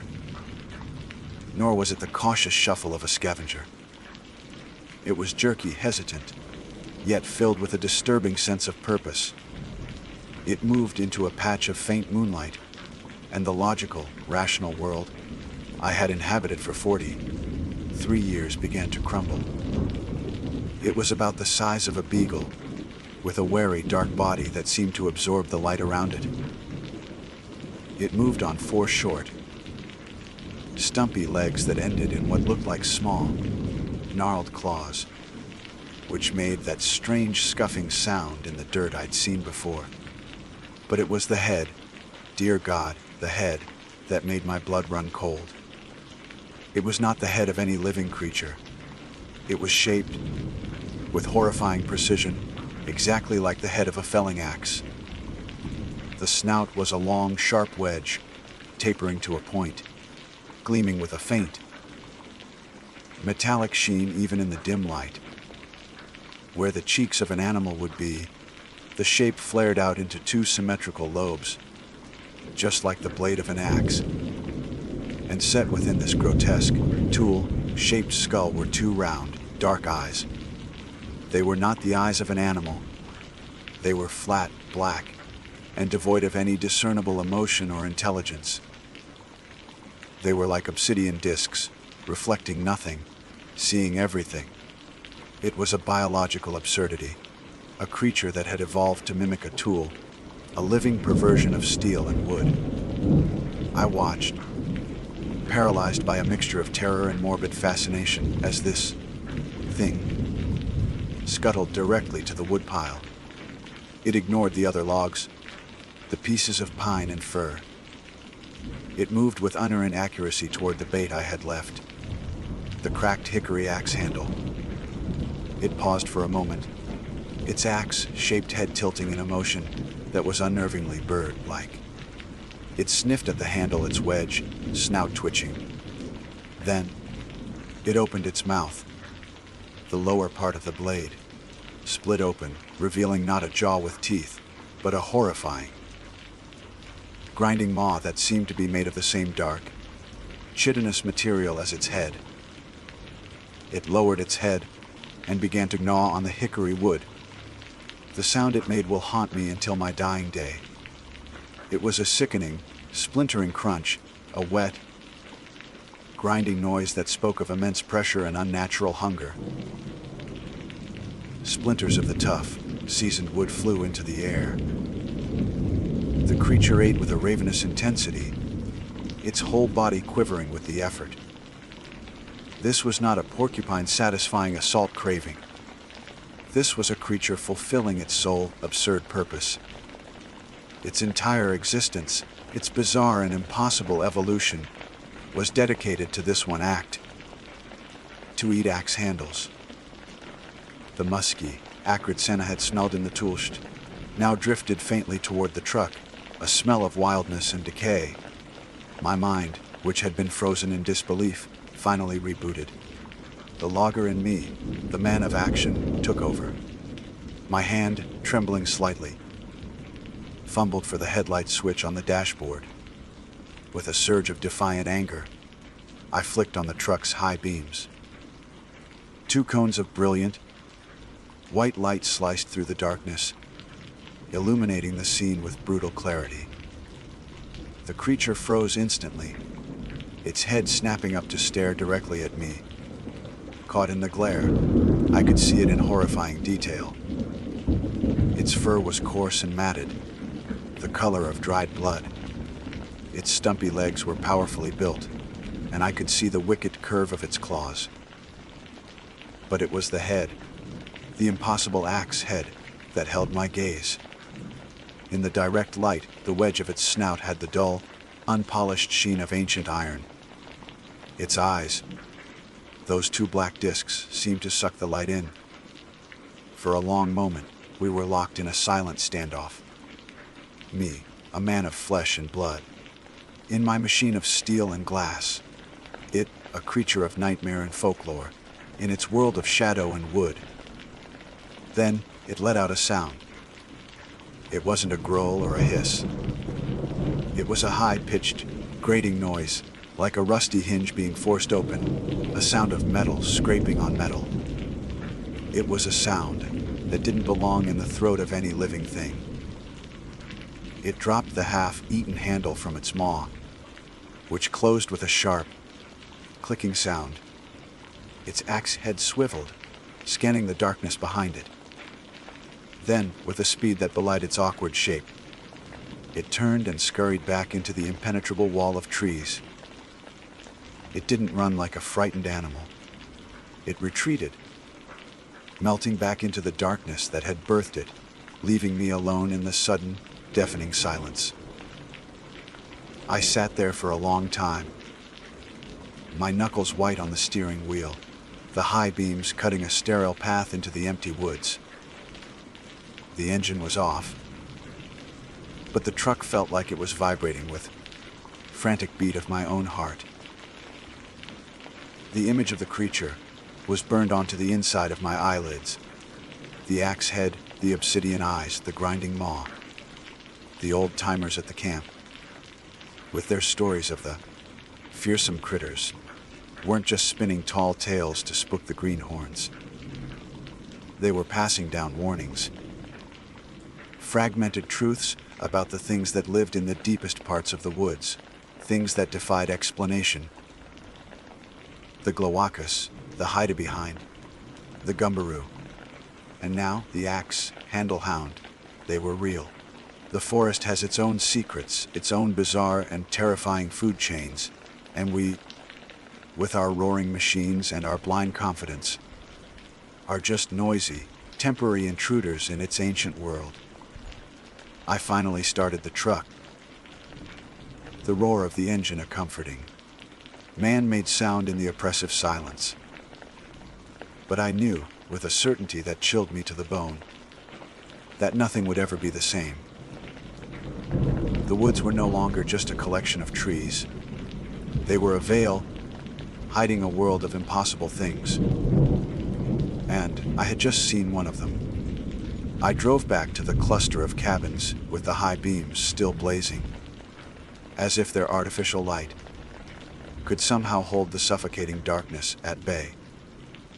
The short distance from the woodpile to the mess hall felt like a journey across a hostile, alien landscape. Every tree I passed was no longer just a tree. It was a potential hiding place, a silent sentinel for a world I had unknowingly trespassed upon. The familiar, comforting sight of our camp, usually a beacon of safety and camaraderie, now seemed fragile and terrifyingly exposed. It was a tiny, insignificant island of human order in a vast, chaotic ocean of ancient wilderness, and I now knew the tide was turning against us. My hands were slick with sweat on the steering wheel, and the image of those flat, black, obsidian eyes was seared into my mind.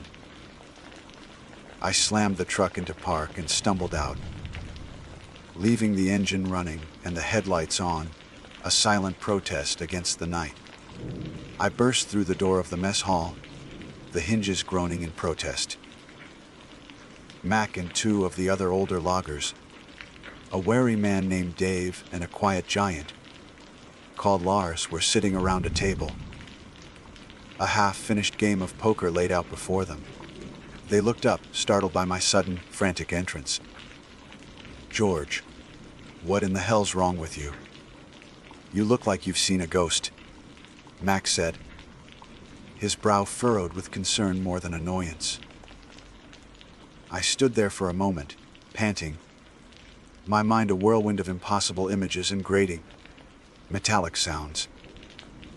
I tried to speak, but the words caught in my throat. I was a practical man, a man who believed in what he could see and touch. How could I possibly explain what I had just witnessed without them thinking I had finally lost my mind? The handles, I finally managed to choke out, my voice raspy and unfamiliar to my own ears. The axe handles. I know what's been taking them. Dave chuckled a dry, humorless sound. "Don't tell me you fell asleep and dreamed up some monster, George. We figured it was just a damn porcupine with a taste for hickory. It wasn't a porcupine, I said, my voice gaining a desperate edge. I walked over to their table, leaning on it with both hands, my body trembling. It was a creature. A thing. I saw it. It was eating the handle I left out. I described it to them in a torrent of frantic, disjointed words. I told them about its size, its wary, dark fur, its stumpy legs. I tried to explain the impossible shape of its head, how it was a perfect, living replica of a felling axe. I described the grinding maw, the splintering crunch of the wood, the high-pitched, metallic screech it made when the headlights hit it. As I spoke, I saw their expressions shift from mild concern to genuine alarm, then to deep, ingrained skepticism. Mac, ever the pragmatist, held up a hand to stop me. "Easy, George. Slow down. You're not making any sense," he said, his voice calm but firm. "You've been working too hard, not getting enough sleep. The mind plays tricks on you out here in the dark." It wasn't a trick.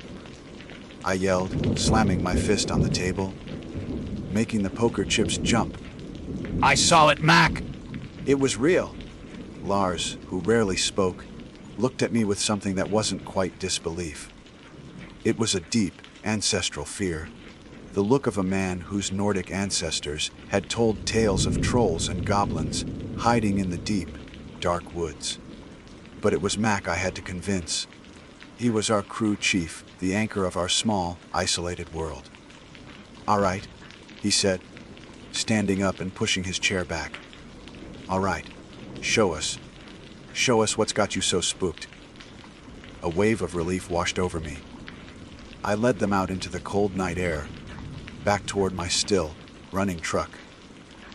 The headlights illuminated the woodpile, creating long, dancing shadows. As we got closer, they saw it. The axe handle I had left as bait was lying on the ground, just where the creature had dropped it. It was mangled, half devoured. Deep, unnatural gouges were carved into the wood, and it was slick with a dark, fell, smelling saliva that glistened wetly in the light. The acrid, musky scent I had smelled before hung heavy in the air. Mac knelt, his face grim. He didn't touch the handle, but he leaned in close to examine it. Dave let out a low whistle. "No porcupine did that," he whispered, his earlier humor completely gone.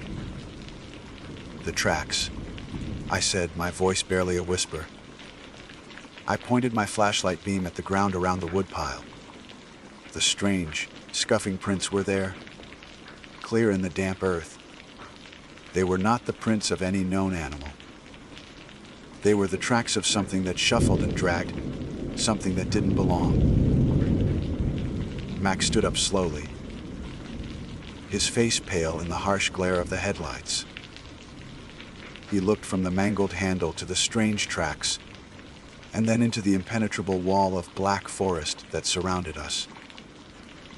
The skepticism in his eyes was gone, replaced by a cold, hard fear that I recognized because it was a mirror of my own. He didn't need to say anything. We all understood. The stories weren't just stories. The forest was not empty. We were not alone, and our neighbor was a thing of nightmares. We walked back to the mess hall in a heavy, suffocating silence. The decision was unspoken but unanimous. Mac grabbed the radio and tried to raise the main office, but all we got was static. We were cut off. "It doesn't matter," he said, slamming the receiver down. "We're not waiting for permission. Pack your things. Everything you can carry. We're out of here at first light." There were no arguments. No one questioned the decision. The rest of the night was a blur of grim, quiet activity. We woke the other men, our hushed, urgent voices, spreading the terror through the camp like a contagion.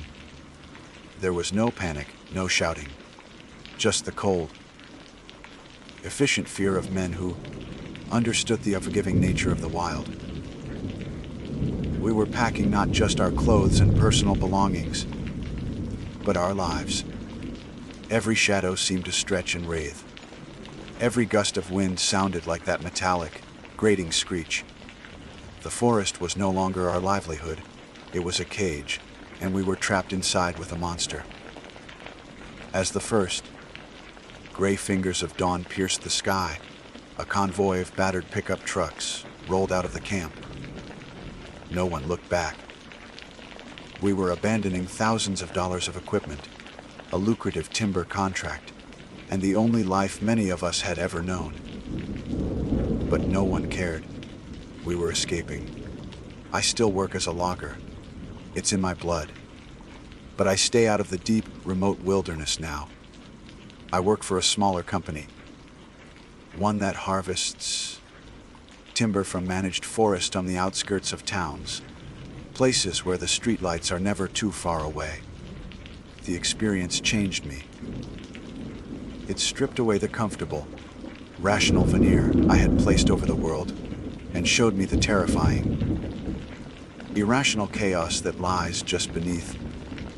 It taught me that humanity's belief in its own dominion over nature is a dangerous arrogance. We are not masters of this world. We are merely its most successful and most noisy tenants. And sometimes we trespass in places where we are not welcome, places that have their own ancient rules and their own bizarre, horrifying food chains. The forest has its secrets and it guards them jealously. I know because I saw one of them. And I still have nightmares of those flat, black eyes, and the sickening, splintering crunch of a creature that was born to eat the tools of man. I never, ever leave an axe lying around anymore. My name is George Miller, and for the better part of 2 decades, the dense, perpetually damp forests of the Pacific Northwest have been my office, my sanctuary, and sometimes my adversary. I've been a logger for 15 years, a profession I fell into not by choice, but by a lineage of calloused hands and sawdust-filled lungs. My father was a logger, and his father before him. We are men carved from the very timber. We fell, sturdy, practical, and deeply rooted in the traditions of the woods. This life is etched into my face, in the sun, weathered lines around my eyes, and the permanent frown of concentration. It's hard, grueling work, a constant battle against the elements and the sheer, stubborn will of nature. But it's honest work, and there's a simple, profound satisfaction in it that a man in a city office will never understand. You spend enough time in the deep woods, far from the noise and artificial light of civilization, and you start to see things. Not ghosts or monsters from campfire tales, but the subtle, strange realities of a world that operates on its own ancient terms. You see a cougar move like a silent, liquid shadow through the undergrowth, a testament to perfect predatory grace. You see ancient cedars, so vast they seem to hold the sky up on their own. You learn the language of the forest, the sharp crack of a falling branch that signals a coming storm, the scent of pine and damp earth that means home. You become attuned to its rhythms, its life and its death. Over the years, I've seen things that would make a city dweller's hair stand on end. A freak whiteout blizzard in late spring, the unsettlingly intelligent gaze of a raven, the eerie, phosphorescent glow of foxfire on a decaying log. But I've always found a logical explanation, a scientific reason. The forest is full of wonders, but it abides by rules. I believe that with every fiber of my being, until the axe handles. Our camp was a remote outpost, a cluster of prefabricated cabins and sheds nestled deep in a valley, miles from the nearest paved road. It was a temporary, gritty little world of its own, populated by a dozen or so men like me. Men who preferred the company of trees to people. Our days were loud, filled with the roar of chainsaws and the thunderous crash of falling giants. But our nights were swallowed by a profound silence, a quiet so deep it felt heavy, pressing in on the thin walls of our cabins. It was during these quiet nights that the strangeness began. It started as a minor, almost comical annoyance. One morning, a young logger named Kevin, a greenhorn barely out of his teens, came into the mess hall complaining that he couldn't find his felling axe. We found it later, leaning against the tool shed where he'd left it, but with one crucial difference: the smooth, hickory handle was gone. The heavy, sharpened steel head lay on the ground beside it, untouched. We ribbed him about it relentlessly. Trying to save yourself a day's work, kid. One of the older guys, a burly man named Mac, had boomed. We figured he'd broken it and was too embarrassed to admit it. It was a nuisance, a puzzle, but nothing more. We fitted a new handle, and the incident was forgotten. A week later it happened again. This time it was Mac's own broad axe. The head, a beautiful piece of forged steel worth a fair bit of money, was left sitting neatly on a stump. The handle had vanished without a trace. Mac was furious. He wasn't the type to misplace or break his tools. He was meticulous, a professional to the core. This time, the jokes were fewer. A sense of unease began to creep into our conversations. We started locking the tool shed at night, a practice we'd long abandoned out of a shared sense of trust and isolation. Who would come all the way out here to steal wooden handles? The theories began to fly. The most popular was porcupines. They're known to gnaw on wood, especially if it's been handled by humans and absorbed our salt. It made a certain kind of sense. But would a porcupine be able to so cleanly separate the handle from the head? And would it carry the entire handle away? It seemed unlikely. Others blamed raccoons, citing their clever, almost human-like paws. A few of the men, looking over their shoulders toward the dark wall of trees that surrounded us, muttered about a disgruntled former employee, someone with a grudge playing a bizarre, pointless prank. But that felt wrong too. The effort involved was too great for such a petty reward. The mystery was a splinter under the skin of our small community, an irritation that was slowly festering. My own practical mind worked tirelessly to solve the riddle. I examined the axe heads left behind. There were no tool marks, no signs of a wedge or a hammer being used to force the handle out. It was as if they had been unsocketed, gently and cleanly. It was this detail that bothered me most. It was precise. It was deliberate. I spent an evening searching the perimeter of the camp, my boots sinking into the soft, damp earth. I found tracks of deer, coyote, and the familiar print of a black bear. But I also found something else, near the woodpile behind the tool shed. It was a strange, shallow scuff mark in the mud, a series of them, almost like a drag mark, but with a peculiar rhythmic pattern. It didn't match any animal I knew. I dismissed it as a trick of the light, a product of my overactive imagination. The final straw came a week later.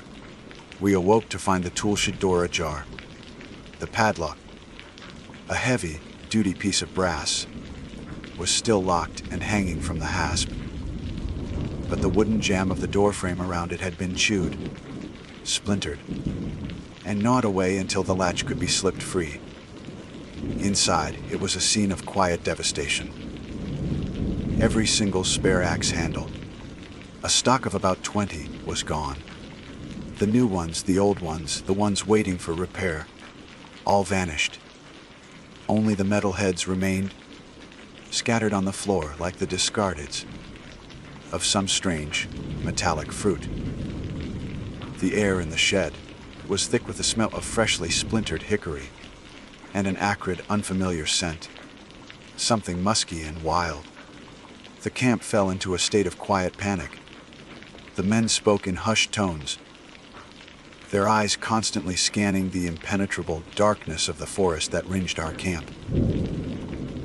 The old-timers had always told stories around the fire, tales of fearsome critters that were said to roam the deep woods of North America. They spoke of the glowakas, the hide-a-behind, the gumbaroo, creatures of folklore designed to spook the new recruits and pass the time. We'd all laugh them off as tall tales. But now, standing in the silence of the violated toolshed, those stories didn't seem so funny. The forest no longer felt like a workplace. It felt like a presence, watching us with an intelligence we couldn't comprehend. That night, I decided I'd had enough of theories and whispers. The logger in me, the man who believed in cause and effect, in tangible reality, needed an answer. The mystery had burrowed into my mind, and I knew I wouldn't sleep again until I had solved it. I told the others I was going to turn in early, but instead, I grabbed a thermos of black coffee, a powerful battery-powered flashlight, and the keys to my truck. I parked it in the shadows at the edge of the clearing, with a perfect, unobstructed view of the toolshed and the woodpile next to it.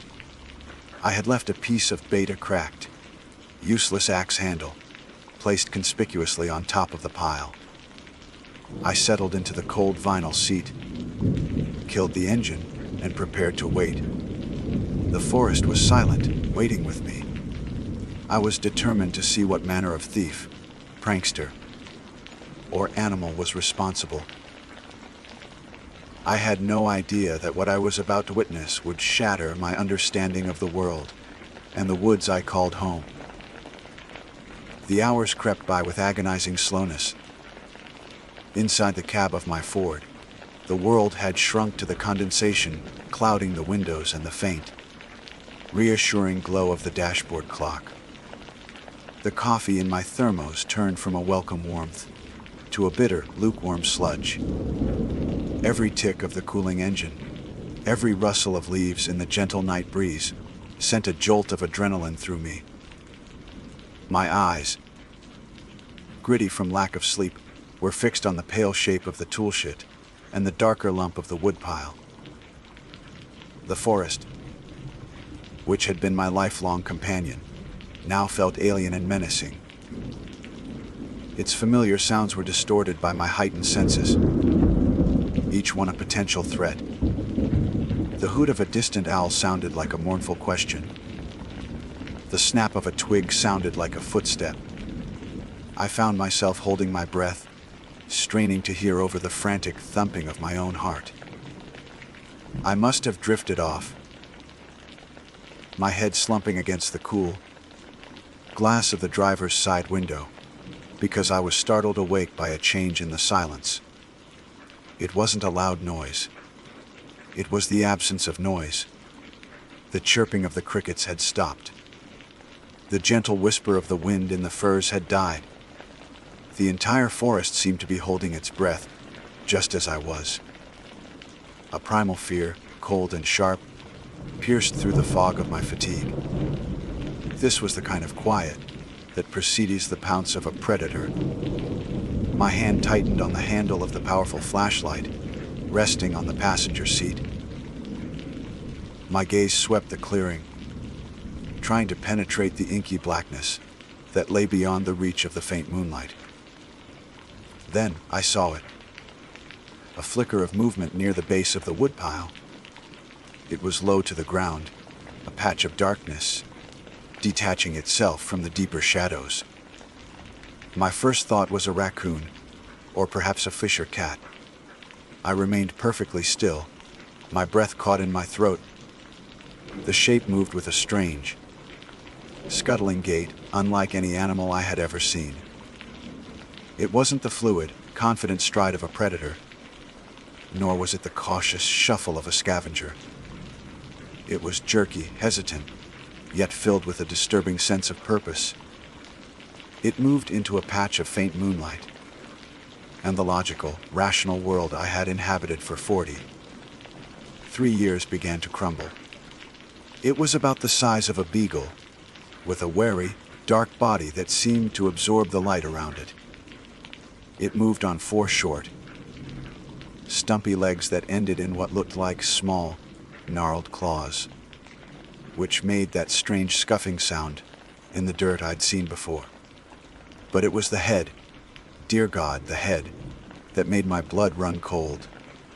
It was not the head of any living creature.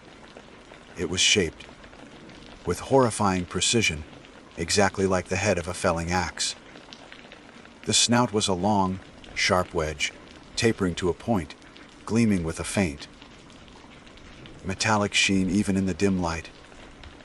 Where the cheeks of an animal would be, the shape flared out into 2 symmetrical lobes, just like the blade of an axe, and set within this grotesque, tool-shaped skull were 2 round, dark eyes. They were not the eyes of an animal. They were flat, black, and devoid of any discernible emotion or intelligence. They were like obsidian discs, reflecting nothing, seeing everything. It was a biological absurdity, a creature that had evolved to mimic a tool, a living perversion of steel and wood. I watched, paralyzed by a mixture of terror and morbid fascination as this thing scuttled directly to the woodpile. It ignored the other logs, the pieces of pine and fir.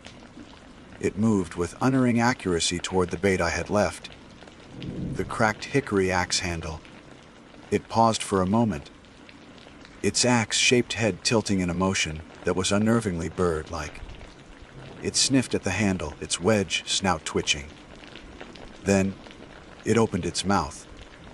The lower part of the blade split open, revealing not a jaw with teeth, but a horrifying, grinding maw that seemed to be made of the same dark, chitinous material as its head.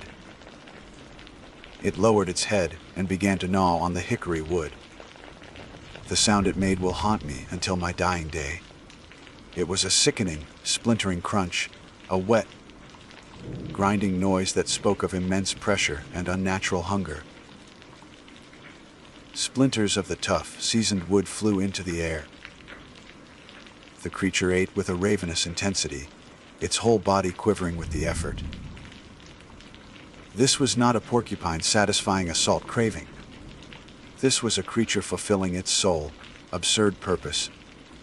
Its entire existence, its bizarre and impossible evolution, was dedicated to this one act: to eat axe handles. The musky, acrid scent I had smelled in the tool shed now drifted faintly toward the truck, a smell of wildness and decay. My mind, which had been frozen in disbelief, finally rebooted.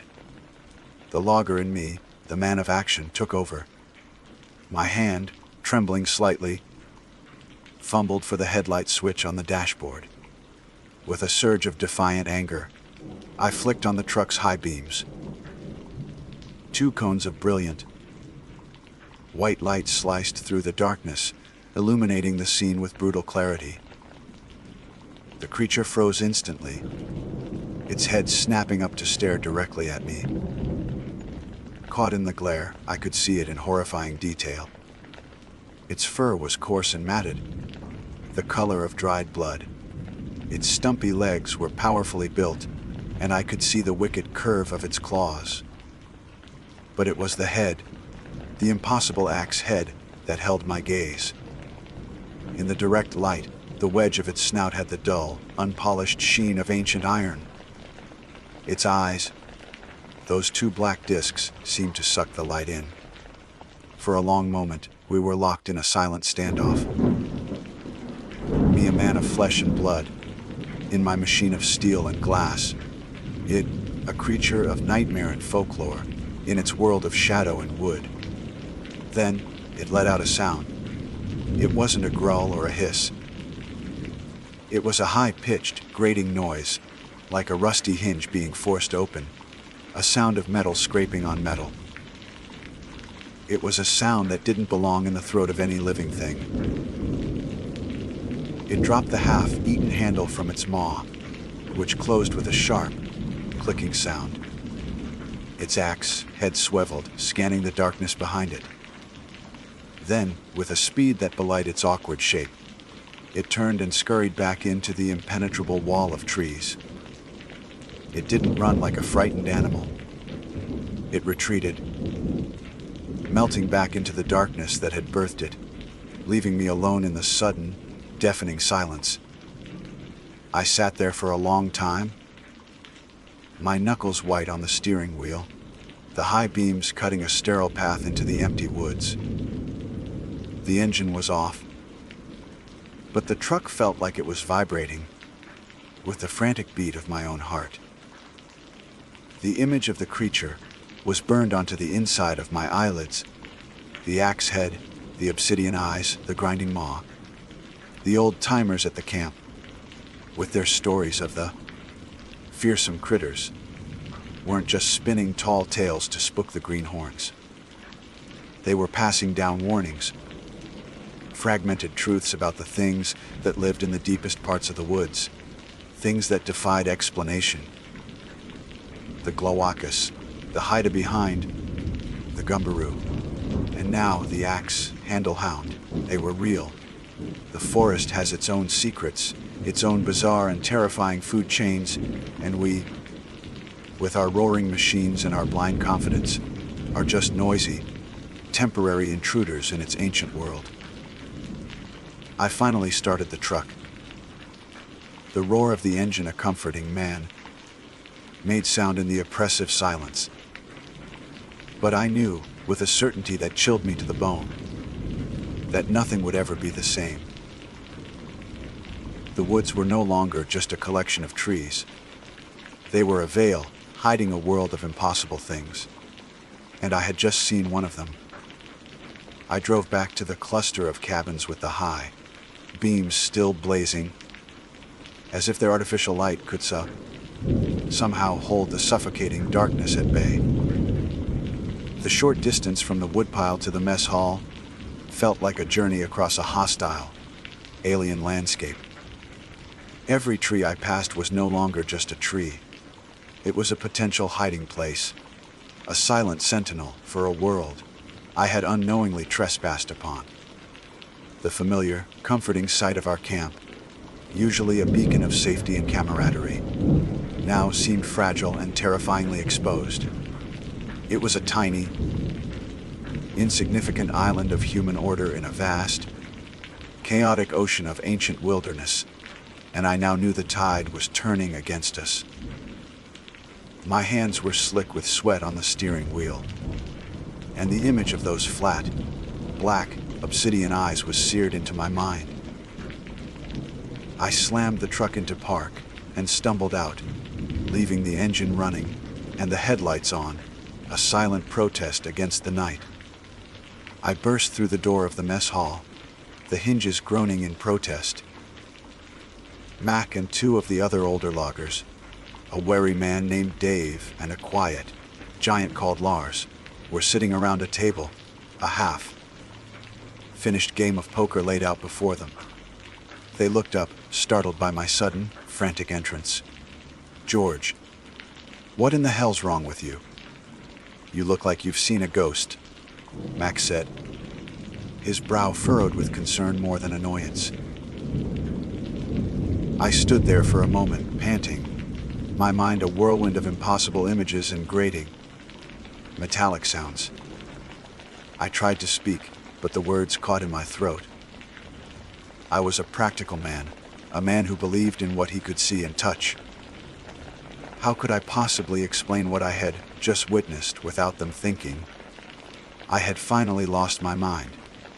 The handles, I finally managed to choke out, my voice raspy and unfamiliar to my own ears. The axe handles. I know what's been taking them. Dave chuckled, a dry, humorless sound. "Don't tell me you fell asleep and dreamed up some monster, George. We figured it was just a damn porcupine with a taste for hickory." "It wasn't a porcupine," I said, my voice gaining a desperate edge. I walked over to their table, leaning on it with both hands, my body trembling. It was a creature. A thing. I saw it. It was eating the handle I left out. I described it to them in a torrent of frantic, disjointed words. I told them about its size, its wary, dark fur, its stumpy legs. I tried to explain the impossible shape of its head, how it was a perfect, living replica of a felling axe. I described the grinding maw, the splintering crunch of the wood, the high-pitched, metallic screech it made when the headlights hit it. As I spoke, I saw their expressions shift from mild concern to genuine alarm, then to deep, ingrained skepticism. Mac, ever the pragmatist, held up a hand to stop me. "Easy, George. Slow down. You're not making any sense," he said, his voice calm but firm. "You've been working too hard. Not getting enough sleep.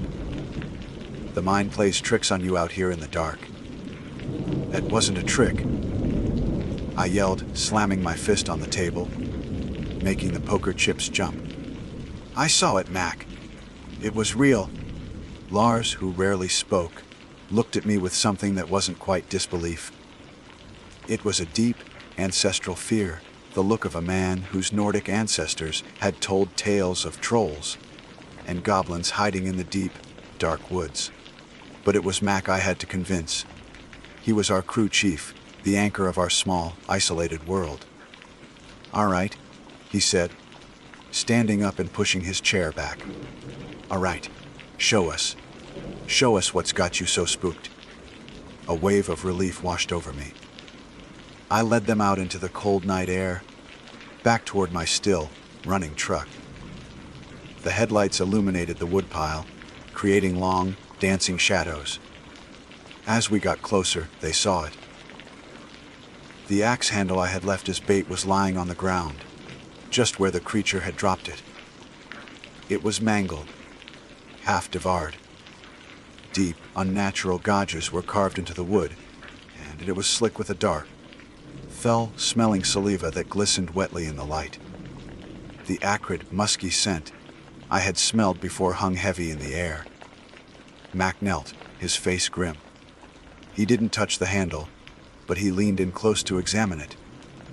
Dave let out a low whistle.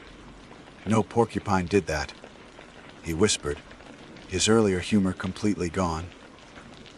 "The tracks," I said, my voice barely a whisper. I pointed my flashlight beam at the ground around the woodpile.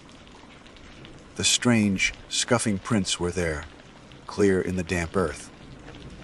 They were not the prints of any known animal. They were the tracks of something that shuffled and dragged, something that didn't belong. Max stood up slowly, his face pale in the harsh glare of the headlights. He looked from the mangled handle to the strange tracks, and then into the impenetrable wall of black forest that surrounded us. The skepticism in his eyes was gone, replaced by a cold, hard fear that I recognized because it was a mirror of my own. He didn't need to say anything. We all understood. The stories weren't just stories. The forest was not empty. We were not alone, and our neighbor was a thing of nightmares. We walked back to the mess hall in a heavy, suffocating silence. The decision was unspoken but unanimous. Mac grabbed the radio and tried to raise the main office, but all we got was static. We were cut off. "It doesn't matter," he said, slamming the receiver down. "We're not waiting for permission. Pack your things. Everything you can carry. We're out of here at first light." There were no arguments. No one questioned the decision. The rest of the night was a blur of grim, quiet activity. We woke the other men, our hushed, urgent voices spreading the terror through the camp like a contagion. There was no panic, no shouting. Just the cold, efficient fear of men who understood the giving nature of the wild. We were packing not just our clothes and personal belongings, but our lives. Every shadow seemed to stretch and writhe. Every gust of wind sounded like that metallic, grating screech. The forest was no longer our livelihood. It was a cage, and we were trapped inside with a monster. As the first gray fingers of dawn pierced the sky, a convoy of battered pickup trucks rolled out of the camp. No one looked back. We were abandoning thousands of dollars of equipment, a lucrative timber contract, and the only life many of us had ever known. But no one cared. We were escaping. I still work as a logger. It's in my blood. But I stay out of the deep, remote wilderness now.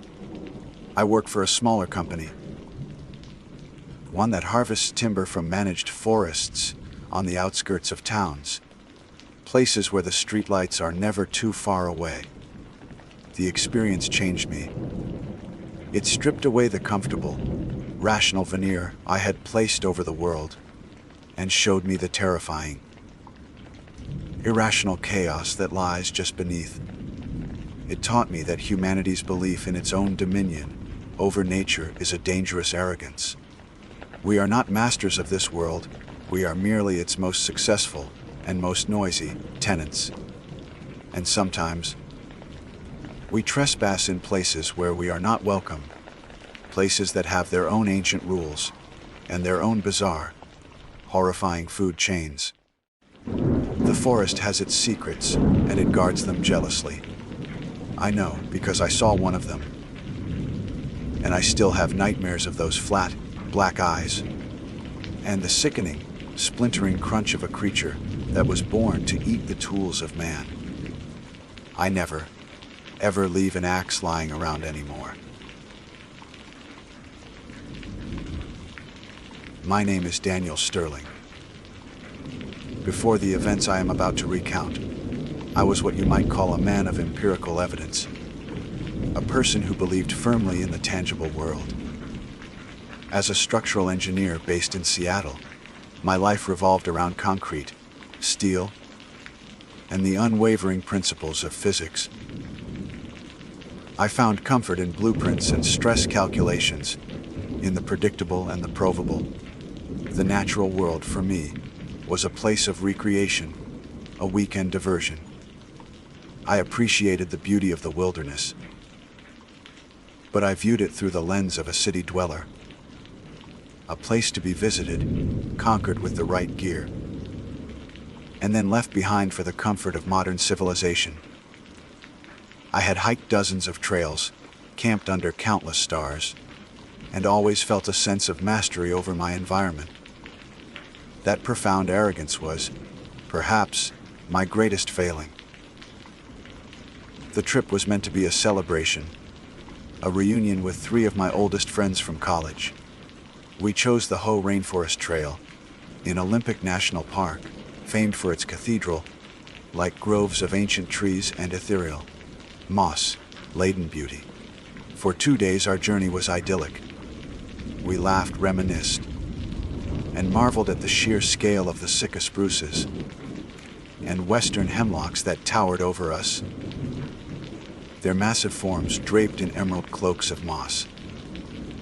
The air was thick with the scent of damp earth and pine, a smell I had always associated with peace and tranquility. We were experienced, well-equipped, and moving at a comfortable pace. There was no reason to suspect that anything could possibly go wrong. On the 3rd day, late in the afternoon, I made the decision that would unravel my entire understanding of reality. It was a simple, mundane act. I needed to relieve myself, and, not wanting to do so directly on the well-trodden path, I stepped off the trail. I told my friends, Mark, Kevin, and Sam, that I'd be right back, to just keep moving slowly and I'd catch up in a minute. I pushed my way through a curtain of ferns, their damp fronds cool against my skin, and found a secluded spot behind a colossal fallen log, its surface a miniature ecosystem of fungi and moss. The forest here was dense, a wall of green and brown that seemed to swallow sound whole. I could no longer hear my friends' footsteps or their conversation. It was just me and the immense, breathing silence of the old-growth forest. The moment I finished, a subtle shift occurred in the atmosphere. It wasn't something I could name at first, just a change in the quality of the silence. It had gone from peaceful to expectant, as if the entire forest was holding its breath. A faint, almost imperceptible feeling of being observed prickled at the base of my skull. I dismissed it as paranoia, the natural unease of being alone in such a vast, wild place. I turned back towards the trail, expecting to see the path just a few yards away. It wasn't there. I stood frozen for a moment, my mind refusing to process the information. I had only walked 20, maybe 30 feet from the trail. It should have been right there. I took a few steps in the direction I was certain it lay, my boots sinking into the soft loam. Nothing, just an unbroken sea of ferns, moss-covered trunks, and the deep, oppressive shadows that clung to the forest floor. I called out, "Mark? Guys? Funny joke, wait up." My voice sounded small, swallowed by the immensity of the woods. The only reply was the faint dripping of water from the canopy high above. A knot of cold dread began to form in my stomach. This wasn't possible. I was a navigator, the one in our group who always handled the map and compass. Getting lost, especially this close to the trail, was an amateur's mistake. I pulled out my compass, the needle quivering before settling north.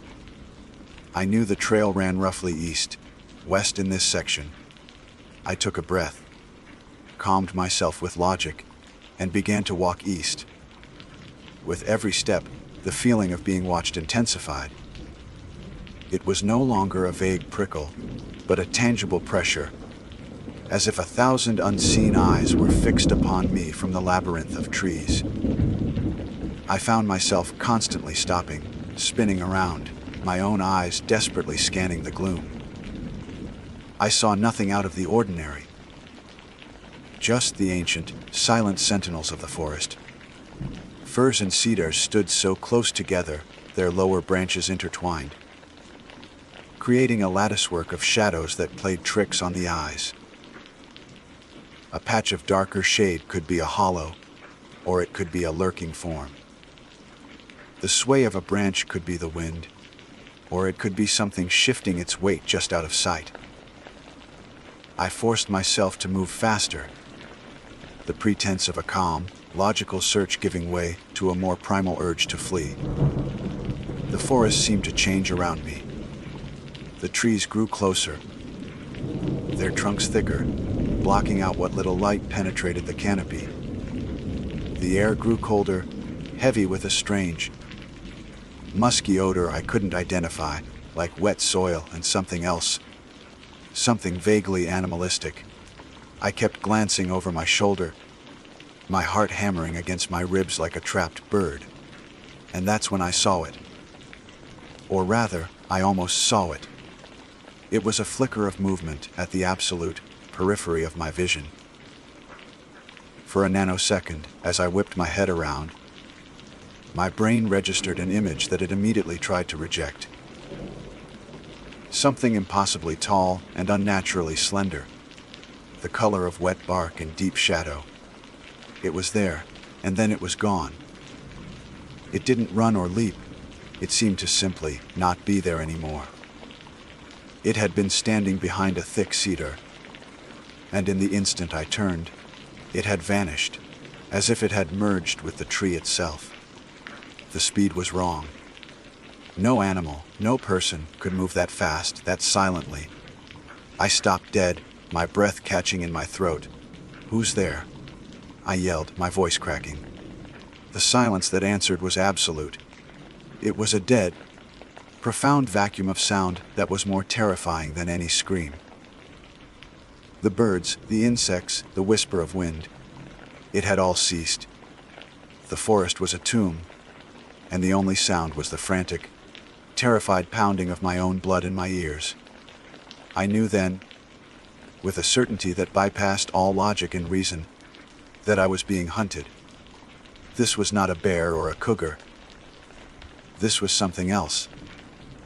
Something ancient and predatory that knew this forest better than the blood in its own veins.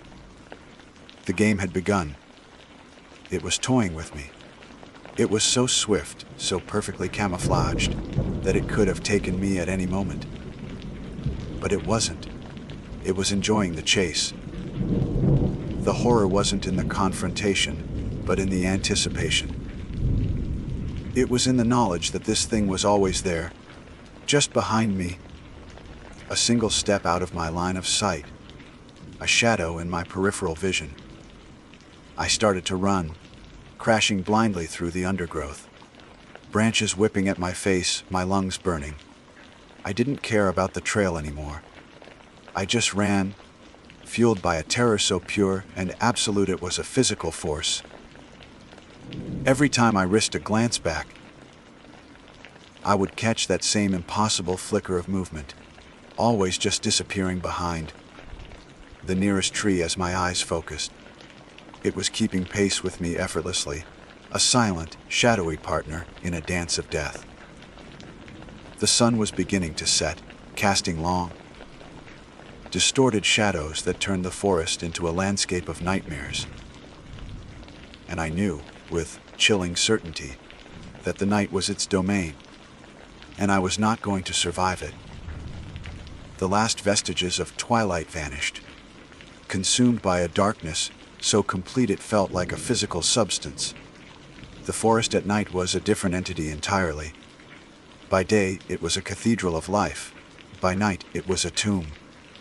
My frantic, blind crashing through the undergrowth had slowed to a stumbling, agonizing shuffle. My lungs burned with every ragged gasp of the cold, heavy air, and a sharp pain was beginning to radiate from my ankle, a souvenir from a nasty fall over an unseen route.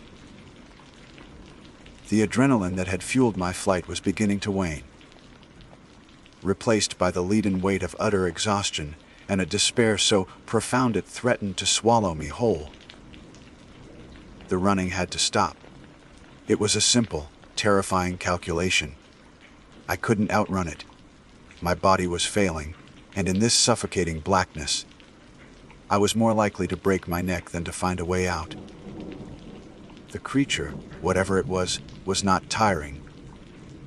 I couldn't hear it, but I could feel it.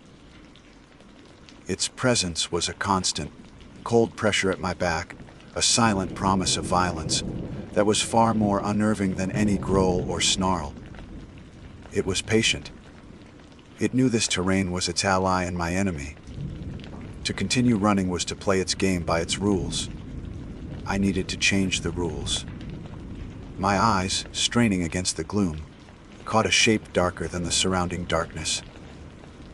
A massive, fallen redwood, its base hollowed out by centuries of fire and decay. It was a pitiful shelter, little more than a scooped-out cavity in the rotting wood. But it was something. With the last of my strength, I scrambled over the damp earth and wedged myself deep inside the hollow. The space was cramped and smelled of decay, wet earth and something else. That same faint, musky animal scent I'd noticed before. Only stronger here.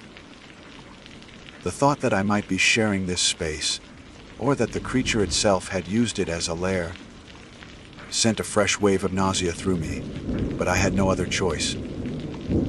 I pulled my knees to my chest, tried to control my breathing, and listened. The silence returned, but it had changed again. It was no longer the dead, sound-absorbing vacuum from before. Now, it was filled with a subtle, predatory intelligence, The game had shifted from a physical chase to a psychological assault. It knew where I was. Hiding was futile in that sense, but it seemed to be willing to indulge my delusion of safety for its own amusement. Then, the sounds began. At first, it was a simple twig snap, just beyond the entrance of my hollow. Then another, closer this time.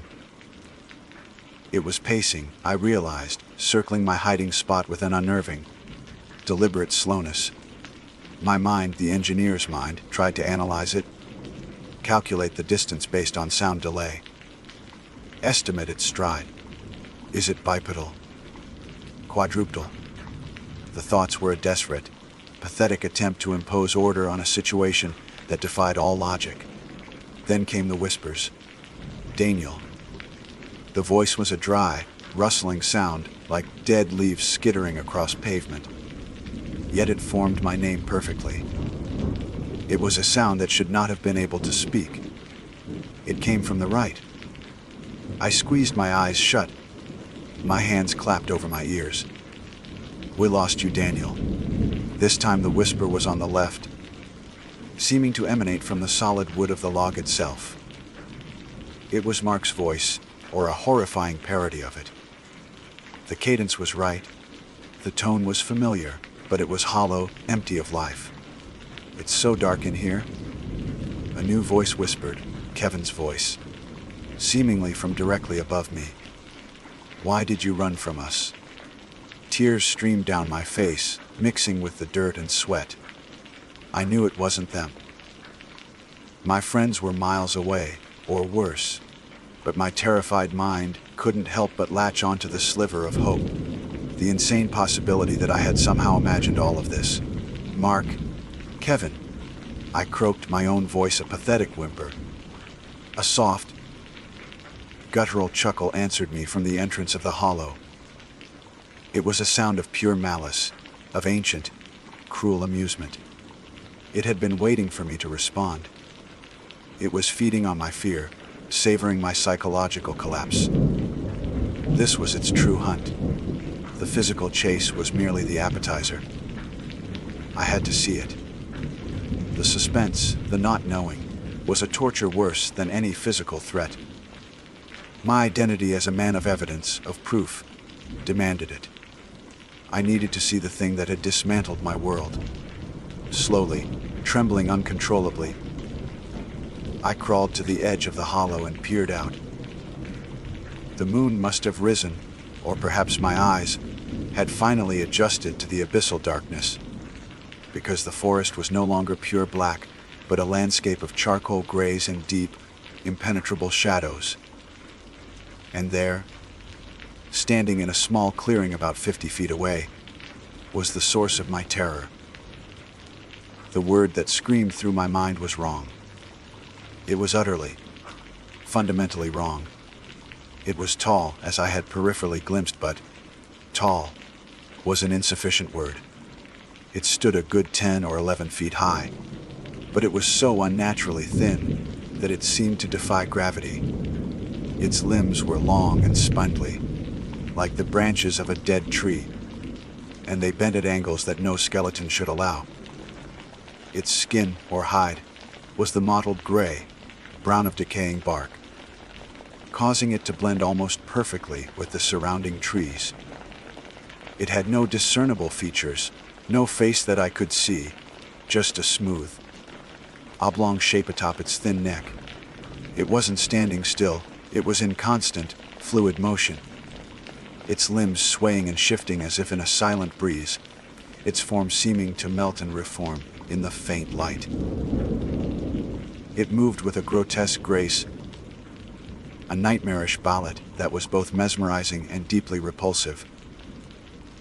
It was a creature made of shadow and ancient wood, an animate piece of the malevolent forest itself. Seeing it didn't bring relief. It brought a new, more profound horror. My mind had no category for this thing.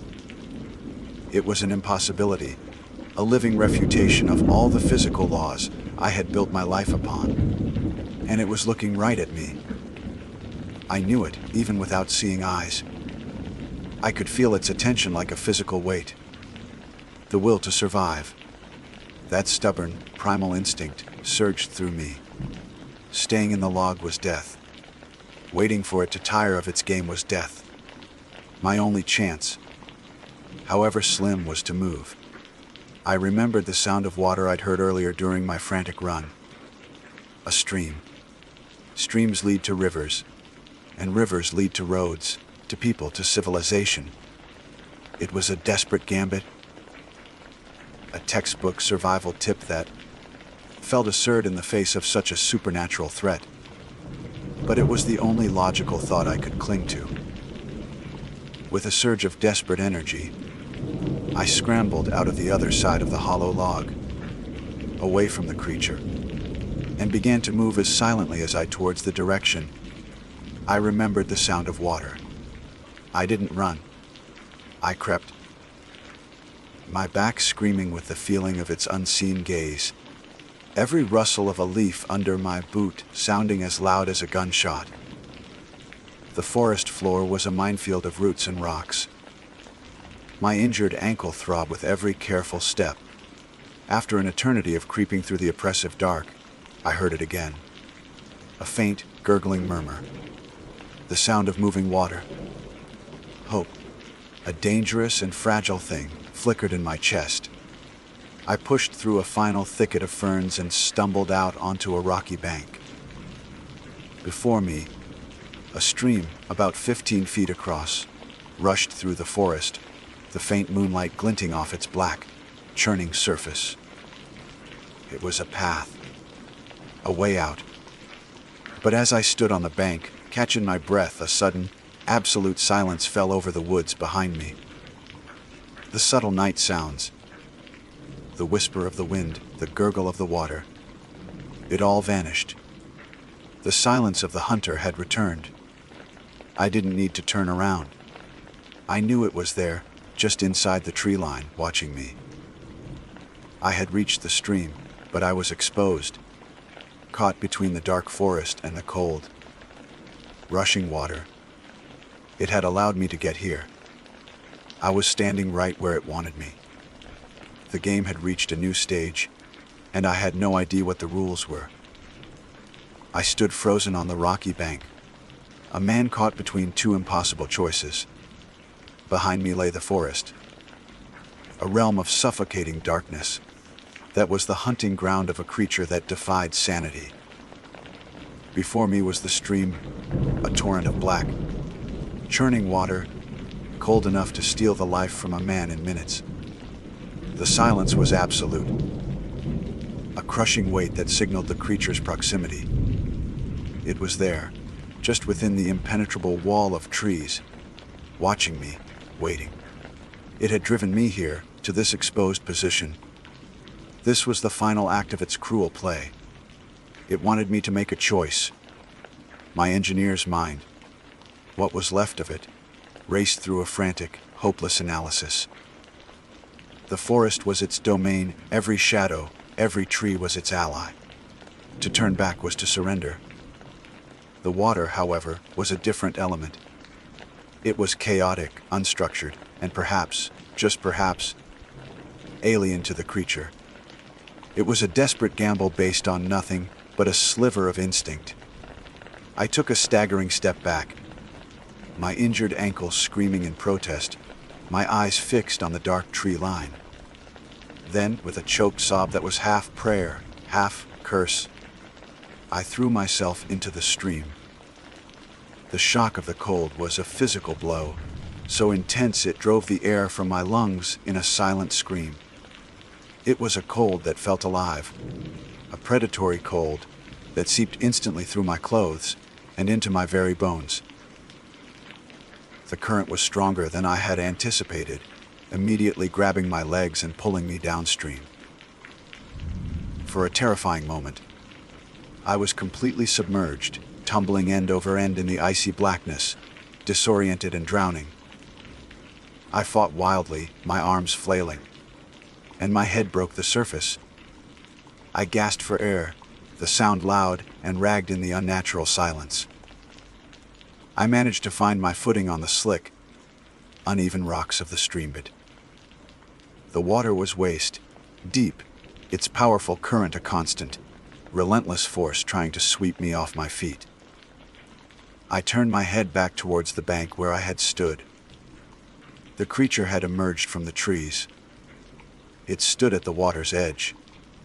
Its impossibly tall, slender form a stark, horrifying silhouette against the gloom. It didn't make a sound.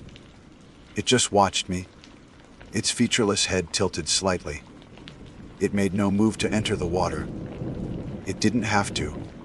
As I began to stumble downstream, propelled by the current and my own terror, the creature began to move along the bank. It didn't run or walk. It flowed through the forest, a shadow gliding effortlessly between the ancient trees, its movements unnervingly fluid and silent. It was keeping pace with me perfectly. A new, more insidious horror dawned on me. It wasn't just hunting me, it was hurting me. The stream was not an escape route, it was a channel, a corridor of its choosing. I was still its prey, trapped in a watery cage, while it moved with complete freedom on the shore. The psychological torment escalated. Every few minutes, it would emit one of its horrifying, rustling whispers, the sound carrying clearly over the gurgle of the water. Sometimes it was my name, Daniel. Other times, it was the mimicked voices of my friends, laced with a chilling, vacant quality. The water is so cold, Daniel. Why don't you come out? I pushed on, my body a vessel of pure misery. The cold was no longer a sharp shock, but a deep, pervasive ache that had settled into my core. My teeth chattered uncontrollably. My movements became slow, clumsy. My mind began to drift, the line between reality and hallucination blurring. The trees on the bank seemed to twist into grotesque shapes. The sound of the water began to sound like voices, a chorus of mocking laughter. The creature was always there, a flicker of movement on the shore, a constant, silent reminder of my impending doom. It was patient. It knew the cold would do its work. It was simply waiting for my body to fail. Hours passed in a haze of pain and fear. My body was shutting down. I knew I couldn't last much longer. And then I saw a change in the sky. Through a gap in the dense canopy, I saw the oppressive, absolute black of the night sky soften to a deep indigo. Dawn was coming. As the first, faint rays of gray light began to filter through the trees, a change occurred. The creature, which had been a constant presence on the bank, seemed to become less substantial. Its form, which was already like a thing of shadow, began to waver, to blend more deeply with the receding darkness. Its movements became less certain. It was a creature of the absolute night, and the coming day was its enemy. As the light grew, it retreated further from the bank, melting back into the deepest, darkest parts of the forest. I watched, my heart pounding with a fragile, Bukansauyo hope, as its form dissipated entirely, vanishing as if it had never been there at all. It was gone. The release from its presence was so sudden, so absolute, that my legs gave out. I collapsed into the freezing water, the current carrying my nearly lifeless body downstream. I was only vaguely aware of being battered against rocks, of my head slipping under the water, and then bobbing back up. My fight was over. I had survived the night, survived the creature, but the wilderness still intended to claim me. My next conscious thought was of warmth. A scratchy, wool blanket warmth. I was lying on my back, and the light was bright, even through my closed eyelids. I could hear voices, calm and professional. I managed to pry my eyes open. I was on the side of a gravel road, wrapped in several blankets. A man in a park ranger uniform was kneeling beside me. An ambulance was parked nearby, its lights flashing silently. They told me I was lucky. A pair of fishermen heading out at dawn had spotted me washed up on a gravel bar, where the stream passed under a bridge. I was suffering from severe hypothermia, exhaustion, and a sprained ankle. I tried to tell them. I tried to explain about the creature, about being hunted, about the whispers. The ranger just nodded patiently, his eyes full of a placid, professional pity. "You've been through a major trauma," he said calmly. "It's common to have vivid hallucinations with this level of hypothermia. Just rest. You're safe now." But I knew I wasn't. They reunited me with my friends, who had reported me missing the previous evening. Their relief was overshadowed by my state. I was a ghost, a hollowed-out version of the man who had stepped off the trail just 24 hours earlier. I never told them the full story. How could I? That was 6 years ago. I am a different man now. I live in the heart of the city, surrounded by concrete, steel, and the noise of millions. I seek out crowds, I avoid quiet places, and I never, ever look into the deep shadows between buildings at night. The engineer in me, the man of logic and proof, died in that forest. He was replaced by a man who knows that the world is far older and stranger than we believe, and that there are things that lurk just beyond the edges of our understanding. The horror for me never ended, because the creature never left. I got out of the woods, but it followed. Sometimes, when I'm walking down a crowded street or sitting in my brightly lit apartment, I'll get that old, familiar prickling on the back of my neck. That feeling of being watched by something unseen. And I know, with a primal certainty that chills me to my soul, that if I were to turn my head too quickly, I would see nothing but the person behind me or an empty corner. But I know it's there, the hide-behind. It didn't get me that night, but it is patient. It has all the time in the world, and it's just waiting for me to stop running. My name is Brenda, and my family's roots run as deep as the ancient oaks in the foothills of the Virginia Appalachians. For 5 generations, the Callahans have raised sheep on this land, our lives dictated by the turning of the seasons and the rhythm of the flock. This isn't just a farm to us, it's a legacy carved from the wilderness, a testament to the resilience of those who came before me. We know this land intimately. Every ridge, every hollow, every shadow that creeps across the pastures as dusk settles. We know the predators that share this territory with us. We can distinguish the sharp, yipping bark of a coyote from the deeper, more guttural cough of a bobcat. We've seen the hulking silhouette of a black bear, lumbering at the edge of the woods, and we know to give it a wide berth. We understand their sounds, their tracks, and their habits. They are a part of the natural order, a known quantity in the equation of survival. What I saw that night, however, did not belong to the order of things. It was something else entirely, an intrusion of pure, calculated malevolence that tore a hole in the world I thought I knew.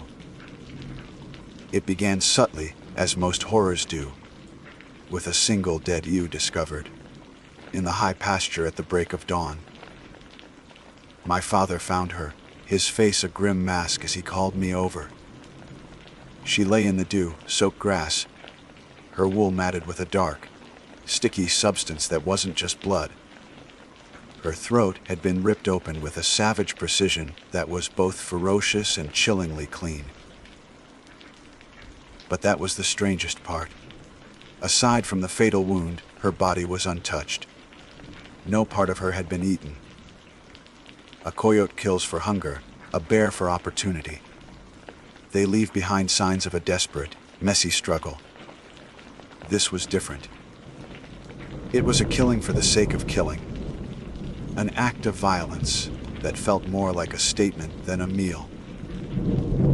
The rest of the flock was huddled at the far end of the pasture, their usual mourning, bleating replaced by an unnerving, profound silence. Their eyes, wide with a terror I had never seen in them before, were all fixed on the spot where their fallen sister lay. We dismissed it as a fluke, perhaps a young, inexperienced predator learning to hunt. But a cold knot of unease had already begun to tighten in my stomach. The next night, it happened again. This time, there were 3 of them, scattered across the same pasture like gruesome, woolly statues in the pale morning light.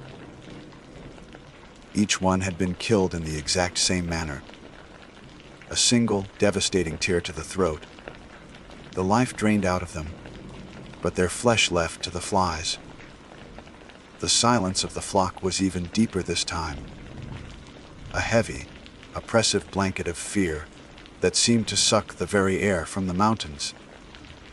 That was when my father's worry turned to a quiet, simmering anger, and my own unease blossomed into cold dread. This was not the work of any animal we knew.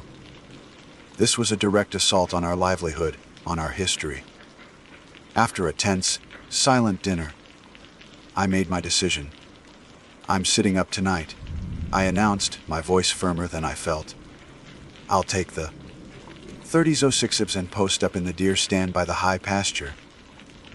My father looked at me, his eyes clouded with concern, but he saw the same stubborn resolve in me that kept our family on this land for over a century. He simply nodded, his jaw tight. "Be careful, Brenda. Whatever's out there, it's not playing by the rules." As twilight bled across the sky, painting the peaks in shades of bruised purple and fiery orange, I made my preparations. The Remington 3006 felt solid and reassuring in my hands, its polished wood stock worn smooth by years of use. It was a powerful rifle, capable of taking down a buck at 300 yards. I felt confident it could handle anything that walked on 4 legs. I slipped a box of cartridges into the pocket of my heavy jacket, grabbed a thermos of black coffee, and headed out into the fading light.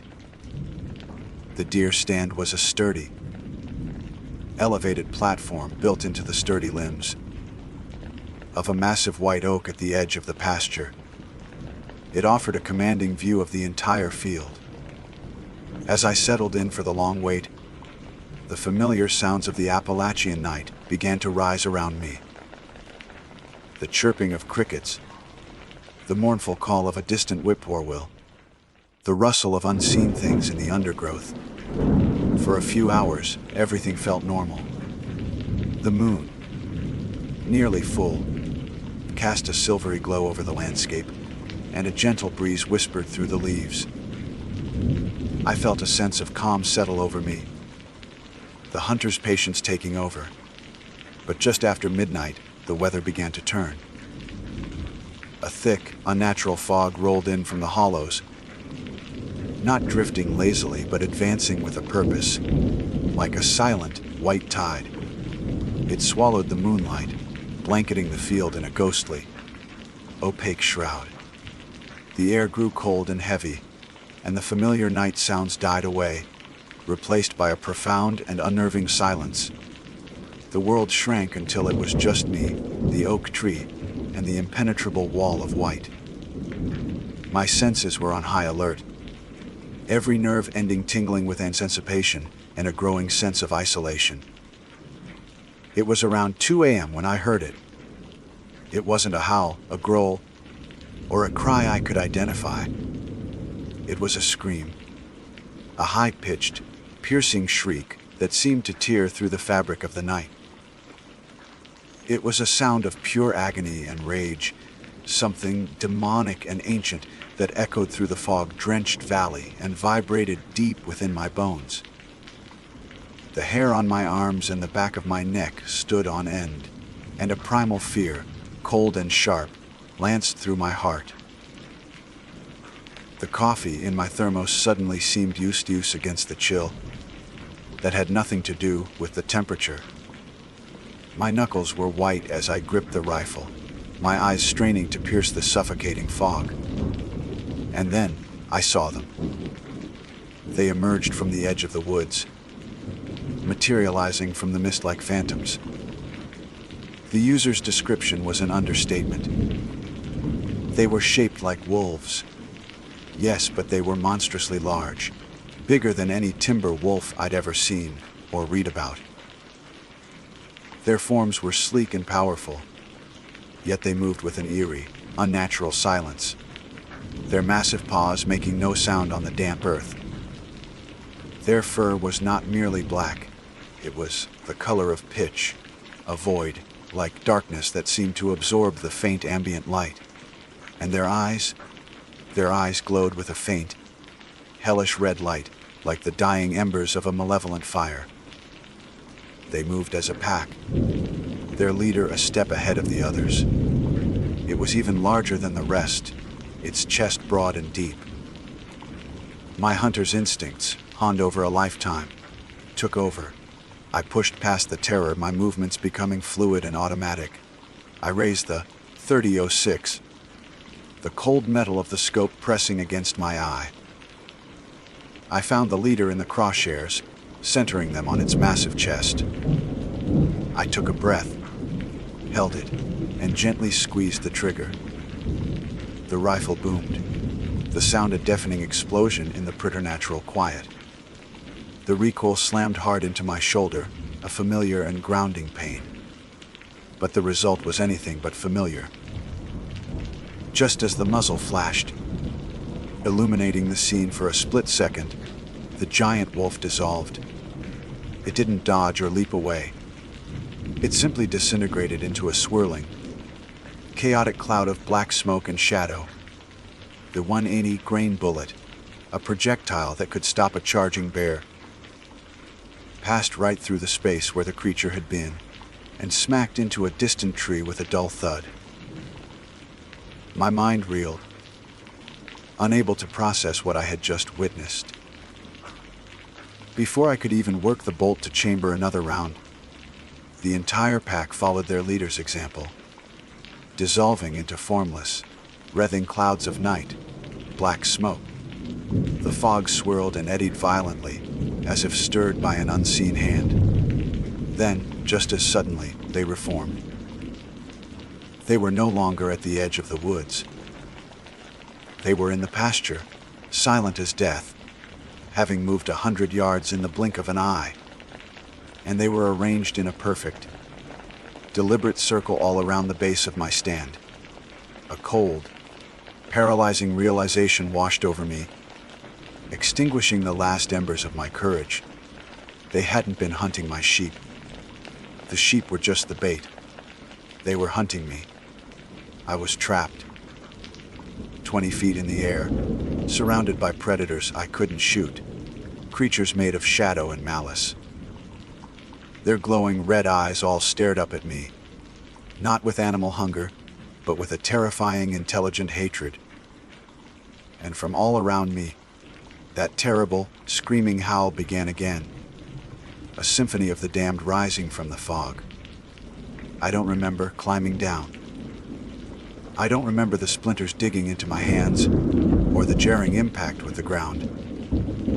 I just remember running, a blind, panicked flight, and the chilling, unforgettable feeling of smoky, insubstantial claws raking at my back, cold and sharp as grave dirt. I ran. I don't know for how long.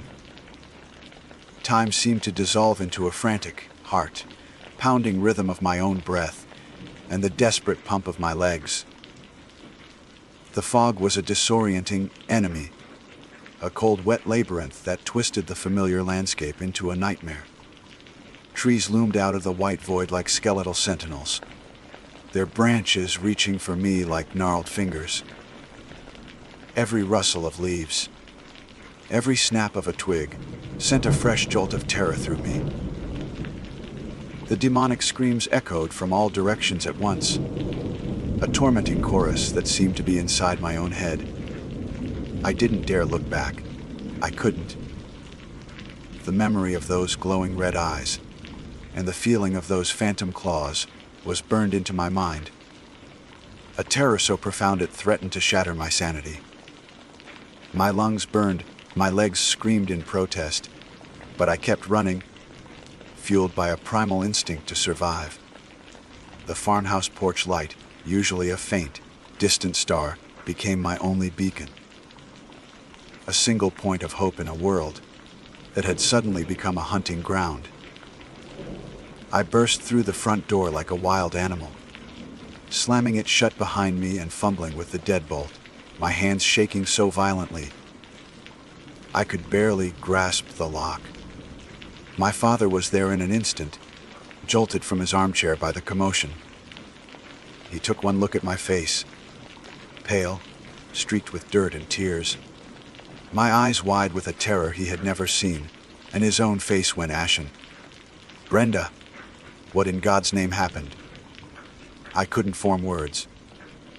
All that came out were choked, gasping sobs. I collapsed against the door, sliding to the floor as my legs finally gave out. He was kneeling beside me, his strong hands on my shoulders. "Talk to me, girl. Were you hurt? Was it a bear?" "No." I finally managed to whisper, the word ragged and raw. "Not a bear." Then the things, they were hunting me. I tried to explain what I had seen, the impossible size. The smoke, like bodies, the red eyes, the way my bullet had passed right through them. I described how they had surrounded me, how they had reformed from the mist. The story tumbled out in a frantic, incoherent rush, the words of a madwoman. I could see the struggle in my father's eyes. He saw my genuine terror, the long, shallow scratches on my back that had somehow torn through my heavy jacket, the wild look in my eyes. But the story itself was beyond the realm of his understanding. He was a man of the earth, of tangible things. He understood rifles, livestock, and predators made of flesh and blood. He did not understand monsters made of shadow. "Brenda, slow down," he said, his voice gentle but firm, the way he spoke when calming a spooked horse. "You were out there alone, in that thick fog. Your mind can play tricks on you." He didn't believe me. Not really. He wanted to, but he couldn't. To him, it was a bear or a pack of coyotes, magnified and distorted by fear and the disorienting fog. The scratches. A panicked fall from the stand. The dissolving wolves. A trick of the light. I felt a new kind of horror creeping in. The horror of isolation. The one person I needed to believe me, to validate that I wasn't losing my mind, was looking at me with pity and concern, not belief. He helped me to my feet and sat me down in his armchair, wrapping an old quilt around my trembling shoulders. He didn't press me further that night, simply staying with me until the shaking subsided and the sun began to hint at its arrival. Sleep was impossible. Every time I closed my eyes, I saw glowing red orbs in the darkness, and the sound of that unholy scream echoed in my ears. When morning finally broke, the fog had lifted, revealing a deceptively peaceful landscape. The world looked normal again, which only made the night's events feel more like a fever dream. "Come on," my father said, his voice heavy with exhaustion. "Let's go get your rifle." The walk to the high pasture was tense and silent. The air was crisp and clean, the ground damp from the fog. When we reached the clearing, the deer stand was still there, a silent witness in the old oak. My .36 lay on the platform where I dropped it.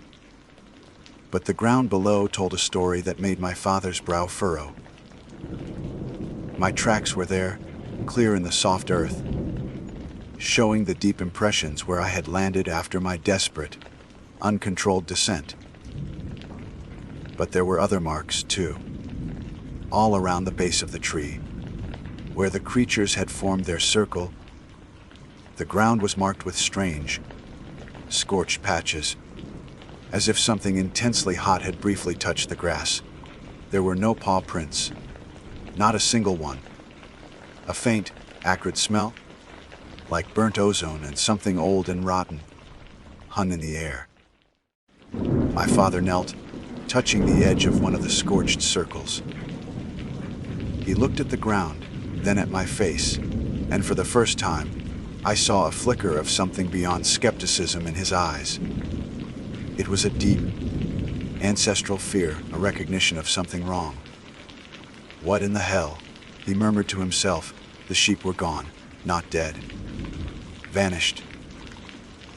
The entire flock that had been in the high pasture had simply disappeared without a trace. The days that followed were a waking nightmare.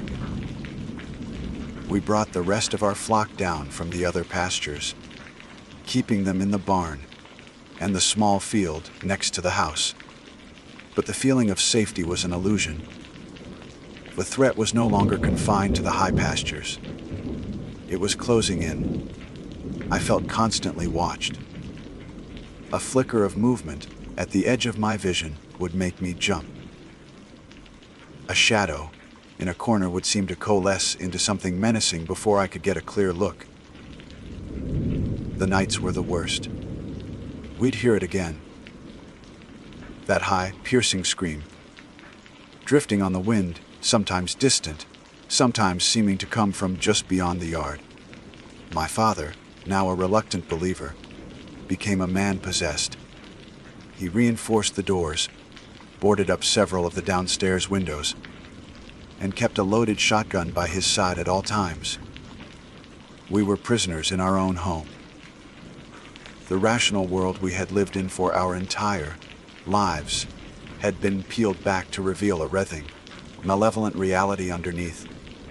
This wasn't about livestock anymore.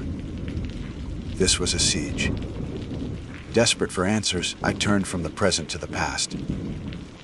I remembered stories my grandmother used to tell, spooky tales to scare the children, about things that lived in the deepest, oldest parts of these mountains. I'd always dismissed them as folklore. Now, I wasn't so sure. I spent an afternoon in the dusty attic, going through old trunks. In a leather-bound family Bible dating back to the 1800s, I found what I was looking for.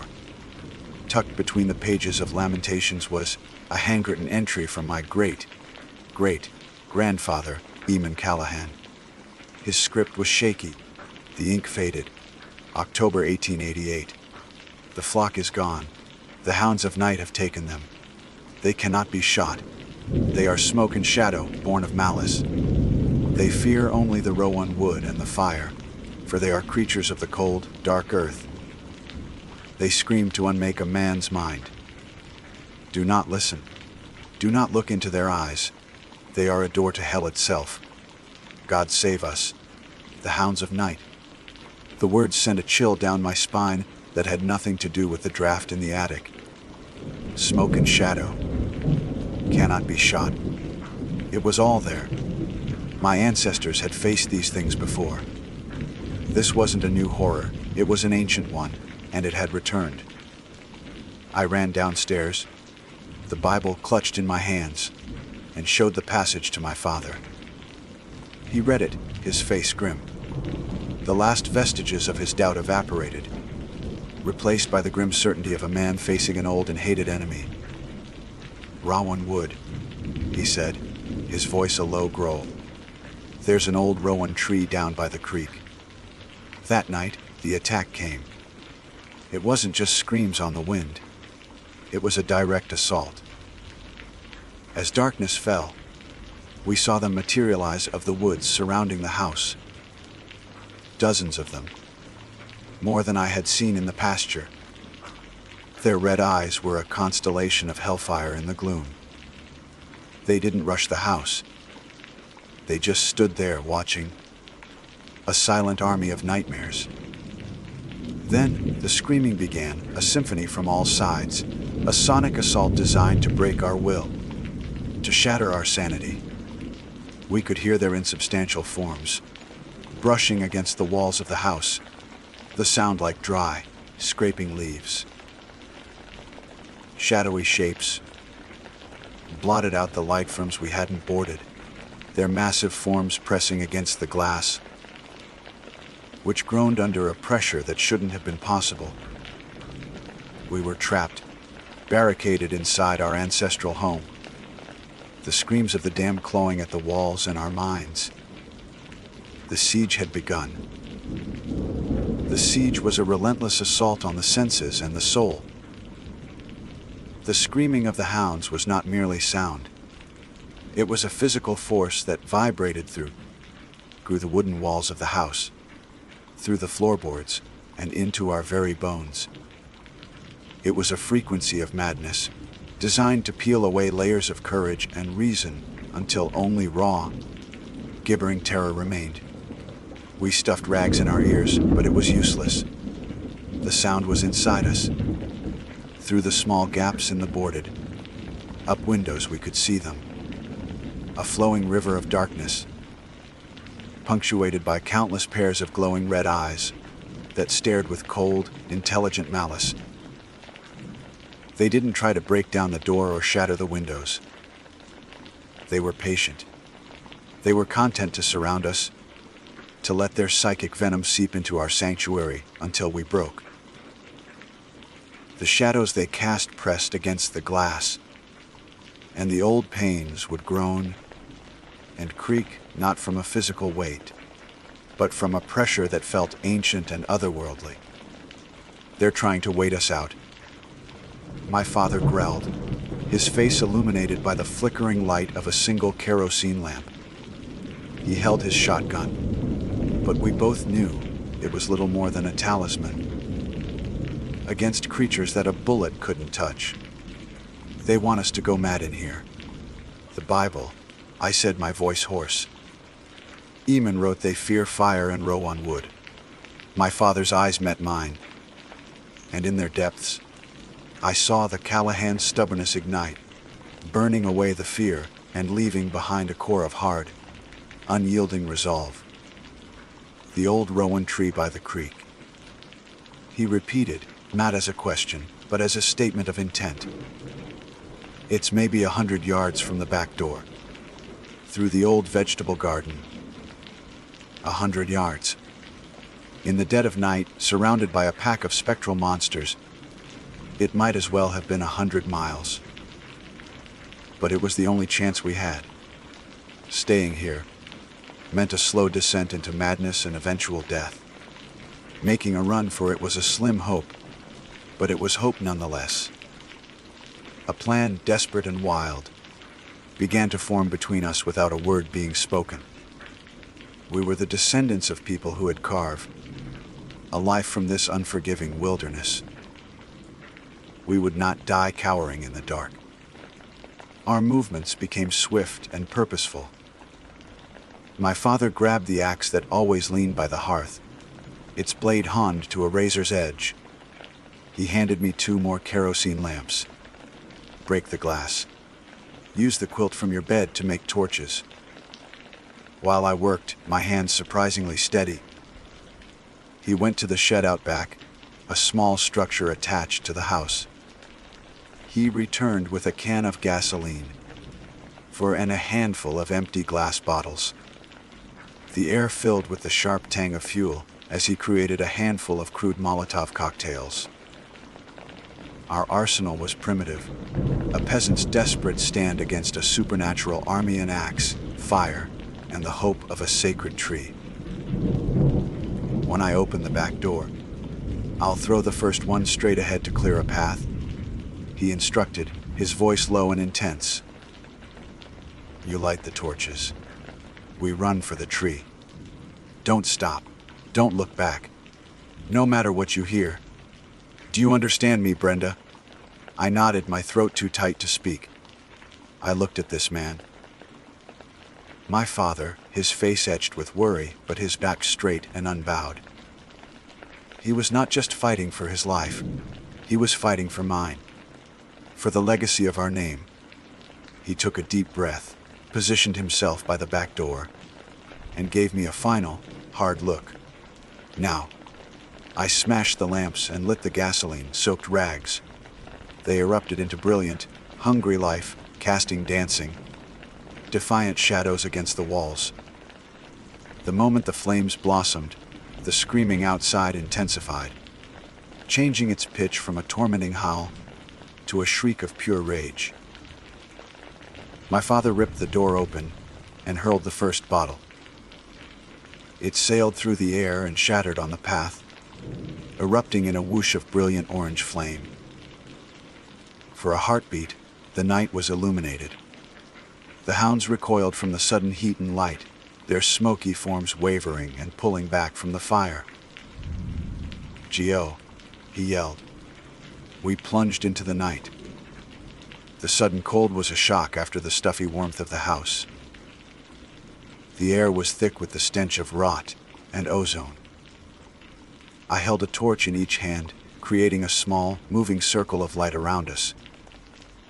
The hounds were everywhere, a maelstrom of shadow and red eyes, just beyond the reach of our flames. They didn't touch us, but their presence was a crushing weight, a cold that sank deep into our flesh. Their screams were deafening, a physical blow that tried to knock us off our feet. We ran across the familiar ground of the garden, my father slightly ahead, the axe held ready. A hound, larger than the rest, lunged from the side, its form solidifying for a moment. My father didn't hesitate. He swung the axe not at the creature, but at the ground in front of it. The steel blade struck a rock, sending a shower of bright sparks into the air. The creature shrieked and dissolved, repelled not by the axe, but by the flash of fire the impact had created. The creek was just ahead, its gurgling sound a whisper of sanity in the chaos. And there, on the bank, was the rowan tree. Its leaves, even in the torchlight, seemed to have a silvery sheen. It felt different, a bastion of pure, natural life in this corrupted landscape. But the hounds knew where we were going. They surged forward, their forms becoming denser, more solid, as if their rage was giving them substance. They were forming a wall of bodies between us and the tree. Brenda, the last bottle. My father roared. I threw it with all my might. It exploded at the base of the pack, creating another wall of fire. The hounds screamed and scattered, giving us the opening we needed. We scrambled the last few feet to the bank. As we reached the shelter of the rowan's branches, the change was instantaneous and profound. The crushing pressure on my mind eased. The soul, freezing cold, lessened.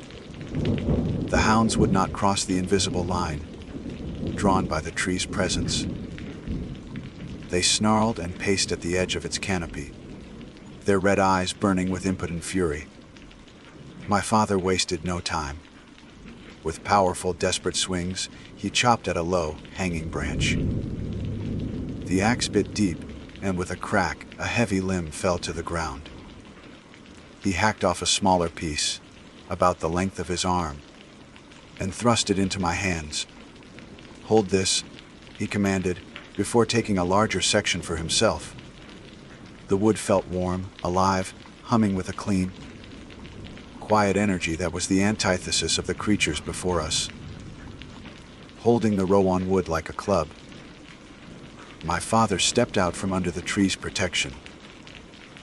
He was no longer just a farmer.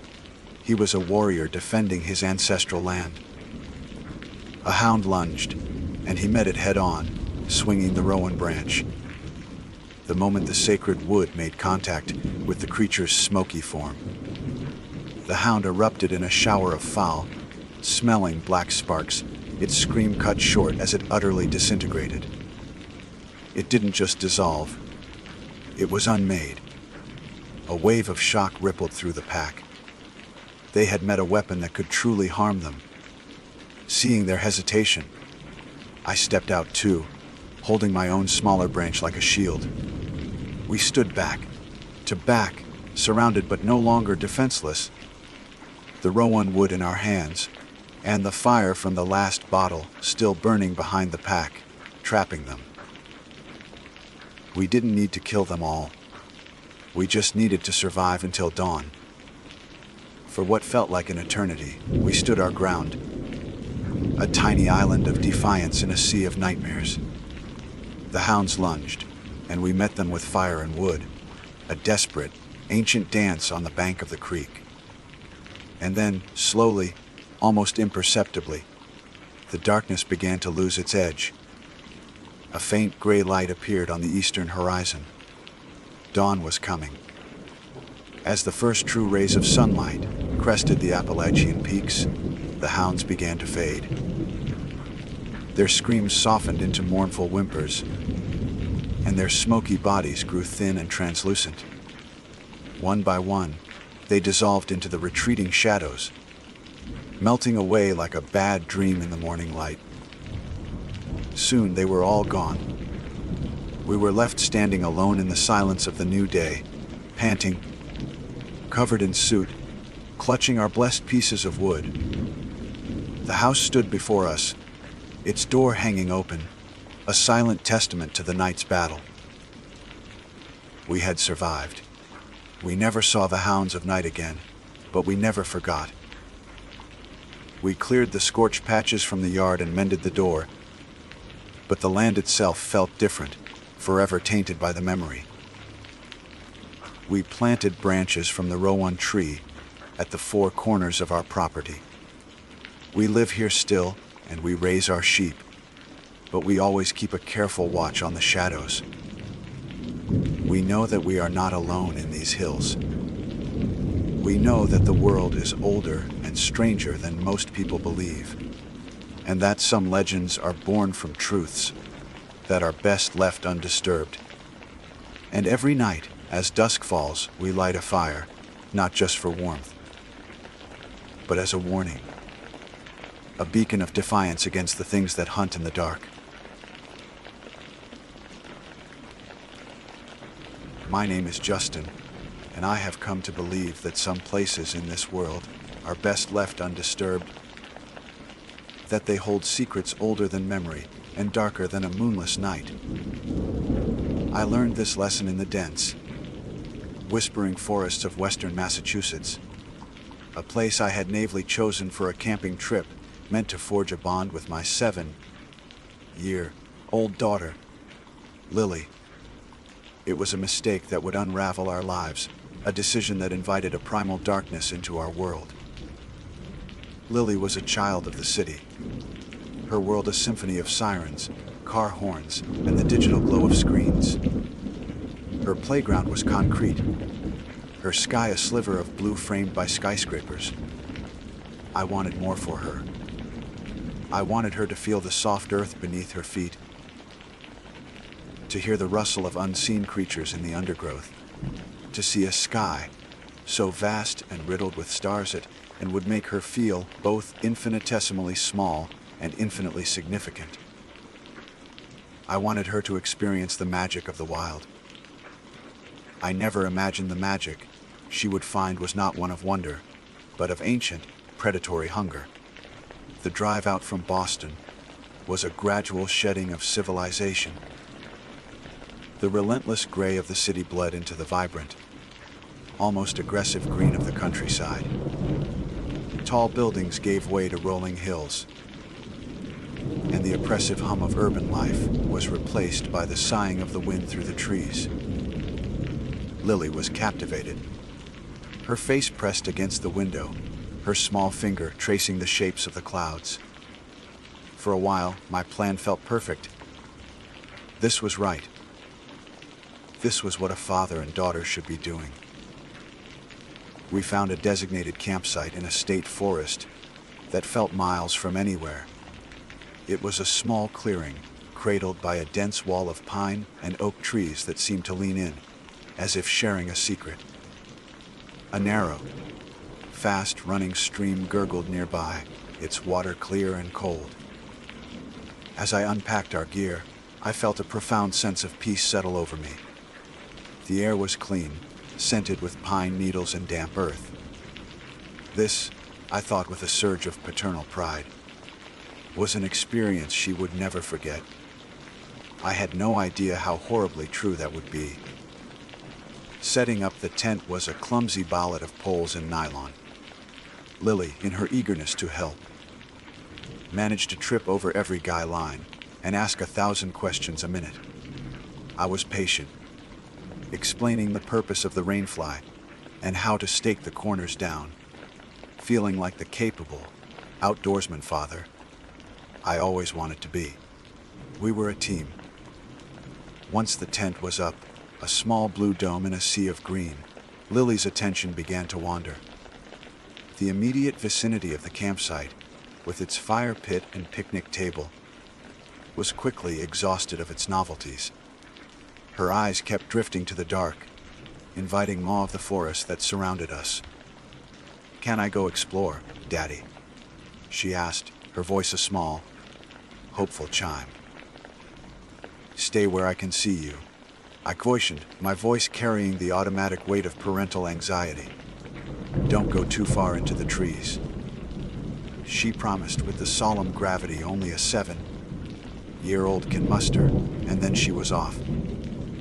A flash of her bright pink jacket disappearing and reappearing between the thick trunks of the trees at the edge of the clearing. I watched her for a few minutes, my heart swelling with a love so fierce it was almost painful. Then, I turned back to the task of organizing our supplies. The sounds of her happy chatter, just audible over the murmur of the stream. She was gone for perhaps 20 minutes, just long enough for the seed of unease to sprout in my gut. The forest had a way of swallowing sound. One moment I could hear her, the next, only the wind. I stood up, about to call her name, when she burst back into the clearing, her face flushed and her eyes shining with an intensity that startled me. Daddy! Daddy! I made a new friend. She exclaimed, her voice breathless. I felt a wave of relief wash over me, followed by amusement. We were, to my knowledge, the only people for miles. "Oh yeah. Is there another camper nearby?" She shook her head vigorously, her blonde ponytail whipping back and forth. No! He lives here! "In the woods," I chuckled, ruffling her hair. The classic imaginary friend, a staple of a lonely child's rich inner life. It was sweet. An imaginary friend, huh? "That's wonderful, sweetie. What's his name?" "He didn't say," she replied, her brow furrowing in concentration. "He's a little man, like really little. And he has a big, funny nose and pointy ears. And he talks funny, like birds." The description was so specific, so peculiar, that my smile faltered for a second. It wasn't the usual princess or superhero companion. It was odd. But she was a child with a vivid imagination, something I had always tried to encourage. "Well, that sounds like a very interesting friend," I said, forcing a casual tone. "What did you two talk about?" "Showed me a shiny rock," she said, her attention already drifting. "Can I go back and play with him? He's shy." "Not right now, Lilybug," I said, steering her towards the picnic table. "It's almost time for dinner. We're having hot dogs." The promise of roasted hot dogs, her favorite, was enough to distract her. But as we sat by the fire pit, turning our food on sharpened sticks, I saw her gaze drift back to the woods. The sun began its slow descent, painting the sky in fiery strokes of orange and purple. As the light faded, the character of the forest changed. The daytime beauty acquired a menacing edge. Shadows stretched and twisted into unsettling shapes, and the familiar woods of the afternoon became a dark, impenetrable fortress. The air grew colder, and the silence between the chirping of crickets felt heavy, watchful. I found myself glancing towards the trees more and more often, an irrational knot of anxiety tightening in my stomach. I dismissed it as the city dweller's paranoia, the unease of an environment stripped of familiar sounds and lights. But it felt like more than that. It felt like we were being observed. Later, tucked into our sleeping bags inside the tent, the thin nylon walls felt like a pathetically flimsy shield against the vast, dark wilderness outside. I read Lily a chapter from her favorite book by the beam of a lantern, my voice sounding small and thin in the immense quiet. She was asleep before I finished the page. I lay awake for a long time, listening. The night was alive with a symphony of strange noises. The snap of a twig, the distant hoot of an owl, the incessant whisper of the wind. Every sound seemed amplified, alien. Eventually, the rhythmic sound of Lily's breathing and the sheer exhaustion of the day pulled me under. I don't know what time it was when the sound woke me. It was a faint, high-pitched chittering just outside the tent. It wasn't the sound of any animal I knew. It was a rapid, clicking noise, almost insect-like, yet it had a strange, guttural quality to it. It was a sound that made the primitive part of my brain scream wrong. I sat bolt upright, my heart hammering against my ribs. My breath caught in my throat. I strained my ears, listening. The chittering came again, closer this time. I slowly turned my head to the other side of the tent, where Lily had been sleeping soundly. The space was empty. Her sleeping bag, a cheerful unicorn pattern, lay rumpled and vacant. A cold, sharp dread, more terrifying than any I had ever known, pierced through me. My eyes darted to the front of the tent. The flap, which I had meticulously zipped shut before we went to sleep, was now hanging open, a dark, gaping mouth revealing a sliver of the moonlit night. She was gone. Panic is a poor word for the sensation that seized me. It was a complete system failure, a primal scream in the deepest recess of my soul that shut down all rational thought. For a frozen second, the world dissolved into a meaningless blur of nylon, night, and the deafening roar of blood in my ears. Lily. Gone. The two words hammered at my consciousness, a brutal, too, beat rhythm of pure terror. Then adrenaline kicked in, a savage, cleansing fire. I scrambled out of my sleeping bag, my limbs clumsy and uncoordinated. I didn't bother with shoes or a jacket. The cold, damp ground was a distant shock to my bare feet. I grabbed the heavy, duty flashlight from the mesh pocket by the tent door, its familiar weight a pathetic comfort, and burst out into the night. Lyle! The name was torn from my throat, a raw, ragged sound that seemed to be swallowed instantly by the oppressive silence of the forest. The only reply was the mocking echo of my own voice, thrown back at me from the wall of trees. Asir Mimi. My flashlight beam cut a frantic, trembling path through the darkness, dancing over the familiar shapes of our campsite, the dead fire pit, the picnic table, the cooler. Everything was still, undisturbed, a placid stage for a nightmare. My heart hammered against my ribs, each beat a painful reminder of every second she was missing. My mind, a traitor, began conjuring images of every possible horror. The wilderness held a fall into the fast. Moving stream, a wandering bear, or worse, a human predator who had been watching us, waiting. Then my light fell upon the ground just outside the open tent flap. There in the soft, damp earth were footprints. They were small, delicate, and unmistakably the prints of a child's bare feet. Lily's footprints. A fresh wave of cold dread washed over me. She had walked out of the tent, willingly, or had she been led? Alongside her prints was another set, and these made my breath catch in my throat. They were tiny, smaller than Lily's, but they were not human. They were misshapen, with long, splayed toes and a strange, deep indentation where a heel should be. They looked almost like the tracks of a bird, but heavier, more solid. The little man. The chittering sound echoed in my memory, and I knew, with a certainty that defied all logic, that her imaginary friend was real. A trail of these bizarre, dual footprints led away from the campsite, straight towards the black, waiting maw of the forest.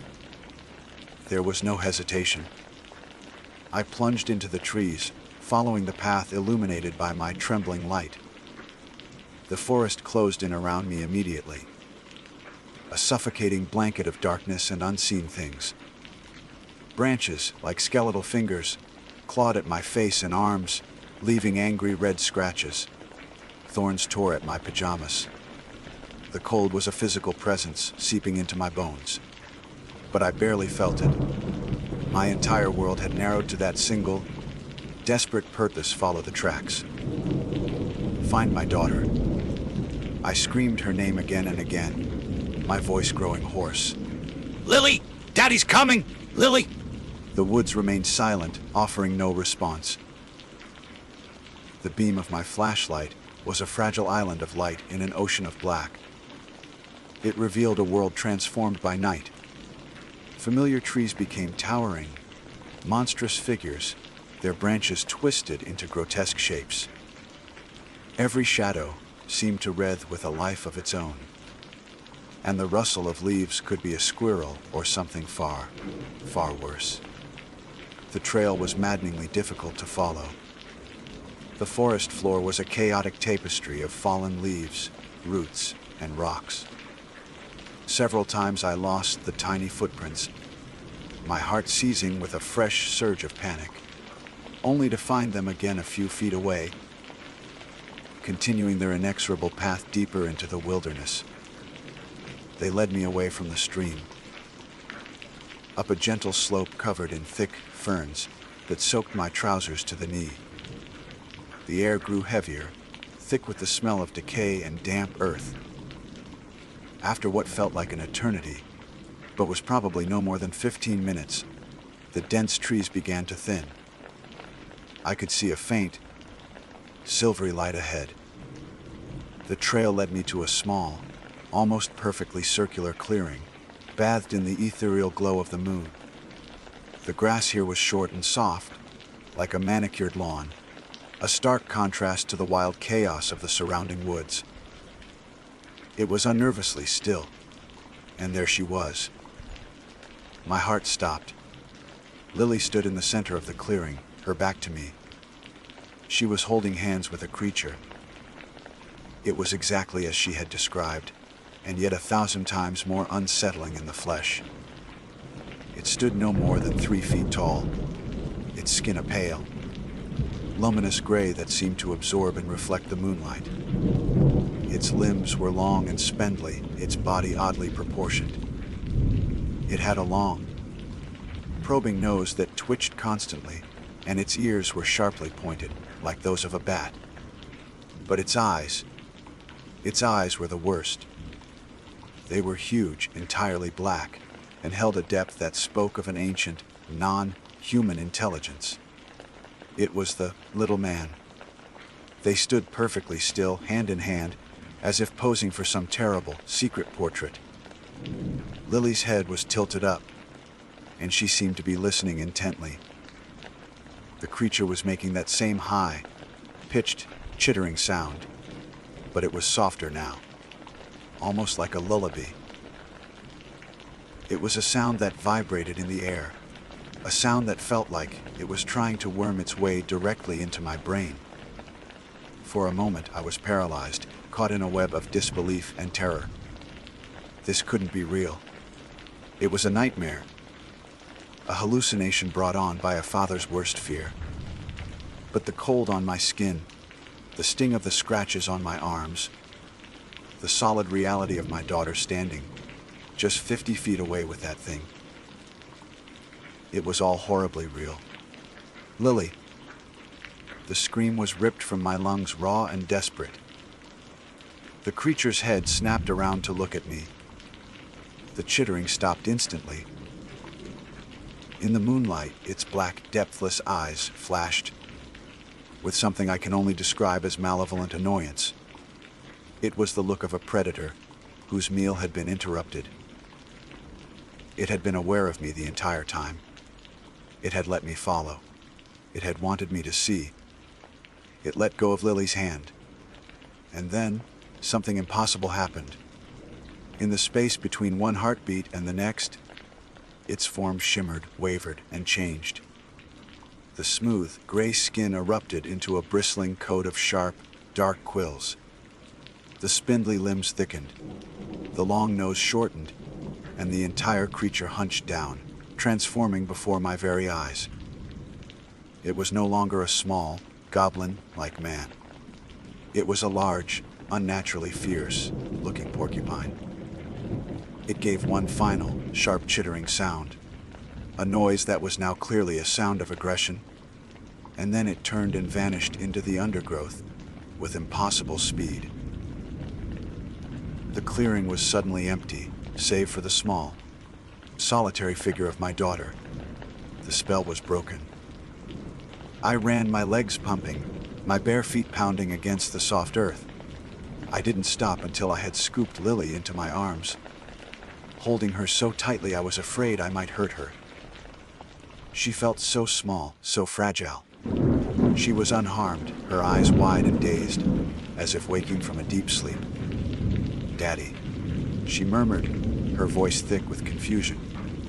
The little man had to go. "You scared him." "It's okay, baby, it's okay," I whispered, my voice choked with relief. I kissed her forehead, her cheeks, her hair, reassuring myself that she was real, that she was safe. "Let's go back to the tent." She was sleepy, compliant, leaning her head against my shoulder as I carried her back through the terrifying woods.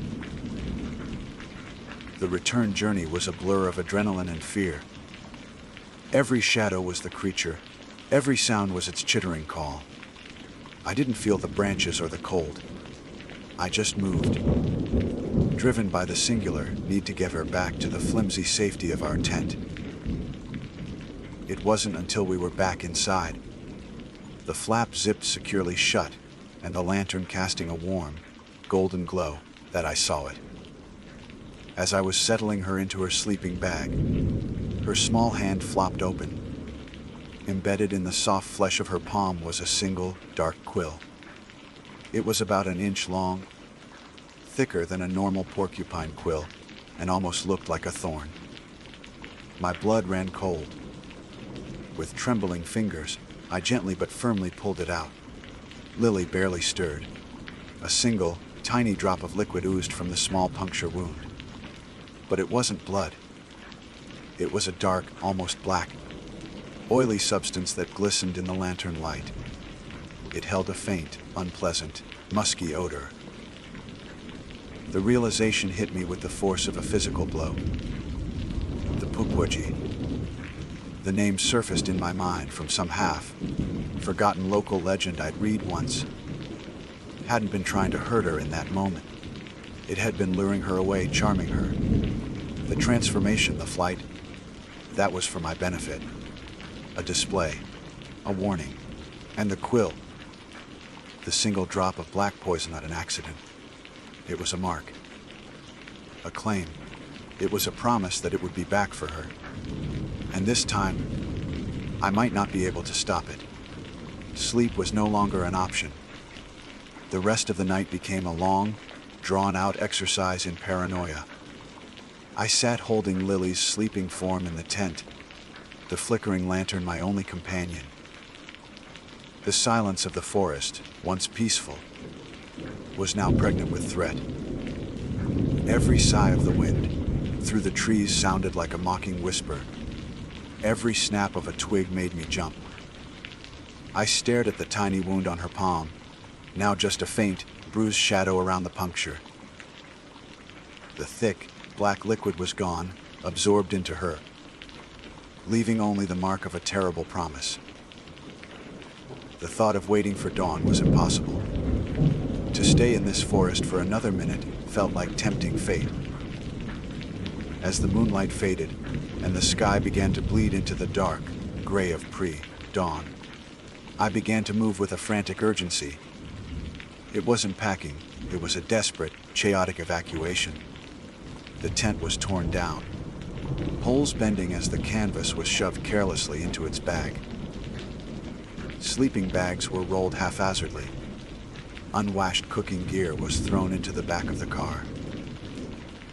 I worked in a grim, silent desperation, with only one thought pounding in my head: escape. I carried a strangely dormant Lily to the car, placing her gently in the back seat and buckling her in. The whole time, she remained unnervingly still. Her sleep wasn't the natural rest of a child. It was an abnormal quiet, as if her body was concentrating on something else happening within. The drive back to Boston was a hazy nightmare. I drove far too fast on the winding country roads,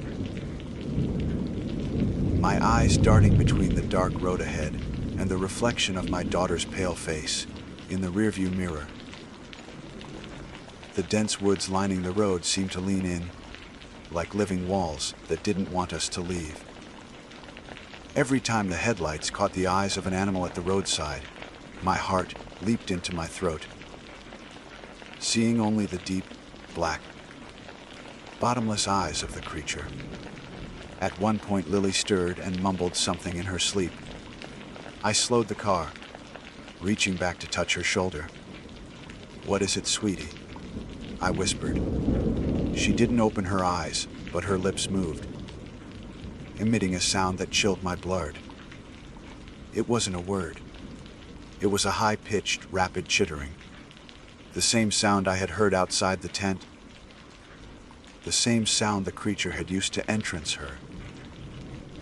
It came from my daughter's throat for only a moment, and then she was still again, her breathing even. I slammed my foot on the accelerator. Fear was my fuel. As the first light of dawn broke the horizon, and the silhouettes of city skyscrapers began to appear, a wave of relief washed over me, but it was fleeting. The safety I had always associated with the city now felt fragile, illusory. How could concrete and glass possibly stop something as old as the forest itself? Back at our apartment, I carried the still, sleeping Lily upstairs. I laid her in her bed and pulled the covers over her. The wound on her palm was completely gone. Not even a scratch remained, only that faint, subcutaneous bruise, like the shadow of the thorn that had been there. I didn't sleep. I paced the silent living room, my heart thrumming with caffeine and terror. The normal city sounds, a distant siren, the hiss of a bus's brakes, were no longer comforting. They were distractions that might mask the real danger. A chittering sound from the window, the patter of small feet on the fire escape. The following days became a crucible of psychological endurance. Lily woke up that morning seeming normal. She ate her cereal, watched her cartoons, but something was different. The bright, inquisitive light in her eyes was gone, replaced by a distant, vacant quality. She became quiet, withdrawn, spending hours sitting by the window, staring down at the small park across the street with an unnerving intensity. She started drawing again, but her pictures were no longer of flowers and happy houses. They were repetitive sketches of a small man with a long nose and pointed ears. Sometimes he was alone among twisted trees. Sometimes he was holding out his hand. In one drawing that sent a spike of ice through my heart, he wasn't alone. He was holding the hand of a girl with blonde hair. My fear turned to obsession. I spent hours on the internet, typing frantic search queries: Massachusetts forest creature, long-nosed nature spirit, and finally, Pukwudgie. What I found was scattered, often dismissed as folklore, but as I pieced it together, a terrifying picture emerged. They were tricksters, often malevolent, known for luring people to their deaths. They could turn invisible, used poison, tipped arrows, and held a deep-seated grudge against humans. One legend said that once a Pukwudgie marks you, the connection is permanent. Our life became an invisible prison. I quit my job, citing a family emergency. I barely left the apartment. I watched Lily's every move, terrified that if I looked away for a second, she would simply vanish. I started hearing the chittering at night, so faint I could never be sure if it was real or just my fracturing sanity. The turning point came one evening, about 2 weeks after our return. I was in the kitchen washing dishes, while Lily sat in her usual spot at the living room window. Suddenly, she stood up, pressing her face against the glass. "He's there," she said, her voice flat, devoid of any emotion. I dropped a plate in the sink and ran to the window. "Who, sweetie? Who's there?" She raised her small hand and pointed to the park across the street. "My little friend. He's waiting." I followed her finger to the empty park, which was sinking into the evening shadows. There was no one there, just swaying trees and the first glow of the street lamps. But then, at the very edge of my vision, I saw it. A flicker of movement behind a bush. A hunched, fleeting shadow, no more than 3 feet tall, before it was gone. I pulled Lily from the window, yanked the curtains shut, and held her tight, my heart hammering uncontrollably. It wasn't in the forest anymore. It had followed us. It was here.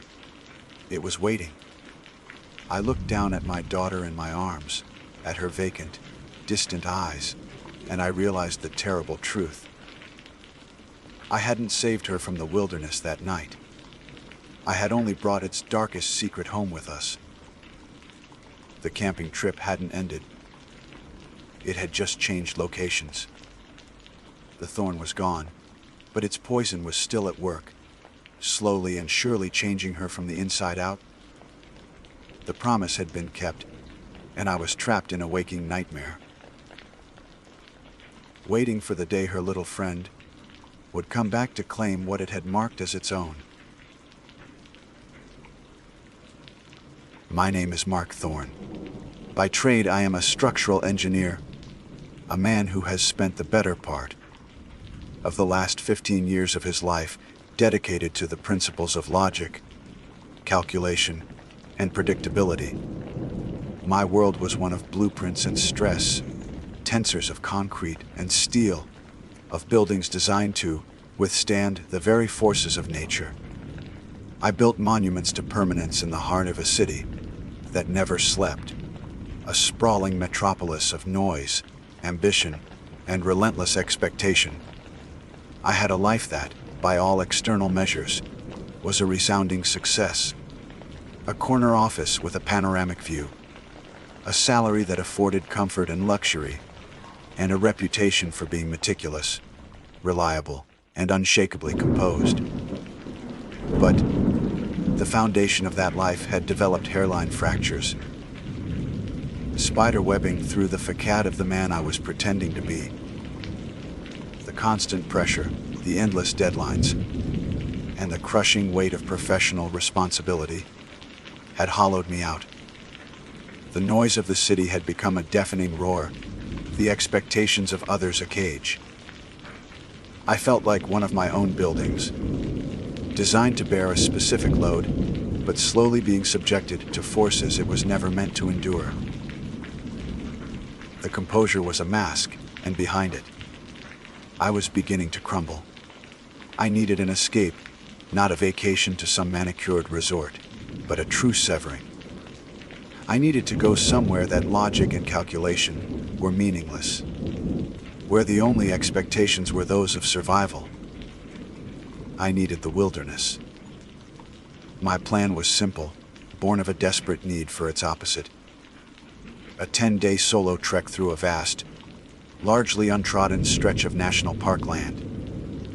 I informed my office I was taking a personal leave, packed a bag with only the essentials, and drove until the skyscrapers were a distant memory and the paved roads gave way to dirt. I was seeking clarity, a reset button for a mind overloaded with the static of modern life. I wanted to find the person I was before the blueprints and the boardrooms, the person who existed before the mask. I went into the wilderness to find myself, blissfully unaware that something else might be looking for me. For the first 4 days, it was paradise. The silence was not an absence of sound, but a presence of it. It was a rich, layered symphony of wind sighing through ancient pines, the distant chatter of a creek, the rustle of unseen creatures in the undergrowth. It was a balm to my frayed nerves, washing away the grime of the city. The air was crisp and clean, tasting of earth and chlorophyll. The sun on my skin felt like a blessing.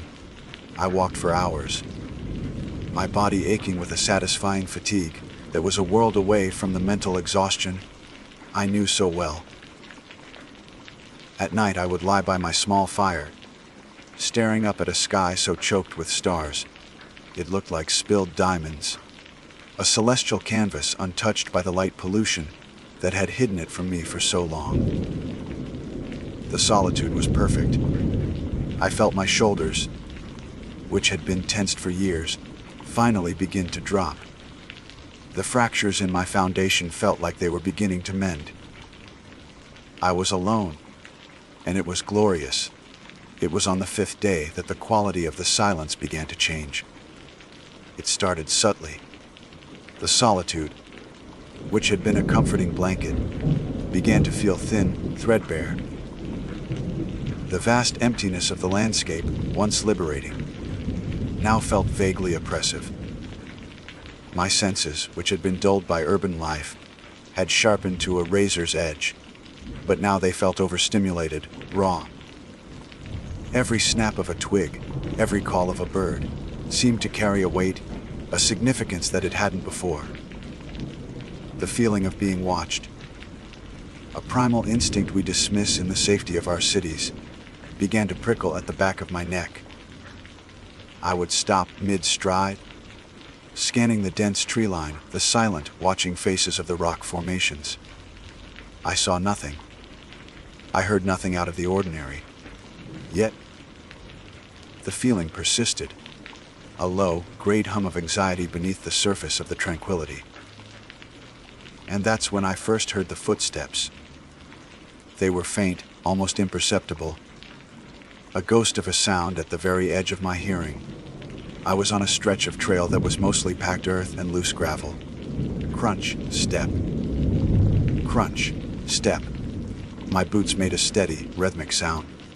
And beneath it, or perhaps woven into it, was another. Crunch, step. Crunch, step. It was a perfect echo, an auditory reflection of my own movement. I stopped dead, my head cocked, listening. The forest fell silent around me, save for the whisper of the wind. The echo was gone. I took a single, deliberate step. Crunch. From the trail behind me, the exact same sound at the exact same moment. Crunch. An echo. I whispered to myself, the sound of my own voice startlingly loud in the quiet. It had to be. I was in a narrow valley, with steep rock faces rising on either side. A trick of the acoustics. A sound tunnel. My engineering mind immediately began to search for the logical explanation, for the predictable principle that governed the phenomenon. Satisfied with my own quick diagnosis, I started walking again. A little faster this time, eager to put the strange acoustics behind me. And as I walked, The echo walked with me, a flawless, synchronized partner to my every step. The next day, the sixth day, the cuckoo was still there. It had followed me out of the valley and onto a high ridge where the land opened up on all sides. The logical explanation of the canyon acoustics no longer held. I tried to ignore it, focusing on the path ahead, on the rhythm of my breathing. But it was impossible. The sound was a constant companion, a perfect mimic. I walked on soft pine needles, and the sound became a soft thump. Thump, I scuffed my boot on a rock, and the echo scuffed its own. I stopped, and it stopped. I started, and it started. The perfection of it was what was so deeply unsettling. It wasn't just an echo, it was a mirror. My scientific curiosity warred with a rising tide of dread. I began to experiment. I would take 3 quick steps and then a long, slow one. The echo would match it perfectly. I would drag my heel for a few feet. The echo would drag its own. I even tried a clumsy, hopping skip for a few paces, feeling like a fool. The sound behind me hopped and skipped in perfect time. I screamed in frustration, a raw, guttural sound that ripped from my throat. Hello, is someone there? The sound of my voice carried, bounced off the distant trees, and faded into nothing. There was no reply. There was only the silence, waiting for me to move again. I was being followed. The thought landed in my mind with the cold, hard finality of a stone. This wasn't a trick of sound. This was deliberate. Someone, or something, was stalking me, matching me step for perfect step. But why? For what purpose? The mimicry was the most terrifying part. A normal stalker would make a mistake. They would trip on a root. Their breathing would be audible. They would dislodge a stone. This was flawless, inhumanly so. Late that afternoon, as the sun began to dip towards the horizon, casting long, distorted shadows across the trail, the true horror began. The echo, my constant, synchronized companion, started to change. It began to fall out of sync. It was almost imperceptible at first, a delay of a millisecond, a slight hesitation that was more felt than heard. I took a step. Crunch. And a heartbeat later, the reply. Crunch.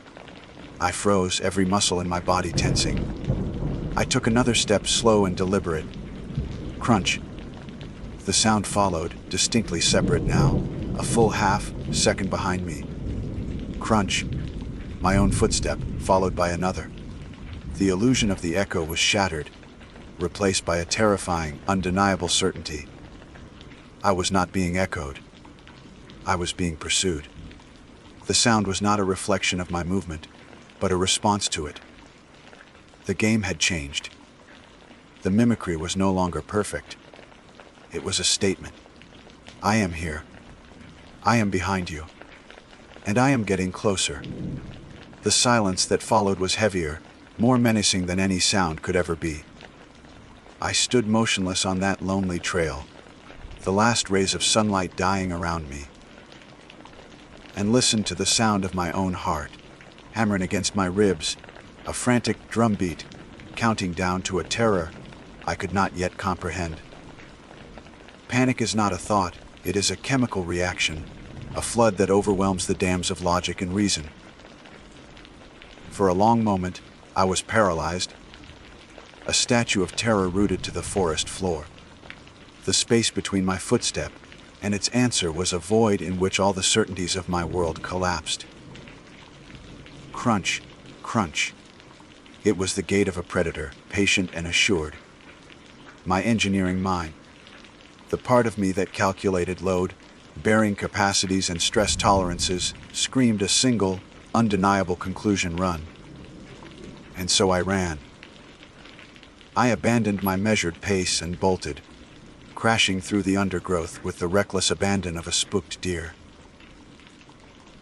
The carefully planned route.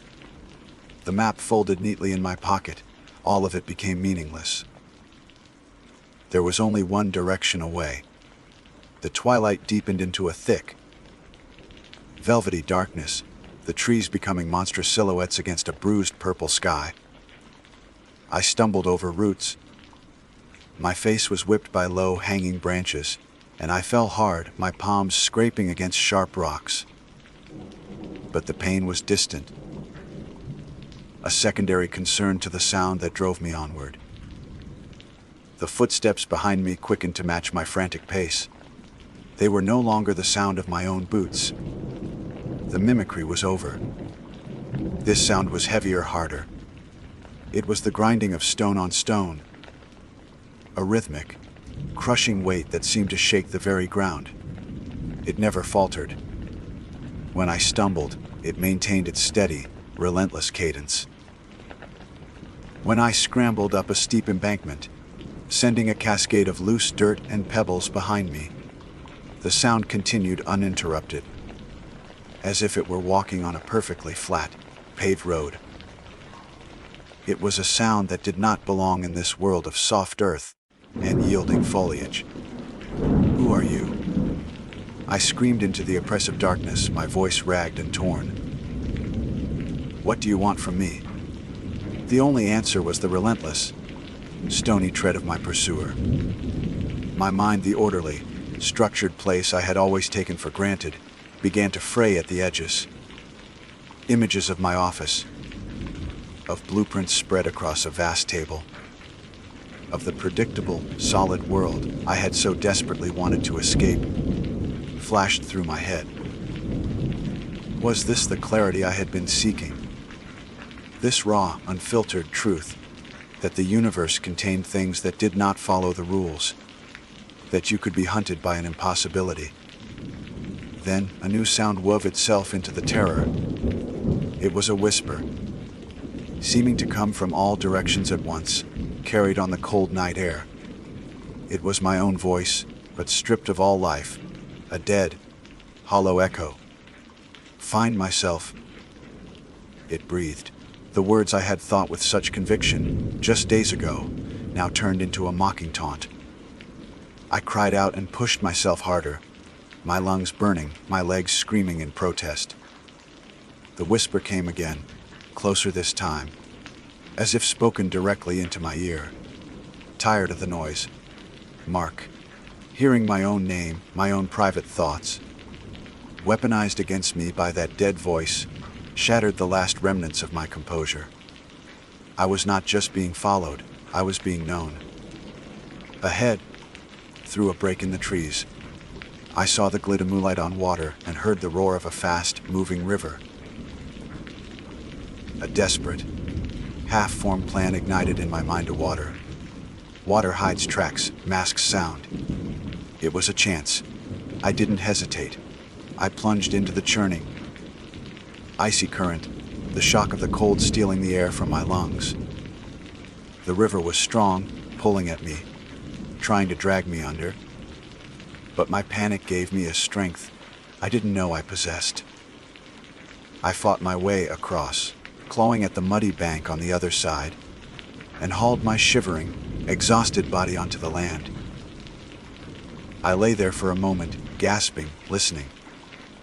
There was only the roar of the river. The footsteps were gone. A fragile, trembling hope began to bloom in my chest. I had done it. I had escaped. Then, from the bank I had just left, the sound began again. Crunch. Thud crunch. It hadn't stopped at the water's edge. It was continuing, its pace and volume unchanged, as it walked directly across the surface of the roaring river. It was walking on the water. The sound was as clear and distinct as if it were on the path right beside me. My engineer's brain reeled.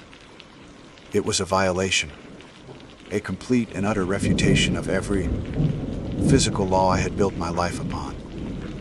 This was not a man or an animal. It was something else entirely, something ancient and wrong. Hope died, and in its place was a terror so profound it was almost peaceful.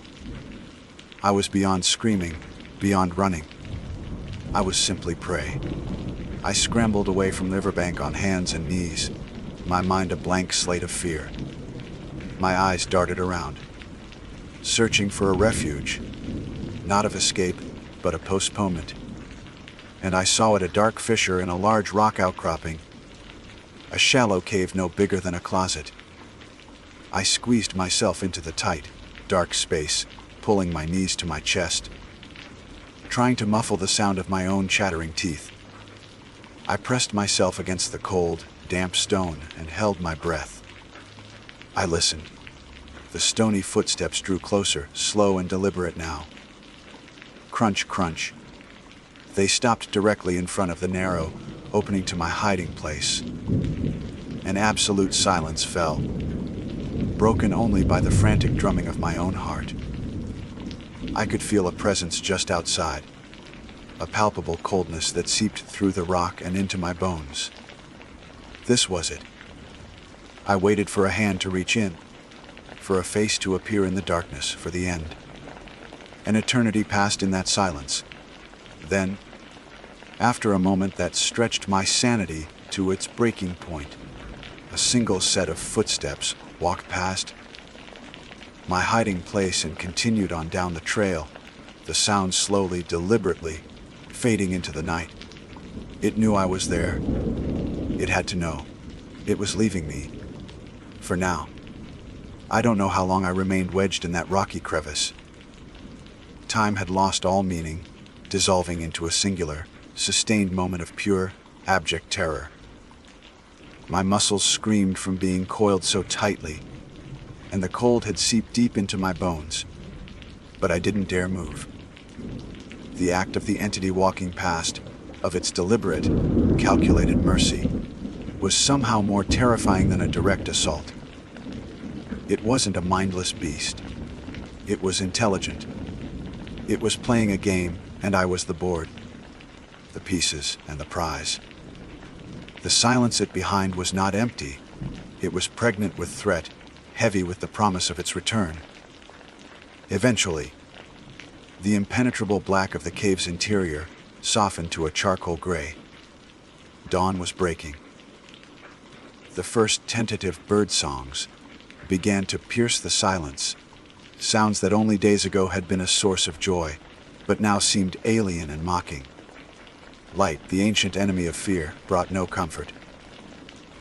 It only served to illuminate the grim reality of my situation. I was miles from my car, lost, exhausted, and being toyed with by something that defied all known laws of the universe.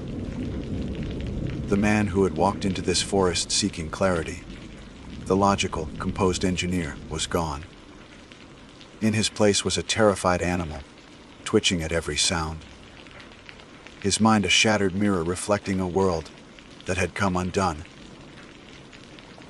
The line between the world and my perception of it had dissolved completely.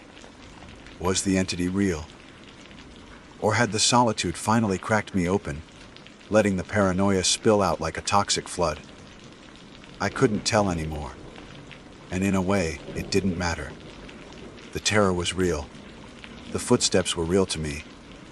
The dead, whispering voice was real to me. My mind had become the wilderness, a vast, uncharted territory where monsters were born. Slowly, painfully, I extricated myself from the cave. Every joint protested, and my waterlogged clothes clung to me like a second skin of ice.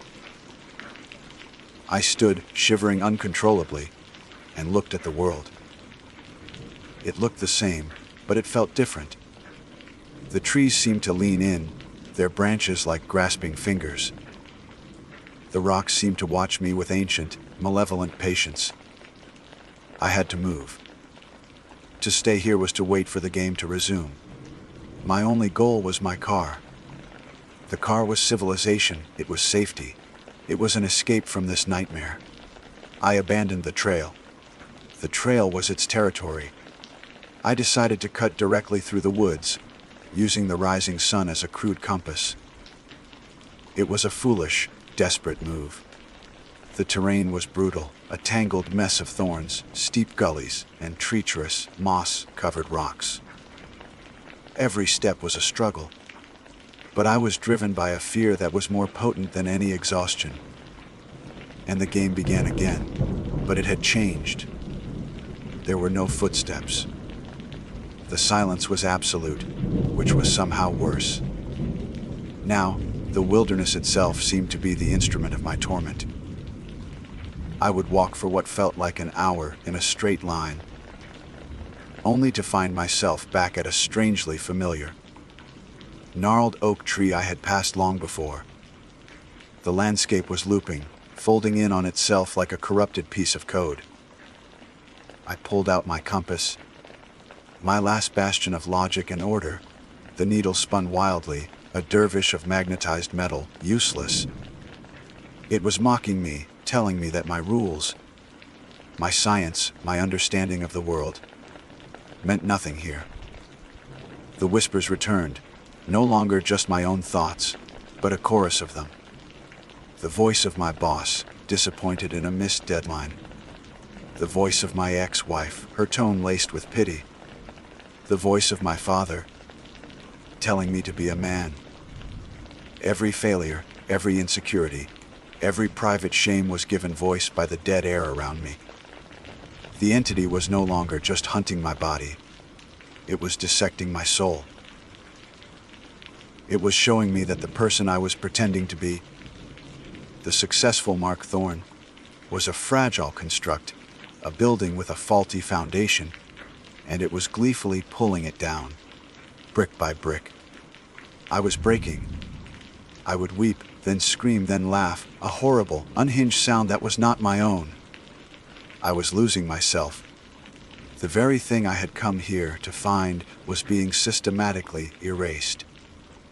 Hours bled into a single, continuous nightmare of struggle and fear.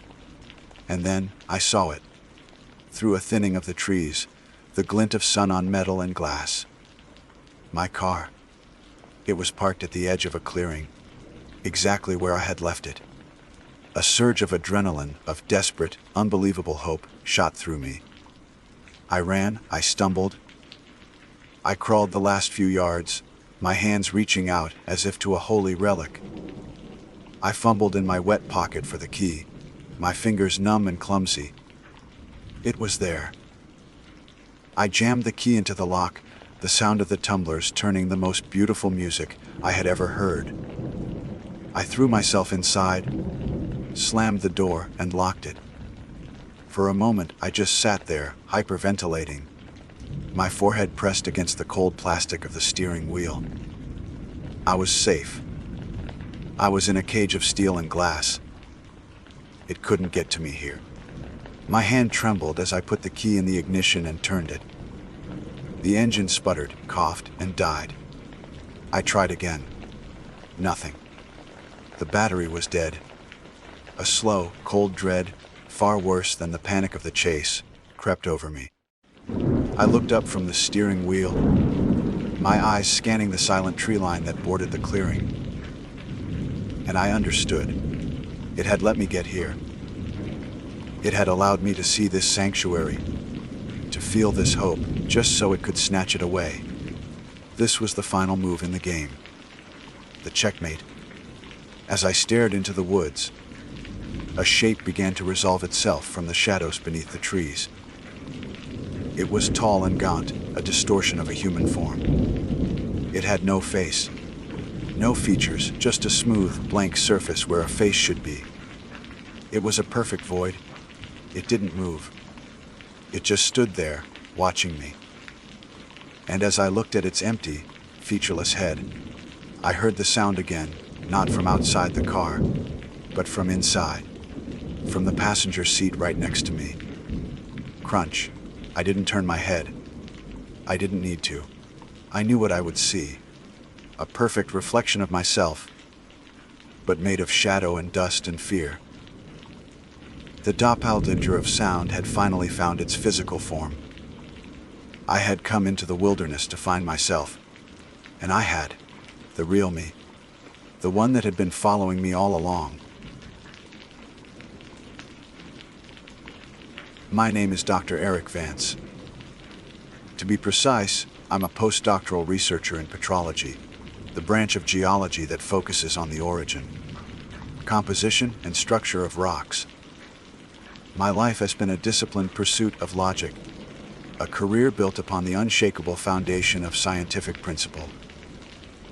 The world, to me, is a complex but ultimately decipherable system of cause and effect. There are laws of physics, laws of chemistry, laws of nature, and they are absolute. I don't believe in ghosts, spirits, or curses. I believe in data, evidence, and peer-reviewed research. Folklore is a cultural artifact, not a field guide to reality. So, when the opportunity arose to secure a research grant to study the unique basaltic lava flows of Japan's Akigahara Forest, I viewed it as the perfect confluence of professional interest and personal challenge. Akigahara, a sprawling 30-square-kilometer forest at the northwestern base of Mount Fuji, is a geological marvel. The ground itself is a relic of the mountain's massive eruption in the year 864, a porous, uneven sea of hardened lava that has been slowly reclaimed by a dense and hauntingly uniform forest. Of course, I was acutely aware of its other, more sinister reputation, the suicide forest, a place where, for decades, countless individuals have chosen to end their lives. With this grim history came a torrent of legends, whispered in hushed tones by locals and sensationalized by international media. They spoke of Wida Ray, the tormented spirits of the dead, who wander the woods, their sorrow so potent it seeps into the very soil. They claimed these spirits would lure the living deeper into the forest to join them in their eternal misery. The most persistent and, to me, most fascinating legend was a practical one that compasses fail in Akigahara. The story goes that the forest possesses a unique magnetic anomaly, powerful enough to disorient even the most experienced hikers, leading them in circles until they succumb to despair or starvation. This, I knew, was where folklore intersected with my field of expertise. The lava rock in Akigahara is exceptionally rich in iron, a ferromagnetic material. It was entirely plausible that this high iron content could create localized magnetic interference, causing a compass needle to deflect if placed directly upon or very near a large deposit. However, the idea that this effect could create a forest-wide field strong enough to render a compass useless when held at a standard navigational height was, from a scientific standpoint, preposterous. The Earth's magnetic field is a powerful planetary force. To override it would require an anomaly of geological survey map proportions, something that would have been detected, studied, and documented long ago. I saw a chance to write a compelling paper, not just on the petrology of the region, but on the scientific basis of its folklore. My thesis was simple: the compass myth was an exaggeration, a convenient explanation for those who became disoriented in the forest's notoriously featureless and disquieting landscape. I would be the one to prove it. I would walk into the heart of the sea of trees and show that science, reason, and a good compass were all one needed to navigate it. My preparations were meticulous, befitting a scientific expedition. I packed not one, but 3 different compasses. The first was a Sluntu MC2, a professional mirror sighting compass renowned for its accuracy and global needle, balanced to work anywhere on Earth. The second was a classic Silver Ranger, a liquid-dampened, reliable workhorse I'd used for years. The third was a military grade Kamenga 3H, which uses magnetic induction for dampening instead of fluid, making it exceptionally durable and resistant to temperature changes. Overkill, perhaps, but I wanted to eliminate any possibility of equipment malfunction. Alongside them, I had a high-end GPS unit with topographical maps pre-loaded, a physical, laminated map of the region, and enough spare batteries to last a week. I was not a foolhardy tourist.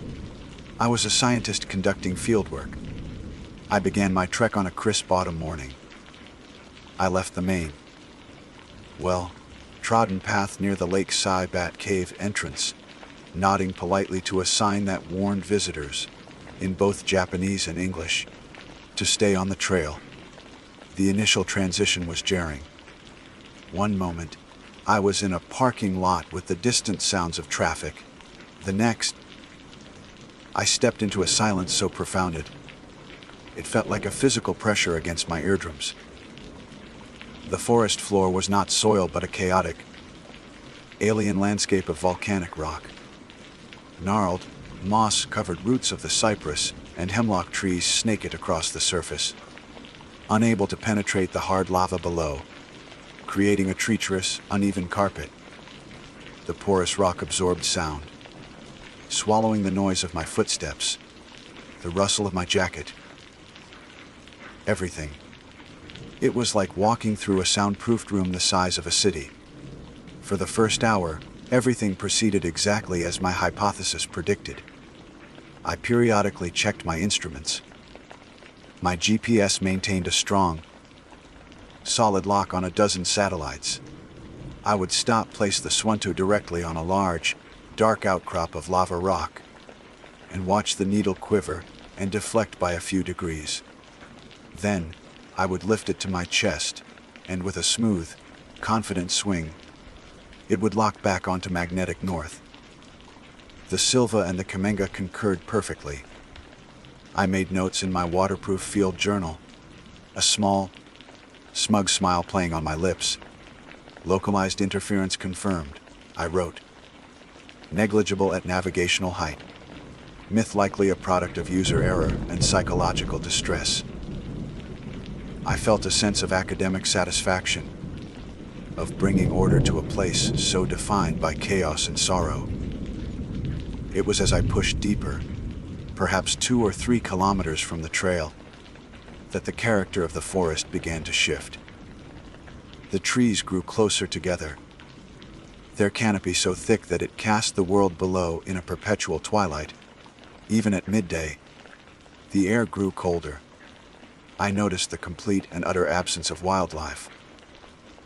No birdsong, no chittering of squirrels, no buzzing of insects.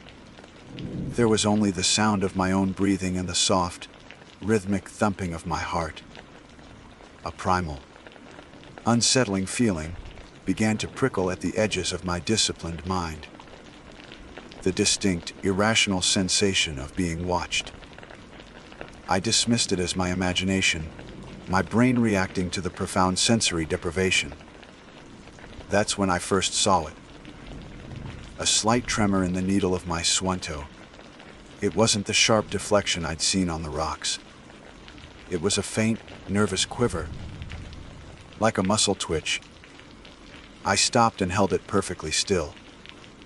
The needle continued to tremble, oscillating a degree or 2 to either side of north. I pulled out the Silva. Its needle was doing the same. My heart rate quickened. This wasn't in the script. This was an anomaly I couldn't explain. I checked my GPS. Still a solid signal. I told myself it must be a larger, denser iron deposit beneath me. Its field projecting further than I'd anticipated. I pushed on, my smug confidence beginning to fray, replaced by a thread of cold. Intellectual curiosity laced with something else. Something that felt unnervingly like fear. Over the next 20 minutes, the quivering intensified. The needles on all 3 compasses began to swing in wider and wider arcs, no longer trembling but sweeping back and forth, as if searching for a signal they couldn't find. They were becoming useless. I stopped, my breath catching in my throat, and held all 3 of them out in front of me. I watched, mesmerized by a horror that defied physics. Then, all at once, they stopped. They didn't spin. They didn't settle on north. With a slow, deliberate, and perfectly synchronized movement, the needles of all three compasses, the Swanto, the Silva, and the Kamenga, swung away from north. They turned past east, past west, and came to a dead, unwavering stop, all three pointing resolutely, impossibly south. A cold sweat broke out on my forehead. I turned in a slow circle, holding them out.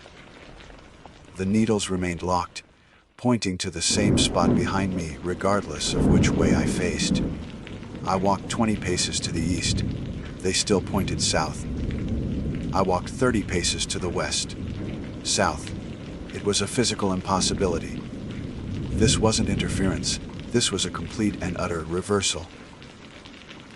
A new, dominant magnetic pole had asserted itself in this forest. My hand trembled as I fumbled for my GPS, my last bastion of technological reason. I thumbed the power button, my eyes fixed on the screen. The signal bars, which had been full just moments before, flickered. One by one, they vanished. The screen blinked, and then a new message appeared in stark, digital letters, Nuno Siginael. I stood there in the crushing, absolute silence. A man of science stripped of all his laws. It was in that moment that the true, soul-shattering horror of the legend dawned on me. The folklore wasn't wrong. It was just incomplete. It wasn't about iron in the rocks, or simple magnetic interference. The forest itself had a different north. It had its own pole, its own inexorable, malevolent pull. And it wasn't pulling me toward safety. It was pulling me deeper, toward the heart of its own sorrow. A place of such concentrated despair, from the countless lives lost here, that it had warped the very fabric of reality. The forest wasn't a location. It was a sentient entity, and it had just chosen its next victim. Panic is not a scientific response. It is a primal, messy, and inefficient cascade of adrenaline and cortisol that clouds judgment. I knew this. I had studied the physiological effects of fear. But knowing the mechanics of a car engine doesn't stop you from feeling the lurch in your stomach when the vehicle spins out of control. For a long, unmeasurable moment, I was no longer Dr. Eric Vance, petrologist. I was just a man, alone in a silent, predatory wood, with 3 useless compasses and a dead GPS. My scientific instruments, the extensions of my rational mind, had been transformed into mocking relics of a world whose laws no longer applied. My first instinct was to fight back with logic. My mind, scrambling for purchase on the slippery cliff, face of impossibility, cycled through a frantic checklist of explanations. A massive, unforecasted solar flare. It could disrupt satellite communications and magnetic fields, but on this scale, and with such a bizarrely specific directional effect, unlikely. An undocumented subterranean magnetic ore, positive unprecedented size and polarity. Possible, I suppose. But it would be a geological feature so significant it would rewrite textbooks. It wouldn't just be a local legend. It would be a global phenomenon. My brain offered these theories up like flimsy shields against a tidal wave. They were rational, they were scientific, and they were utterly, laughably inadequate. The truth, the one I had glimpsed in that first moment of terror, was far more monstrous. The forest was a genius loci, a spirited place, and its despair had achieved a kind of physical mass. It had bent the rules. The thought was insane, a complete betrayal of my entire worldview, yet it was the only hypothesis that fit the data. Okay, Eric, think. I whispered, my voice sounding small and thin in the oppressive silence. Don't panic. You have a map. You have the sun. You can navigate. But as I looked up, the sun was a pale, indistinct disk behind the thick, uniform gray of the overcast sky. and the dense canopy. There were no shadows to guide me. My map was suddenly a useless piece of paper. A map is a representation of a static world. But what if the world itself was no longer static? What if the forest was actively rearranging itself around me? I had to move. Staying still felt like surrender. My only chance was to backtrack, to meticulously retrace my steps. I remembered the path I had taken, or I thought I did. I had been making mental notes. A distinctively twisted cypress tree, a large, flat, topped boulder that looked like a sacrificial altar, a patch of unusually vibrant green moss. I turned, my back to the impossible. South, that my compasses insisted upon, and began to walk in what I believed was the direction I'd come from. The forest seemed to resist me. The air grew thick, heavy as if I were wading through water. Every step felt like an effort. The gnarled roots on the ground seemed to writhe and curl, becoming more treacherous, snagging at my boots with an almost deliberate malice.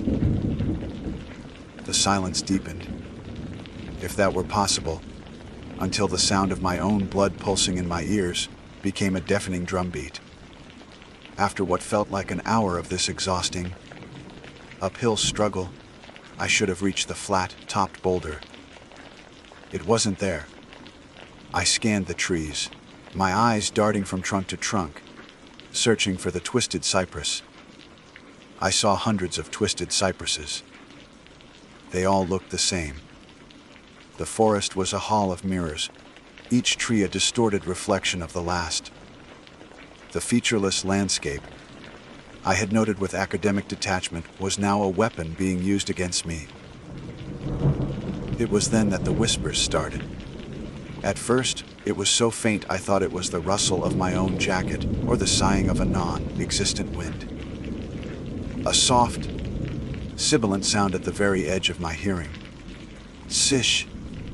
I froze, straining to listen. The sound of my heartbeat pounded in my ears.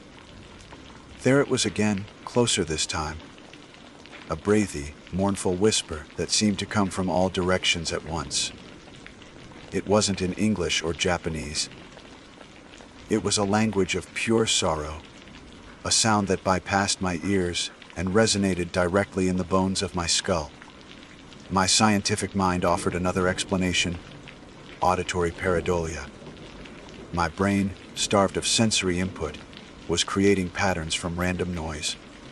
It was a known psychological phenomenon, but the whispers felt too real, too intimate. They were followed by another sound, the soft snap of a twig. I spun around. "Who's there?"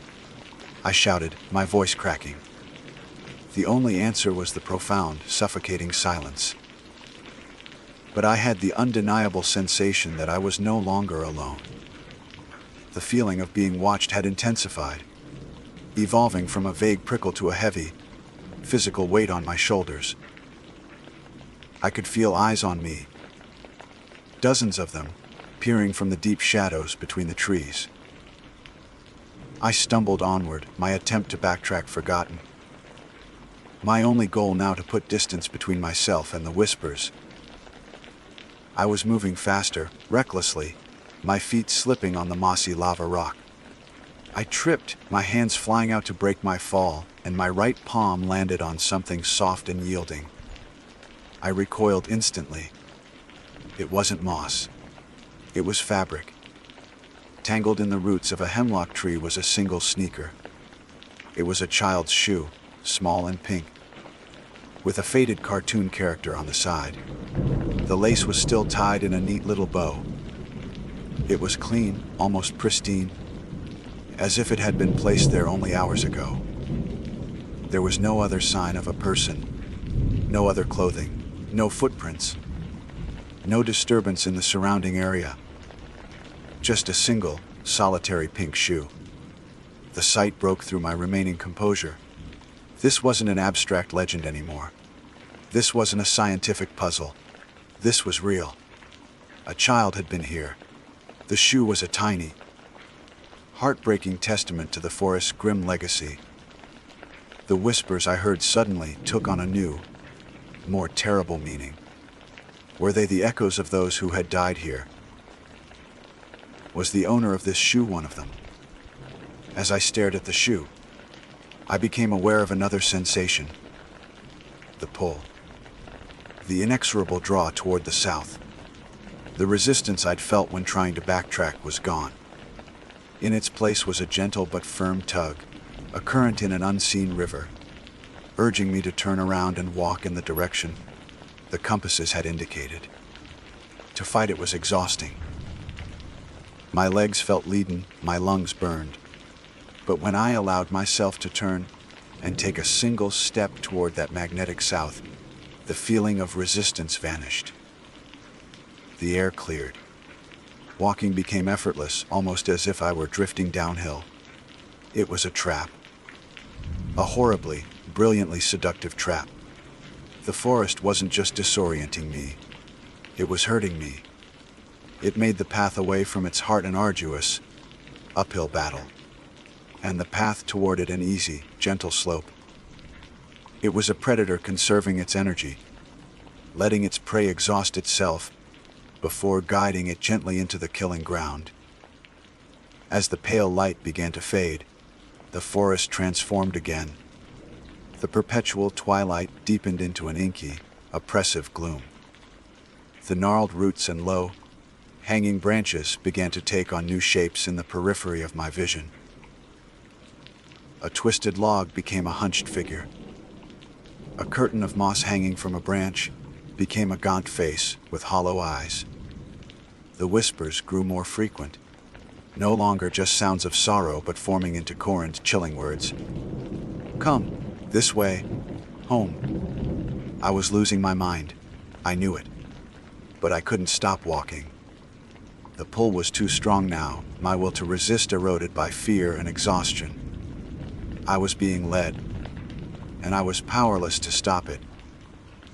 My feet carried me through the deepening darkness, my only guide the invisible current that flowed through this accursed place. Then I saw it. Through a gap in the impossibly thick trees, a faint, flickering light. It was a warm, yellow light, like a lantern or a campfire. It was perhaps 100 meters away, a beacon of hope in the suffocating darkness.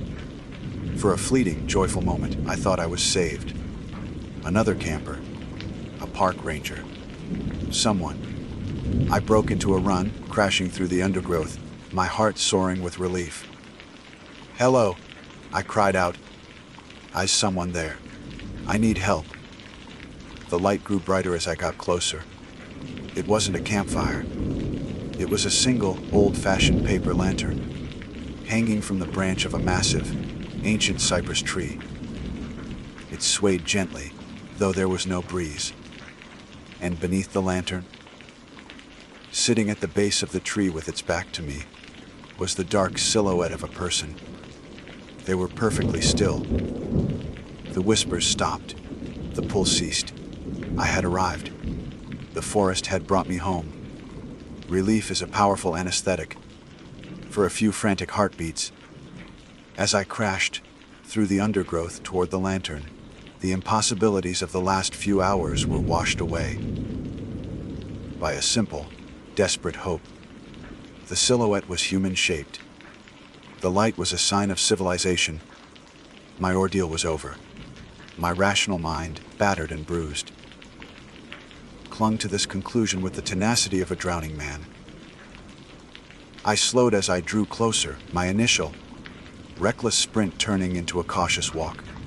"Hello," I called out again, my voice less of a shout and more of a croak. "I'm lost. My name is Eric. Can you help me?" The figure did not move. The only motion was the gentle, unnatural sway of the paper lantern hanging above it, casting a pool of cold, yellow light. The light didn't flicker like a flame. It was a steady, sterile glow that seemed to bleach the color from the moss and bark within its circle. As I stepped into the edge of that light, my boots crunching on the volcanic gravel, the cold hit me. It wasn't the ambient chill of the night. It was a profound, penetrating cold that felt like it was radiating from the ground itself, seeping into the soles of my feet and up my spine. I was about 10 feet away now. I could see more details of the person sitting at the base of the ancient cypress. They were wearing what looked like a dark, hooded cloak, their forms slumped, head bowed as if in meditation or sleep. The air was perfectly still, yet the whispers returned, not from the surrounding forest, but from right in front of me.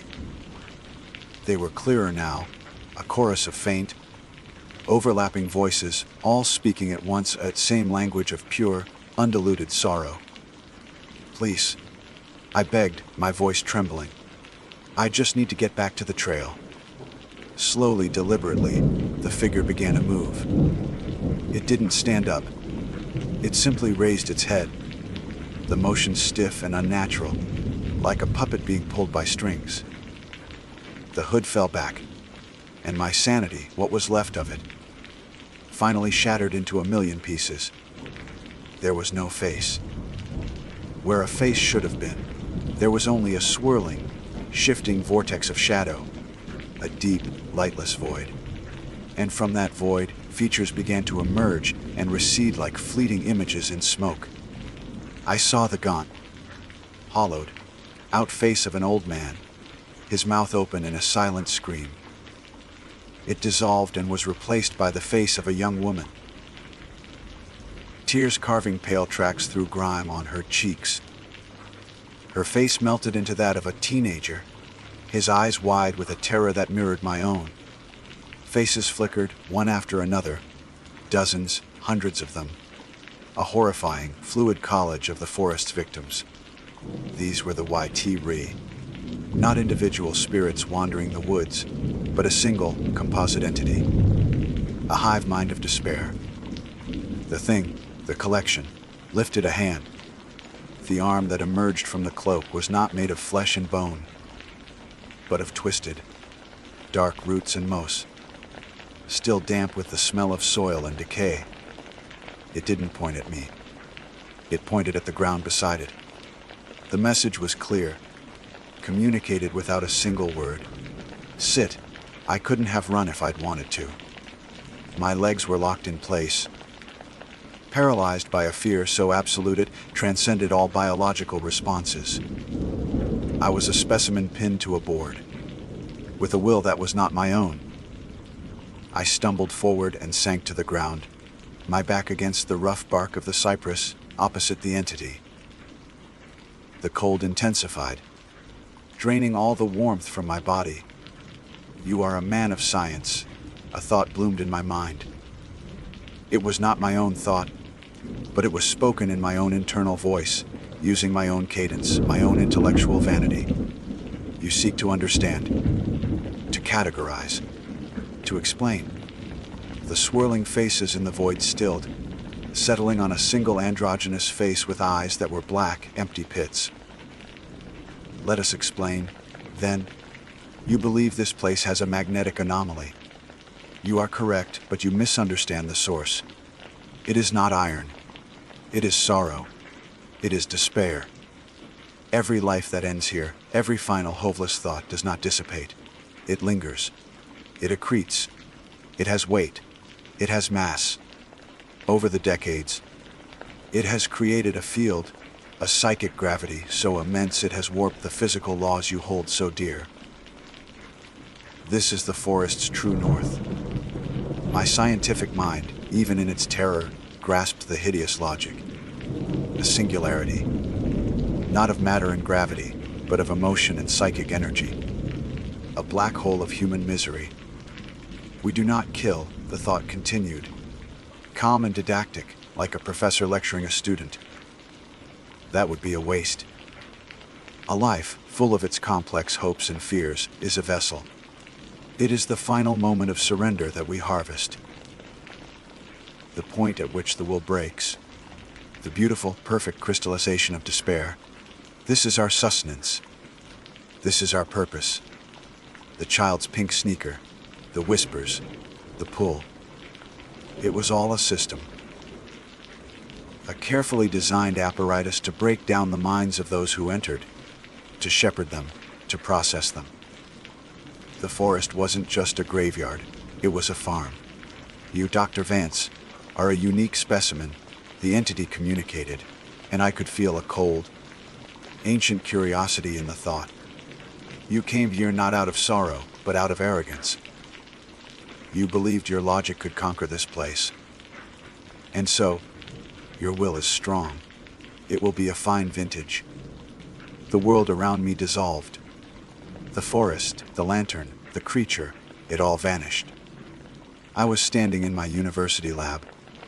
My doctoral advisor was shaking his head, a look of profound disappointment on his face as he handed back my thesis, the pages covered in red ink. It's just not good enough. Eric. The scene shifted. I was a child again, my father looking down at me after I'd fallen from my bike.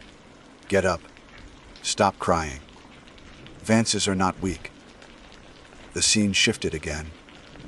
A woman I had once loved was walking away, her final words echoing in the space between us. You analyze everything, Eric, but you don't feel anything. My failures, my regrets, my deepest insecurities. The entity was projecting them into my mind, using my own memories as a weapon, searching for the crack in my resolve. I tried to fight back. I squeezed my eyes shut, trying to ground Eric Vance. I am a geologist. I focused on the rock beneath me. Basalt, igneous, formed from the rapid cooling of magnesium and iron-rich lava. I tried to recite its chemical composition, to anchor myself to the solid. Verifiable facts of my world. Your world does not exist here, the entity whispered in my mind, a hint of amusement in its tone. Even your precious rocks are saturated with us. Touch it. Feel it. My hand trembled as I reached down and laid my palm flat against the cold lava rock. And I felt it. A faint, deep thrumming. Like a slow, massive heartbeat. The rock wasn't just rock. It was a conduit, a battery, charged with the psychic residue of 1,000 last breaths. My science, my logic, my reason, it was all built on a foundation that was, here, fundamentally corrupt. I opened my eyes. The entity was still there, its void face swirling. It had won. It knew it. My arrogance had been peeled away. My logic had been dismantled, and all that was left was a raw, naked nerve of terror. I had no more defenses. I was ready to be harvested. I don't remember screaming.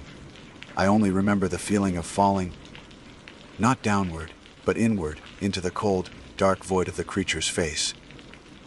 My consciousness, my memories, my very sense of self were being unraveled, drawn out of me like a long, silken thread. My last coherent thought was not one of terror, but of a strange, detached, scientific curiosity. I was finally observing a phenomenon that no one had ever documented. I was the data. My name is Akigahara. I am the forest. I am the sorrow. I wait, and sometimes, when a new one comes, one full of pride and foolish questions, I let them find a journal, tucked neatly inside a waterproof bag. I let them read the words of the scientist who came before them. It helps to break their will. It makes the harvest so much sweeter. And as they read, I watch through 1,000 pairs of eyes, and I feel their compass needles begin to twitch. My name is Christopher Miller. At least, that's the name the park ranger with the kind, pitying eyes keeps using. She says it with a softness that doesn't match the hard, sterile feel of this small, wood-paneled room. A single fluorescent light hums overhead, casting long shadows that dance like accusations in the corners of my vision. Her name is Ranger Davies, and she's been asking me about Paul. Chris, can you tell me again what happened? she asks. Her voice is a gentle current in an ocean of my confusion, attempting to guide me back to a shore I can't see. I try. God, I really do. But my memory is a shattered mirror. I can see fragments. A glint of light here, a shard of a sound there. But they don't fit together to form a whole picture. It's like watching a film where the most crucial reel has been burned away, leaving only the mundane beginning and the horrific, silent end. We were camping. I managed to say, my own voice sounding alien, a dry rasp from a throat raw with more than just thirst. Paul and me. He's my best friend. The words feel flimsy, inadequate. How do you explain 20 years of brotherhood, of shared secrets and scraped knees, of being the anchor in each other's storms, in a single sentence? Paul wasn't just my best friend. He was the co-author of my life story. I know, Ranger Davies says, her gaze unwavering. She has a file open on the table between us, but she rarely looks at it. Her focus is entirely on me, a clinical, searching look that tries to peel back the layers of my mind. Where did you set up your tent? By the creek. Blackwood Creek. I remember that part with a startling clarity. The memory is so vivid it's almost painful. I can hear the gentle gurgle of the water over smooth stones, a constant, soothing whisper in the background of our existence.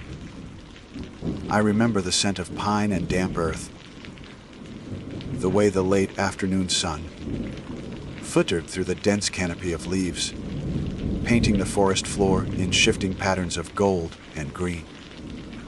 It was supposed to be our escape, a break from the city, from the relentless pressure of our final year of college, from the weight of impending adulthood. Just two friends, a tent, and the vast, indifferent wilderness. I remember the fire. Paul, ever the pyro, had managed to coax a roaring blaze from the damp wood we'd gathered. He was a silhouette against the flickering orange flames, his face animated, his laughter echoing in the quiet clearing. He was in the middle of a terrible joke, something about a squirrel and an accountant. It was so stupid, so typically Paul, that I was crying with laughter, my stomach aching. That's the last clear image I have of him, alive, vibrant, and utterly safe. And then what happened? Ranger Davies prods, her pen poised over a notepad. The transition is jarring, like a switch being flipped. The warmth of the fire vanishes, replaced by an encroaching, profound cold. I don't know. The clear stream of memory becomes a muddy, turbulent torrent. Darkness floods in, not just the absence of light, but a palpable, suffocating presence. And with the darkness came the fear. A primal, gut-wrenching terror that seized my heart and squeezed. There was a noise. I looked down at my hands, which are resting on my thighs. They don't look like my own. They are pale and trembling, decorated with a lattice of deep, angry, red scratches that run parallel to each other, as if I'd clawed my way through a wall of thorns. My favorite flannel shirt is ripped at the shoulder, and I can see dark, rust-colored stains splattered across the front. The official report will call them stains. I know it's dried blood. I ran. I whisper, the confession tasting like ash. I think I ran through some thorns. Ranger Davies nods slowly, a practiced, neutral gesture. But her eyes betray her. They drift from my shredded hands to a clear plastic evidence bag sitting on the corner of the table. It's positioned just so, catching the light, impossible to ignore. Inside is a camping knife. The handle is wrapped in worn leather, a custom grip I'd made myself. My knife. The blade is smeared with the same rust-colored stains that mar my shirt. Did you see what made the noise, Chris? She asks, her voice dropping. becoming more clinical. No, it was dark. I was so scared. My mind scrambles, desperate for a foothold, for any solid piece of memory to cling to. The noise. It wasn't an animal, not a bear, not a mountain lion. It was wrong. It was a scream. But it was like metal tearing and bone breaking all at once. It vibrated in my chest, in my teeth. I can feel a phantom echo of it now, a low hum of dread in my bones. I remember the feeling of running. Blind, mindless flight. My lungs burned as if filled with acid. Branches, like skeletal fingers, whipped at my face and arms, tearing at my clothes and skin. I remember stumbling, falling, the hard, unforgiving ground meeting my body. But I don't remember Paul. I can't remember calling his name. I can't remember looking back. Why didn't I look back? Why did I leave him there? The question is a gaping wound in my soul. A good person, a friend, would have stayed. A brother would have fought. I just ran. Ranger Davies says, and her professional gentleness is gone, replaced by something heavier, something final. Her voice is barely a whisper, but it cuts through the humming silence of the room like a razor. The search team found Paul's. They found him this morning. The air leaves my lungs in a silent rush. Found him. The past tense. A word that seals a fate I hadn't allowed myself to comprehend. She continues, her eyes locking onto mine, holding me captive. The tracks around the campsite, they told a story. There was a struggle, a violent one. The ground was torn up. But, Chris, there was only one set of footprints leaving the area. She pauses, letting the weight of her words settle on me.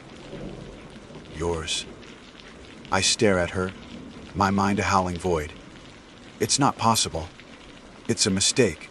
They've misread the signs. I would never, ever hurt Paul. He was my brother. We built forts together. We learned to ride bikes together. I was going to be the best man at his wedding someday. The idea is so monstrous, so fundamentally wrong, it feels like trying to convince myself the sky is green. But then, why can't I remember? Why is there this huge, black, gaping hole in my memory where my friend, my brother, should be? The campfire, the laughter, and then nothing. A void. A complete and total erasure of the most important moments of my life. A cold, sickening dread begins to seep into my veins. Far more terrifying than the noise in the woods. The horror wasn't some beast lurking in the shadows of the forest. It wasn't a monster with claws and fangs that dragged him away. The horror is right here, in this small, suffocating room. It's sitting in this chair, looking into the ranger's pitying eyes. The monster is inside my own head. I am the sole survivor of my own story, and I am the unreliable narrator. My mind, in an act of what can only be described as horrifying mercy, has erased the tape, leaving me with only the blood on my hands and a question that will haunt me for whatever remains of my life. What did I do? The question, what did I do, hangs in the airless room, a toxic cloud that chokes me, seeps into my pores. It's no longer a question, but a conviction. My mind, a traitorous entity, has already passed judgment. I am guilty. The silence that follows Ranger Davies's words is a physical weight, pressing down on my chest, making it impossible to breathe. I stare at the evidence bag, at my knife, and for a terrifying second, I imagine my hand gripping the leather, wrapped handle. The image is so clear, so natural, it feels like a memory. That's not possible. I finally choke out, the words tasting like lies even to my own ears. My voice is a stranger's. There must be another explanation. An animal, someone else. Ranger Davies's expression doesn't change. The pity in her eyes is a constant, gentle burn. The forensics team is thorough, Chris. The area was secured within an hour of you being found wandering on the access road. They found no other tracks, no signs of any predator large enough to do what was done. The only story the evidence tells is of a struggle between two people at that campsite. And you were the only one to walk away. Her words are calm, factual, and that makes them all the more devastating. There is no monster, no shadowy beast to blame. There is only the evidence. And the evidence points a bloody finger directly at me. The room begins to shrink, the wood-paneled walls closing in. The fluorescent light hums louder, a buzzing insect inside my skull. I feel a scream building in my throat, a raw, primal sound of pure terror. But it dies before it can escape. My body is a prison, and my mind is the warden. They let me go, for now. There isn't enough to formally charge me. Not yet. The district attorney wants a more concrete case. So I am released into a world that no longer feels real. Paul's parents, their faces aged a decade in a single day, meet me at the station. His mother, a woman who has only ever looked at me with warmth and affection, flinches when I take a step towards her. His father, a stoic man I've always admired, looks right through me, his eyes hollowed out by a grief so profound, it's a physical presence between us. He doesn't say a word. He doesn't have to. I am the ghost at their feast of sorrow. The drive back to the city is a silent, surreal nightmare.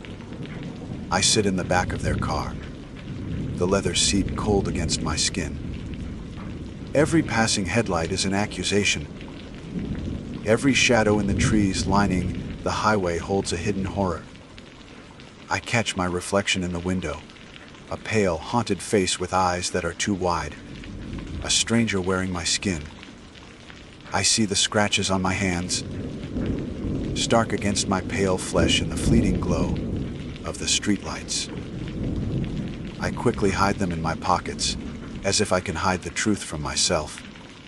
My apartment, once a sanctuary, is now a mausoleum. It's filled with ghosts. A photo on the mantelpiece catches my eye, Paul, and I, grinning, arms slung around each other's shoulders, taken last summer at the lake. We look so young, so carefree, so utterly oblivious to the darkness waiting for us down the road. I have to turn it face down. I can't bear to look at his smile. The first night is the worst.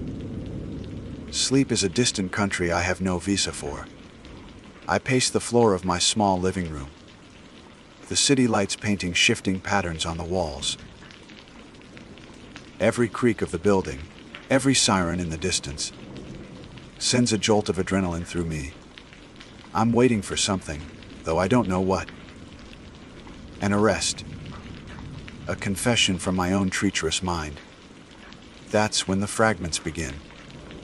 They aren't memories, not really. They're more like psychic shrapnel, sharp-edged and painful, piercing the veil of my amnesia. The first one comes as I'm splashing cold water on my face in the bathroom. As the water hits my skin, I'm suddenly not in my apartment anymore. I'm on my knees in the dirt. It's dark, but there's a sliver of moonlight. The air is cold and smells of pine and something else. Something coppery and metallic. My hands are wet, not with water, but with something thick and warm. I look down, and in the dim light, I see the dark liquid coating my fingers, dripping onto the forest floor.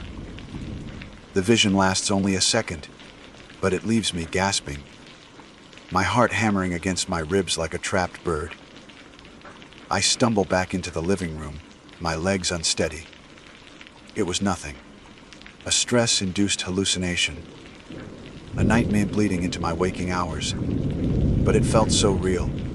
I try to force myself to remember. I sit on the floor, close my eyes, and try to push past the black wall in my mind. I try to go back to the campfire, to Paul's stupid joke. I can see the flames, I can hear his laughter. But when I try to move forward, there's nothing. Just a void. It's like a faulty switch. Campfire. Off blackness.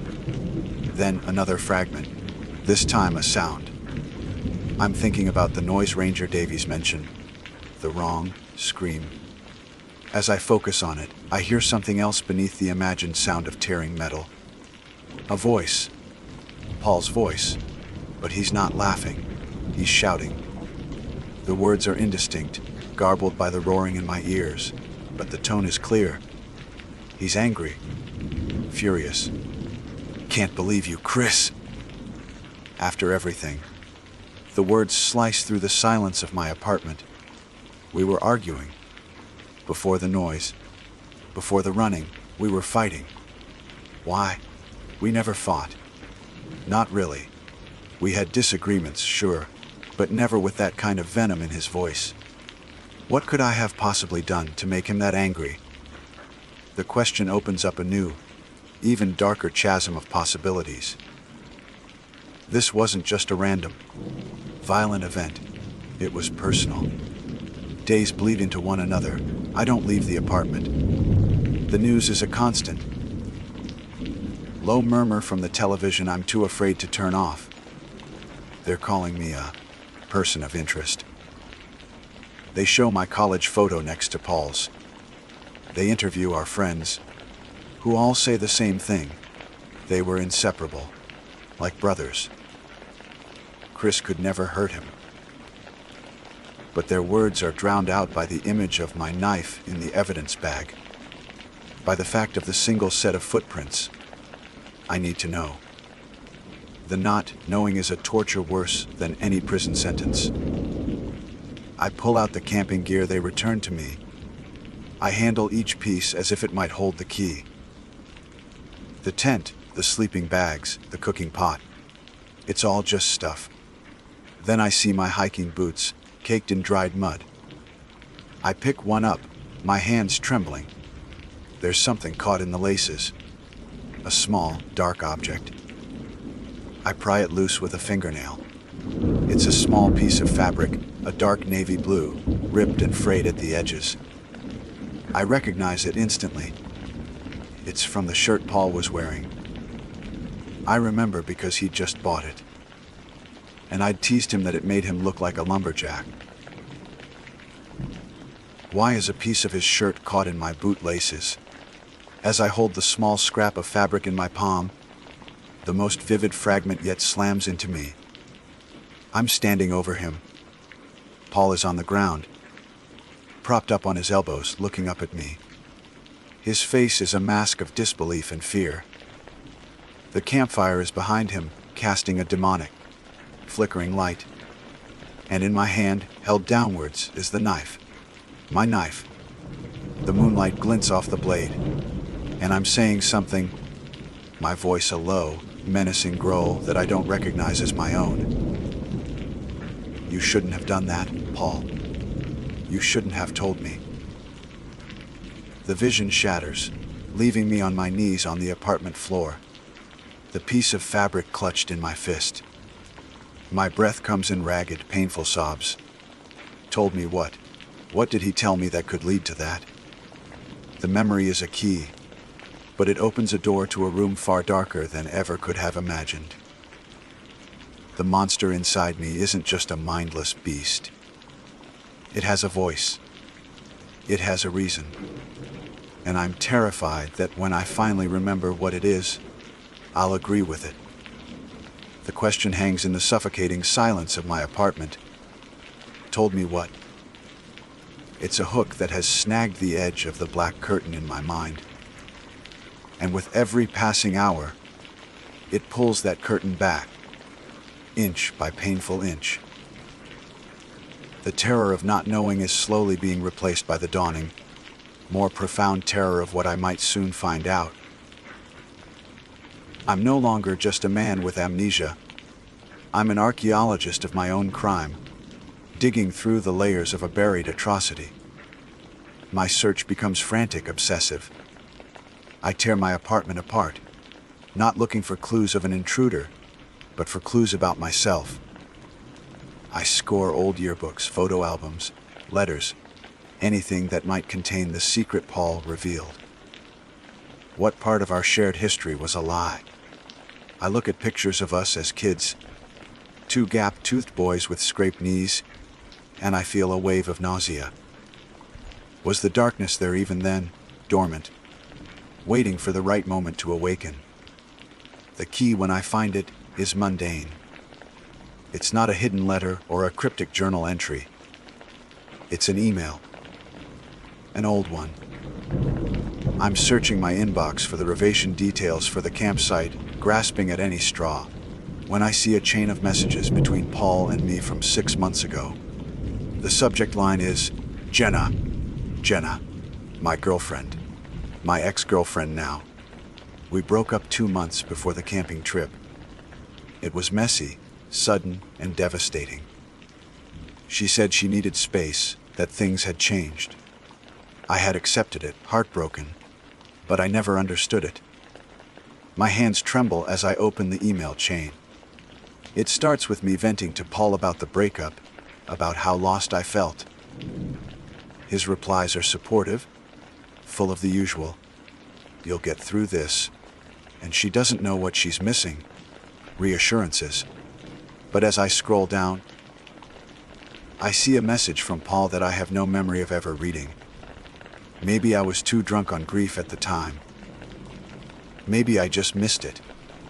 It's a single line, sent late at night. "Mate, I need to tell you something. It's about Jenna. I messed up. Really messed up." I never replied. And we never spoke of it. Until, it seems, that night by the fire. And with that single line, the dam breaks. The black wall doesn't just crumble, it explodes.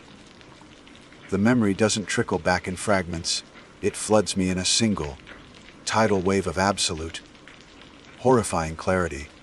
I am back at the campsite. The fire crackles, spitting embers into the night sky. The creek gurgles nearby. Paul has just finished his stupid joke, and our laughter has died down, leaving a comfortable silence. But it's not comfortable for him. I can see it now. He's fidgeting, poking the fire with a stick, his face illuminated by the flames. He looks tormented. "Chris," he says, his voice low, "I have to tell you something, and you have to promise you'll hear me out." "Of course, man," I say, taking a sip of beer. "What's up?" He takes a deep breath.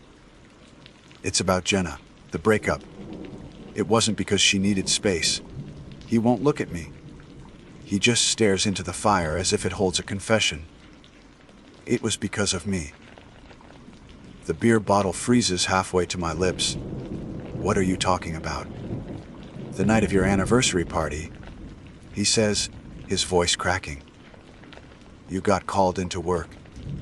I stayed to help her clean up. We were drinking, one thing led to another." He finally looks at me, his eyes pleading. "It only happened once, Chris. We both regretted it instantly. It meant nothing, but the guilt, it was eating us both alive. That's why she ended it. She couldn't look at you anymore. I'm so sorry, man. I am so sorry." Sorry, the word is a pebble thrown into a volcano. The ground beneath me, the foundation of my entire world, liquefies. Paul and Jenna, my brother and the love of my life, the two pillars of my existence, crumbling into dust. The air grows thick. The sound of the creek fades, replaced by a roaring in my ears.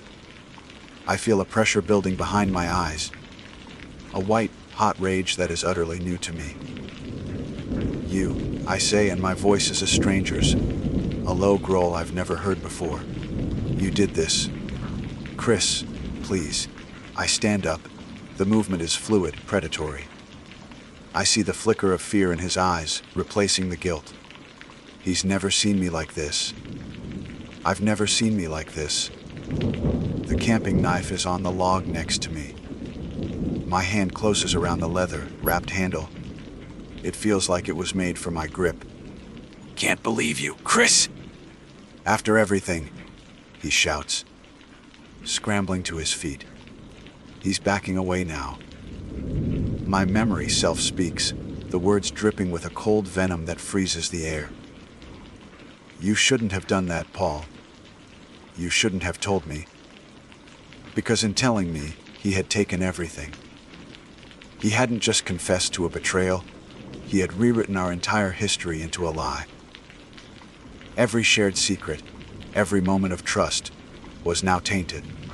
He had murdered the past. And in that moment, standing in the flickering firelight, I decided he wouldn't have a future. Wrong. Noise. The sound of tearing metal and breaking bone. That wasn't a monster. That was me. It was the sound of the knife. It was the sound of a brotherhood shattering. The struggle was real. It was him fighting for his life and me, fighting to extinguish the source of my pain. The blood on my hands wasn't from thorns. It was his. The single set of footprints wasn't a mystery, it was a statement. I walked away. He didn't. My mind didn't just erase the tape. It did something far more insidious. It protected me. It created a narrative of a monster in the woods, of fear and flight. Because the truth was simply unbearable. The truth was that the monster wasn't in the woods. It was me. I wasn't the survivor. I was the perpetrator. I'm back in my apartment. The sun is setting, casting long, red streaks across the floor. The scrap of his shirt is still clutched in my fist. I slowly unclench my fingers and look at it. There is no more confusion, no more fear of the unknown. There is only the cold, hard certainty of what I have done. I am a murderer. But the most horrifying part, the part that will truly haunt me, is the chilling whisper of a thought that rises from the darkest part of my soul. He deserved it. The rage is gone now, replaced by a profound, terrifying calm. I understand the monster. I understand its rage, its sense of ultimate betrayal. And in the deepest, most honest part of myself, I can't say it was wrong. My body moves with a new purpose. I walk to the phone. My hand is steady as I pick it up. I know who I have to call. The story has to end. I dial the number for the ranger station from a card they gave me. A voice answers. Ranger Davies. I take a breath. The lie is over. The performance is done. Ranger, I say, and my voice is my own again, clear and calm. My name is Christopher Miller, and I remember everything now. My name is Dr. Shirley Albright. I hold a PhD in sociology from a university whose name you would likely recognize, with a specialized focus on ethnomethodology, the study of how social order is produced through everyday interactions. More specifically, my work centers on insulated communities, the small, forgotten pockets of humanity, tucked away in the folds of modern America, particularly within the ancient, brooding mountains of Appalachia. These are groups that, by conscious choice or geographic happenstance, have remained profoundly disconnected from the world of smartphones, 24-hour news cycles, and globalized culture. My dissertation echoes in the holler. The persistence of pre-industrial social structures in the 21st century was considered a minor but notable success in my field. It was built on the belief that to truly understand a society, one must immerse oneself in it, to observe the unspoken rules and rituals that bind people together. I believed I was an expert in this. I thought I was prepared for anything the mountains could show me. I was catastrophically wrong. My latest project, the one I hoped would become my second book, was my most ambitious yet. I aimed to find and document the most isolated group I could. a community that had truly turned its back on the modern world. For months, I pored over topographical maps, historical census data, and obscure local histories of West Virginia. I cross-reference ghost towns with anecdotal accounts of hermits and reclusive families from online forums and dusty library archives. I wasn't looking for the sensationalized, inbred cannibals of horror films. I was looking for a cultural time capsule, a living artifact. After securing my research grant, my preparation was meticulous. I spent 2 weeks in a wilderness survival course in the Blue Ridge Mountains, refreshing my skills in navigation, first aid, and self-defense. My Land Rover was equipped with all-terrain tires, a winch, and enough preserved food, medical supplies, and water purification tablets to last for 3 months. I had satellite phones, GPS trackers, and solar chargers. I carried a state-of-the-art digital camera, a high-fidelity audio recorder, and dozens of specially made, weatherproof notebooks. I was a researcher, an academic explorer armed with the best tools the 21st century could offer. I felt confident, capable, and perhaps, in retrospect, unforgivably arrogant. The final leg of the journey was where the real world began to peel away. The paved highway gave way to a state road, which devolved into a county road, and finally, a gravel track that was little more than a memory of a path. The trees, oak, hickory, and towering pines, pressed in on either side, their branches interlocking overhead to form a dense, green canopy that blotted out the sun, plunging the road into a perpetual twilight. The air grew thick and heavy with the smell of damp earth and decaying leaves. Cell service had vanished hours ago. The only sound was the crunch of gravel under my tires and the groaning of my vehicle's suspension. I found them on the 3rd day of my search, deep in a nameless valley that appeared on no modern map. I had been forced to abandon the land, rover a mile back, the path finally becoming impassable. As I navigated on foot, following a barely their deer trail, the forest suddenly opened into a small, unnaturally quiet clearing. And there it was, a long-abandoned school bus, its yellow paint faded to a pale, sickly lemon, ravaged by rust and time. It shouldn't have been there. The clearing was inaccessible to any vehicle. It was as if it had been dropped from the sky. It had been crudely converted into a dwelling. Sheets of corrugated tin and mismatched planks of wood formed a ramshackle porch. A crooked stovepipe jutted from the roof, dribbling a thin plume of gray smoke into the still air. Strange geometric symbols, painted in what looked like berry juice or dried blood, adorned its sides. The windows were covered with stretched animal hides, translucent and yellowed, giving them the appearance of cataracts on a blind eye. The silence was what was most unsettling. There were no birds singing, no squirrels chattering. There was only the oppressive weight of the woods. And this silent, decaying monument to a forgotten world. I took a breath, steadied my nerves, and approached slowly, my hands visible. "Hello," I called out, my voice sounding thin and alien in the quiet. "My name is Shirley Albright. I'm a researcher. I mean you no harm." For a long moment, there was nothing. Then, a door creaked open, and a man emerged. He was the very image of a mountain patriarch from a bygone century. He was tall and gaunt, with a wild, tangled gray beard that reached his chest and a full head of matching hair. He wore overalls patched with so many different fabrics they had become a new material unto themselves. But it was his eyes that held me. They were a pale washed out blue, and they didn't just look at me. They seemed to be measuring me, weighing my soul, looking straight through my carefully constructed academic facade to the soft, frightened animal underneath. He held a large, well-oiled axe, and he held it with the casual familiarity of a man who used it for everything. He said nothing. He simply stood there, a silent, unmovable sentinel.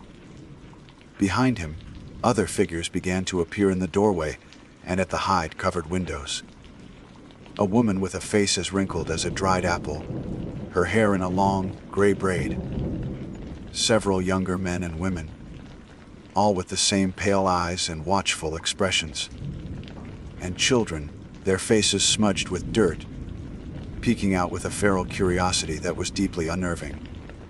My survival course training kicked in. Don't show fear. Be respectful. Establish a non-threatening posture. I spoke again, my voice calmer this time. I explained my work in the simplest terms possible, avoiding academic jargon. I told them I studied old ways, that I wanted to learn from them, to understand their lives. I offered them gifts: a finely honed steel hunting knife, a large sack of salt, and a comprehensive first aid kit. I chose items of practical, universal value. The patriarch's eyes flickered to the gifts, then back to my face.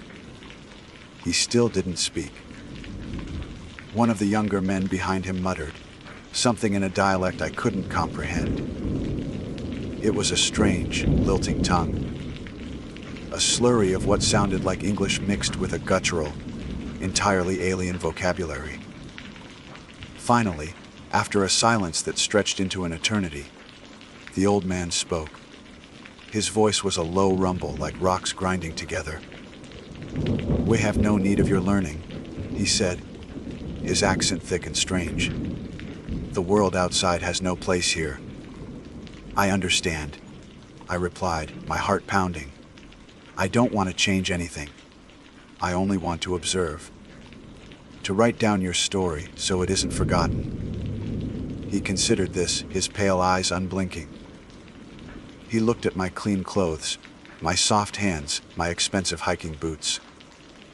Then he looked at the hunting knife again. "You will give us the blade. And the salt," he stated. It wasn't a request. "You may stay. For a time. You will follow our ways. You will not be a burden." He turned and walked back.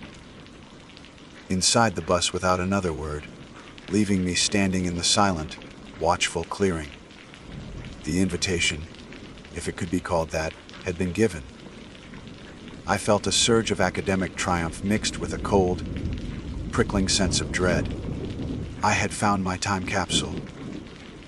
I stepped forward, out of the woods and into their world, not realizing that I wasn't opening a door to the past, but closing one on my own future.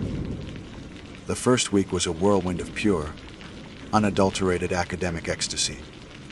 I felt like Margaret Mead, stepping onto the shores of Samoa, or Jane Goodall, first making contact with her chimpanzees. I was given a small, relatively dry space at the back of the bus, behind a curtain of stitched together burlap sacks. It was my designated sleeping area, though the concept of personal space was as fluid as everything else. From this vantage point, I began to map the intricate social architecture of the clan, whom I learned referred to themselves simply as the kin. The patriarch, the man with the axe and the unnerving eyes, was named Silas. He was the undisputed authority, his word the final law. His wife, Elspeth, the woman with the face like a dried apple, was the clan's memory.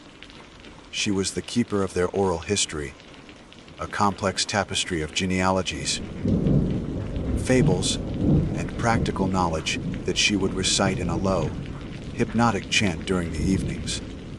There were 4 other adult men, Celis's sons and a nephew, and 5 women, their wives. Together, they had produced a brood of nearly a dozen children, ranging in age from toddlers to adolescents. My initial count of about a dozen was off. There were 22 people, living within the metal shell of that bus and the lean toes that clung to it like barnacles. Their world was a masterpiece of sustainable, off-grid living.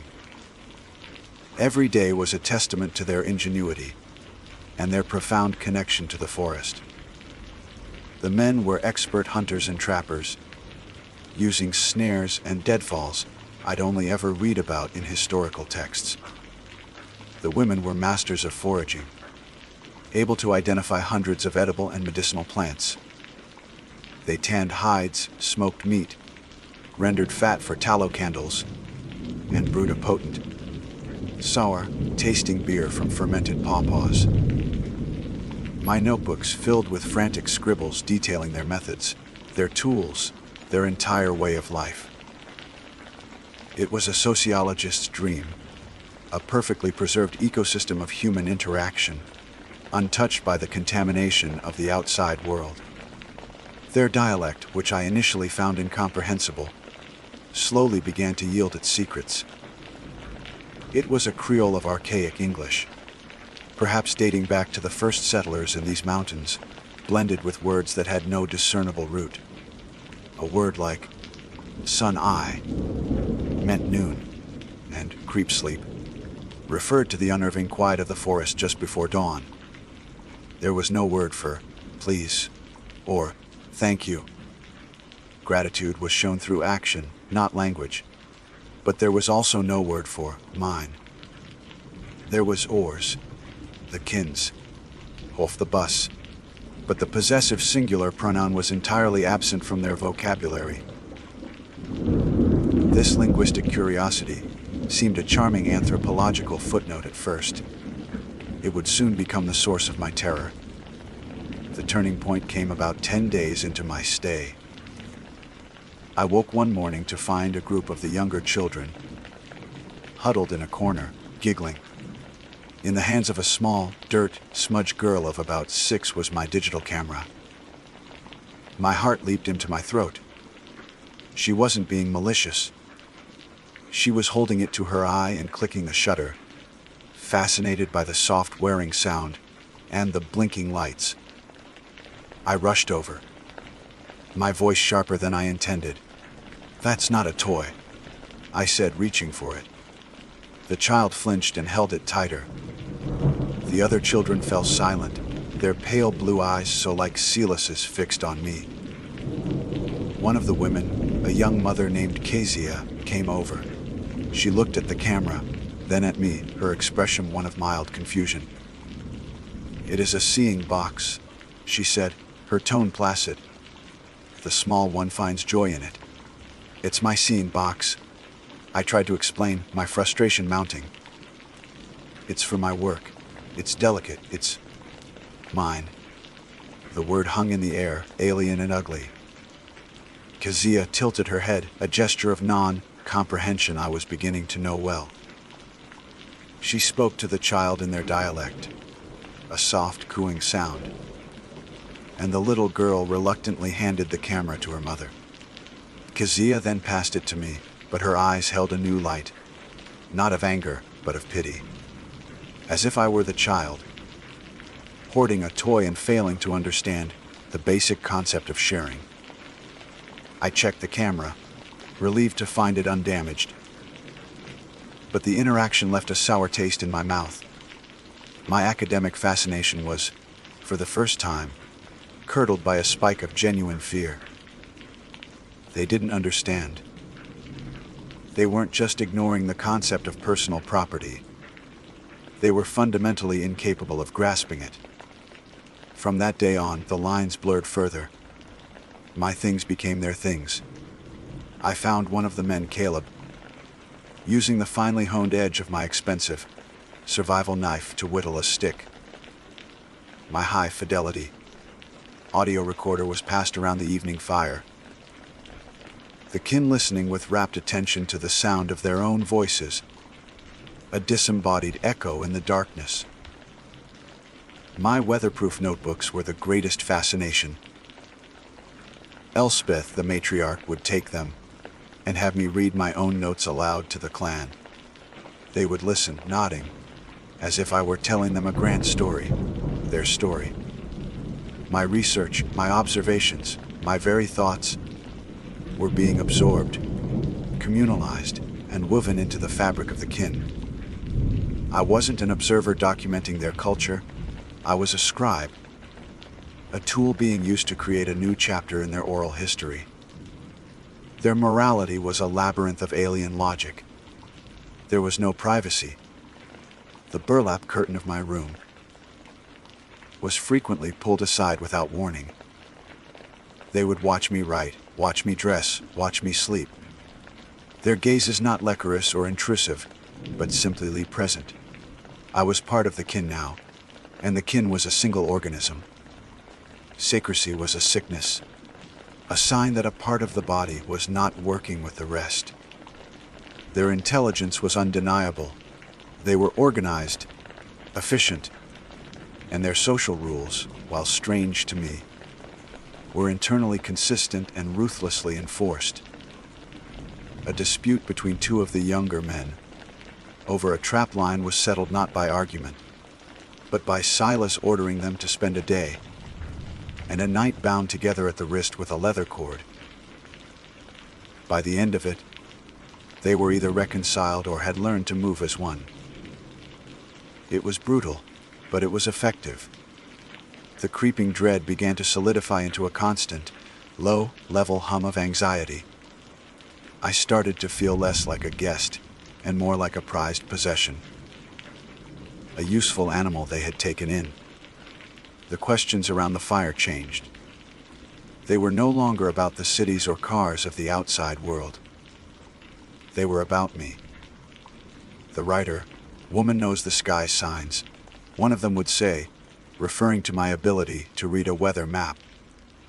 She can make the talking box speak. She can make hurt flesh whole. Another would add, remembering how I had cleaned and bandaged a cut on a child's leg with my first aid kit. I realized with a jolt of ice, cold fear, that they weren't just hosting me. They were assessing me. They were cataloging my skills, my knowledge, my potential uses. I was a novelty, a resource. My ability to read, my rudimentary medical knowledge, my understanding of technology. These things were valuable assets. And in the kin's world, valuable assets were not allowed to leave. The forest that had seemed so beautiful and wild on my arrival now felt like the bars of a cage. I had come seeking a cultural time capsule, and I had found one. But the lid was closing, and I was being sealed inside with it. The days grew shorter, and a deep, biting cold began to seep down from the mountain peaks, encasing the valley in a crystalline frost. The kin's activities shifted from foraging and storing to a new, focused energy that was both industrious and deeply unsettling. The low hum of anxiety that had become my constant companion sharpened into a high, keening alarm. My carefully constructed academic detachment had been eroded away, leaving only the raw nerves of a cornered animal. I began rationing my food, planning an escape route, and sleeping in my hiking boots. But I knew, with a certainty that chilled me more than the frost, that I had waited too long. The true horror began when Silas approached me as I was documenting their methods for insulating the bus with moss and packed mud. He stood before me, his presence blocking the pale afternoon light, his shadow falling over my notebook. "The long night moon is near," he said, his voice a low rumble. "The kin will hold the winter feast. It is a great honor. You will be at the center. It is an offer that cannot be refused." His pale blue eyes held no warmth, no generosity. They were the eyes of a warden, not a host. This was not an invitation, it was a summons. To refuse, I understood, would not just be a grave offense. It would be an act of rebellion. An attempt by a part of the organism to sever itself from the whole. It would be treated as a sickness to be cured. or a threat to be neutralized. My blood ran cold. I forced a smile, my facial muscles feeling stiff and alien. "I would be honored, Silas," I managed to say, the words tasting like ash in my mouth. The preparations for the feast consumed the next 2 days. It was a ritual of chilling efficiency. The men dragged a massive, wild boar into the clearing. It was not simply butchered. It was disassembled with a reverence that bordered on the religious. Every part of the animal was designated for a purpose. Its blood collected in a clay basin. Elspeth, the matriarch, painted new symbols on the side of the bus with the fresh blood. Her low, hypnotic chant weaving through the cold air. The entire clan moved with a shared, feverish purpose, a collective glee that felt utterly predatory. I was the only one who stood apart, a silent, terrified spectator to my own impending doom. My attempts to help were gently but firmly rebuffed. I was not to participate in the preparation. I was the guest of honor. I was the centerpiece. The night of the feast, a massive bonfire was lit in the center of the clearing, its flames leaping high into the black sky, casting dancing, monstrous shadows against the trees. The air was thick with the smell of roasting pork, wood smoke, and the sweet, cloying scent of the fermented pawpaw beer that flowed freely. The kin gathered around the fire, their faces flushed and feverish in the flickering light. They ate with a primal gusto, tearing meat from the bone with their hands and teeth.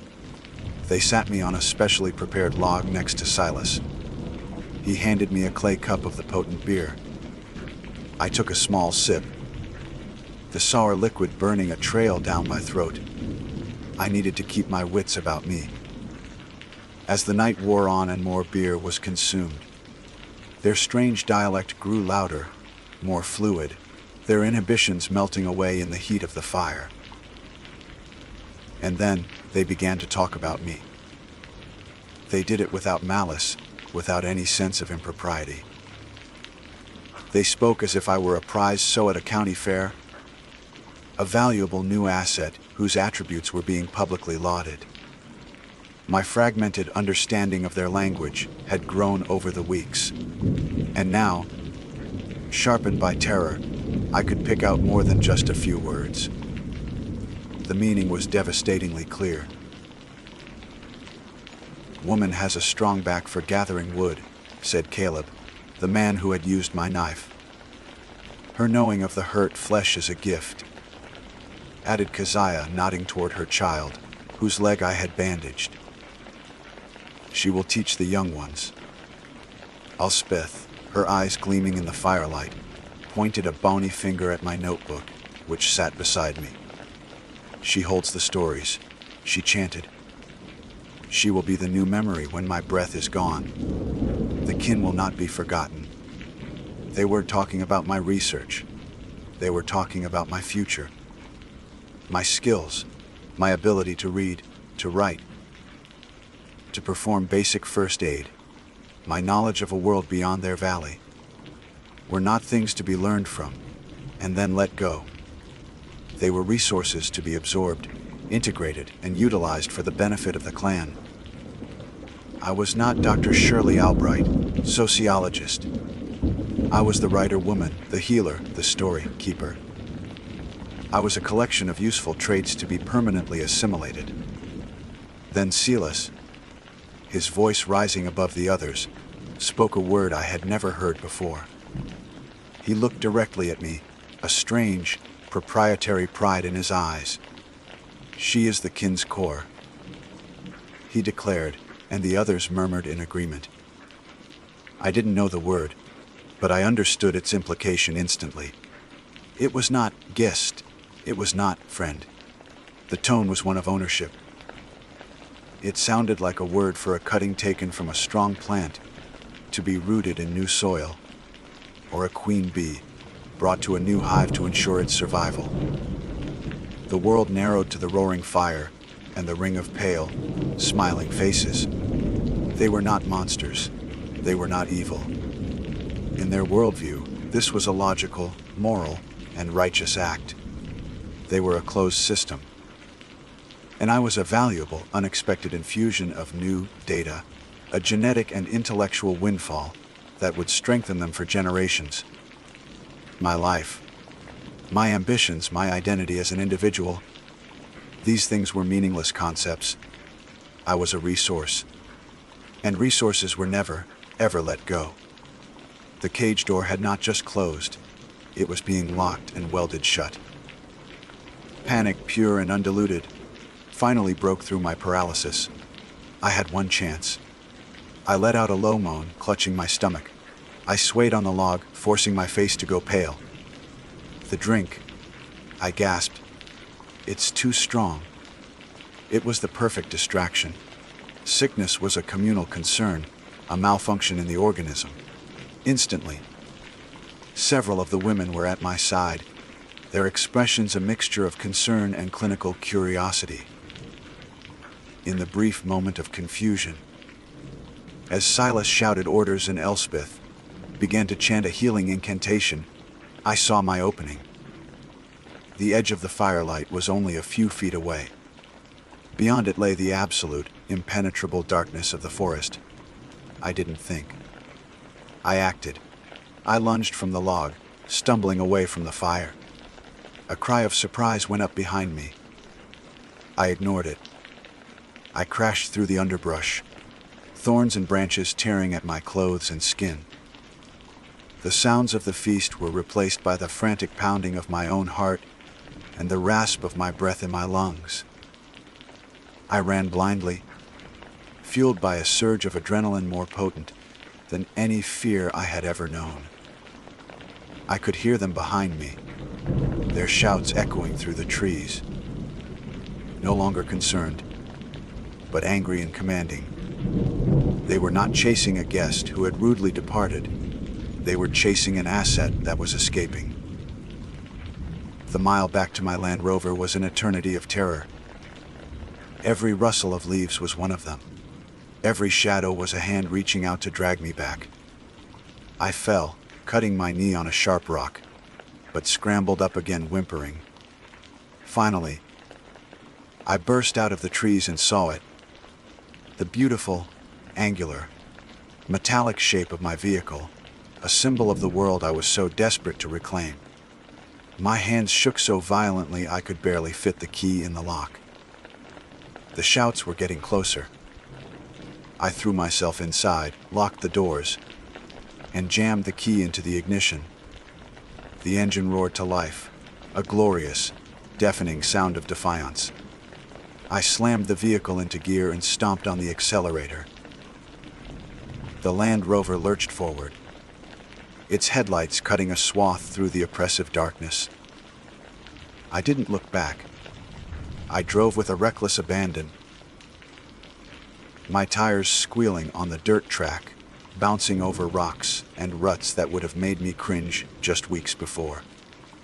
I didn't slow down until the gravel turned to pavement and the first green sign for a numbered highway appeared in my headlights like a promise of salvation. I wasn't running from monsters with claws and fangs. I was running from something far more terrifying. I was running from a community whose love was a prison, whose acceptance was annihilation, and whose definition of family had no room for escape.